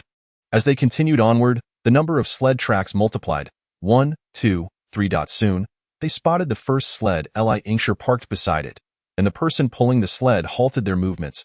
He instructed son Xiaoya and Lin Ruoling to remain in the vehicle while he approached the individual. Excuse me, how far is it to the Qingqing base? Li Ingshir inquired. Quick to react, he sidestepped to avoid a knife thrust aimed at him. He swiftly kicked the assailant, causing them to tumble into the snow. Yet their grip on the butcher's knife remained steadfast. Li Ingshir promptly stomped down on their hand, preventing any movement. The attacker instinctively dropped the knife, which Li Ingshir retrieved to inspect. The blade was keenly sharpened, yet the handle was rusted, posing a risk of tetanus if used. The assailant continued to struggle but ceased their resistance after Li Ingshir delivered a kick to their side. Li Ingshir skillfully bound their hands and feet with rope and checked for any other weapons. Finding none, when he pulled back their mask, he was taken aback to discover that it was a woman, seemingly in her 30s, with a small nose, petite eyes, and a round face adorned with a flush that suggested altitude sickness. Now appearing quite disheveled. Chapter 51. Qingqing Base 2. Li Ingshir carefully observed her hands, noting the frostbite, cracks, and calluses, leaving him curious about her occupation. He then examined her sled, which contained only hay and roots, devoid of any valuable items. Unable to suppress his curiosity, he asked, Why did you stab me? However, the woman emitted incomprehensible sounds, making communication impossible. Frustrated, Li Yingshi called for Lin Ruoling and Sun Xiaoya, hoping they could assist with translation. The group attempted to engage with the woman for half an hour, yet no progress was made. Even the linguistically gifted Sun Xiaoya found herself at a loss, furrowing her brow in confusion. This left everyone in silence, uncertain of how to proceed. Ultimately, in desperation, Li Yingshi produced a map and pointed to the location of Qingqing Base, inquiring about its whereabouts.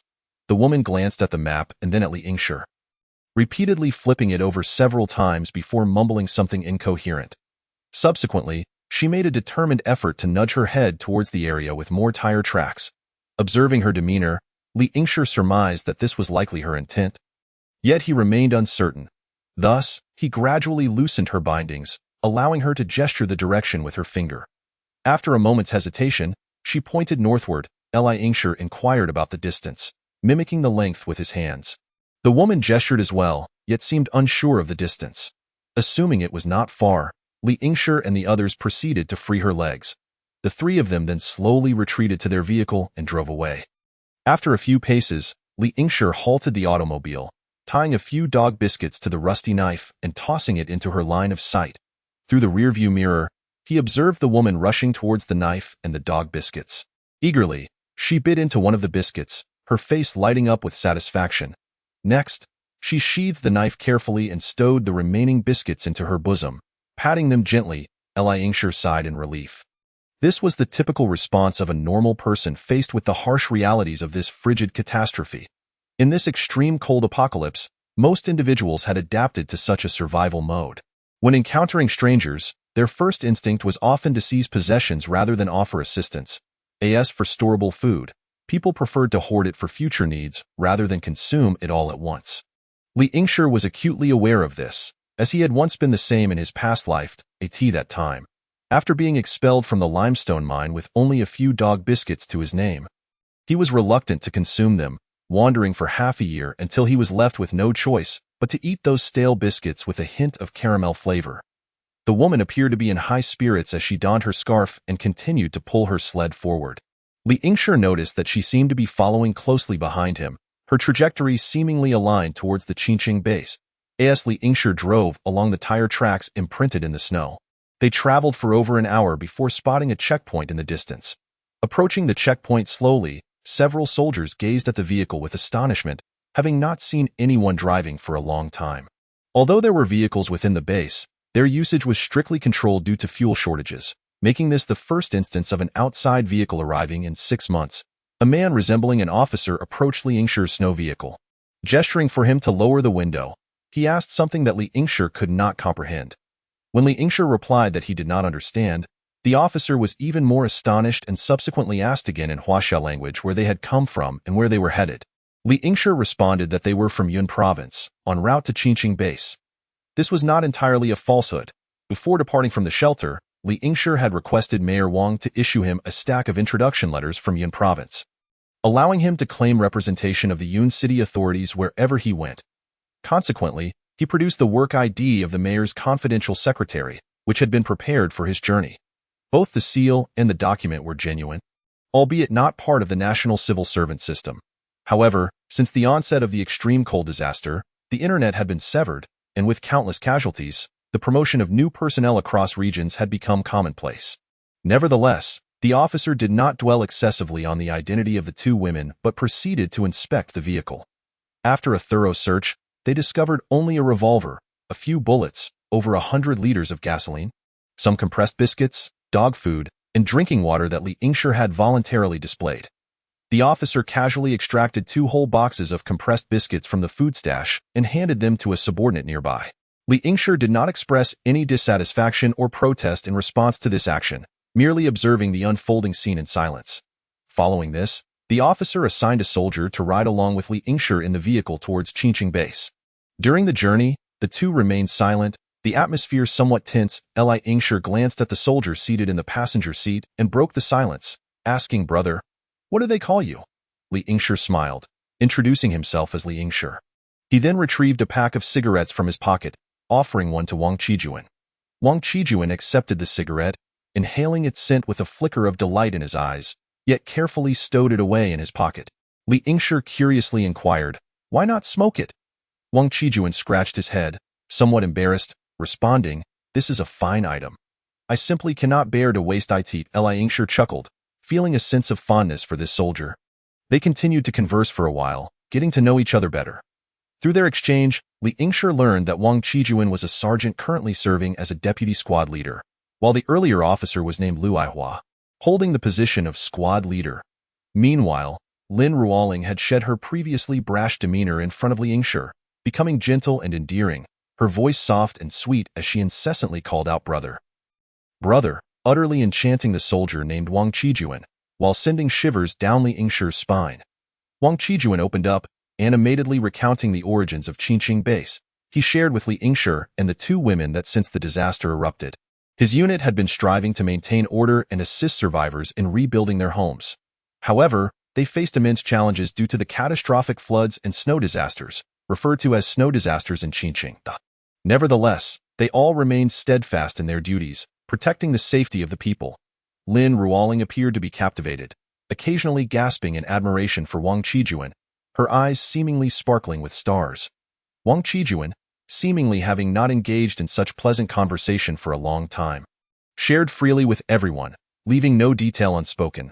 As the vehicle moved forward slowly, the scenery outside shifted constantly, yet their conversation flowed with enthusiasm. It was only then that Li Yingshi learned that the current leader of Qingqing Base was actually the former governor of Qing Province.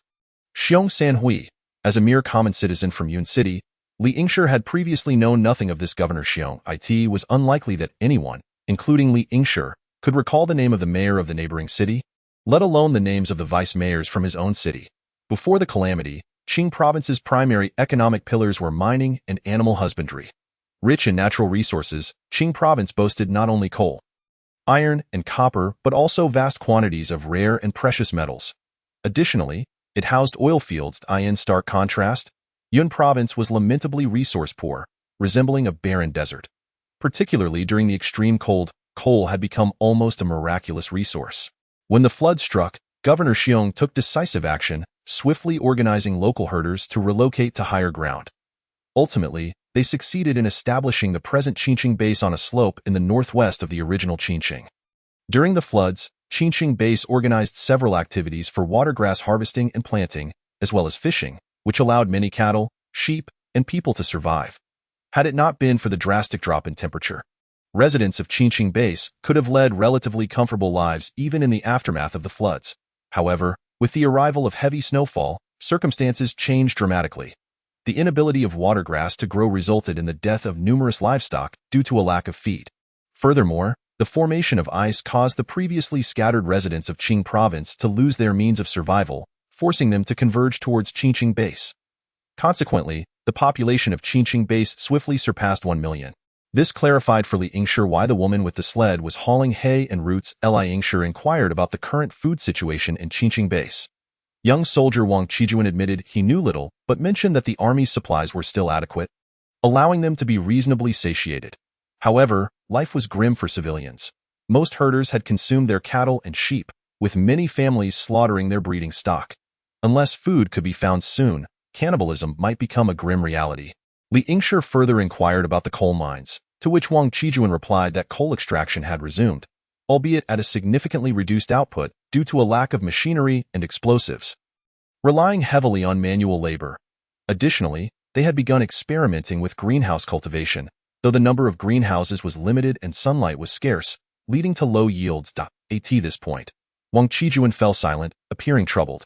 Li Yingshi then asked about his parents, to which Wang Qijuan's expression darkened, as he confessed he did not know their fate, stating he was not from the area and that his family resided in a single-story house. Likely unable to survive the floods, Li Yingshi promptly shifted the topic, inquiring where he might purchase cattle or sheep. Wang Qijuan replied that if one did not intend to take them out of the base, they could buy at the Qingqing free market. However, transporting them out would require approval from the governor and his associates. The snow vehicle traversed the vast snowy expanse for over half an hour. Soon, a towering snow wall loomed before Li Yingshi. Upon closer inspection, he noted that while the wall was impressive, it had not been constructed solely from snow but rather utilized the terrain. giving it an imposing stature. Upon reaching a location with a large iron gate, Wang Qijuan engaged in negotiations, and Li Yingshi lost another 2 boxes of compressed biscuits. He realized that this was standard procedure at the various outposts of Qingqing base. As the group entered the base, Li Yingshi observed that it was densely populated with yurts in various tents. The yurt and tent are primarily constructed from felt and various animal hides, both new and old. The arrival of Li Yingshi sparked a wave of curiosity among the crowd, who surrounded him as if he were a celestial body, all cloaked in colorful, albeit tattered, animal skins. Wang Qijuan remarked that it had been quite some time since anyone had seen an outsider. The snowmobile navigated slowly through the throngs of people, unable to move quickly due to the sheer number of onlookers. After approximately 30 minutes, Li Yingshi finally arrived at a row of large wooden fences, within which stood impressively sizable yurts and tents. He instructed Wang Qijuan to announce their presence, stating that someone from Yun City had come to meet Governor Xiong. Subsequently, Li Yingshi swiftly penned a letter of introduction for himself. The vehicle ultimately passed inspection and gently rolled into the wooden enclosure. However, it was not surprising to find that 2 boxes of compressed biscuits had mysteriously vanished from the vehicle, indicating the local populace's fondness for these treats. At that moment, Wang Qijuan informed Li Yingshi that he needed to meet his sister and entrusted Li Yingshi to a young female officer named He Yuanyuan, who appeared to be around 27 or 28 years old. He Yuanyuan was quite beautiful. Had she been a few years younger, she might have even graced the silver screen. Even now, her beauty was striking. She was responsible for facilitating Li Yingshi's meeting with Governor Xiong. Chapter 52. The coal-burning automobile. Li Yingshi was astonished to discover that a mere soldier could command a female officer and arrange for Li Yingshi to meet the governor. He began to inquire about the lineage of Wang Qijuan, knowing that the surname Wang was exceedingly common in China, with officials and families bearing the name spread across every province. Which Wang family did Wang Qijuan hail from? He Yuanyuan naturally replied, of course, the Wang family of the capital. Oh? Li Yingshi paused momentarily, taken aback. He had merely speculated, not expecting it to be the illustrious Wang family of the capital, a true aristocratic lineage. It was no wonder they could directly facilitate a meeting with the governor. However, he was also intrigued, realizing that Wang Qijuan was indeed a relative of Mayor Wang. The specific branch of the family remained a mystery. Li Yingshi contemplated this quietly, acknowledging that although he was unaware of the specific lineage, being associated with the Wang family of the capital certainly warranted respect from the governor. Lin Ruoling had struck up a lively conversation with He Yuanyuan, affectionately addressing her as sister and showering her with compliments about her beautiful skin and lovely eyelashes, which made He Yuanyuan beam with delight. The two quickly became almost inseparable. Meanwhile, Sun Xiaoya sat silently beside Li Yingshi. A stark contrast to her former self, who had once boldly debated with their Korean language teacher. Li Yingshi listened intently to their conversation and gleaned an important piece of information. Qingcheng was currently facing a dire food shortage. Reminiscent of the challenges that had beset the former Ziyang mountain base, if they did not find a solution soon, Qingcheng might soon erupt into chaos, much like the past. Eventually, Li Yingshi met Governor Xiong in the evening. With He Yuanyuan standing by to take notes, to his surprise, he discovered that the charming and amiable He Yuanyuan was actually the governor's confidential secretary. This revelation deepened his curiosity about Wang Qijuan's background. However, only Li Yingshi was permitted to enter Governor Xiong Sunhui's tent, leaving Lin Ruoling and Sun Xiaoya in another tent. Upon their first encounter, Governor Xiong appeared to be a kindly old man, entirely unassuming for someone in command of a province's military and political affairs. His first words were, "What did Gao Yingqing send you here for?" Li Yingshi was momentarily taken aback, nearly unable to respond, and hurriedly stood to clarify. "Governor, you misunderstand. I am not sent by Governor Gao Yingqing. I represent Mayor Wang Luchuan of Yun City." Governor Xiong raised an eyebrow in mild surprise and inquired, "What does Wang Luchuan want from you?" Li Yingshi responded, "Yun City is facing a shortage of food, and we hope Governor Xiong can provide some assistance." With a sardonic smile, Governor Xiong replied, "What food could I possibly spare? We are nearly out of livestock ourselves." Li Yingshi chuckled and retorted, "But you have coal." Li Yingshi's demeanor shifted slightly as he hesitated before cautiously asking, "But, with so many people to support, have you not received the fire seed preservation plan?" Governor Xiong froze, gazing intently at Li Yingshi for a long moment, a bittersweet smile creeping onto his face. "Preserve tens of thousands of lives while allowing others to starve. Is that what Wang Luchuan sent you to tell me? Li Yingshi found himself at a loss for words. Governor Xiong sighed and continued. Wang Luchuan has not executed the fire seed preservation plan either, has he? His expression dimmed, revealing a profound sense of suffering and helplessness. If that plan had been enacted, Wang Luchuan likely would not have sent you here. After all, it concerns over 1 million lives in Qing province.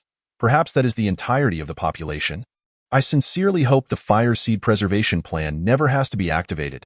If it does, I would willingly forfeit my place on that list. Governor Xiong seemed to be speaking to himself, and after a brief silence, he suddenly lifted his head, a fierce glint in his eyes. So tell me, what exactly does that bastard Wang Luchuan intend to do? Even now, he wishes for me to eliminate those 2 Wang siblings? Li Yingshi was momentarily taken aback, then slowly replied. Mayor Wang wishes to procure a shipment of coal from you. This revelation caught Governor Xiong completely off guard, leaving him speechless. He yuanyu and stared at Li Yingshi in astonishment. Coal? Governor Xiong queried, his eyes filled with curiosity and intrigue. He deliberately avoided mentioning exchanging mushrooms, subtly skirting around the issue. After all, mushrooms are indeed consumable. If they can be eaten, should they not also be considered a form of sustenance? This question was not easily answered. Despite the current situation in Yun City requiring 10 pounds of mushrooms to be exchanged for a pound of food stamps, Governor Xiong was completely unaware of this. Therefore, they could very well trade mushrooms for coal from Qingqing. Upon hearing this, Governor Xiong abruptly jumped up from his desk, excitement illuminating his face. Do you have food? And can it be exchanged for coal? His voice brimmed with uncontainable enthusiasm as he began pacing the floor. Li Yingshi smiled and nodded affirmatively, adding, we not only have food but also salt. All of these can be used to trade for coal with you. Governor Xiong eagerly inquired about the specifics of the exchange, and Li Yingshi elaborated, once you transport the coal to Yun City, we will exchange it at a rate of approximately 1 pound of food for 30 pounds of coal. Of course, the exchange rate for salt will depend on the market conditions at that time. Upon hearing this, Governor Xiong enthusiastically clapped his hands on the table. Wonderful, wonderful. But can there be no limits on the quantity exchanged? His eyes glimmered with a mischievous light, hoping the transaction would yield an abundance of food. However, Li Yingshi shook his head, regretfully informing Governor Xiong, unfortunately, at this time, unlimited exchanges may not be feasible. However, we are continuously working to expand our production capacity, and we expect to meet your demands in the near future. As their conversation progressed, Governor Xiong slumped back into his chair with a sigh. But what does that matter? Yun City is 800 kilometers away. Governor Xiong gazed out the window at the swirling snow and continued. Qingqing is over 800 kilometers from here, and right now, the snow is piled high outside, making it impossible for ordinary vehicles to navigate. Moreover, our vehicles are running low on fuel, and the cost of round-trip transport is exorbitant. Standing nearby, he yuanyu thoughtfully interjected, did the mine recently produce those coal-burning locomotives for heating water? If those vehicles were modified, they might be able to handle this task. Governor Xiong shook his head, indicating he had already considered that option. But that won't work. There are only a few prototype vehicles, and their numbers are far too limited. Additionally, they are all modified from old equipment. We lack sufficient materials and proper processing facilities. With just these few vehicles, how much coal could we possibly transport? Listening to their exchange, a bold idea surged within Li Yingshi. In the context of this extreme coal disaster, all oil fields faced production halts and oil supply shortages, and stored fuel would gradually dwindle over time. If a vehicle capable of using coal as fuel could be developed, it would undoubtedly serve as a highly effective alternative. With this thought in mind, he eagerly asked, could you take me to see those prototype vehicles? Governor Xiong regarded Li Yingshi with a puzzled expression before gesturing for He Yuanyu and to arrange for this. Then, Governor Xiong inquired, is it true that Wang Luchuan did not send you here to eliminate those Wang siblings? No, Mayor Wang did not mention anything of the sort. Li Yingshi shook his head in response. However, he mused internally that it was likely Mayor Wang lacked the audacity to assign him such a grim task. Subsequently, he casually inquired about the relationship between the Wang siblings and Mayor Wang. Li Yingshi was only then made aware of the situation. It turned out that the siblings from the Wang family were the grandchildren of Wang Taishi's original wife. The original wife's son was named Wang Rusong. Yet he had always been in poor health and, after Wang Taishi's recent stroke incident, was deeply affected and soon passed away. With the death of Wang Rusong, the legitimate son of Wang Taishi, This branch of the family lost its pillar of support, and their influence swiftly crumbled, leaving only this pair of siblings. As Wang Taisher had already departed from this world, they were now left without any support, barely qualifying as a collateral branch of the Wang family. During Wang Taisher's lifetime, his original wife had caused no small amount of trouble for the three brothers of Fu, Lu, and Shou. Now, bereft of her backing, Wang Lu Quan's elder brother, Wang Fu Quan, devised a plan to expel the siblings from the capital and send them to Qingcheng. Wang Fu Quan's smooth execution of this plan was facilitated by other members of the Wang family who had long harbored disdain for them. Thus, when Wang Fu Quan took action, it was akin to a boat sailing with the current. Subsequently, he even dispatched several groups of assassins to attempt to eliminate them physically. Xiong Sanhui then remarked, "We have just repaired many coal-producing machines, significantly increasing coal output. However, I am uncertain whether you possess sufficient grain to exchange." His gaze shifted to Liang Shi, carrying a hint of scrutiny. After all, it concerned the lives of 1 million people. Liang Shi still wished to make an effort to save them, adhering to the principle of doing one's utmost and leaving the rest to fate. Ultimately, under He Yuan's guidance, Liang Shi encountered the vehicle that utilized water gas for fuel. It appeared quite ordinary, unremarkable even, cloaked in black and covered in coal dust. This vehicle was modified from a conventional automobile, primarily by adding a device for burning water gas and a generator for it. Its basic principle involved controlling the incomplete combustion of coal to produce carbon monoxide, which would then substitute gasoline to power the engine, thus propelling the vehicle forward. This was not a novel technology. Rather, it could be considered an ancient method. Water gas has a low calorific value, resulting in insufficient power, and carbon monoxide is toxic, leading to its obsolescence over a century ago. The situation in Qing province was merely a result of natural disasters and the collapse of industrial chains, making such components difficult to process and manufacture. Additionally, Qing province had never been an industrial powerhouse, and such modifications required a substantial quantity of refractory materials to insulate heat, ensuring the vehicle's proper operation. A thought struck Liang Shi. He recalled his salt fields. There, a large quantity of magnesium chloride was produced daily, a substance that happened to be an excellent refractory material. If the Yun City shelter were to adopt this technology, they could attempt to retrofit the existing vehicles, thereby reducing the consumption of gasoline and diesel reserves. Thus, Liang Shi proposed to Xiong Sanhui the idea of sending a sample vehicle to the Yun City shelter to see if manufacturing or retrofitting could be accomplished there, while also requesting that Xiong Sanhui arrange for several technicians to accompany the team. Liang Shi fabricated an excuse about needing to find a map and obtained a directive from Xiong Sanhui to access the archive room. The map he had initially possessed was merely a basic tourist map, providing little more than a general idea of the location of towns, utterly inadequate for Liang Shi's quest to locate wind turbine generators. That day, Liang Shi arrived at the Qingcheng base's archive, which was originally the archive of Qing province. Naturally, it was incomparable to Yun City, being merely a large tent. Liang Shi quickly located military maps of the nation, which displayed not only mountains and rivers but also marked the elevations and coordinates of key locations, along with some hidden paths. After a careful examination, Liang Shi identified several high mountains that could serve as reference points, promptly taking pictures of each with his phone. Simultaneously, he accessed the electrical equipment archives to investigate the distribution of wind turbine installations in Qing province, discreetly photographing those records.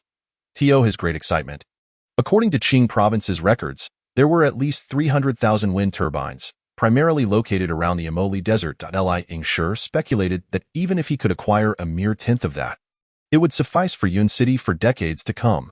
Chapter 53. Assassination and Robbery. Liang Shi was acutely aware that once the Qing province personnel arrived in Yun City, the secret of mushroom cultivation would no longer remain concealed.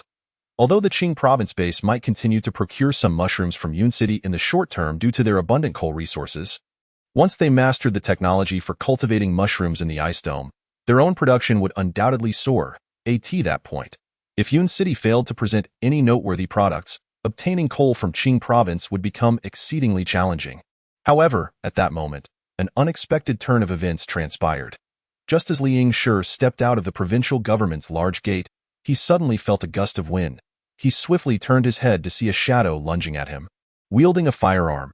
Startled, Liang Shi's body reacted faster than his mind, rolling behind a sandbag at the gate.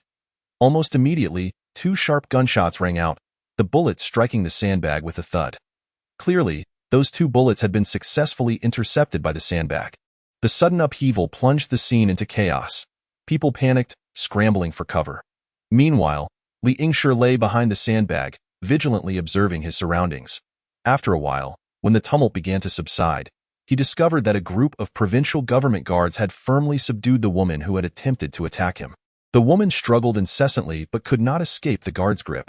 She fixed a venomous glare on Li Yingshi, hurling curses at him. Lin Ruoling hurried over, yanking the disheveled Li Yingshi to his feet from behind the sandbag. Li Yingshi stood unsteadily, adjusting his disordered clothing while casting a wary glance at the unfolding scene. He took a deep breath, silently grateful for having evaded disaster.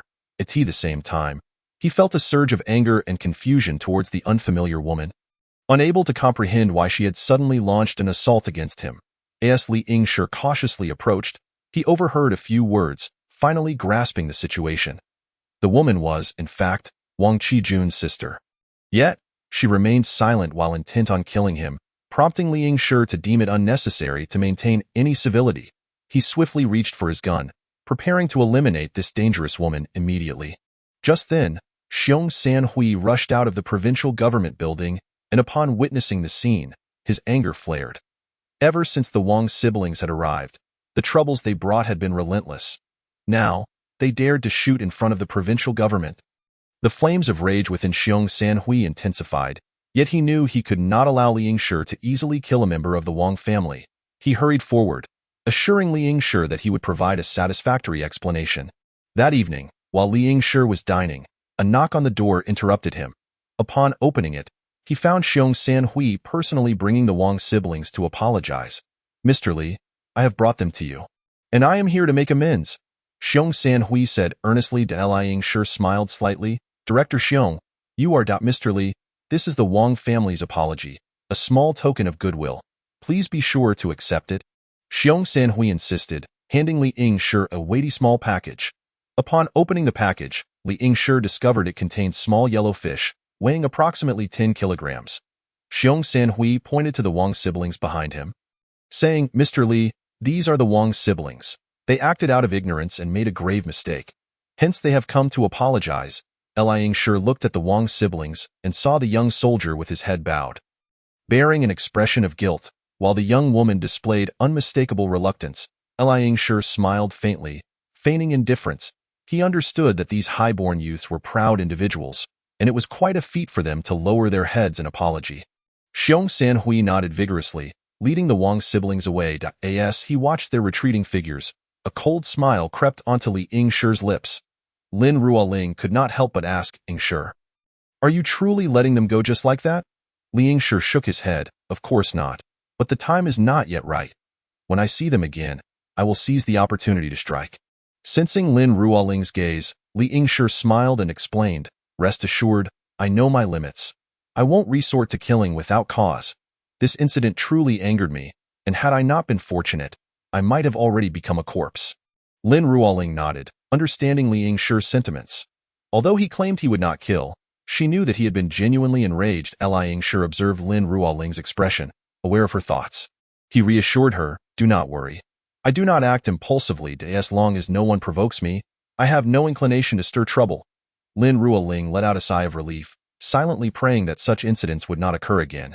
After all, individuals like Li Yingshi, once genuinely angered, were not to be trifled with lightly. Following the assassination attempt against Li Yingshi, the fact that Director Xiong merely brought the Wang siblings to offer an apology suggested that his standing in Xiong Sanhui's eyes was not as substantial as he had hoped. Li Yingshi felt a twinge of discomfort, but recognized there was little he could do, as this was their territory. Nevertheless, it did not signify that he would simply let the matter rest. Rather, he deemed it necessary to extract some interest from Xiong Sanhui. Upon reaching this realization, Li Yingshi hastily sought out Sun Xiaoya during the night, instructing her to inform Li Ku to double the price of mushrooms and increase the cost of salt tenfold.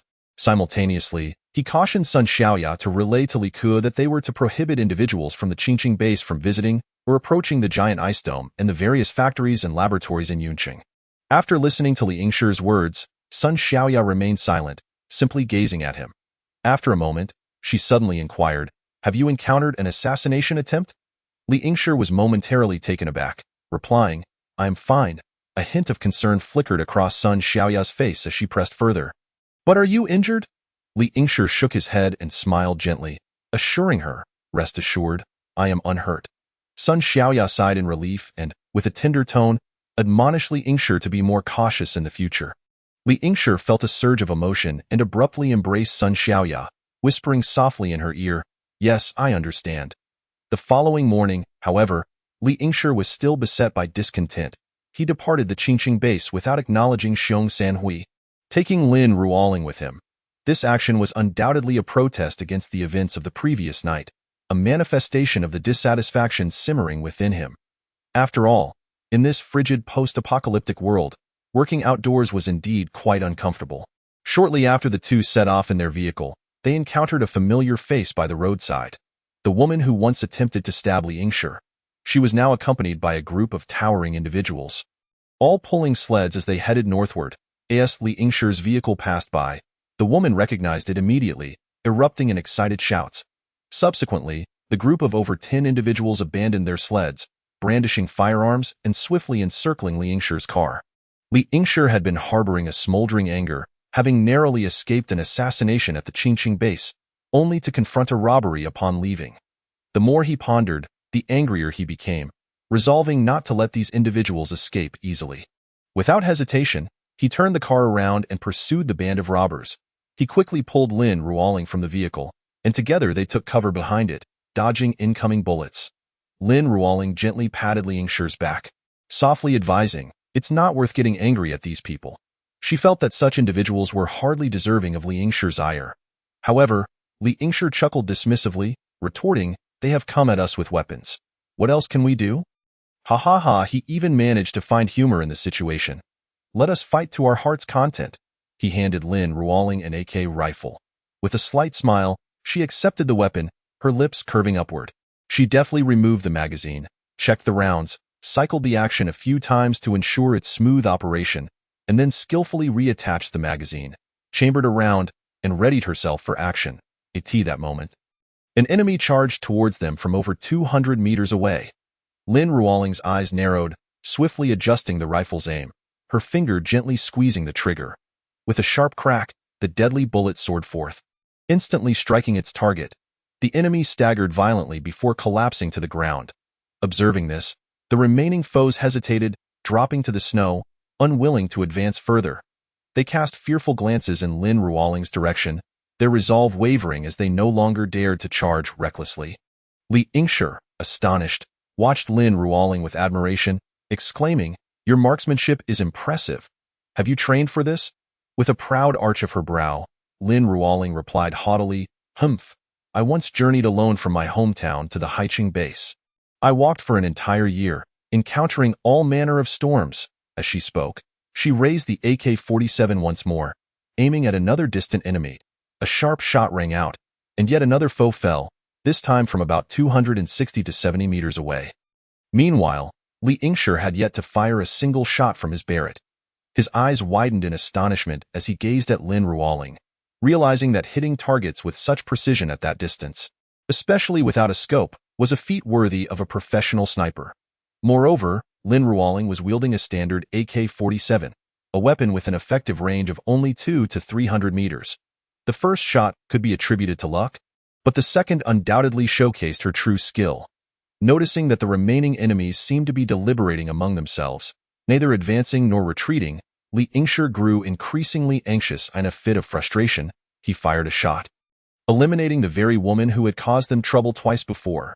The remaining assailants scattered in panic, abandoning their sleds. In Huaxia, gun ownership is heavily restricted, and most AKs were originally modified Type 56 rifles that had leaked from military stockpiles. Chapter 54. Imoli in the Gobi, the Type 56 rifle was abundant, as the old regulations mandated the storage of outdated weapons. With routine inspections and maintenance, it was rumored that during peacetime, Huaxia produced over 1 billion AK rifles, with most stored away and only a portion sold overseas. The quality of AK-47s manufactured in Huaxia during the last century was exceptionally high, making them highly sought after abroad. Even into the 2030s, they remain the primary weapon for many smaller nations. These firearms were well-crafted, easy to maintain, and possessed considerable penetration power, easily defeating standard body armor in close quarters, making them formidable tools for resistance against tyranny. During the Great Flood era, a plethora of AK rifles flooded into civilian hands. However, ammunition was strictly regulated by the state, typically stored separately from the firearms. Thus, most civilian ammunition was either homemade or reloaded, resulting in poor quality and reduced range, which explained why, despite the exchange of gunfire, Li Yingshi's vehicle remained unscathed. The ammunition Li Yingshi possessed, although decades old, was original stock exported from Huaxia to Albania, ensuring its superior quality.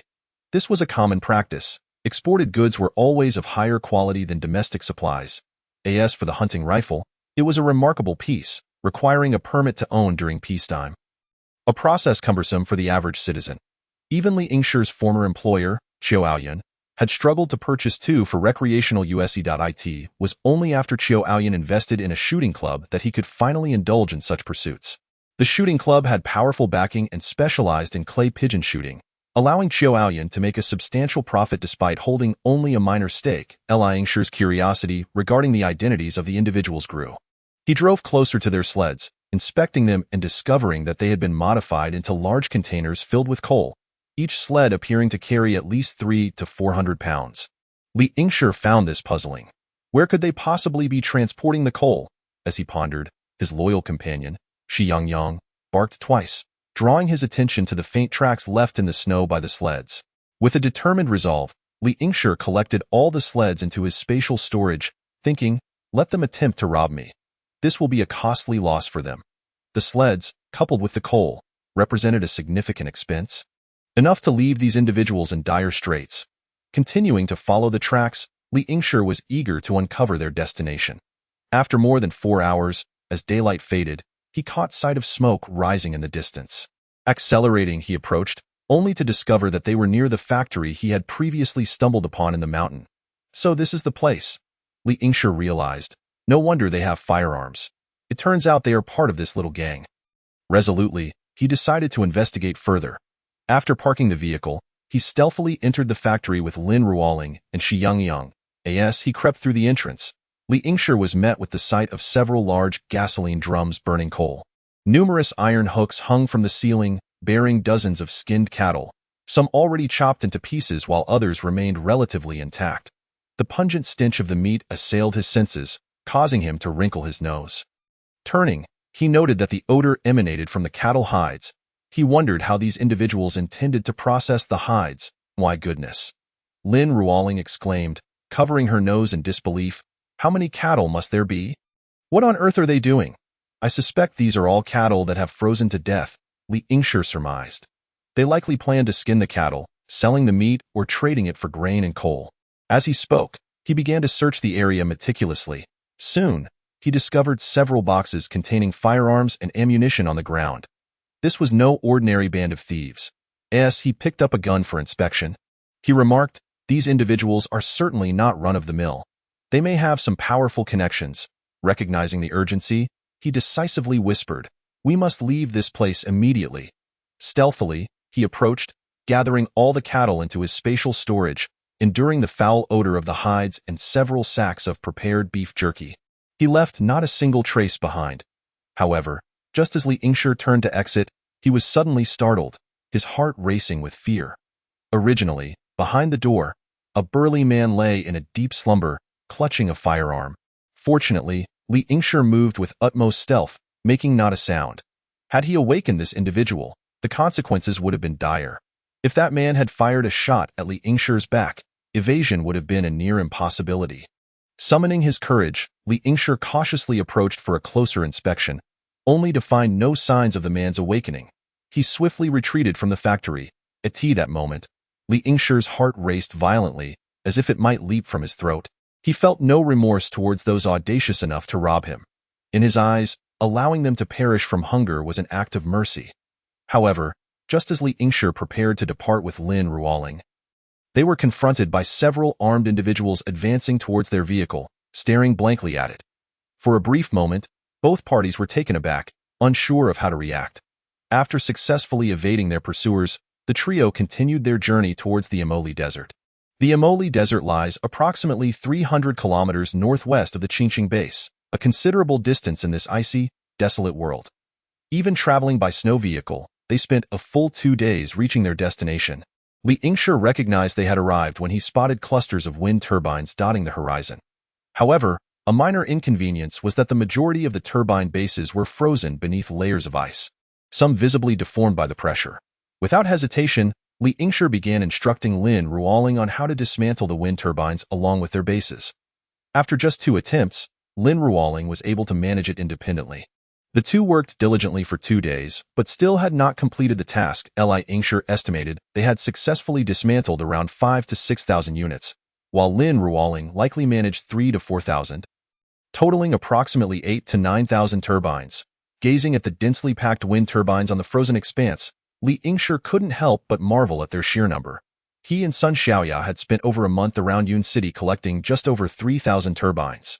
He calculated that it would take them at least another 10 days to finish dismantling the remaining turbines. Behind them lay thousands of deep holes, each reaching several meters down. As evening fell, Li Yingshi sat in their snow shelter, chatting with Lin Ruoling while preparing a fragrant pot of mushroom vegetable soup. Having been with Li Yingshi and consuming meat daily, Lin Ruoling had grown weary of it. Thus, that morning, she finally inquired whether he had stored any vegetables. "Don't you enjoy steak paired with red wine? Isn't that the hallmark of high society?" Li Yingshi replied innocently, after a lifetime of meat. "I now crave some vegetables." Lin Ruoling rolled her eyes in exasperation. After a moment's thought, Li Yingshi retrieved some vegetables and mushrooms he had previously collected and cooked a pot of mushroom vegetable soup for Lin Ruoling.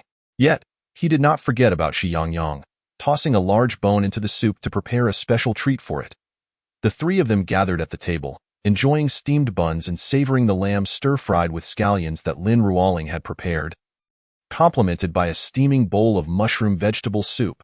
If they were not amidst a cataclysmic disaster, this would undoubtedly be a pinnacle of enjoyment.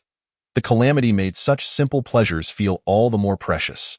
The lamb dish was a result of Lin Ruoling's inability to endure Li Yingshi's daily steak and wine routine.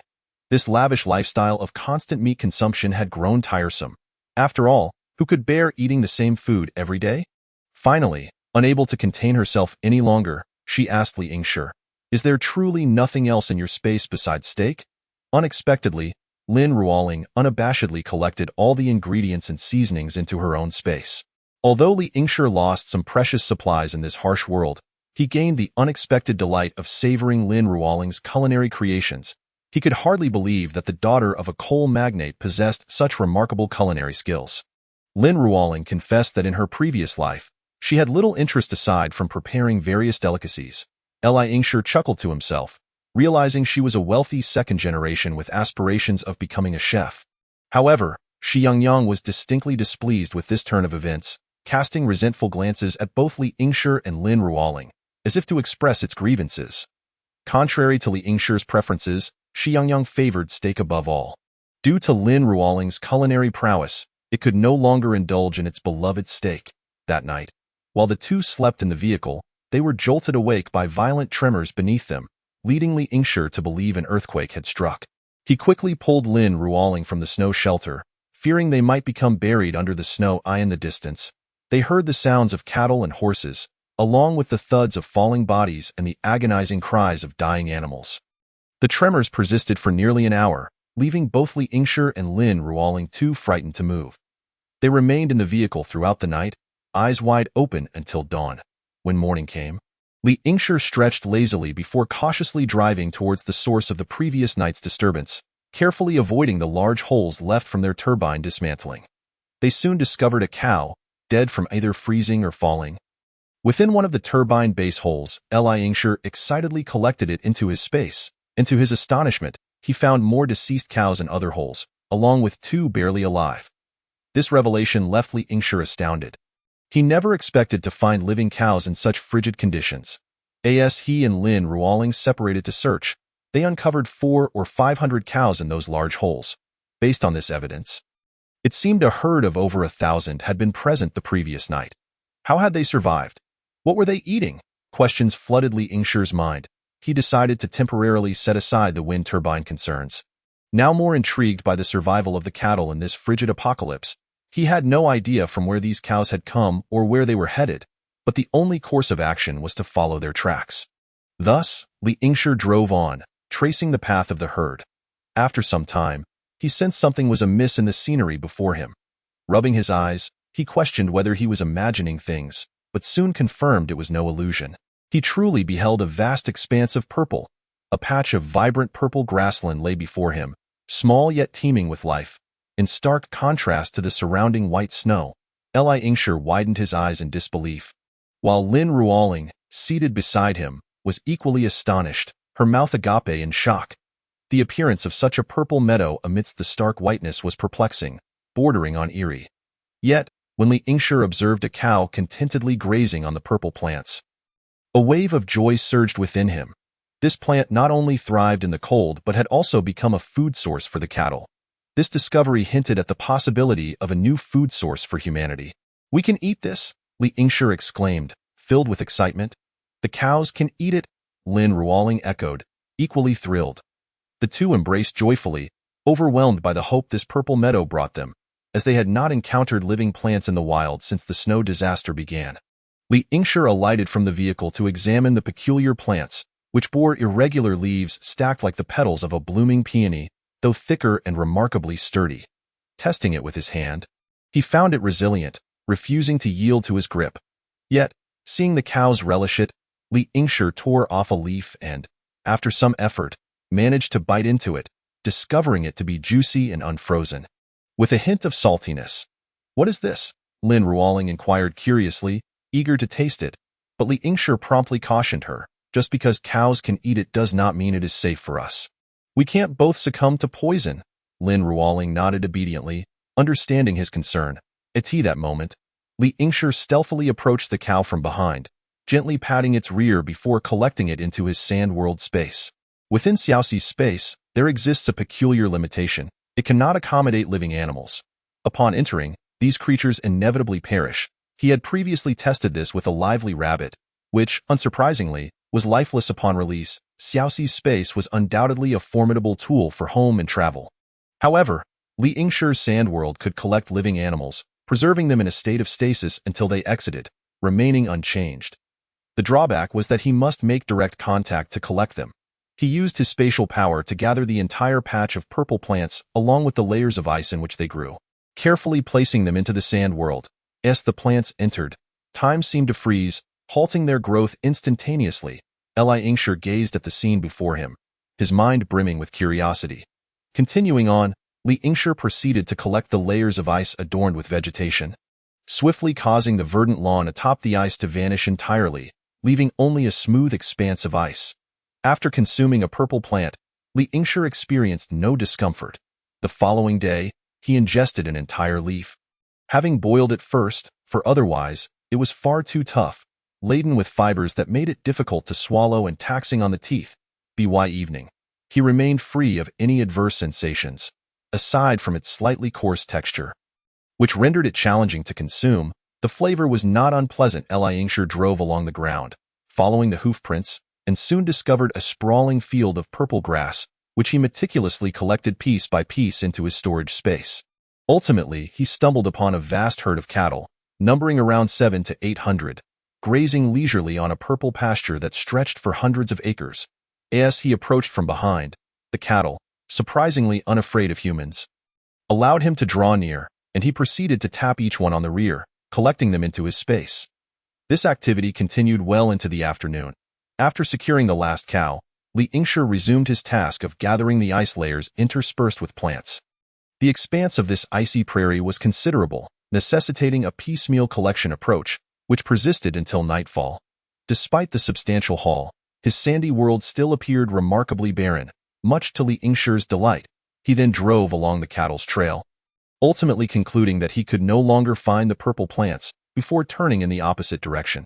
After 2 more days of travel, he completely lost the trail of the cattle, uncertain whether they had been obscured by heavy snow or if they were simply roaming within that region. He discovered only a few patches of grazed grassland, which he collected along with the ice, as he was unsure if some substance within the ice had contributed to the growth of these plants. Given that they did not flourish in all areas, Upon resuming his collection, Li Yingshi noted that most wind turbines were situated in elevated terrains. This was easily explicable, as higher altitudes typically experience stronger winds. Consequently, only a third of the bases of these wind turbines were partially submerged in water, while the majority remained intact. Li Yingshi and Lin Ruoling dedicated nearly 20 days to gathering wind turbines, cables, and iron frameworks from the Moli Gobi. They had nearly completed the task, though some scattered turbines were still visible in the distance. Given their sparse appearance, Li Yingshi deemed it unworthy to drive towards them. As it would waste fuel, a rough count revealed they had amassed over 150,000 wind turbines. What was even more astonishing was that these turbines appeared nearly new, primarily of the 10 megawatts model, with production dates indicating they had been constructed in recent years. Additionally, they collected over 50 voltage regulation substations and a dozen energy storage stations along the way. However, some of these substations and energy storage facilities had been nearly frozen halfway into the ice, raising questions about their operability. Nevertheless, they decided to collect them for Xiao Hai to inspect later. Li Yingshi maneuvered the snow vehicle with caution, carefully avoiding the treacherous Moli Gobi, where he and Lin Ruoling had previously excavated numerous deep pits. Rendering the area rugged and lunar-like, he was understandably wary of approaching the site again, fearing he might inadvertently fall into one of those pits, much like the unfortunate cattle. Thus, he chose to navigate northward instead. However, after several days of travel, Li Yingshi found himself unexpectedly lost. He was stranded atop an icy expanse, devoid of civilization in any direction, surrounded by an endless white landscape. A sense of panic enveloped him as he pondered his next steps. He halted the snow vehicle and retrieved the military map he had taken from the Qingqing base, scrutinizing it closely, aligning his compass direction with the mileage on the snow vehicle's dashboard. He calculated based on the vehicle's speed. To his astonishment, the current circumstances suggested he was not far from the capital of the Great Mongolia. He was compelled to adjust his route, checking the compass once more, and turned the vehicle southward, heading towards the territory of Huaxia. Thus, Li Yingshi, accompanied by Lin Ruoling and Xianjiang, drove the snow vehicle southward in accordance with the compass's guidance. Despite traversing south for a full 2 days, the surrounding environment showed little change.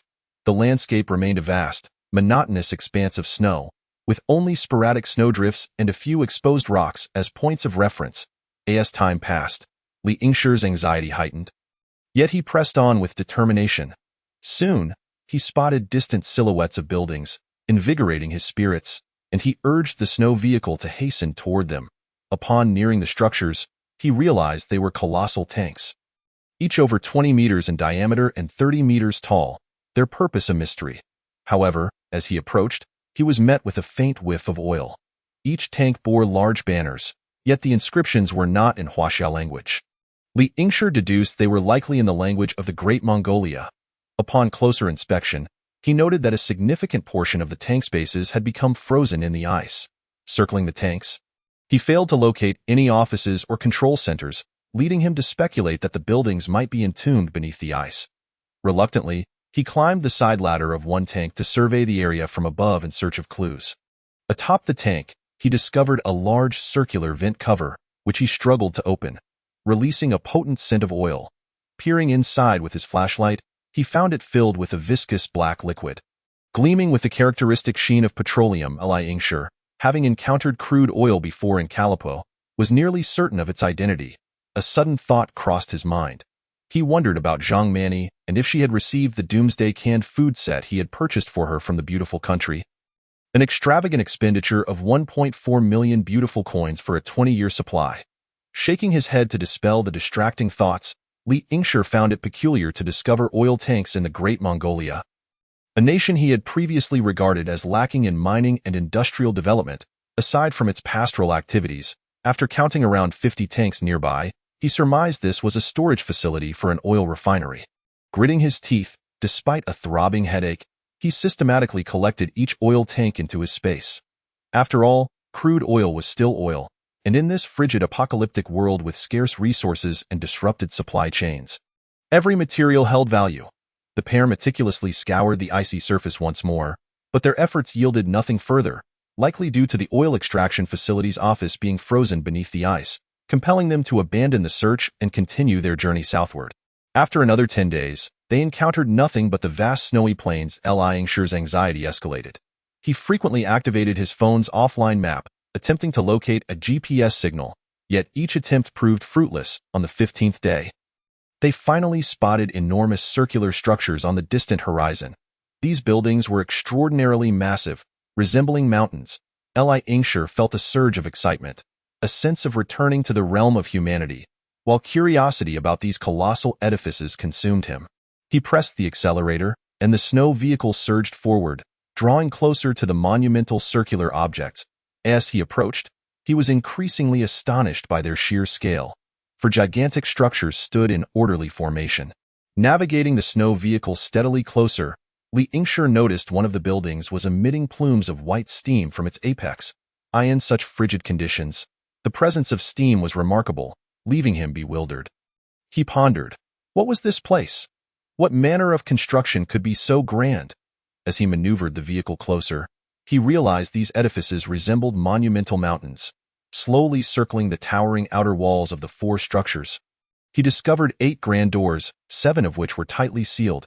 He alighted from the vehicle and knocked upon one, which felt as solid as a wall. Discontent, he pushed against it, but it remained immovable. After circling the buildings twice, he finally located a door ajar, though calling it a gap was misleading, as the door's enormity rendered it appear smaller. His snow vehicle could fit 2 side by side. He noticed some inscriptions on the walls, yet not a single character was familiar to him. Chapter 56. Nuclear Power Station 2. These foreign inscriptions were as indecipherable as hieroglyphics to Li Yingshi, leaving him utterly perplexed. Thus, Li Yingshi chose to feign ignorance. However, among all the signs, he discerned a familiar one. The symbol frequently featured in the Resident Evil films, indicative of nuclear radiation. Li Yingshi found it peculiar that such a symbol could be present in the Great Mongolian state, a place that, he presumed, was devoid of anything but cattle and sheep. Gradually, he approached the steam-emitting structure, and as he drew nearer, he discerned that the building was, in fact, a colossal cooling tower. He then observed several individuals clad in thick winter coats, tirelessly pushing carts laden with snow into the cooling tower. Li Yingshi maneuvered his snowmobile closer to the group, who stood before the tower, staring blankly at his approach. As he drew nearer, he noted the expressions of terror that manifested on their faces. The sound of the snowmobile was deafening. Before he could even reach them, they began to dash frantically towards a door in the building, swiftly shutting it behind them. Li Yingshi understood not a single word. He turned to Lin Ruoling, who was seated behind him, and inwardly lamented, if only Sun Xiaoya were here. She is a remarkable individual, capable of reducing a Korean language teacher to tears merely through self-taught proficiency. With no other recourse, Li Yingshi shouted at the top of his lungs, "We are merely passing through. We mean no harm. We only wish to inquire about directions." Yet, it was evident that they did not comprehend his words. Continuously repeating their earlier phrases, that moment, Li Yingshi heard Lin Ruoling seemingly shouting something in English. Upon closer listening, he realized she was proclaiming, "I am from Huaxia. I am from Huaxia." Eventually, the loudspeaker ceased its announcements, and the tightly shut door opened a crack, allowing a figure to emerge. This person was bundled in thick winter attire and approached the snowmobile step by step. As he drew closer, Li Yingshi recognized him as a Slav, easily distinguishable by their mixed heritage, neither entirely Caucasian nor Asian. Their eyes, typically not black, displayed hues of amber, deep red, pale green, and blue. Hence, they were referred to as color-eyed people by ancient Huaxia. For instance, the arms dealer Triff was known for his striking blue eyes. Upon closer inspection, Li Yingshi could hardly believe his eyes. The figure bore an uncanny resemblance to Triff himself. Li Yingshi opened the door of his vehicle, and simultaneously, Triff recognized him, their faces lighting up with surprise, followed by a heartfelt embrace. Clearly, Triff had not anticipated encountering an acquaintance amidst such apocalyptic circumstances. Excitedly, Triff grasped Li Yingshi's arm, eagerly leading him towards the small door. However, Li Yingshi suddenly halted, gesturing for Triff to wait a moment. He swiftly approached the side of the vehicle and quietly informed Lin Ruoling that he had encountered a familiar face, instructing her and Xianjiang to remain in the vehicle and await his return. He then retrieved 2 AK rifles and a box of 7.62 ammunition from his storage, tossing them to Lin Ruoling. Finally, He whispered to her that if any unforeseen circumstances arose, she should feel free to leave without waiting for him. Having ensured Lin Ruoling's safety, Li Yingshi took out 2 bottles of vodka from his storage and stepped into the vast structure alongside Triff. Upon entering, he was taken aback by the surprising spaciousness and brightness of the interior, which was also notably warm. The floor was lined with neatly arranged wooden crates, each topped with a shelf. Upon closer examination, Li Yingshi was astonished to find that the shelves were filled with potato seedlings. At that moment, a laugh escaped him as he mused, "Ha! It seems that while the world grapples with famine, everyone has opted to cultivate potatoes. Only we in Yunqing are growing mushrooms." He then noticed a few sheep nibbling on the potato seedlings, only to be quickly shooed away by someone. Triff explained that since the seedlings contained a significant amount of moisture, excessive consumption could lead to diarrhea in sheep. Therefore, it was customary for people to feed them hay instead. Triff's command of Chinese was impressive. He had studied in Huaxia for 4 years. It was precisely for this reason that Prince Kalapu had once recommended Triff to Li Yingshi for arms purchases. As they ventured to the center of the building, they entered a lounge, where a distinct odor of feet assaulted Li Yingshi's senses, prompting him to instinctively hold his breath. However, observing Triff's nonchalant demeanor, he forced himself to appear unfazed. Upon surveying the room, Li Yingshi recognized several familiar faces, individuals who had worked as couriers when he purchased weapons from Triff. They all approached him, extending handshakes and embraces, expressing their astonishment at his arrival. When they caught sight of the 2 bottles of vodka, their eyes gleamed with excitement. "Come, everyone, bring out your cups," Triff exclaimed, raising his hands in enthusiasm.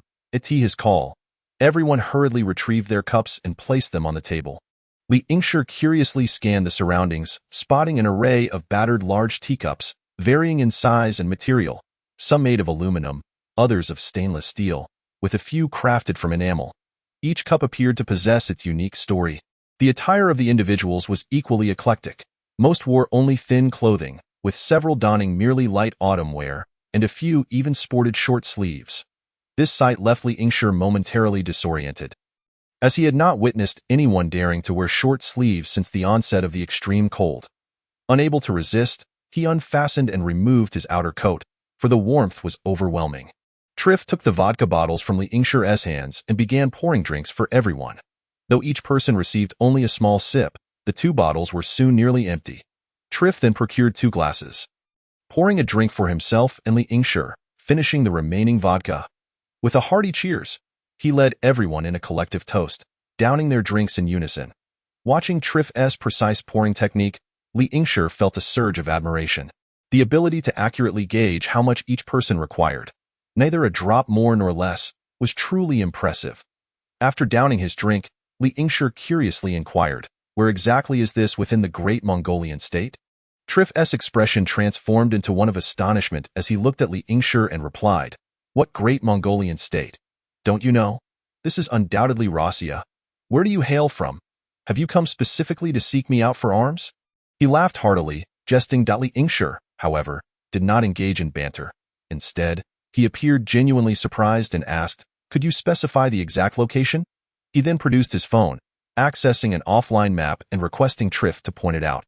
Upon receiving the answer, Li Yingshi was taken aback, for according to his original plan, he was supposed to be heading east and south, but it seemed he had completely deviated from his intended route. Now traveling west and north. In response to Li Yingshi's inquiry, Triff shook his head helplessly and spread his hands in a gesture of defeat. He explained, "Our current location is exceedingly remote. The wretched GPS simply cannot function properly, and there is no signal for the network. We are surrounded by a vast expanse of ice fields, making it incredibly difficult to discern the correct direction. We have been trapped here for nearly 2 years." It turned out that after Li Yingshi had cleared out Triff's inventory, Triff had intended to journey to Russia to procure new supplies. Once a part of the Soviet Union, Russia was home to mountains of outdated weaponry. Due to their age, these weapons required periodic inventory clearance, though this demanded certain special channels. Veteran arms dealer Triff had negotiated prices with a major supplier in Russia and prepared the payment, bringing his associates along. However, just as he was about to finalize the deal, calamity struck. His supplier was arrested by the KGB for reasons that could not be disclosed. In desperation, Triff and his men fled eastward. only to encounter a catastrophic flood that submerged the roads. Fortunately, Rossiya was rich in natural resources, and Triff's group ultimately found refuge on a hill, where they felled numerous towering trees to construct oversized rafts. They then navigated downstream on these rafts. Luckily, they soon drifted to a higher elevation that remained above the floodwaters. It appeared to be a military base in Rossiya, with imposing walls and gates. Enveloped in an eerie silence. While the walls were formidable, they posed no challenge to Triff and his men, who swiftly scaled them using ropes. Upon entering the base, they discovered that most personnel had been evacuated by the Rossiyan government at the onset of the flood, leaving only a few technical staff and a handful of security personnel behind. After settling in, Triff and his group were astonished to learn that the structure was, in fact, a nuclear power plant. In a state of panic, they contemplated fleeing the site, but the head technician, Alexei, reassured them that there was no cause for alarm, as the reactor utilized thorium fuel, which was exceptionally safe. Although Triff and his companions remained skeptical, with no alternative, they decided to stay temporarily to regroup. Due to their status as fugitives, Triff and his companions were ill-equipped with provisions and had no choice but to borrow some food from Alexei. However, Alexei was also running low on supplies and was initially reluctant to lend any, but faced with the AK rifles carried by Triff and his group, he had no option but to relent and ultimately agreed to provide them with sustenance. Soon after, Triff discovered that Alexei's food reserves were limited as well, sufficient only to sustain both groups for approximately 3 months. Triff, with his keen sense of awareness, immediately grasped the gravity of the situation. He realized that inaction was not an option. They needed to devise a long-term solution for their sustenance. Moreover, Triff and his companions observed that the ample light and suitable temperature indoors were particularly conducive to potato cultivation. However, following the massive evacuation triggered by the deluge, the other 3 nuclear reactors at the power station had been shut down, leaving only this one operational at a minimal output. Consequently, both Triff's and Alexei's groups were compelled to collaborate in planting potatoes in this confined space. They had filled nearly all available ground with potatoes, although what Li Yingshi saw was merely a surface layer. In truth, their cultivation area consisted of 5 tiers. It was through these potatoes that they had managed to survive thus far. Now, with communication severed, they found themselves in a desolate region 2,000 kilometers east of Moscow in the Ural Mountains, surrounded by a vast expanse of ice with no signs of life for hundreds of kilometers. Otherwise, the Russians would not have chosen to construct a nuclear power station in such a location. In Chapter 57, Triff led Li Yingshi on a tour of their self-constructed 5-tiered planting area, each level filled with densely packed wooden boxes brimming with potatoes, illuminated by numerous incandescent bulbs to facilitate photosynthesis. Yet, Triff lamented about the frequent failures of the light bulbs, expressing dissatisfaction with their quality. If this continued, they would soon be unable to provide adequate lighting for the potatoes. Triff then remarked that Li Yingshi was their first visitor in 2 years. Li Yingshi chuckled and mentioned that he had established a shelter in the Far East, now home to over 1 million people, with ample food and drink, including meat. He jokingly proposed that if Triff came along, he could be given a position of authority. Triff inquired whether there were women there. Li Yingshi replied affirmatively, stating that there were all kinds of women, and suggested that Triff consider accompanying him to the Far East at AS for whether Triff could handle a mother-in-law from Huaxia. That was a concern Li Yingshi did not dwell upon. "We need to discuss this thoroughly," Triff declared. Thumping his chest, Li Yingshi pondered what conclusions they might reach, but he also thought it would be beneficial to hear their opinions. Consequently, Triff gathered everyone together and recounted the situation regarding Li Yingshi's shelter, initiating a discussion on their next steps.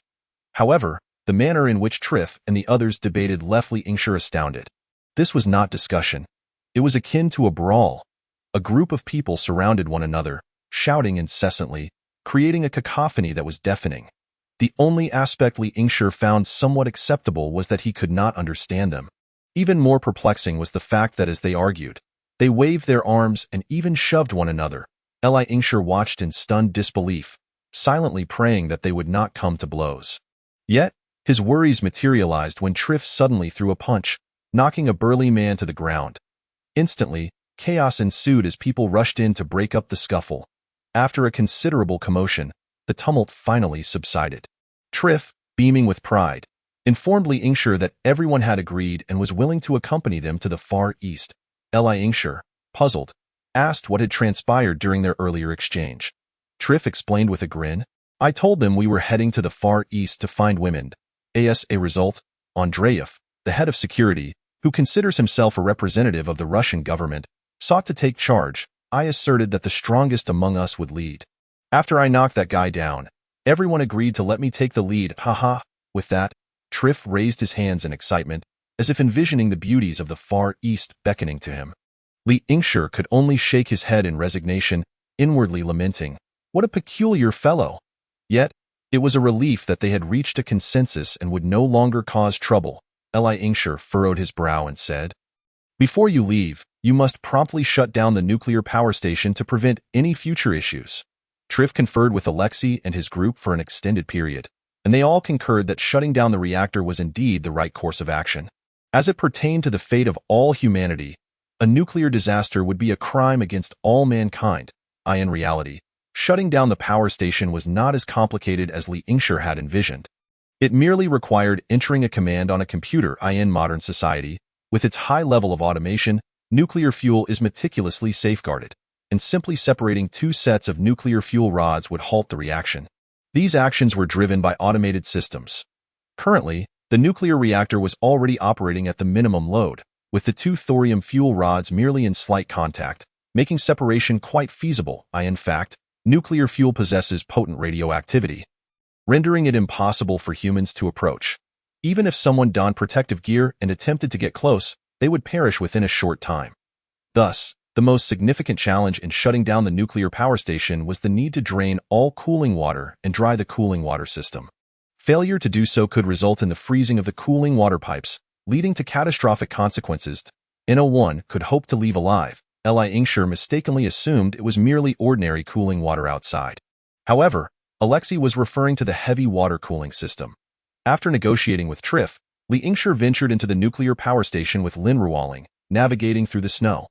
Upon entering the power station, Li Yingshi was immediately sidelined by a group of testosterone-fueled men, who lavished attention on Lin Ruoling. Even Triff, known for his preference for women over friendships. Faced with this scene, Li Yingshi could only shake his head in exasperation. Just as he was about to turn away, a surprising event unfolded. Lin Ruoling swiftly turned around and delivered a powerful kick, sending a lecherous hand that had reached for her backside flying over a meter away. It should be noted that the man who was kicked weighed a solid 180 pounds. Following that, Lin Ruoling executed a graceful high kick, unhesitatingly striking the man in his most vulnerable area, causing him to emit a sound akin to a strangled gasp as he writhed on the ground. Unable to vocalize his pain, the other men, witnessing this, instinctively distanced themselves from Lin Ruoling, crossing their legs as if they could hear the sound of eggs cracking. Triff quickly instructed two individuals to escort the downed man to the infirmary, and the examination revealed that he was fortunately unharmed in that regard, though his lower body was covered in bruises and contusions. It would be several days before he could even attempt to relieve himself. Triff turned to Li Yingshi and silently gave him a thumbs up, expressing admiration for his ability to attract such a formidable woman, vowing to seek his counsel on how to win over such a fierce beauty in the future. To be honest, even Li Yingshi was impressed by Lin Ruoling's prowess. After all, he lacked the capability to send such a robust individual flying. However, to placate Triff's men, Li Yingshi produced 40 or so cans of luncheon meat, several fruit cans, and a few bottles of vodka. Consequently, the men at the power station quickly abandoned their concern for the unfortunate man, exuberantly expressing their gratitude to Li Yingshi and indulging in the feast. The 50 or so men, amidst their eating, found themselves weeping uncontrollably. Triff explained that they had not tasted such delicacies in nearly 2 years, despite their military backgrounds, and had always loathed luncheon meat. What Li Yingshi did not realize was that these cans of luncheon meat solidified Triff's group's resolve to venture to the Far East. There were cans of luncheon meat in the Far East. Lin Ruoling playfully tapped Li Yingshi on the head, teasingly saying, "You better behave, and make sure to provide timely offerings when there are delicious treats." With a giggle, the two exchanged knowing smiles. The process of drying the cooling water system at the nuclear power station spanned over 10 days, culminating in the final stages of the operation. When Alexei pressed the button to shut down the nuclear power station, Li Yingshi noted the glimmer of tears in the eyes of the Russian high-energy physicist. Alexei, now in his 40s, possessed a fair complexion, red hair, and a tall, slender physique. embodying the characteristics of a typical handsome Slavic man. According to his own account, he had worked at this nuclear power station since graduating from university nearly 20 years ago. He indeed held a profound emotional connection to this facility. Once all tasks associated with shutting down the nuclear power station were completed, Trif and Alexei drove out all the modified snow vehicles they had worked on for over a year. They had successfully converted over a dozen snow vehicles, all originally military vehicles from the power station, ensuring they were spacious and performed exceptionally well. "Did you all modify these yourselves?" Li Yingshi asked in astonishment. "Of course. We are all masters of vehicle modification," Trif proudly proclaimed. He would certainly refrain from mentioning their last vehicle modification, which had resulted in a collision with the Louvre due to excessive speed and brake failure. Subsequently, they began loading all the potatoes onto the vehicles, slaughtering sheep, and placing everything onto sleds to be towed by the snow vehicles. The entire scene was bustling with energy as everyone busily prepared for departure. Li Yingshi and Alexei stood side by side, gazing towards the east, their eyes shimmering with a glimmer of anticipation. "At last, we are about to leave this place," Alexei murmured softly, with a command from Li Yingshi. The convoy gradually set in motion, heading towards Huaxia Cloud City. The wheels crushed over the snow, leaving deep imprints in their wake. Li Yingshi's heart raced forward like the vehicles, eager to reach the Cloud City. Upon their arrival, they had taken a wrong turn. Li Yingshi initially believed his compass was faulty and requested another from Trif, yet the outcome remained unchanged. The compass pointed south, which was, in reality, north. Thus, Li Yingshi had no choice but to proceed in the opposite direction of the compass's southern indication, advancing northward instead. Trif and his companions followed Li Yingshi along the route. Fortunate that there had been no recent snowfall, as the tracks left by their vehicles still persisted in the snow. Determined not to lose his way again, Li Yingshi deliberately walked along the edges of the large pits within the Amoli Gobi. Directly traversing the barren expanse, Trif expressed great astonishment at the presence of such pockmarked terrain in the icy world, continuously capturing photographs, eager to share this wondrous natural spectacle with friends in the future. After 4 or 5 days, upon finally crossing the crater-riddled Amoli Gobi, Li Yingshi spotted the landmark leading to the Qingcheng base, the crooked-necked mountain point 3 days later, as Li Yingshi approached the grand entrance of the Qingcheng base. He immediately caught sight of a petite figure waiting at the gate, Sun Xiaoye. Upon spotting Li Yingshi's snow vehicle from afar, Sun Xiaoye dashed out of the Qingcheng base without hesitation. Li Yingshi, however, remained unhurried, slowly maneuvering his vehicle closer, only to witness Sun Xiaoye, breathless and weary, bent over, gasping for air. He gradually brought the vehicle to a halt beside her, bursting into hearty laughter. Lin Ruoling stifled a smile. Upon opening the car door, the exuberant Shi Yangyang sprang out in a flash, inadvertently knocking Sun Xiaoye, who had been poised to leap into Li Yingshi's embrace. Into the snow. This is the nature of affection often disturbed by indifference. Li Yingshi chuckled, quickly alighting from the vehicle to assist Sun Xiaoye, pulling away the overly excited Shi Yangyang, who was incessantly licking her and helping her to her feet. Chapter 58. Returned to Qingcheng base. Li Yingshi soon encountered the mushroom transport team from Cloud City, led by Wu Yuncheng. Wu Yuncheng was formerly the captain of the vehicle fleet at Xiannu Mountain Base, part of the inner circle of Mayor Wang. However, he was now under Li Yingshi's command. Li Yingshi inquired about the situation in Cloud City. Wu Yuncheng replied that things were not just good, but exceptionally well. Xiaoyi had increased the number of giant ice dome houses to 200,000.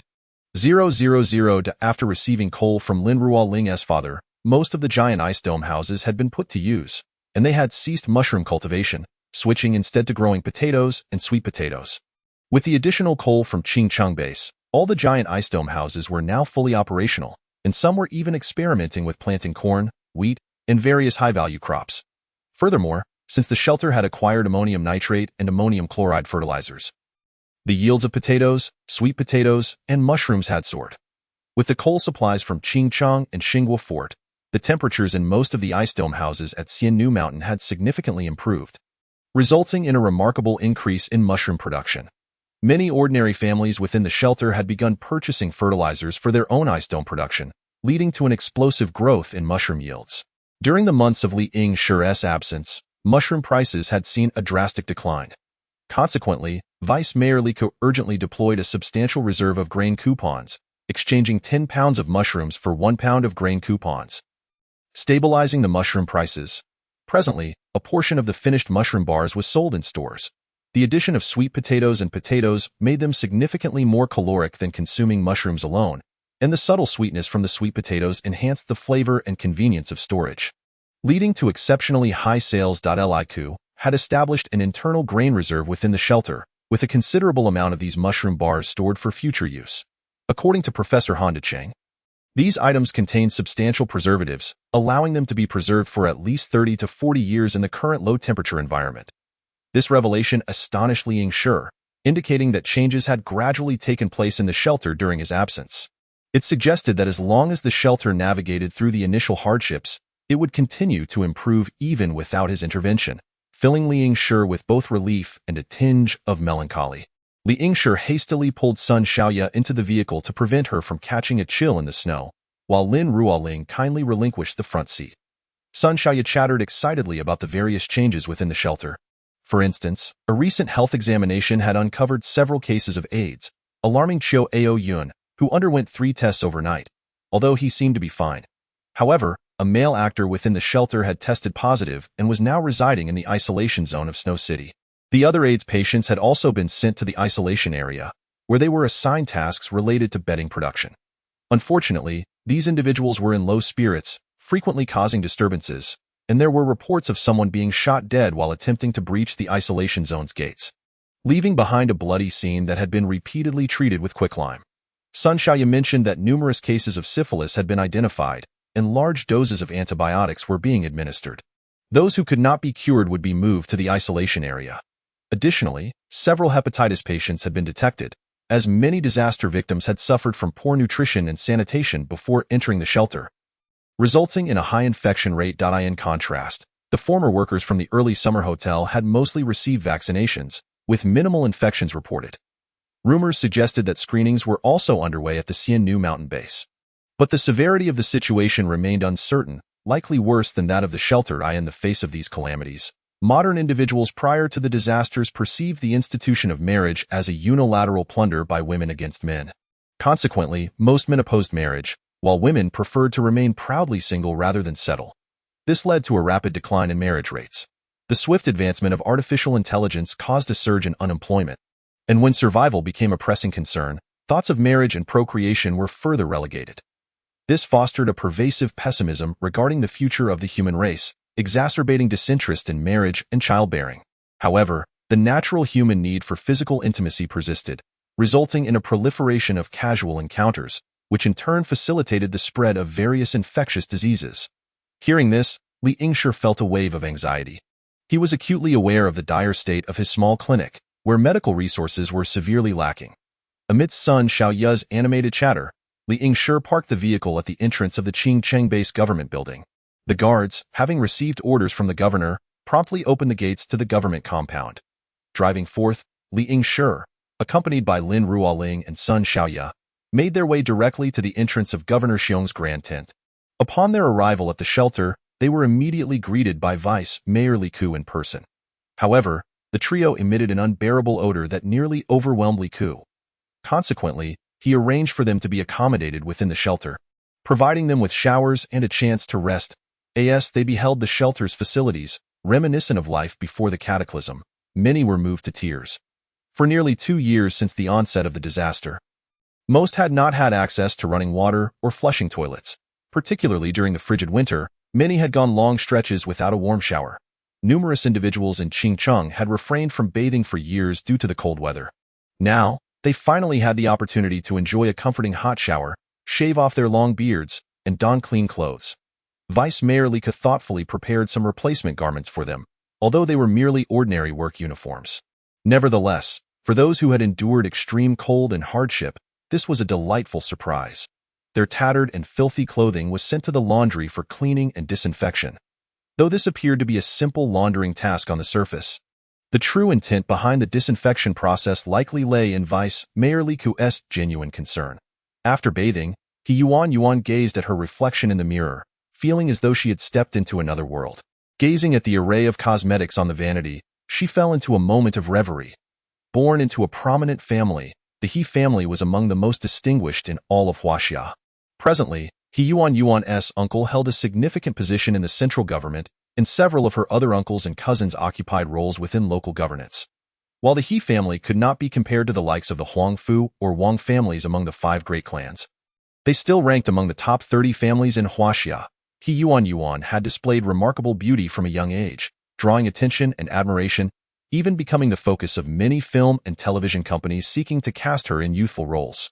However, as she was the only daughter of her father, who was unwilling to see their family's influence wane, she was enrolled in a prestigious school in the capital designated for the children of high-ranking officials, majoring in secretarial studies. From the moment she entered this institution, He Yuan was granted the status of a clerk. Within just 3 years, upon her undergraduate graduation, she had ascended to a formal department level before even reaching 20, a rank typically reserved for many ordinary clerks only upon retirement. According to the meticulous planning of her family, it was anticipated that before she reached the age of 45, she would ascend to a significant government position in the central department of the capital, succeeding her uncle. However, fate is capricious. A sudden catastrophic flood trapped her in the Qingqing base, severing her ties with her family. Previously indifferent to her family's influence, He Yuan suddenly found life increasingly arduous without their protection and support. Recognizing her struggles, Governor Xiong, aware of her recent difficulties, allowed her to accompany a team to Yunqing, providing her with a chance to relieve her burdens. After the individuals from Qingcheng completed their grooming, they were escorted to the cafeteria for a meal.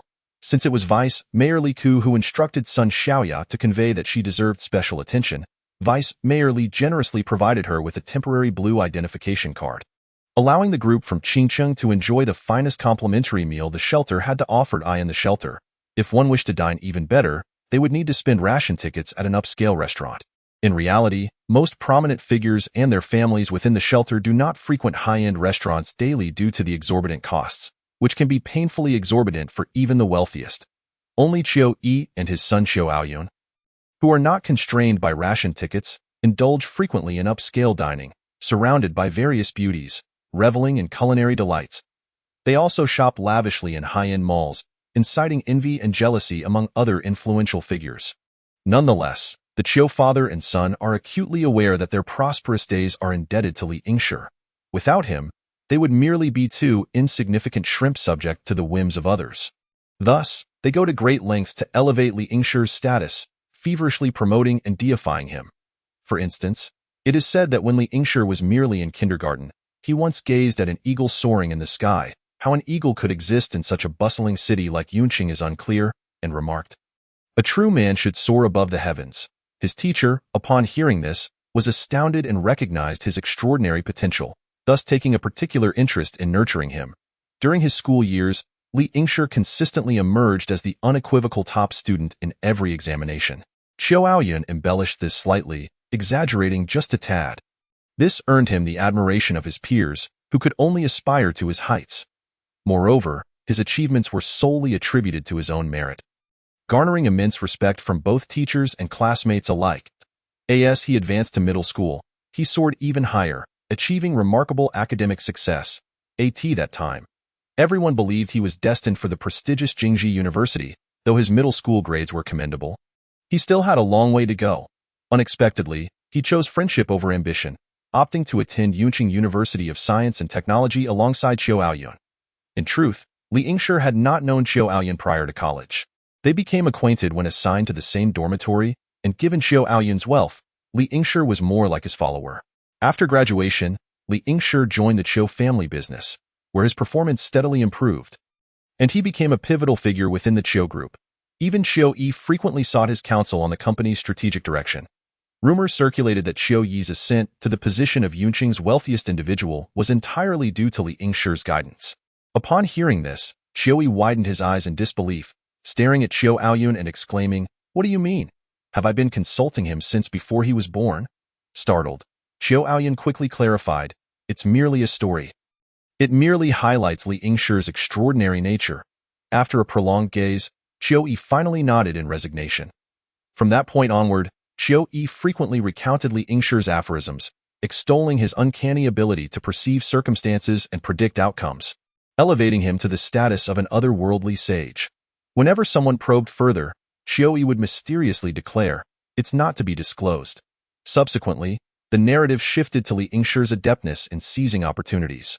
When the old Xie family inadvertently revealed a flaw and made a mistake, he did not hesitate to strike, successfully acquiring the Xie family's debt valued at 3 billion yuan.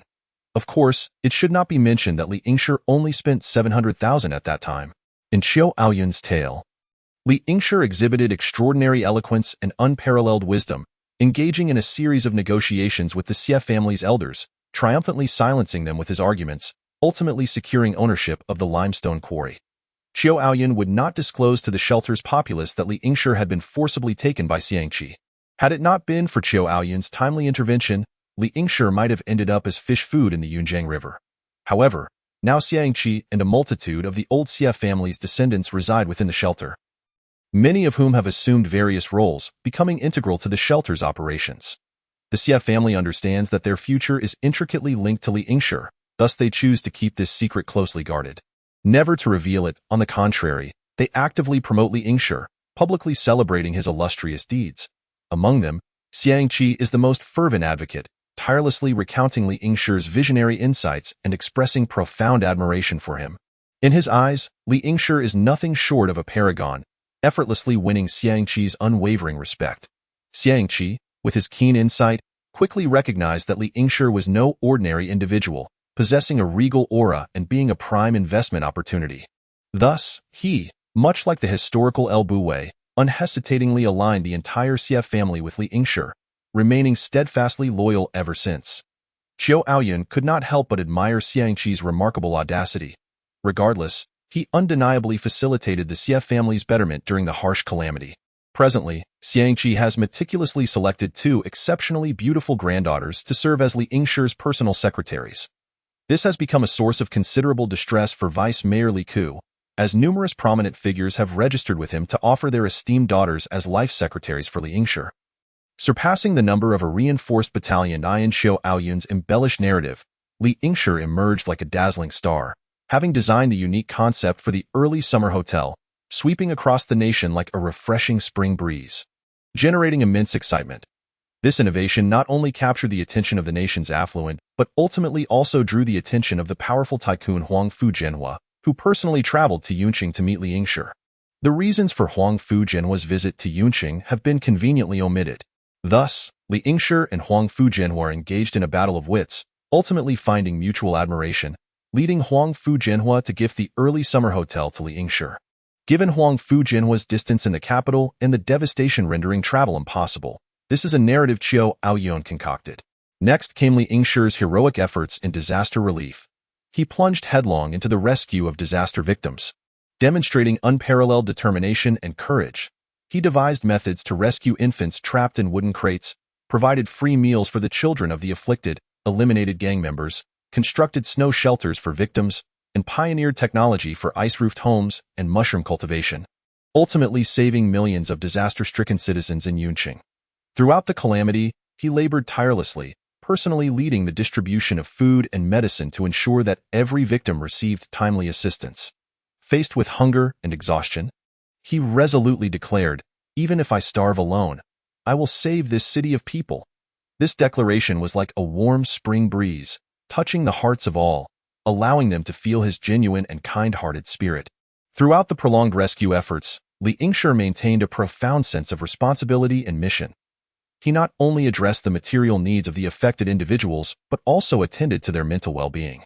He inspired everyone to persevere through adversity, embodying the qualities of a truly great individual. In Vice Mayor Li's account, it was no longer a tale of orchestrated encounters for job-seeking. Instead, he portrayed Li Yingshi as having sought him out 3 times when the Yunqing shelter was in its infancy and lacking management talent, ultimately bringing forth Li Ku, the modern Zhuge Liang. Upon Li Ku's arrival, the situation stabilized, and he assisted Li Yingshi in organizing the disaster victims, personally engaging in rescue efforts amidst the biting cold. He was likened to a new-age Zhuge Wuhou, dedicated and selfless. Mayor Wang, unwilling to be left behind, produced his own version, stating that Li Yingshi had discerned the impending chaos at Xian Mountain Base and proactively sought out Mayor Wang to clarify the situation's stakes. For the sake of the millions in Yunqing, Mayor Wang resolutely complied with Li Yingshi's guidance, shouldering the responsibility of saving countless lives from peril. In Shui Baozhu's account, the embellishments escalated further, claiming that Li Yingshi led an army of 200,000, armed with remnants of World War II weaponry. Though the workers lacked weapons, there were still about 150,000, along with 30,000 from the Yunqing Guard, making the figure of 200,000 not an exaggeration. Li Yingshi commanded with unwavering resolve, while the Katyushas, which were devoid of ammunition, unleashed a torrential barrage. The limited firepower of the MiS-75, armed with merely a handful of shells, joined the relentless cacophony, causing the ice surface to tremble beneath their might. Meanwhile, the 11.7mm dual-purpose machine gun, now devoid of bullets, continued to fire indiscriminately, plunging the sky into darkness and obscuring the sun and moon. Shui Baozhu led a mere 30,000 regular troops from the provincial capital. Lacking heavy equipment, yet they fought with valor worthy of song. Shui Baozhu, braving the storm of bullets, penetrated deep into Li Yingshi's ranks, achieving remarkable feats of glory as both sides engaged in numerous fierce battles. Li Yingshi held deep admiration for the provincial troops' capabilities. After all, how else could provincial officers train the guard? He was particularly in awe of Shui Baozhu's brilliant command and battlefield acumen, bowing to his tactical genius. Ultimately, however, due to the provincial army's lack of heavy equipment and their smaller numbers, they found themselves at a disadvantage. To ensure the safety of the disaster-stricken populace of the provincial capital and the citizens of Yun City, Shui Baozhu personally traveled to the Yun City camp to elucidate the greater good to Li Yingshi, engaging in 3 days and nights of negotiations. In that heart-stopping moment, Shui Baozhu faced a harrowing choice. He was acutely aware of the lives of millions of provincial citizens resting upon his shoulders, yet he could not bring himself to embrace a scorched-earth policy against his fellow compatriots of Yun City. Thus, he was compelled to make concessions. In the end, he relinquished his pride, bowing his noble head before Li Yingshi, ordering his subordinates to surrender their weapons. At that moment, though he faced defeat, his valor and spirit of sacrifice were profoundly moving, rendering him a figure of honor amidst loss, stirring the heavens and weeping the spirits. Upon their first entry into the cafeteria of the shelter, the technicians from Qingqing Base experienced an intense appetite for the second-tier meals. Recently, the second-tier menu had not only increased the variety of leafy greens, but also enhanced the supply of meat. The large-scale deployment of the giant ice roof structures provided ample fodder for livestock. Ingredients once scarce for humanity, such as mushrooms, had now become feed for animals, with the scale of raising chickens, ducks, geese, pigs, cattle, and sheep steadily expanding. Furthermore, the production of salt and monosodium glutamate within the shelter continued to rise, greatly enhancing the flavors of both second-tier and third-tier meals. Ultimately, even Yuan could not resist indulging in 2 servings of free mashed potatoes. Initially, she had hoped to add rice, only to discover that rice required food coupons for exchange, with each bowl costing half a pound of coupons, while a single bowl contained no more than 2.5 taels.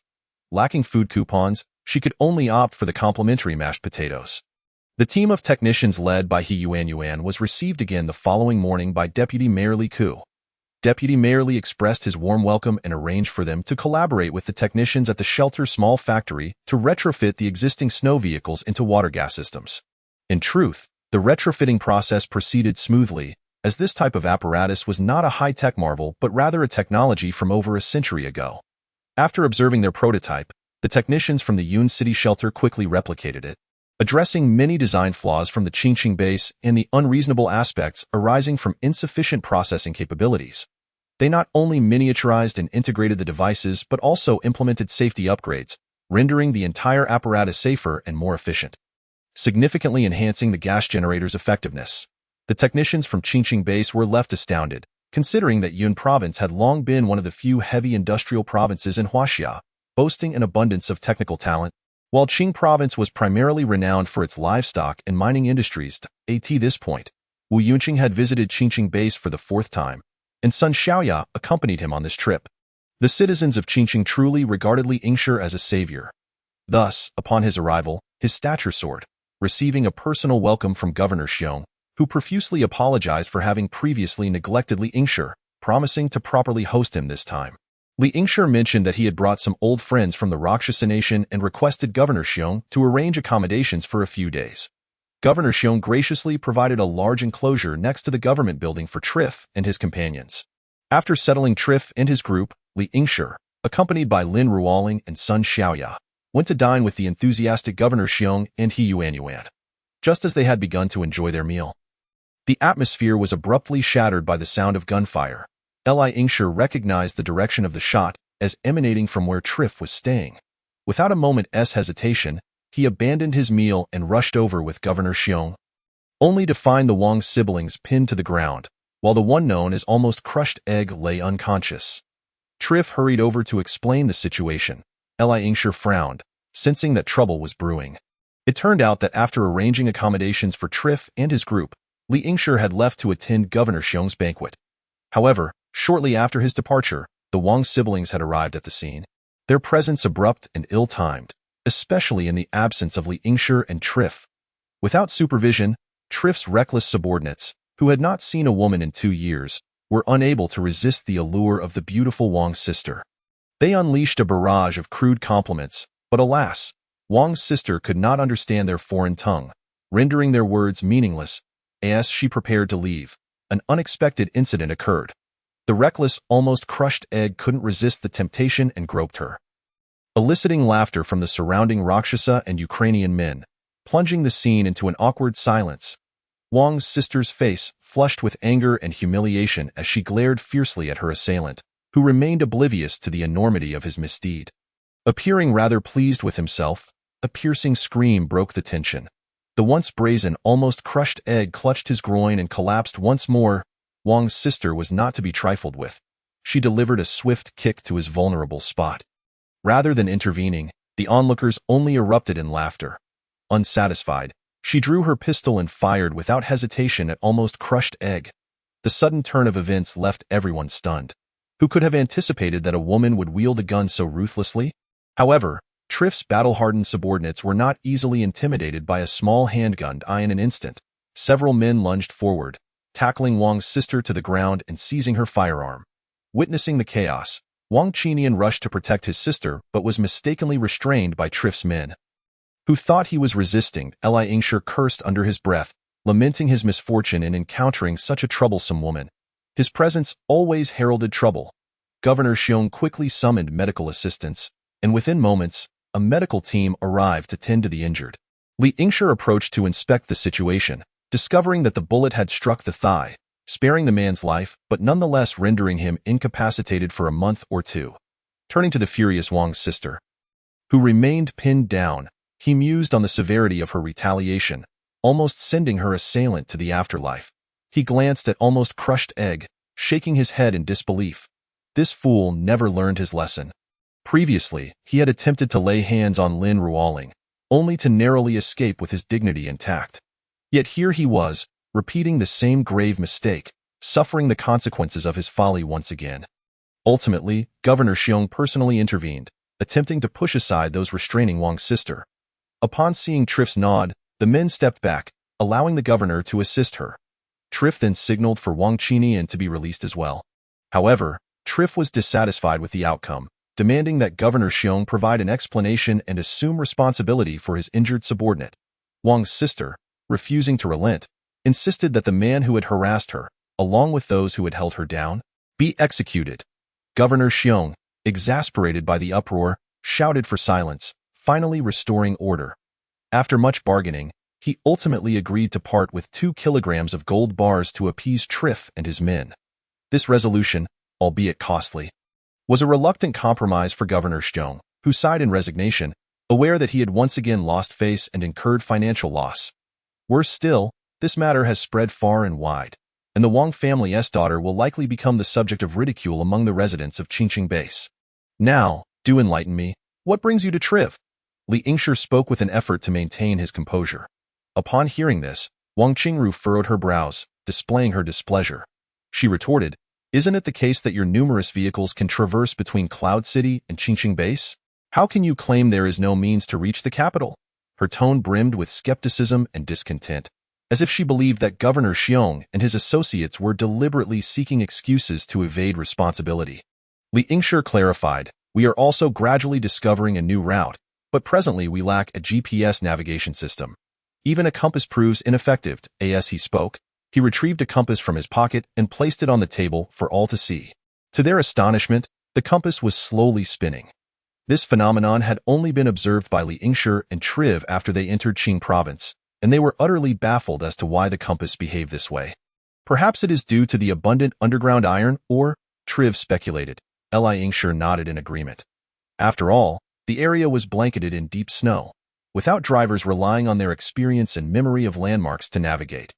Traversing this region would be exceedingly challenging. As it stood, they had merely established a route from Cloud City to Qingcheng, and they still depended on the drivers to continuously observe the towering mountains as reference points for their journey. Thus, traveling from Cloud City to Qingcheng was already quite arduous. As for reaching the capital, that posed even greater difficulties. It was a daunting 2,000 kilometers.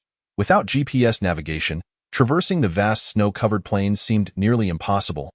Li Yingshi lamented. Xiong Sanhui hastily nodded in agreement. Then we require accommodations at Cloud City's shelter, rooms equipped with hot water and internet access. And we will need blue identification documents, plus a few thousand food vouchers to spend. Miss Wang Qingru brazenly laid out her demands, seemingly unaware of the notion of politeness. Upon hearing these requests, Li Yingshi mused, "Do I owe you anything? Surely, the Wang siblings must be lacking in common sense. No wonder their father's death led to their downfall. Their intellect is quite concerning." Glancing at her exquisite features, he silently sighed, pondering how such a beautiful woman could be so naive. Noticing that Li Yingshi had turned away in silence, Wang Qingru turned to Xiong Sanhui and asked, "Governor Xiong, do you think my demands are unreasonable?" Xiong Sanhui forced a smile, feeling quite helpless. Wang Qingru had always been accustomed to her domineering ways. During her grandfather and father's reign, no one dared to provoke the Wang siblings, which only fostered her haughty disposition. Particularly of late, being stranded in Qingcheng and living in tents, while Xiong Sanhui provided care and ensured they were well fed. The absence of electricity and water made even bathing a challenge. Wang Qingru continued to pester Xiong Sanhui for this and that, driving the governor to the brink of exasperation. Nevertheless, Governor Xiong was the type who would not kick someone when they were down. As long as their fate was not sealed, he looked at Li Yingshi with resignation, fully aware that Li did not wish for the Wang siblings to go to Cloud City. After all, Cloud City was the domain of Wang Luchuan, and allowing them to venture there could easily lead to unnecessary complications. Cloud City is indeed Wang Luchuan's territory. Would it not be rather inconvenient for you to go there? Governor Xiong attempted to express his thoughts delicately. Yet, Wang Qingru seemed oblivious to the gravity of the situation, countering, "Isn't Cloud City under the domain of young Master Li? Would Wang Luchuan dare to disrespect young Master Li if we were to visit?" This statement left both Li Yingshi and Governor Xiong feeling somewhat awkward. It was evident that Li Yingshi himself was not welcoming of the Wang siblings' visit to Cloud City, yet Wang Qingru persisted. Even making such outrageous demands, she now appeared to be leveraging Governor Xiong's presence to coerce Li Yingshi into acquiescence. Faced with this impasse, Li Yingshi turned to Governor Xiong to inquire about the progress of coal and mushroom trading. However, Li Yingshi deflected, attributing the delays to low salt production and limited capacity. He could only feign helplessness with a sigh, expressing that he was also at a loss. In truth, the underlying reason was far more complex. A decision Li Yingshi had pondered carefully. He understood that Cloud City currently lacked substantial industrial products and relied solely on commodities like salt and baking soda to barter for coal, which was essential for the city's operation. Lowering the price of salt would inevitably reduce coal imports, directly impacting the output of the ice dome. Thus, he had no choice but to persist in selling salt at a high price. Governor Xiong then broached the subject of purchasing phenolic boards, suggesting they could offer food in exchange. Phenolic boards had become a strategic resource, particularly significant during the harsh cold calamities. Although alternatives such as straw mats, animal skins, and blankets could be utilized in the absence of phenolic boards, their insulation properties paled in comparison. Consequently, laboratories in Cloud City were urgently researching to find new substitutes. Li Yingshi inquired about the mushroom yield in Qingcheng. And upon mentioning this, Governor Xiong grew irate, stating that they too had constructed ice domes, yet the mushroom yield remained stagnant. In Cloud City, an ice dome could produce approximately 200 pounds of mushrooms in about 20 days with the aid of fertilizers. Previously, without fertilizers, it could still yield around 150 pounds in the same time frame. However, in Qingcheng, the yield was consistently low, with a single ice dome producing only 70 to 80 pounds per month. merely 1/3 to 1/2 of Cloud City's output. Hearing this, Li Yingshi was intrigued and requested Governor Xiong to take him to see the mushrooms in the ice domes. These mushrooms were not particularly rare in Cloud City in a previous life. It was uncertain which expert from the Immortal Mountain base had introduced their cultivation. This type of mushroom was a common edible fungus that locals were well acquainted with, and Li Yingshi had even foraged for them himself as a child. Hence, the citizens of Cloud City found it easy to accept mushroom cultivation, given their familiarity with the product. He then inquired about the cultivation medium used. In Cloud City, it was typically normal soil, sawdust, and cow dung, while in Qingqing, it primarily consisted of cow dung, which should not pose significant issues. After parting ways with Xiong Sanhui, Li Yingshi confidently made his way toward the enclosure to the north that Xiong had indicated. Qing province was not renowned for its industry. However, as the capital, Qingqing boasted several nationally recognized universities. These institutions held a prestigious reputation in fields such as animal husbandry and mining. Once upon a time, over 70 of the managers of breeding farms nationwide were graduates of Qing Province University, which had enjoyed a glorious past. Nonetheless, Li Yingshi was unaware of whether there were any botany experts at Qing Province University. In contrast, the situation in Cloud City was even bleaker, lacking even respectable agricultural specialists. The closest expertise available pertained solely to horticulture. Cautiously approaching the enclosure, Li Yingshi discerned the sounds of children playing growing clearer as he drew nearer. Stirring his curiosity, could this truly be the residence of the botanists from Cloud City? Taking a few more steps forward, he finally beheld the scene before him. 7 or 8 dilapidated tents came into view. These tents appeared to have once served military purposes but were now in a state of disrepair, marred by signs of damage. Remarkably, the inhabitants had ingeniously patched them with various colorful scraps of fabric to prevent the wind from seeping through. At this moment, several individuals were shivering in the cold, diligently repairing newly emerged holes. Li Yingshi approached them directly, greeting them warmly. "Hello. I was sent by Governor Xiong to inquire about the mushrooms. Who should I speak to?" Upon hearing his question, a man beneath the tent looked up and shouted, Old Hu! Old Hu! The governor has sent someone to find you." Shortly thereafter, a voice came from atop the tent. "Just a moment. I'll be right there." Following the sound, Li Yingshi glanced upwards to see an elderly man, likely in his 50s or 60s, perched atop the tent. He was bundled up tightly and was intently mending a hole in the tent's roof with a massive needle. Li Yingshi gazed at the needle in astonishment. It was enormous. Not only was it large, but it was also quite thick, measuring a good 10 centimeters in length and 2 millimeters in diameter. And it was a curved needle.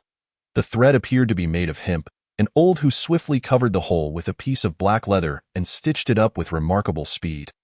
After all, in such frigid conditions, rain was not a concern. As long as the tent did not leak, that sufficed. Once finished, Old Hu slid down the side of the tent. Despite his age, he moved with agility. Upon landing, he brushed off his hands and glanced at Li Yingshi with a look of confusion, clearly not recognizing him. He then inquired, "Where is Xiao Hai? Why haven't I seen her?" Old Hu, upon hearing this, responded with a slight and shook his head, his tone tinged with resignation. "Alas, Governor Xiong only brings me trouble. Does he not realize I am currently busy researching cold-resistant potatoes?" Li Yingshi's curiosity was piqued by this revelation, and he blurted out, "Cold-resistant potatoes? How cold can they withstand? Can they still grow in this weather?" His eyes sparkled with intrigue at this new agricultural endeavor. Old Hu replied, "What nonsense! In this weather of -30 or 40 degrees. What plant can grow? The potatoes I'm researching can thrive between 0 and 10 degrees Celsius." Li Yingshi was taken aback, asking, "Have you succeeded?" In an instant, Old Hu deflated like a punctured balloon, his energy completely sapped. "If it were not for the unforeseen incident with my experimental group, we would have already achieved success. Just a few nights ago, the individual responsible for the experiment, Xiao Wan, inadvertently dozed off, resulting in the extinguishing of the furnace fire, which led to the demise of all the experimental specimens. Regrettably, we must now commence the cultivation anew.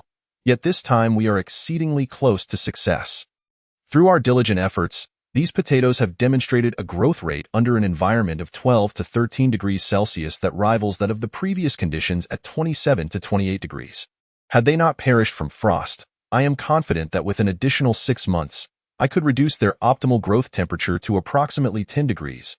At that moment, the individual who had just called out to him callously doused his enthusiasm, proclaiming, "Old Hu, you said the same thing before the natural disaster, ha ha ha." Upon hearing this, Old Hu felt a tinge of embarrassment. Subsequently, that person introduced himself to Li Yingshi. "My name is Song Yushan. I specialize in animal husbandry. This is Professor Hu.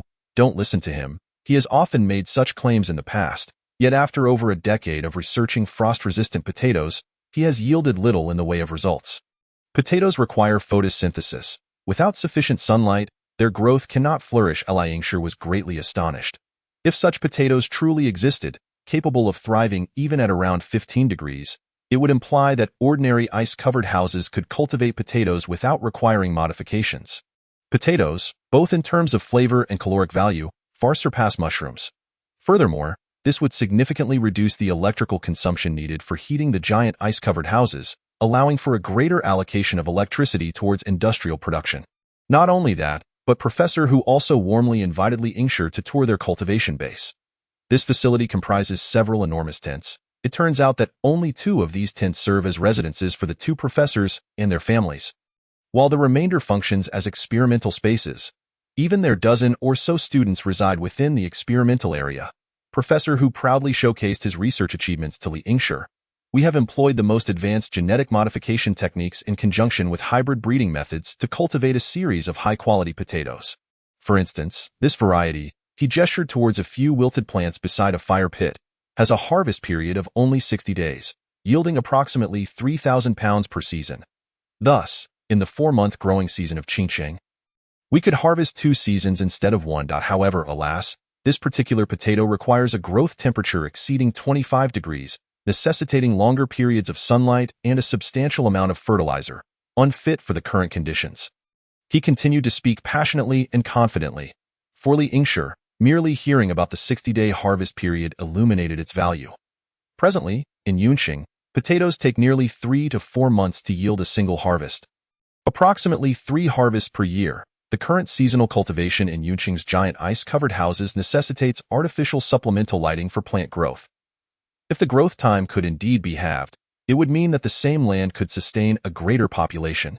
Especially with the impending baby boom, this matter weighed heavily on Li Yingshi's mind. Professor Hu's various technical terms felt as incomprehensible as a foreign language. Nevertheless, Li Yingshi maintained a smile, nodding in agreement while offering spontaneous praise for Professor Hu's accomplishments, expressing his admiration. Although he did not fully grasp the details, he could sense Professor Hu's expertise and his fervor for the cultivation of plants. This pursuit of scientific inquiry and exploratory spirit deeply moved Li Yingshi. Perhaps it is such a spirit that enables them to achieve remarkable feats in such challenging conditions. However, the primary reason for Li Yingshi's visit today was still related to the mushroom issue. Thus, he elaborated on the circumstances surrounding the mushrooms at the Jingshan base, indicating his desire to seek advice regarding them. Professor Hu responded that he had visited the Jingshan base to assess the mushroom cultivation situation but had found no apparent issues. Nevertheless, the yield of mushrooms in Yunqing was significantly higher than that in Jingshan. If he could personally travel to the Yunqing shelter for research, he might discover solutions to the problems faced by the Jingshan base. Upon hearing this, Li Yingshi's heart leapt with joy. He understood that should Professor Hu be willing to travel to the Yunqing shelter, such botanical and animal husbandry experts were precisely the specialized talents that the Yunqing shelter lacked. Their presence could assist in addressing a series of issues related to plant trait improvement and pest and disease prevention. It would also allow for a deeper understanding of mushroom growth environments and cultivation techniques, thereby better resolving the mushroom issues at the Jingshan base. With this in mind, Li Yingshi promptly stated, "If Professors Hu and Song are able to visit the Yunqing shelter, I can help arrange accommodation for you within the shelter." Both professors appeared skeptical, gazing at him as though he were foolish. Li Yingshi formally introduced himself. "My name is Li Yingshi, and I hold some influence at the Yunqing shelter." This revelation sparked awe in the eyes of both professors and their students alike. Unbeknownst to Li Yingshi, his account of events rivaled the legendary entrepreneurial saga of the Grand Total in its captivating nature, having already circulated to the Jingshan base. Chapter 62. The Wang siblings. Upon returning to Governor Xiong's office tent, Li Yingshi discovered the Wang siblings still engaged in conversation with Governor Xiong. He hastily turned to leave, but the keen-eyed Xiong Sanhui spotted him, seemingly seeing a lifeline, and urgently called him over. Reluctantly, Li Yingshi entered and took a seat at the governor's desk. He immediately brought up the matter of seconding professors Hu and Song to Yunqing, completely disregarding the Wang siblings. Governor Xiong quickly calculated the pros and cons in his mind and awkwardly remarked that Qing Province University had only these two promising talents remaining, and they needed to continue cultivating specialized personnel. Li Yingshi recognized that Xiong Sanhui was negotiating, preparing to concede on the price of salt if necessary. Suddenly, a loud thump echoed as a hand struck the table. Startlingly, Yingshi, who turned to see Xiong Sanhui looking perplexed. Together, they glanced toward the source of the noise, where Wang Qingrua was glaring at them, her face contorted with anger. "What, do you think this old lady is dead?" In that moment, both Xiong Sanhui and Li Yingshi genuinely remembered that the siblings were still present, causing them further headaches. Xiong Sanhui glanced at Li Yingshi, silently imploring him for assistance. However, Li Yingshi turned his gaze away. Staring out the window, unwilling to intervene, he stated, "In this extreme cold, the cost of salt production is simply too high. There is no way to lower the price further." Yet Xiong Sanhui persisted in urging him to reduce it somewhat. The two of them went back and forth in negotiations 4 or 5 times before finally reaching a compromise. The salt price could be reduced by 10. However, considering the 20,000 giant ice-covered houses that Xiao Yi needed to supply with vast amounts of coal, Li Yingshi insisted on tripling the coal transaction volume. After some contemplation, Xiong Sanhui nodded in agreement. At that moment, Li Yingshi noticed Governor Xiong casting a glance towards the already fuming Wang Qingrua. Sighing inwardly, Li Yingshi reluctantly remarked, "For the sake of Governor Xiong's reputation, I will lend you a 2-room accommodation in the shelter. You'll also need blue identification cards. Otherwise, how will you eat in the mess hall?" Wang Qingrua interjected. Li Yingshi turned to Governor Xiong, who was nodding vigorously, signaling him to agree. With no other option, Li Yingshi acquiesced, "Fine. But also for the monthly ration tickets."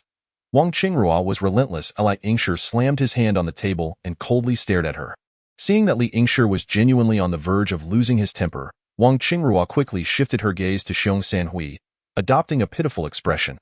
"Uncle Xiong, you can't let my brother and me be unable to afford even clothes and cosmetics. Can you? I heard that a single lipstick costs 100 ration tickets." Left with no alternative, Xiong Sanhui looked to Li Yingshi for help. Li Yingshi turned back to the window, seemingly captivated by the beautiful snowy landscape outside.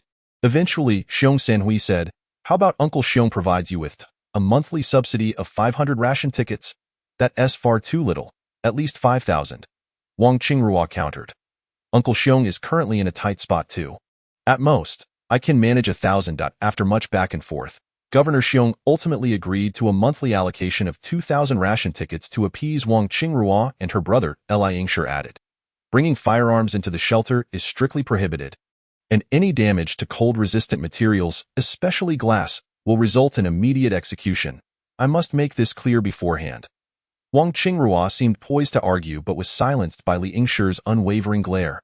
Ultimately, she relented and stormed out in frustration. Once outside the tent, her face transformed into a mask of calm, completely shedding the haughty demeanor she had just displayed. Wang Qinian trailed behind, calling, "Sister, sister." Yet Wang Qingrua ignored him, only turning to face him once they reached a secluded area. "Why did we have to be so aggressive just now? It was quite unnecessary," Wang Qinian remarked. Wang Qingrua cast him a bitter smile. "Are you suggesting we start from the bottom like you? How many years would it take to restore our family? 5, 10, or even 20? Her voice crescendoed until she nearly shouted, leaving Wang Qinian frozen in shock. After a moment, she composed herself and spoke softly to him. "I isn't it because you were belittled a few times in the capital that you felt compelled to come here to Qingcheng and serve in the military for experience? Had I not accompanied you, you would have claimed to have met death several times over, wouldn't you? If I hadn't been a bit more assertive, could we have avoided the ire of Governor Xiong? With all the officials in this base, wouldn't they have swiftly eliminated us to curry favor with the capital? Fortunately, old Xiong possesses a timid disposition. As long as there's uncertainty about our downfall, he hesitates to take action against us and, instead, seeks to protect us. I would never be content to merely serve as a foot soldier like you. Do you understand the kind of life our grandmother endures in the capital? Do you think your swift promotion to sergeant was solely due to your abilities? It was I who slipped 2 gold bars to Lu Aijuan, prompting his recommendation for your advancement. Wang Qinian, incredulous, gazed at Wang Qingrua. So, I am nothing, am I, sister? With that, Wang Qinian sank despondently to the ground.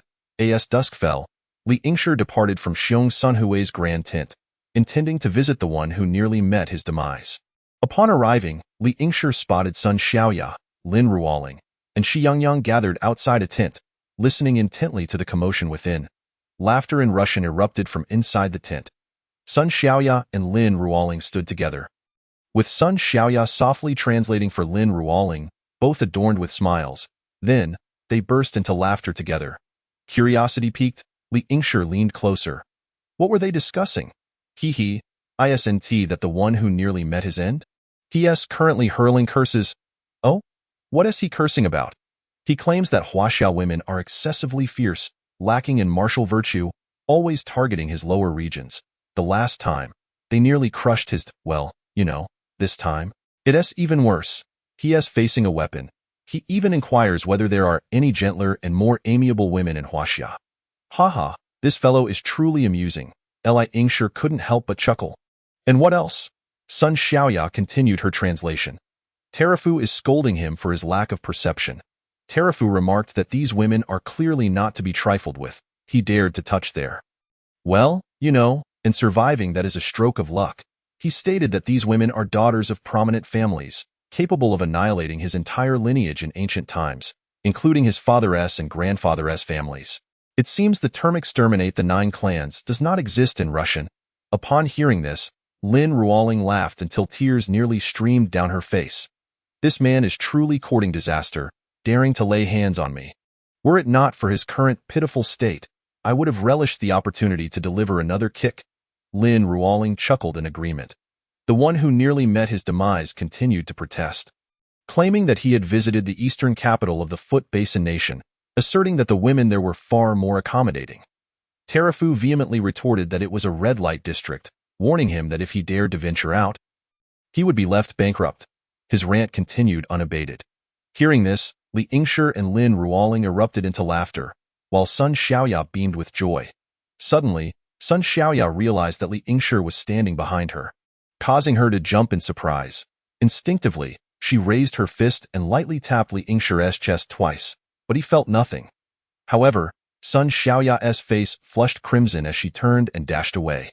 Shi Yangyang followed suit, leaving Li Yingshi and Lin Ruoling exchanging bewildered glances.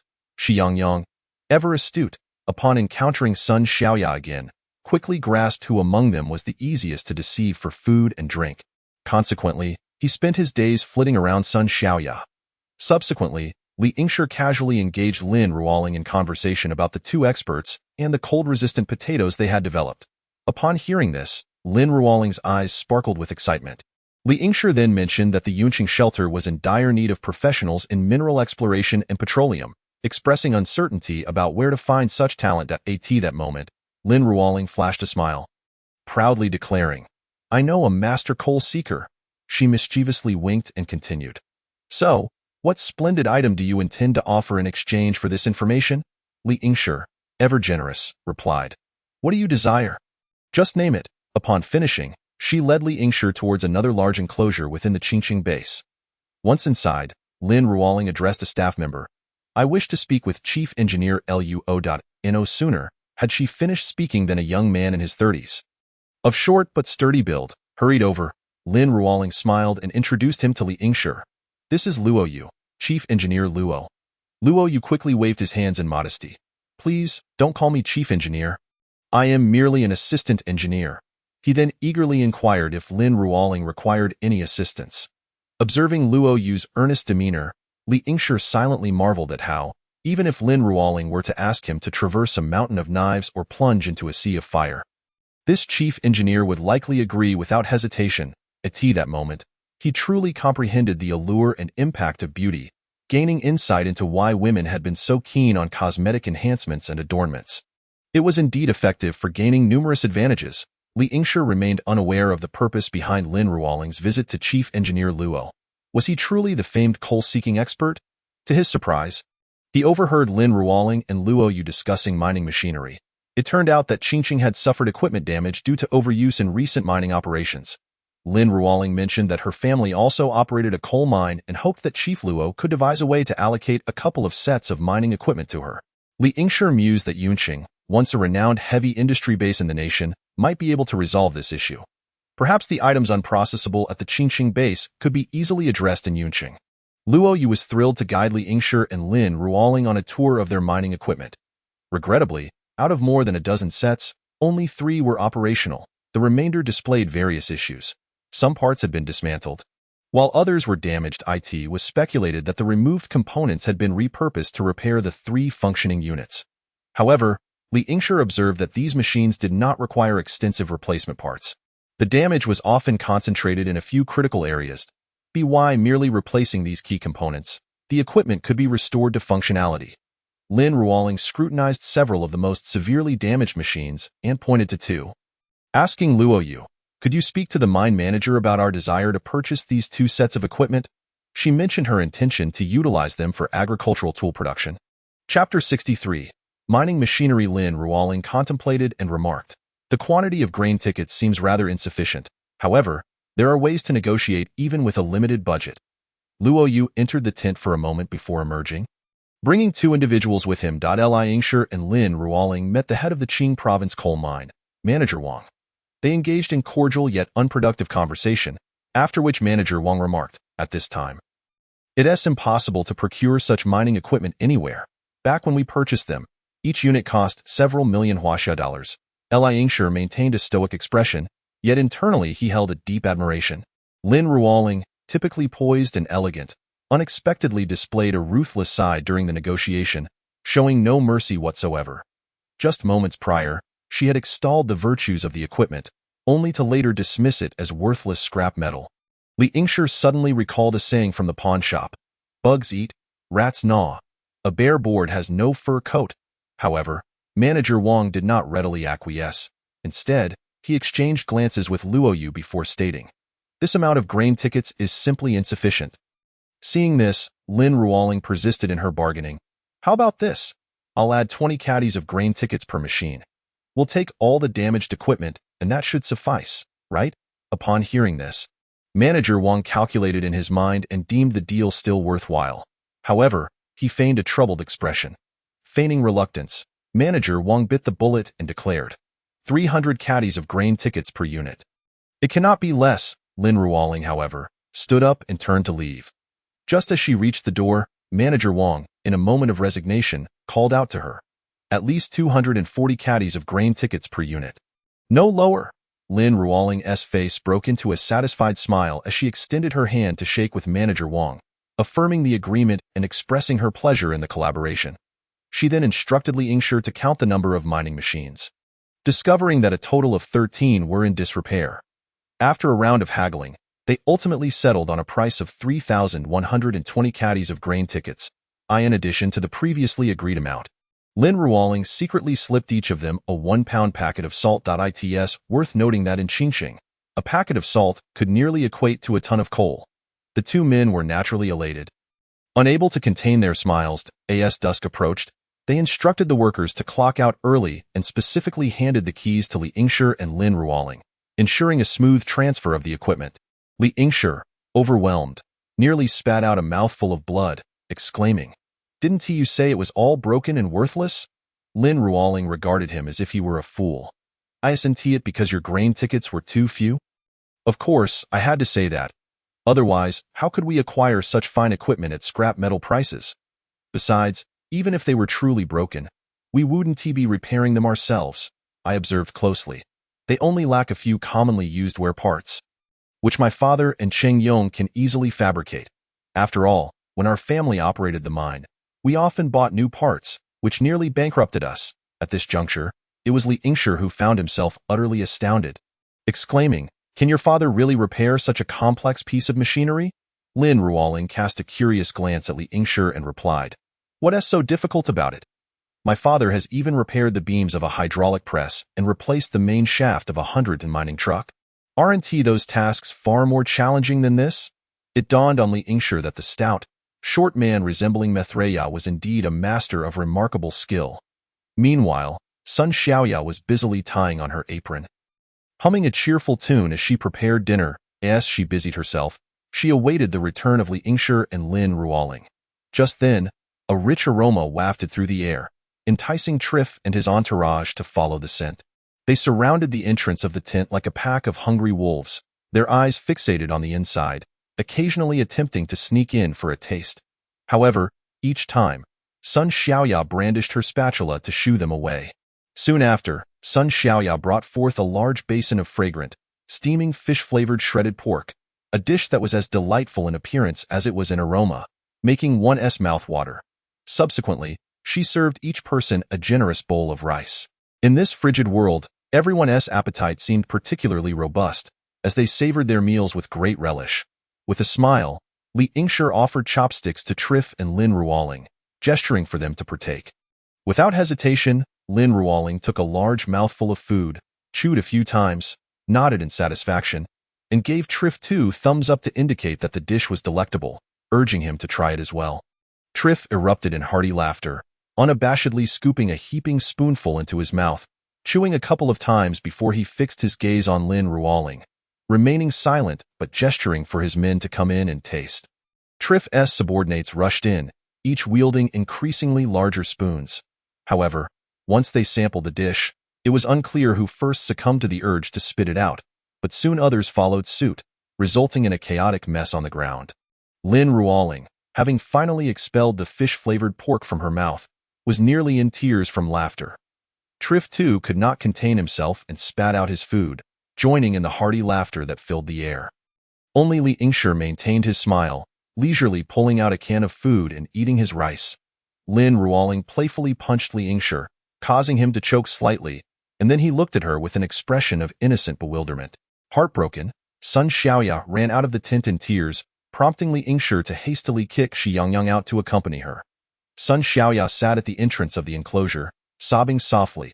Xiangyang approached, nudging her leg and barking a few times. Sun Xiaoya glanced down at Xiangyang, wiped her tears, and embraced it, saying, "You're still the best, Xiangyang." Soon, she began weeping again while holding the sheep-dog close, who nuzzled her chest as if trying to console her. Inside the tent, Lin Ruoling looked at the bowl of fish-flavored pork and turned to Li Yingshi, asking, "How did you know it would taste so terrible?" Li Yingshi shrugged with a wry smile, replying, "I heard Sun Jun, her father, mention that Sun Xiaoya has never cooked before. The moment I saw her cooking today, I had a bad premonition. Ha ha ha." Lin Ruoling rolled her eyes in disbelief and retorted, "Then why did you let us eat it?" Li Yingshi chuckled, "That's why I invited you to be the guinea pigs." He then produced several cans of beef to share. "Here, everyone gets a can of beef. Let us make do with that," he said cheerfully, as they opened their cans and began to enjoy the beef. Li Yingshi directed Triff's men to tidy up the tent before stepping outside in search of Sun Xiaoya. However, just as he exited the enclosure, he was taken aback to see Sun Xiaoya being dragged toward a wooden fence by several individuals, while Xiangyang was in a dire predicament, bound tightly with ropes around its paws and mouth. Resembling a helpless little dog being carried off by several people, Li Yingshi was shocked, pondering, "This is within the confines of the Qingqing base. Has lawlessness become so rampant, even before the provincial government?" He urgently called out for Triff and Lin Ruoling to assist. Simultaneously, he swiftly drew his handgun and fired a shot at the kidnappers. Although he missed his target, the gunshot successfully startled them, causing them to abandon Sun Xiaoya and Xiangyang and flee, disappearing behind tents and yurts in an instant. Li Yingshi rushed to Sun Xiaoya's side, quickly realizing she appeared unconscious, and promptly picked her up to carry her back to the tent. Upon hearing the gunfire, Governor Xiong from the adjacent tent rushed over with his guards. Upon learning that Sun Xiaoya had nearly been kidnapped at the entrance of the provincial government, he was filled with rage, feeling that such audacity was a grave insult to the Qing province government. Consequently, Governor Xiong immediately declared a lockdown of the Qingqing base, permitting entry but forbidding exit, and arranged for armed police to conduct a thorough search of the entire base. Thus, a stringent crackdown ensued, resulting in a flurry of activity as countless petty thieves, pickpockets, and gangsters were apprehended, significantly improving the security situation within the Qingqing base. Meanwhile, Xiangyang emitted mournful whines as Lin Ruoling approached and, noticing its plight, drew a knife to cut the ropes binding its mouth and limbs. Alongside Triff and his fully armed subordinates, They instructed Xiangyang to lead the way in pursuit of the kidnappers. Governor Xiong dispatched a team of armed police to follow suit. He then summoned He Yuan to fetch a doctor from the base to check on Sun Xiaoya. After examining her, the doctor confirmed that she was fine, merely having been rendered unconscious. With that, both Li Yingshi and Governor Xiong were relieved. Feigning surprise, Li Yingshi inquired of Governor Xiong, "Has the security always been this poor around here?" Governor Xiong chuckled awkwardly, admitting, "It truly hasn't been this bad before. I've already ordered a thorough investigation, and we will certainly find these brazen criminals today." An hour later, Sun Xiaoya awoke, albeit still a bit groggy and with a headache from the medication. Li Yingshi felt reassured and allowed her to rest. Lin Ruoling triumphantly declared they had caught the culprits. When Li Yingshi approached and recognized several of them, he realized they were the same thugs from the small factory outside the Qingqing base. The leader of this group glared at Li Yingshi with intense fury. Li Yingshi remained silent, uninterested in engaging in dialogue. Among Trif's subordinates was an individual with a background in the KGB. Skilled in interrogation methods, he waved his hand, signaling to take the captives away. Before long, anguished screams echoed through the air, sending shivers down the spines of the Qingqing base's residents amidst the cold night wind. Chapter 64. A familiar face. Taelamu. This leader, known as Taelamu, was no ordinary character. He hailed from the great Mongolian state and was indeed a rare talent, fluent in the languages of the Rus, Mongolia, and Huaxia. Originally a border guard for the great Mongolian state, he found himself separated from his unit due to a sudden blizzard. Fortunately, he ended up near the border between the two nations, where, armed with his AK rifle, he managed to rally together some disaster-stricken individuals from both Mongolia and Huaxia, establishing a small private base in a mountainous factory. However, misfortune had recently befallen them, just as they had discovered a dairy farm. It was raided the very next day, resulting in the loss of dozens of cattle. Even worse, the second-in-command's sister, a Mongolian woman, stumbled upon a vehicle in the wilderness, claiming she recognized it. She stated that the occupants were lavishly dressed, accompanied by 2 women and a dog, and surely had a substantial supply of food. Greed overcame the brothers, prompting them to attempt a heist, only to encounter formidable opposition. Not only did the second-in-command perish, but so did the sixth, and even the Mongolian woman suffered a grievous fate. It turned out that Taelamu had an exceptional memory. Upon seeing Li Yingshi's vehicle today, he immediately recognized it and followed them to the camp's entrance. Observing Trif and his armed men bustling about, he hesitated to approach, given the overwhelming numbers within the camp. After waiting all day, preparing to leave, they spotted the solitary Sun Xiaoya exiting the camp. Recognizing her from her arrival in the snow vehicle, and noting her fine attire, they concluded she was an important figure connected to Li Yingshi, and thus decided to abduct her.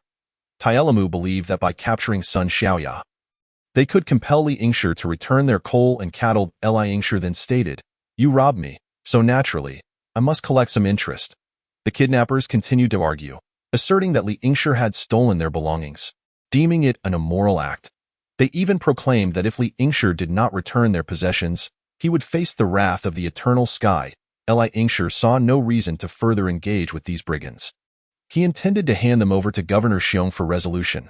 As for their fate, it was likely either execution or forced labor in coal mining until they were utterly exhausted. With that thought in mind, he commanded Trif, drag them away and deliver them to Governor Xiong. However, upon hearing this order, Taelamu's expression darkened considerably. After all, they had committed their crime right in front of the provincial government, bringing disgrace upon the Qingqing base's security forces and incurring the wrath of Governor Xiong, who had berated the security chief vehemently. Should one fall into the hands of the security forces, it is likely that before being sent to toil in the coal mines, they would first be subjected to unspeakable torment until death. "I know of a place," Taelamu suddenly exclaimed. "It is a military warehouse in the country of Luocha, housing an abundance of weaponry. If you release us, all those weapons shall be yours. What do you say?" Upon hearing this, the group was momentarily taken aback. Casting glances at Li Yingshi, Li Yingshi furrowed his brow, signaling for those nearby to bring Taelamu closer. Once he stepped forward, Li Yingshi inquired, "Is that true?" After a brief silence, he turned to his companions and commanded, "Drag him over here." He then pressed Taelamu. "How many weapons are there? And what else?" Li Yingshi continued to interrogate. Taelamu seemed to recall something of significance, hastily adding, That location is atop a small hill, thus it hasn't been submerged by water. Li Yingshi turned to Trif, seeking his opinion. Trif shrugged, indicating, it's possible. During the Great Soviet era, their arsenals were plentiful, scattered everywhere. There are tanks there, Tai Li Mu declared loudly. Hearing this, Trif, who had appeared lethargic moments before, suddenly perked up. Oh, tanks? What model? How many? Based on Tai Li Mu's description, Trif surmised that those tanks were likely T-54 or T-64 main battle tanks. These are indeed valuable assets. Trif rubbed his hands together in excitement, envisioning the immense fortune to be gained if they could procure them. However, as he noticed Tai Li Mu was keen to negotiate terms, the smile on Trif's face gradually faded. He turned to Tai Li Mu and gestured to Aleph. Upon hearing this, Trif's lips curled into a sly grin. He approached Tai Li Mu swiftly and, catching him off guard, delivered a forceful blow to his jaw. He then beckoned Aleph to step forward, instructing him to give Tai Li Mu a preliminary taste of what was to come. As Aleph proceeded, Tai Li Mu emitted blood-curdling screams, his eyes rolling back, and his body convulsing in evident agony. After a while, Trif inquired if Tai Li Mu still wished to negotiate. Tai Li Mu shook his head frantically, and Trif pressed. Would you care to elaborate on the situation there? Tai Li Mu nodded vigorously, akin to a frightened chick, his eyes brimming with dread and despair. With a swift jab to his jaw, Tai Li Mu succumbed completely, spilling forth every detail. Observing the utterly broken Tai Li Mu, Li Yingshi turned to Aleph and asked, have you ever encountered one of those hard nuts who would rather die than divulge information? Aleph immediately shook his head. No, I have never encountered such a case. Li Yingshi remarked, I have often seen in films and novels that agents from the beautiful country undergo rigorous training, enduring any form of torture without breaking. Is that merely a legend? Aleph, hearing this, narrowed his eyes slightly, revealing a hint of disdain. He softly replied, those are but tall tales in my hands. I have encountered over 100 agents from the beautiful country, and very few managed to last beyond 30 minutes. His voice was low and chilling, as if emanating from the depths of hell, sending shivers down the spine. Li Yingshi regarded Aleph, silently grateful he was not his adversary.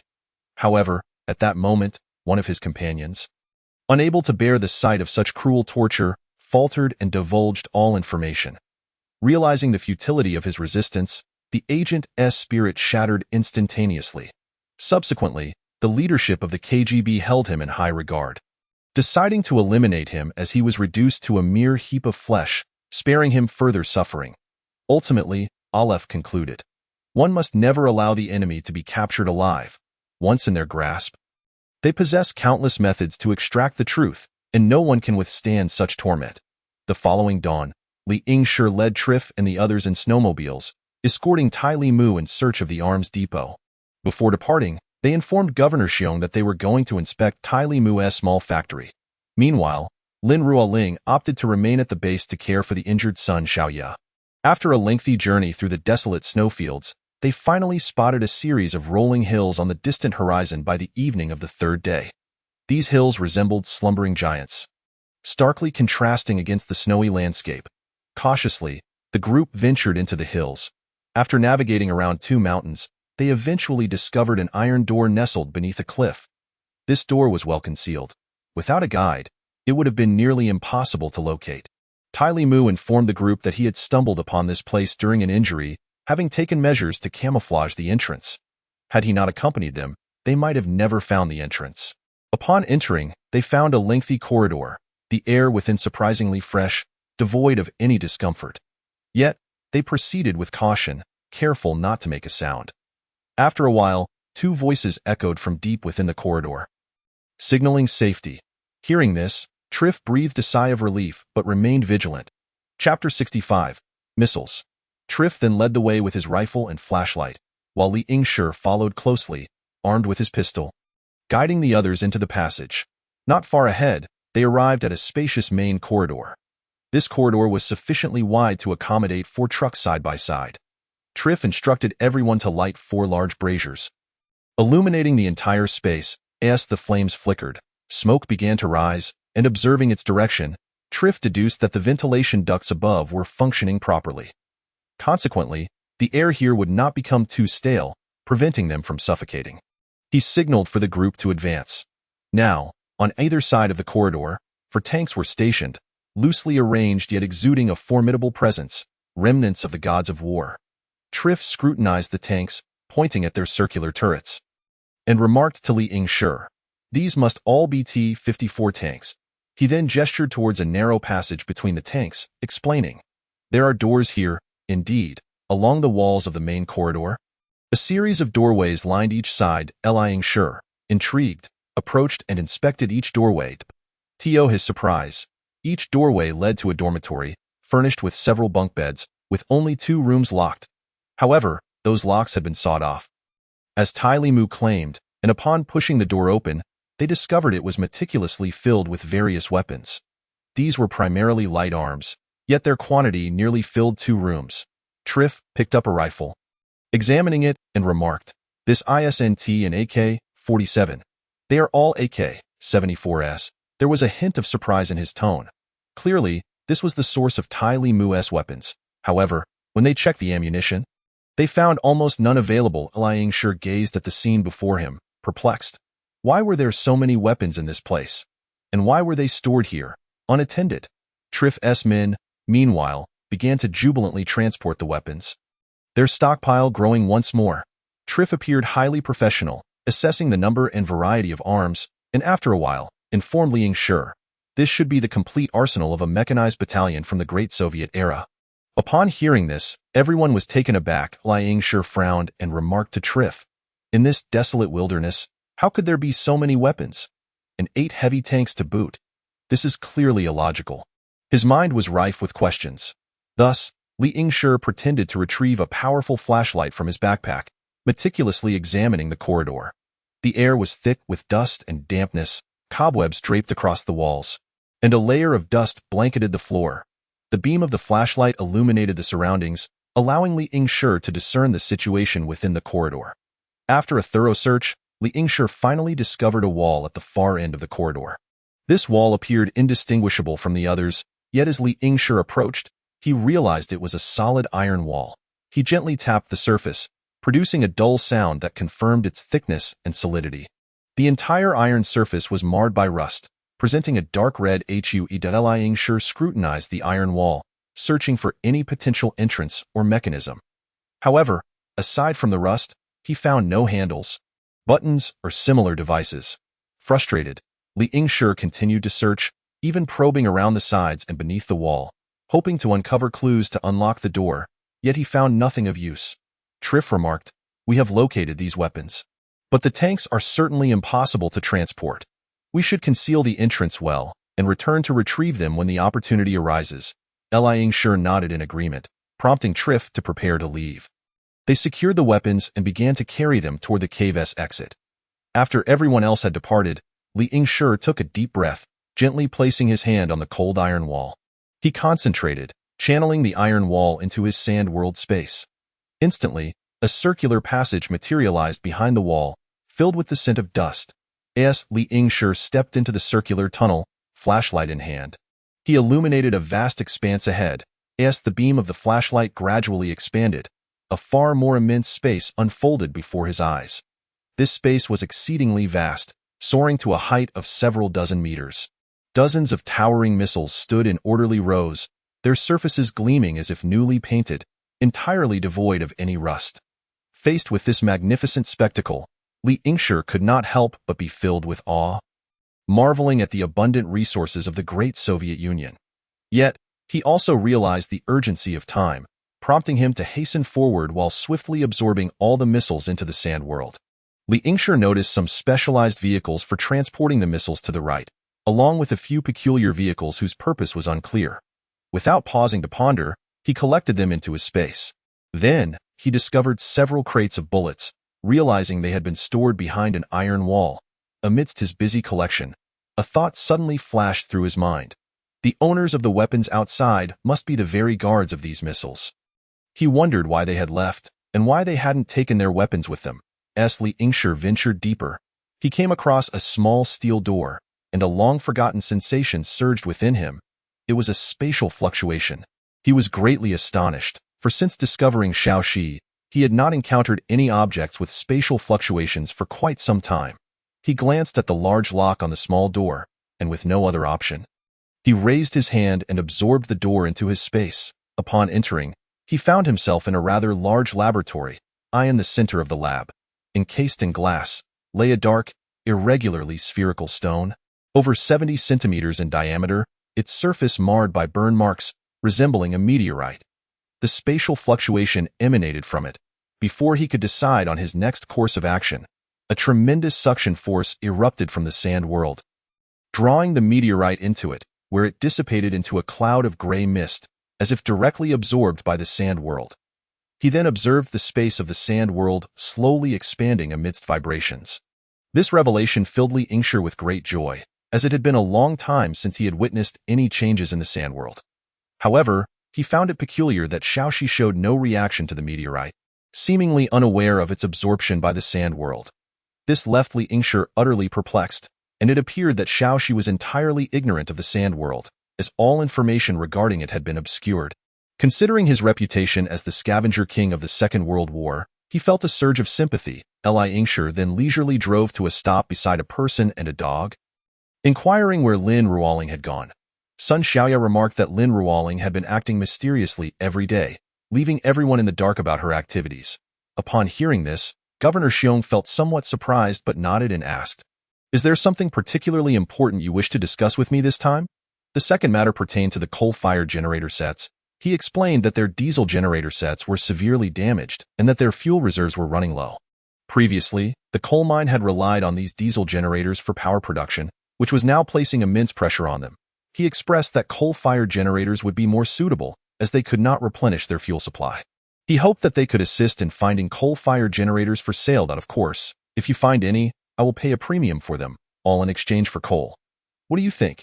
After hearing this, Li Yingshi furrowed his brow, beginning to contemplate the situation. He had initially thought that the reason for the lack of power supply in the Jingshan provincial government was due to a shortage of generator sets. However, it seemed that the situation was not so simple. It turned out that they already possessed a certain number of diesel generator sets, but these had always been prioritized for coal mine production, leaving other areas without power. This revelation made Li Yingshi realize he needed a deeper understanding of the conditions in Jingshan province. Yet, when Governor Xiong raised the issue of coal-fired generator sets, Li Yingshi did not provide an immediate answer. He was acutely aware of the complexity and difficulty of the matter, and thus tactfully expressed his commitment to finding a solution. After all, locating suitable coal-fired generator sets was no easy task. Furthermore, he explained to Governor Xiong that coal-fired power plants were typically constructed near water sources for cooling purposes. Consequently, most plants were situated along riverbanks. However, due to flooding, these areas had often been inundated, now mostly submerged beneath layers of ice. This undoubtedly complicated the search for generator sets. Nevertheless, despite the challenges, Li Yingshi promised to exert his utmost effort to assist the Jingshan base in resolving this issue. Governor Xiong sighed, acknowledging the difficulties, stating that he had already arranged for personnel to search, but progress had been slow. "Just do your best," he urged. Li Yingshi nodded, expressing understanding for Governor Xiong's predicament. He recognized that mining coal required a substantial amount of electrical resources, and relying solely on diesel generators was insufficient for long-term mining needs. Moreover, after such an extended period, it was likely that Qing province's fuel reserves were indeed nearing depletion. Thus, there was an urgent need to find coal-fired generators to address the pressing situation. However, locating a coal-fired generator was far from straightforward. Due to the ravages of the Great Flood, many coal-fired power plants had sustained severe damage, with many even submerged underwater, now encased in ice. This made the search for usable coal-fired generators exceptionally challenging. Governor Xiong lamented, "The best option remains the coal-fired generator." He understood well that Qing province was rich in coal resources, and only coal-fired generators could ultimately provide sufficient electrical support for the Jingshan base. Ensuring the smooth continuation of mining operations, as Li Yingshi departed from Governor Xiong's large tent, he happened to spot Lin Ruoling walking past the entrance of the provincial government. He quickly called out to her. Lin Ruoling, upon seeing Li Yingshi, appeared quite pleased. She waved at him and said, "I'll take you to a fun place." Thus, Li Yingshi followed Lin Ruoling, winding through the tents and yurts of Jingshan, occasionally hearing the sounds of cattle and sheep from within the tents. Li Yingshi was greatly astonished and asked Lin Ruoling, at this time. Are there still people raising cattle and sheep? Lin Ruoling replied. Only we know that the extreme cold disaster will last a long time. But others are unaware. They believe the disaster will pass quickly, so they still need to continue raising cattle and sheep. People must hold on to some hope to survive. Li Ingshi fell silent.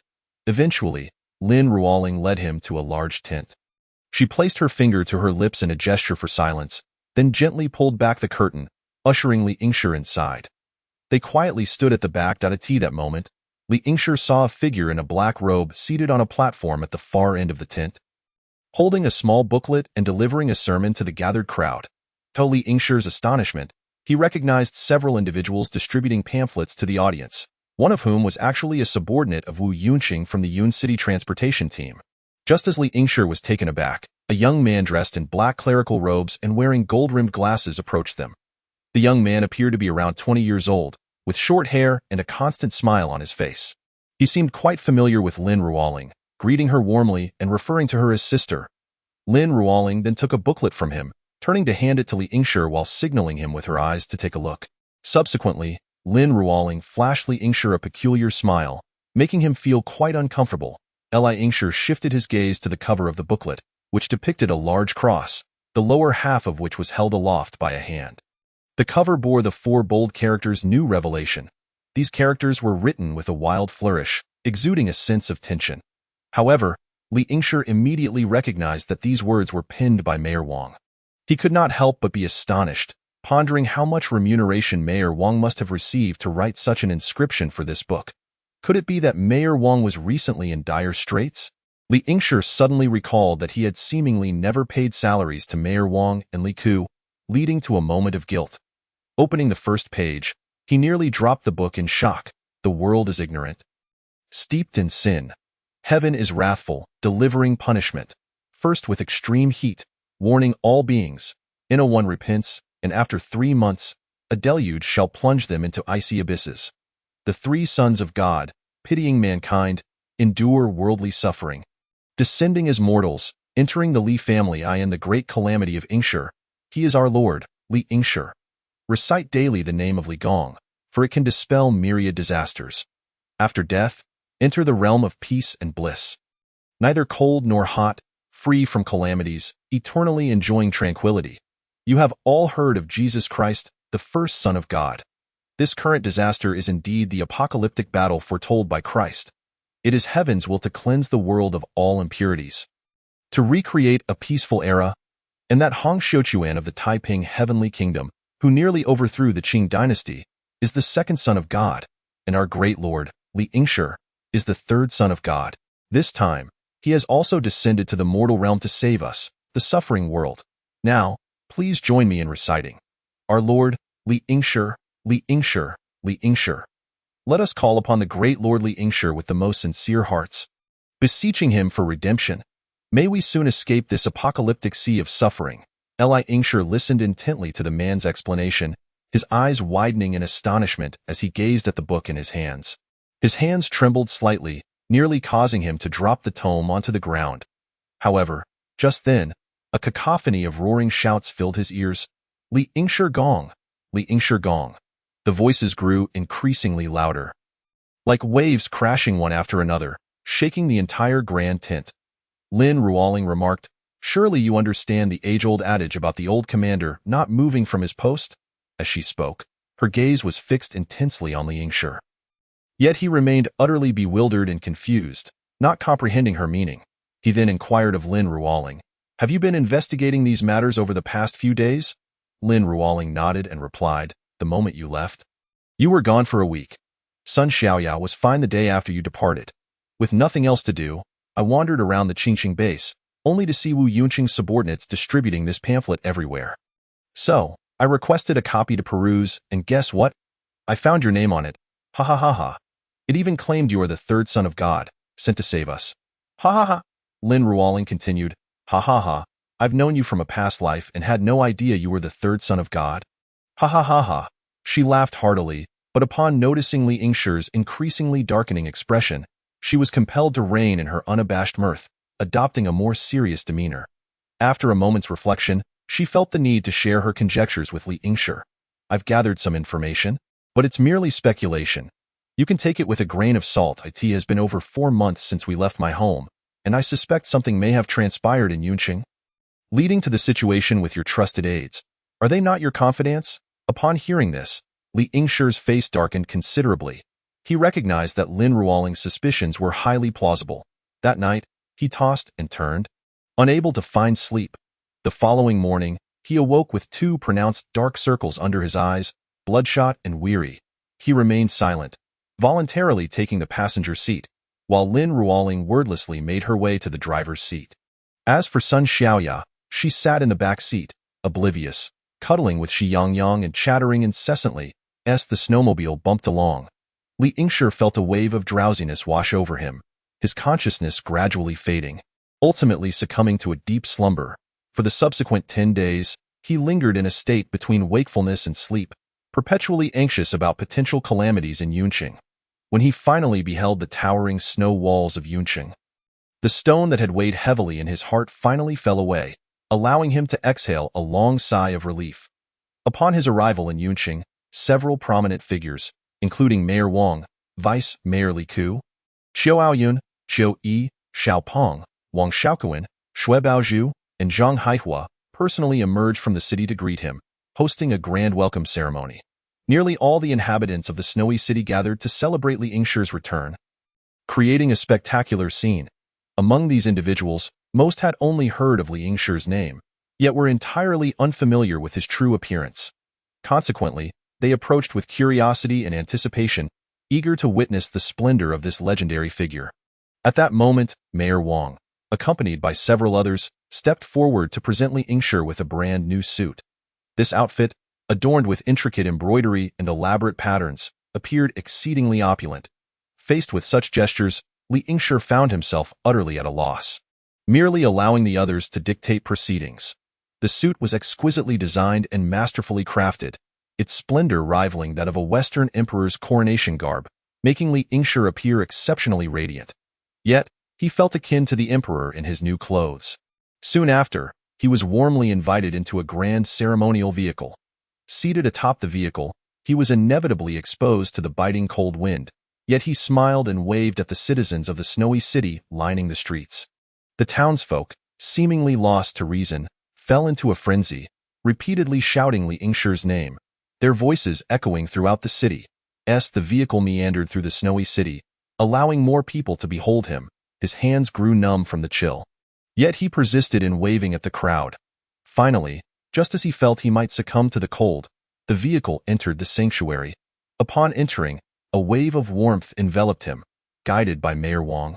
He switched to an electric vehicle and continued to wave to the crowd, only to discover that he remained immensely popular, with numerous individuals attempting to approach for a handshake, though they were thwarted by the security detail.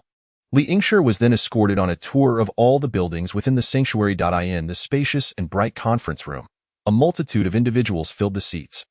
Mayor Wang, Vice Mayor Li Ku, Xiao Aoyun, Qiu Yi, Xiao Peng, Wang Xiaoquan, Shui Baozhu, Zhang Haihua, Lin Ruoling, and Sun Xiaoya gathered around the conference table.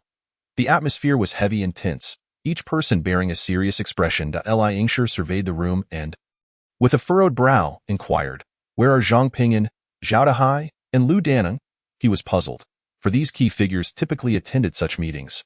Upon hearing the explanation, Li Yingshi was taken aback and promptly pressed for details regarding the situation. After all, he had observed no signs of unusual occurrences during his journey. Ultimately, it was Mayor Wang who broke the silence, gravely stating, "Yesterday, dozens of affiliated military officers from the provincial capital departed the sanctuary. Leading 12,000 soldiers, they claimed they were heading north to punish Governor Gao Yingcheng." Mayor Wang nodded slowly, affirming the gravity of the situation. His voice was deep and resolute. "Indeed, this is a rebellion. They must have learned of your impending return, prompting them to act preemptively." Mayor Wang then gestured to Vice Mayor Li Ku, signaling him to brief Li Yingshi on the recent developments. As the narrative unfolded, Li Yingshi frowned and asked, "What problems have arisen?" Vice Mayor Li Ku continued, "Initially, you claimed your authority stemmed from Huangfu Jena's endorsement. However, the direct descendants of the Huangfu family have since been largely marginalized, particularly Huangfu Cheng, who once held significant influence as the head of Chuxia Hotel but is now a mere bystander. leading to considerable discontent.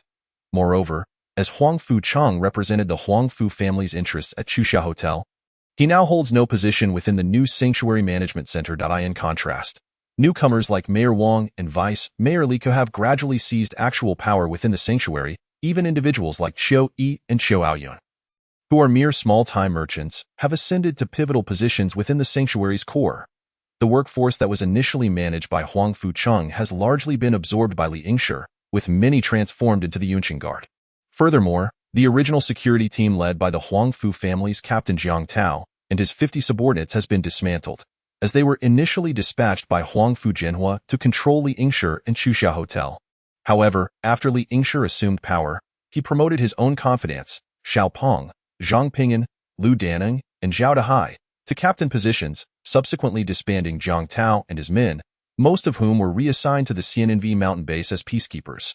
Not only that, but Li Yingshi also concocted a reason to appoint Jiang Tao as the factory director at the saltworks, concurrently assuming the role of security chief.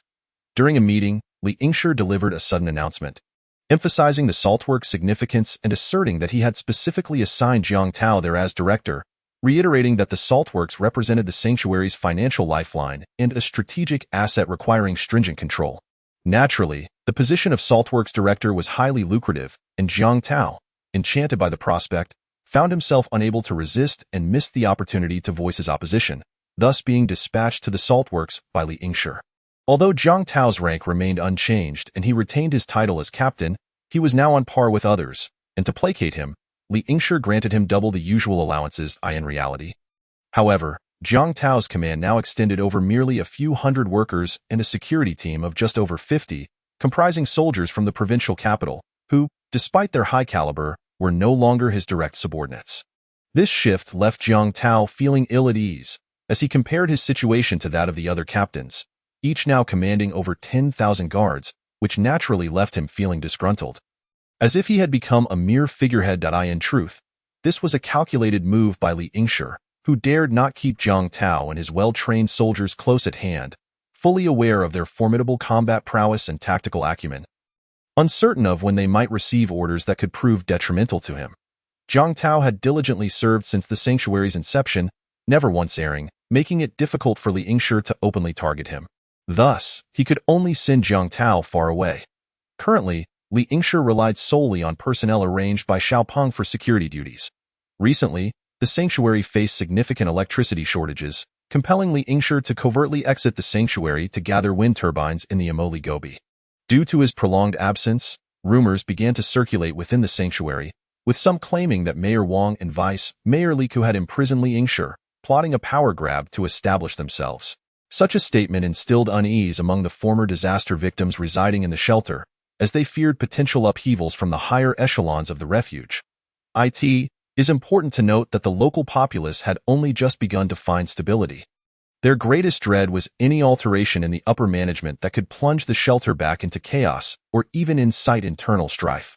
Meanwhile, Huangfu Cheng and Jiang Tao began to scurry about, striving to garner more support and power.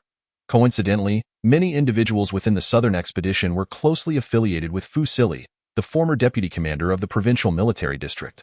Their close ties with Fu Sili had led to their marginalization when Gao Incheng, the provincial governor, took command of the troops following Fu Sili's demise. Subsequently, these members of the Fu family were compelled to depart from the provincial capital, making their way south to Yun City. After enduring numerous hardships, they finally arrived in Yun City, only to discover that their forces had once again been disbanded. Li Yingshi, however, dared not retain such a substantial number of regular troops from the provincial capital intact. Nevertheless, he treated Xue Baozhu and Zhang Haihua favorably, appointing each to the position of brigade commander in a mixed unit. Although the troops they currently led were no longer entirely composed of their former elite forces, their status was assured, and they were allocated housing within the shelter, residing in Building No. 1, which afforded them a measure of comfort and contentment. The officers under their command, though dispersed among various teams, were predominantly professional soldiers with unquestionable military competence, thus receiving ample opportunities for promotion and salary increases. This situation led to widespread satisfaction among them. In stark contrast, those once aligned with Fu Sili found themselves in dire straits. They were neither part of Li Yingshi's shelter system nor of Shui Baoju's provincial military structure. Their forces had been fragmented, and without a core leader to guide them, their lives were fraught with discontent. Recently, they had been approached by Huangfu Jena, with some having known him for quite some time back in the capital. After all, both the Fu and Huangfu families were among the 5 prominent families of Huaxia. This caused many of Fu Sili's former confidants to be stirred by the prospect.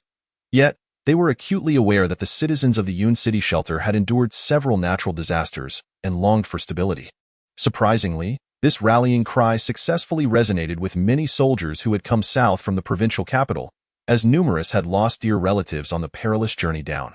They soon realized that Gao Yingxing had not actually descended south. Everything had merely been a ruse to lure them away while preserving the so-called embers of the provincial capital. Gao Yingxing's disregard for their lives, leading to the deaths and injuries of countless disaster victims, had fostered deep-seated resentment among them, which Huangfu Jena and Jiang Tao adeptly exploited to rally and control a faction. However, Mayor Wang and Li Ku initially underestimated Huangfu Jena and Jiang Tao, failing to anticipate their capacity to mobilize such a large number of individuals. The first to react were Mayor Wang and Li Ku, who urgently convened Xiao Peng, Zhang Pingyuan, Lu Daneng, Xiao Hai, Wang Xiaoquan, Shui Baoju, and Zhang Haihua to discuss countermeasures. They all feared that should a conflict erupt, the shelter they had painstakingly built would suffer severe destruction, rendering them hesitant to act. After deliberation, they concluded that Li Yingshi's lowly origins and lack of legal backing, compounded by the absence of an official title, posed significant obstacles. As the saying goes, without a rightful name, words do not resonate. Thus, the pressing issue became how to elevate Li Yingshi's status and provide him with a legitimate title. Ultimately, they decided to create a favorable public image for Li Yingshi. Mayor Wang then sighed heavily, stating that discussions regarding natural disasters and apocalyptic scenarios had already permeated the shelter. Even without the so-called third son of God descending, other religions would undoubtedly spring up like mushrooms after rain. They had recently dismantled several cult organizations, yet these individuals re-emerged like weeds in spring. These groups perpetually concocted various rumors of impending doom, instilling fear and unrest among the populace. Furthermore, if they did not occupy this ideological territory, others would, he continued, saying that certain cult leaders were fervently proclaiming, "The world is approaching its end, calamity is imminent." And absurd claims like, "Believing in the Lord can cure ailments," compelling followers to weep and wail during daily gatherings, thus disturbing nearby residents. Consequently, many citizens ceased to focus on production, instead yearning for ascension. Some women, having spent extended periods preaching, faced broken families and significant mental and physical health challenges. Additionally, some cults espoused the ridiculous notion that the end of the world is nigh, and only by worshipping the Lord God can one attain salvation. Uniting around the Lord God to ultimately construct the kingdom of God, among other nonsensical superstitions. Even more alarmingly, several individuals declared themselves Lord Gods, defrauding money and egregiously disrespecting women. In light of this, the group concluded that a cohesive theoretical framework was essential to unify thought. Since the grassroots population yearned for redemption, Qiao Aoyun took the lead in drafting, with Mayor Wang penning the title and Li Ku providing the preface. The 4-character phrases Li Yingshi observed were indeed authored by Li Ku. Subsequently, Mayor Wang relayed the narrative surrounding Li Yingshi to several professors from the literature department at Yun City University for refinement. Those professors, inexperienced in crafting such texts, overzealously produced tens of thousands of words. Had Li Ku not intervened, they might have penned a New Testament of several 100,000 words. Thus, they compiled this work, New Revelation, intending to elevate Li Yingshi into a new Christ. Consequently, arrangements were made for individuals within the shelter to promote the notion that Li Yingshi was the third son of God, descended to save the people, the sole divine being in existence. All forms of public discourse within the shelter were mobilized to extol and glorify Li Yingshi. Even the typically skeptical Chinese populace, prone to clutching at straws, found themselves embracing various deities and spirits. Gradually, although the grassroots populace remained somewhat skeptical of Li Yingshi, they began to regard him as a beacon of hope, gradually believing that only he could lead humanity out of its predicaments and towards a luminous future. Yet, Li Yingshi felt exceedingly awkward about this situation. He believed he was not that extraordinary. However, Mayor Wang reassured him that such propaganda could help unify the internal thoughts of the shelter, fostering better cohesion among the populace to confront natural disasters. Moreover, it would provide Li Yingshi with a legal basis for governance. This book makes me uncomfortable to read. Does it truly serve a purpose? Li Yingshi inquired. Chapter 68. The Northern Expeditionary Force. At last. Mayor Wang remarked, just refrain from going out much for now. When you do, maintain an air of mystery. Just say that certain matters cannot be disclosed. The rest will be handled by. Li Yingshi's expression turned serious as he looked at Mayor Wang and asked, then why are you sending people to the Qingqing base to preach? Upon hearing this, Li Yingshi was taken aback, recognizing the astuteness of seasoned politicians who had anticipated this move. He then shared his plan with Mayor Wang, intending to use salt to exert control over the Qingqing base. Mayor Wang was immediately struck with admiration, lavishing praise upon Li Yingshi, leaving Li Ku astonished. He thought to himself, no wonder this man is the mayor. As the deputy mayor, his audacity was indeed monumental. Finally, Li Yingshi furrowed his brow and slowly inquired, will these followers truly heed our commands? Can they be of use to us? Mayor Wang smiled slightly, explaining, this is not particularly difficult. At present, to attract followers, we need to offer the grassroots at the Qingqing base some benefits so they can perceive tangible advantages. Our mushroom sticks are currently yielding a bountiful harvest. For every person who attends the lecture, we only need to provide 1/10 of a mushroom stick daily. There are also local cults in the Qingqing base, but their theories are not as comprehensive as ours, and they lack mushroom sticks to draw in followers. Consequently, they will gradually be absorbed into our ranks. Once a community is formed, it equates to a substantial force. The Great Will cult of yesteryear operated on this principle. Genuine followers were few, but the organizational structure was established. Later, the Huaxia government expended considerable efforts to dismantle it, yet even years later, there were still individuals distributing CDs.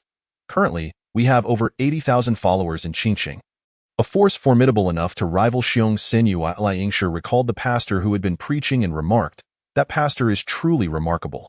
With just a few words, he could incite the local disaster victims, stirring their emotions.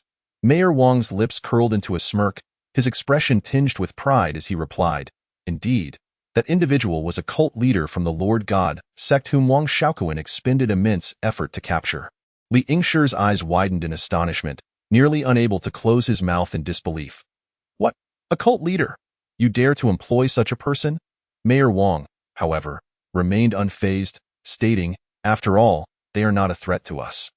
They are from our territory, so why should we fear?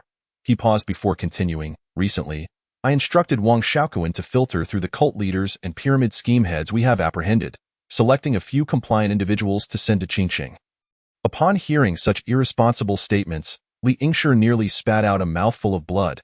He weakly questioned, isn't what you're doing somewhat inappropriate? These individuals are dangerous elements. Then, Mayor Wang proceeded to discuss the group of soldiers who had defected. Huangfu Jena and others had been unable to leave the camp due to the stringent surveillance of surrounding forces. They had now been confined within the encampment for over a month, struggling to find a suitable opportunity to act. Recently, news of Li Yingshi's impending return reached their ears, causing many to lose faith. Consequently, on the night before last, Huangfu Jena and Jiang Tao suddenly declared their intention to head north for vengeance, leading everyone, along with their weapons and supplies, to burst forth from the camp, truly setting their snow vehicles on a course northward. At that time, the guard troops were all apprehensive about the possibility of an armed rebellion erupting within the shelter. Yet they astonishingly ventured northward. It took a moment for anyone to react. By the time the situation was escalated through the ranks, Mayor Wang was informed that they had already exited the northern stronghold of Xuebao, the site where Xue Baozhu surrendered. Li Yingshi estimated that, if they possessed snow vehicles, they could reach the provincial capital base in approximately 4 days. Furrowing his brow, Li Yingshi inquired, so, they have taken away 12,000 regular troops from the provincial capital and stolen 500 or 600 of our snow vehicles? He then pressed further, asking whether Xue Baozhu had suffered any losses in heavy weaponry. Upon hearing this news, Li Yingshi let out a significant sigh of relief. Although they had lost over 10,000 troops, he felt extremely fortunate that these individuals did not instigate a rebellion within the shelter. The ice dome, factories, and laboratories, vital facilities within the shelter, had remained unscathed, which he considered a stroke of luck amidst misfortune. After all, he possessed almost no heavy weaponry, and even a few Maxim machine guns were regarded as treasures. Any damage to the ice dome or factories would have spelled disaster for Li Yingshi. Finally, he inquired about the quantity of ammunition and provisions they had taken. Mayor Wang replied, "As far as I know, they looted a reserve grain depot located in the northern part of the city before departing, seizing some mushroom sticks, which should suffice for their sustenance for about half a year. However, the amount of ammunition they carried is rather limited, as bullets are not typically distributed to the troops. Only a few are allocated during live-fire training. Once I noticed something amiss, I immediately halted the distribution of training ammunition to them. So now, each of them likely possesses only about 10 rounds." After a moment of contemplation, Li Yingshi abruptly turned to Xue Baozhu and asked, "Captain Xue, do you think this amount of ammunition is sufficient for them to breach the provincial capital base?" His sudden leap in thought left everyone present momentarily stunned, unable to process the question. The provincial capital base currently housed a population of approximately 50,000, including around 5,000 regular troops, all loyal to Gao Yingqing, along with an additional 5,000 police forces who could be considered light infantry. While the northern forces numbered over 12,000, they were equipped solely with light weaponry. In a direct confrontation, the provincial capital base held a distinct advantage as the defending side, with access to artillery, tanks, and rocket launchers. It seemed unlikely that this contingent armed with light weapons could overpower the provincial capital's military. How much support would they require to potentially defeat the provincial capital's forces? Li Yingshi inquired. Upon hearing this suggestion, Li Yingshi's eyes sparkled with excitement. Is there such a fortunate opportunity? He promptly instructed Xue Baozhu to arrange for the northern troops to receive 100,000 rounds of ammunition, expressing his support for their retaliatory actions. Simultaneously, he dispatched someone to convey his gratitude to Huangfu Jena for the generous donation of the Chuxia hotel shelter. Regarding Huangfu Jena's decision to lead his troops away, Li Yingshi expressed that he could have consulted him beforehand, and had Huangfu Jena communicated with him earlier, he would have likely agreed. This was no mere pretense. Allowing such a group of unstable elements to leave the shelter was indeed a prudent choice. After attending to these matters, Li Yingshi felt he had fulfilled his responsibilities. Regardless of the eventual victor, he and the shelter would not incur significant losses. He could merely observe the unfolding conflict from Yun City. Assessing the outcomes before contemplating the next steps, Li Yingshi and the others labored until the midnight hour before concluding the meeting. At that moment, he felt exceptionally content. The shelter was safe and thriving, allowing him to continue to relax. He could hardly wait to indulge in the company of his two charming ladies. However, as he stepped out of the shelter management center, he unexpectedly encountered the mournful faces of Trafe and his companions. It turned out that since arriving at the shelter, Li Yingshi had been continuously engaged in patrols and meetings, while Sun Xiaoya and Lin Ruoling participated in the meetings, remaining in the conference room. As for Trafe and his group, lacking acquaintances in the shelter, they could only wait idly for Li Yingshi to conclude his meeting. Trafe's subordinates had already struggled to contain their agitation, only to be pacified by Trafe. Yet upon arriving at the shelter, they had their weapons confiscated and were under surveillance, unable to move freely. Faced with the sight of thousands of fully armed guards surrounding them, Trafe and his companions became exceptionally compliant and patient. In light of this situation, Li Yingshi reluctantly took it upon himself to escort Trafe to building number 6 in the dead of night. This building had recently undergone renovations and was only partially completed before the extreme cold disaster. With only the exterior and windows finished, it was not until the shelter could independently produce cement, gypsum, and lime that the renovation project was resumed. Noticing the late hour, Li Yingshi found several units for Trafe and his group to temporarily inhabit. He then invited Alexei to building number 1, where he provided a 2-bedroom apartment. Alexei, elated, accepted this arrangement, which Li Yingshi deemed a sign of respect for the high-energy physicist. After all, he was potentially someone who could assist in restarting the nuclear power plant. Therefore, Li Yingshi treated him with utmost courtesy. Li Yingshi was aware that there were 4 nuclear power plants waiting for Alexei in the world beyond, naturally requiring some flattery. Initially, Li Yingshi had intended to extend special treatment to Trafe as well, offering him a residence in building number 1, but Trafe adamantly refused to part from his comrades. Li Yingshi had no choice but to acquiesce. He thought to himself, "Don't regret it. The rent for a unit in building no.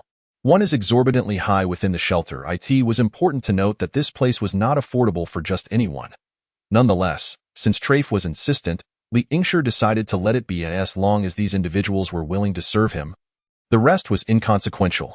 When Li Yingshi awoke again, It was already noon the following day. Rubbing his eyes, he opened the door to his bedroom, and the radiant faces of Zhang Yifei and Wang Yoji appeared before him. Each carrying steaming dishes. It turned out that the delightful young ladies had prepared a sumptuous lunch, eagerly awaiting his awakening. However, as they dined, a sudden thought flashed through Li Yingshi's mind. He seemed to have forgotten to arrange accommodations for Lin Ruoling yesterday.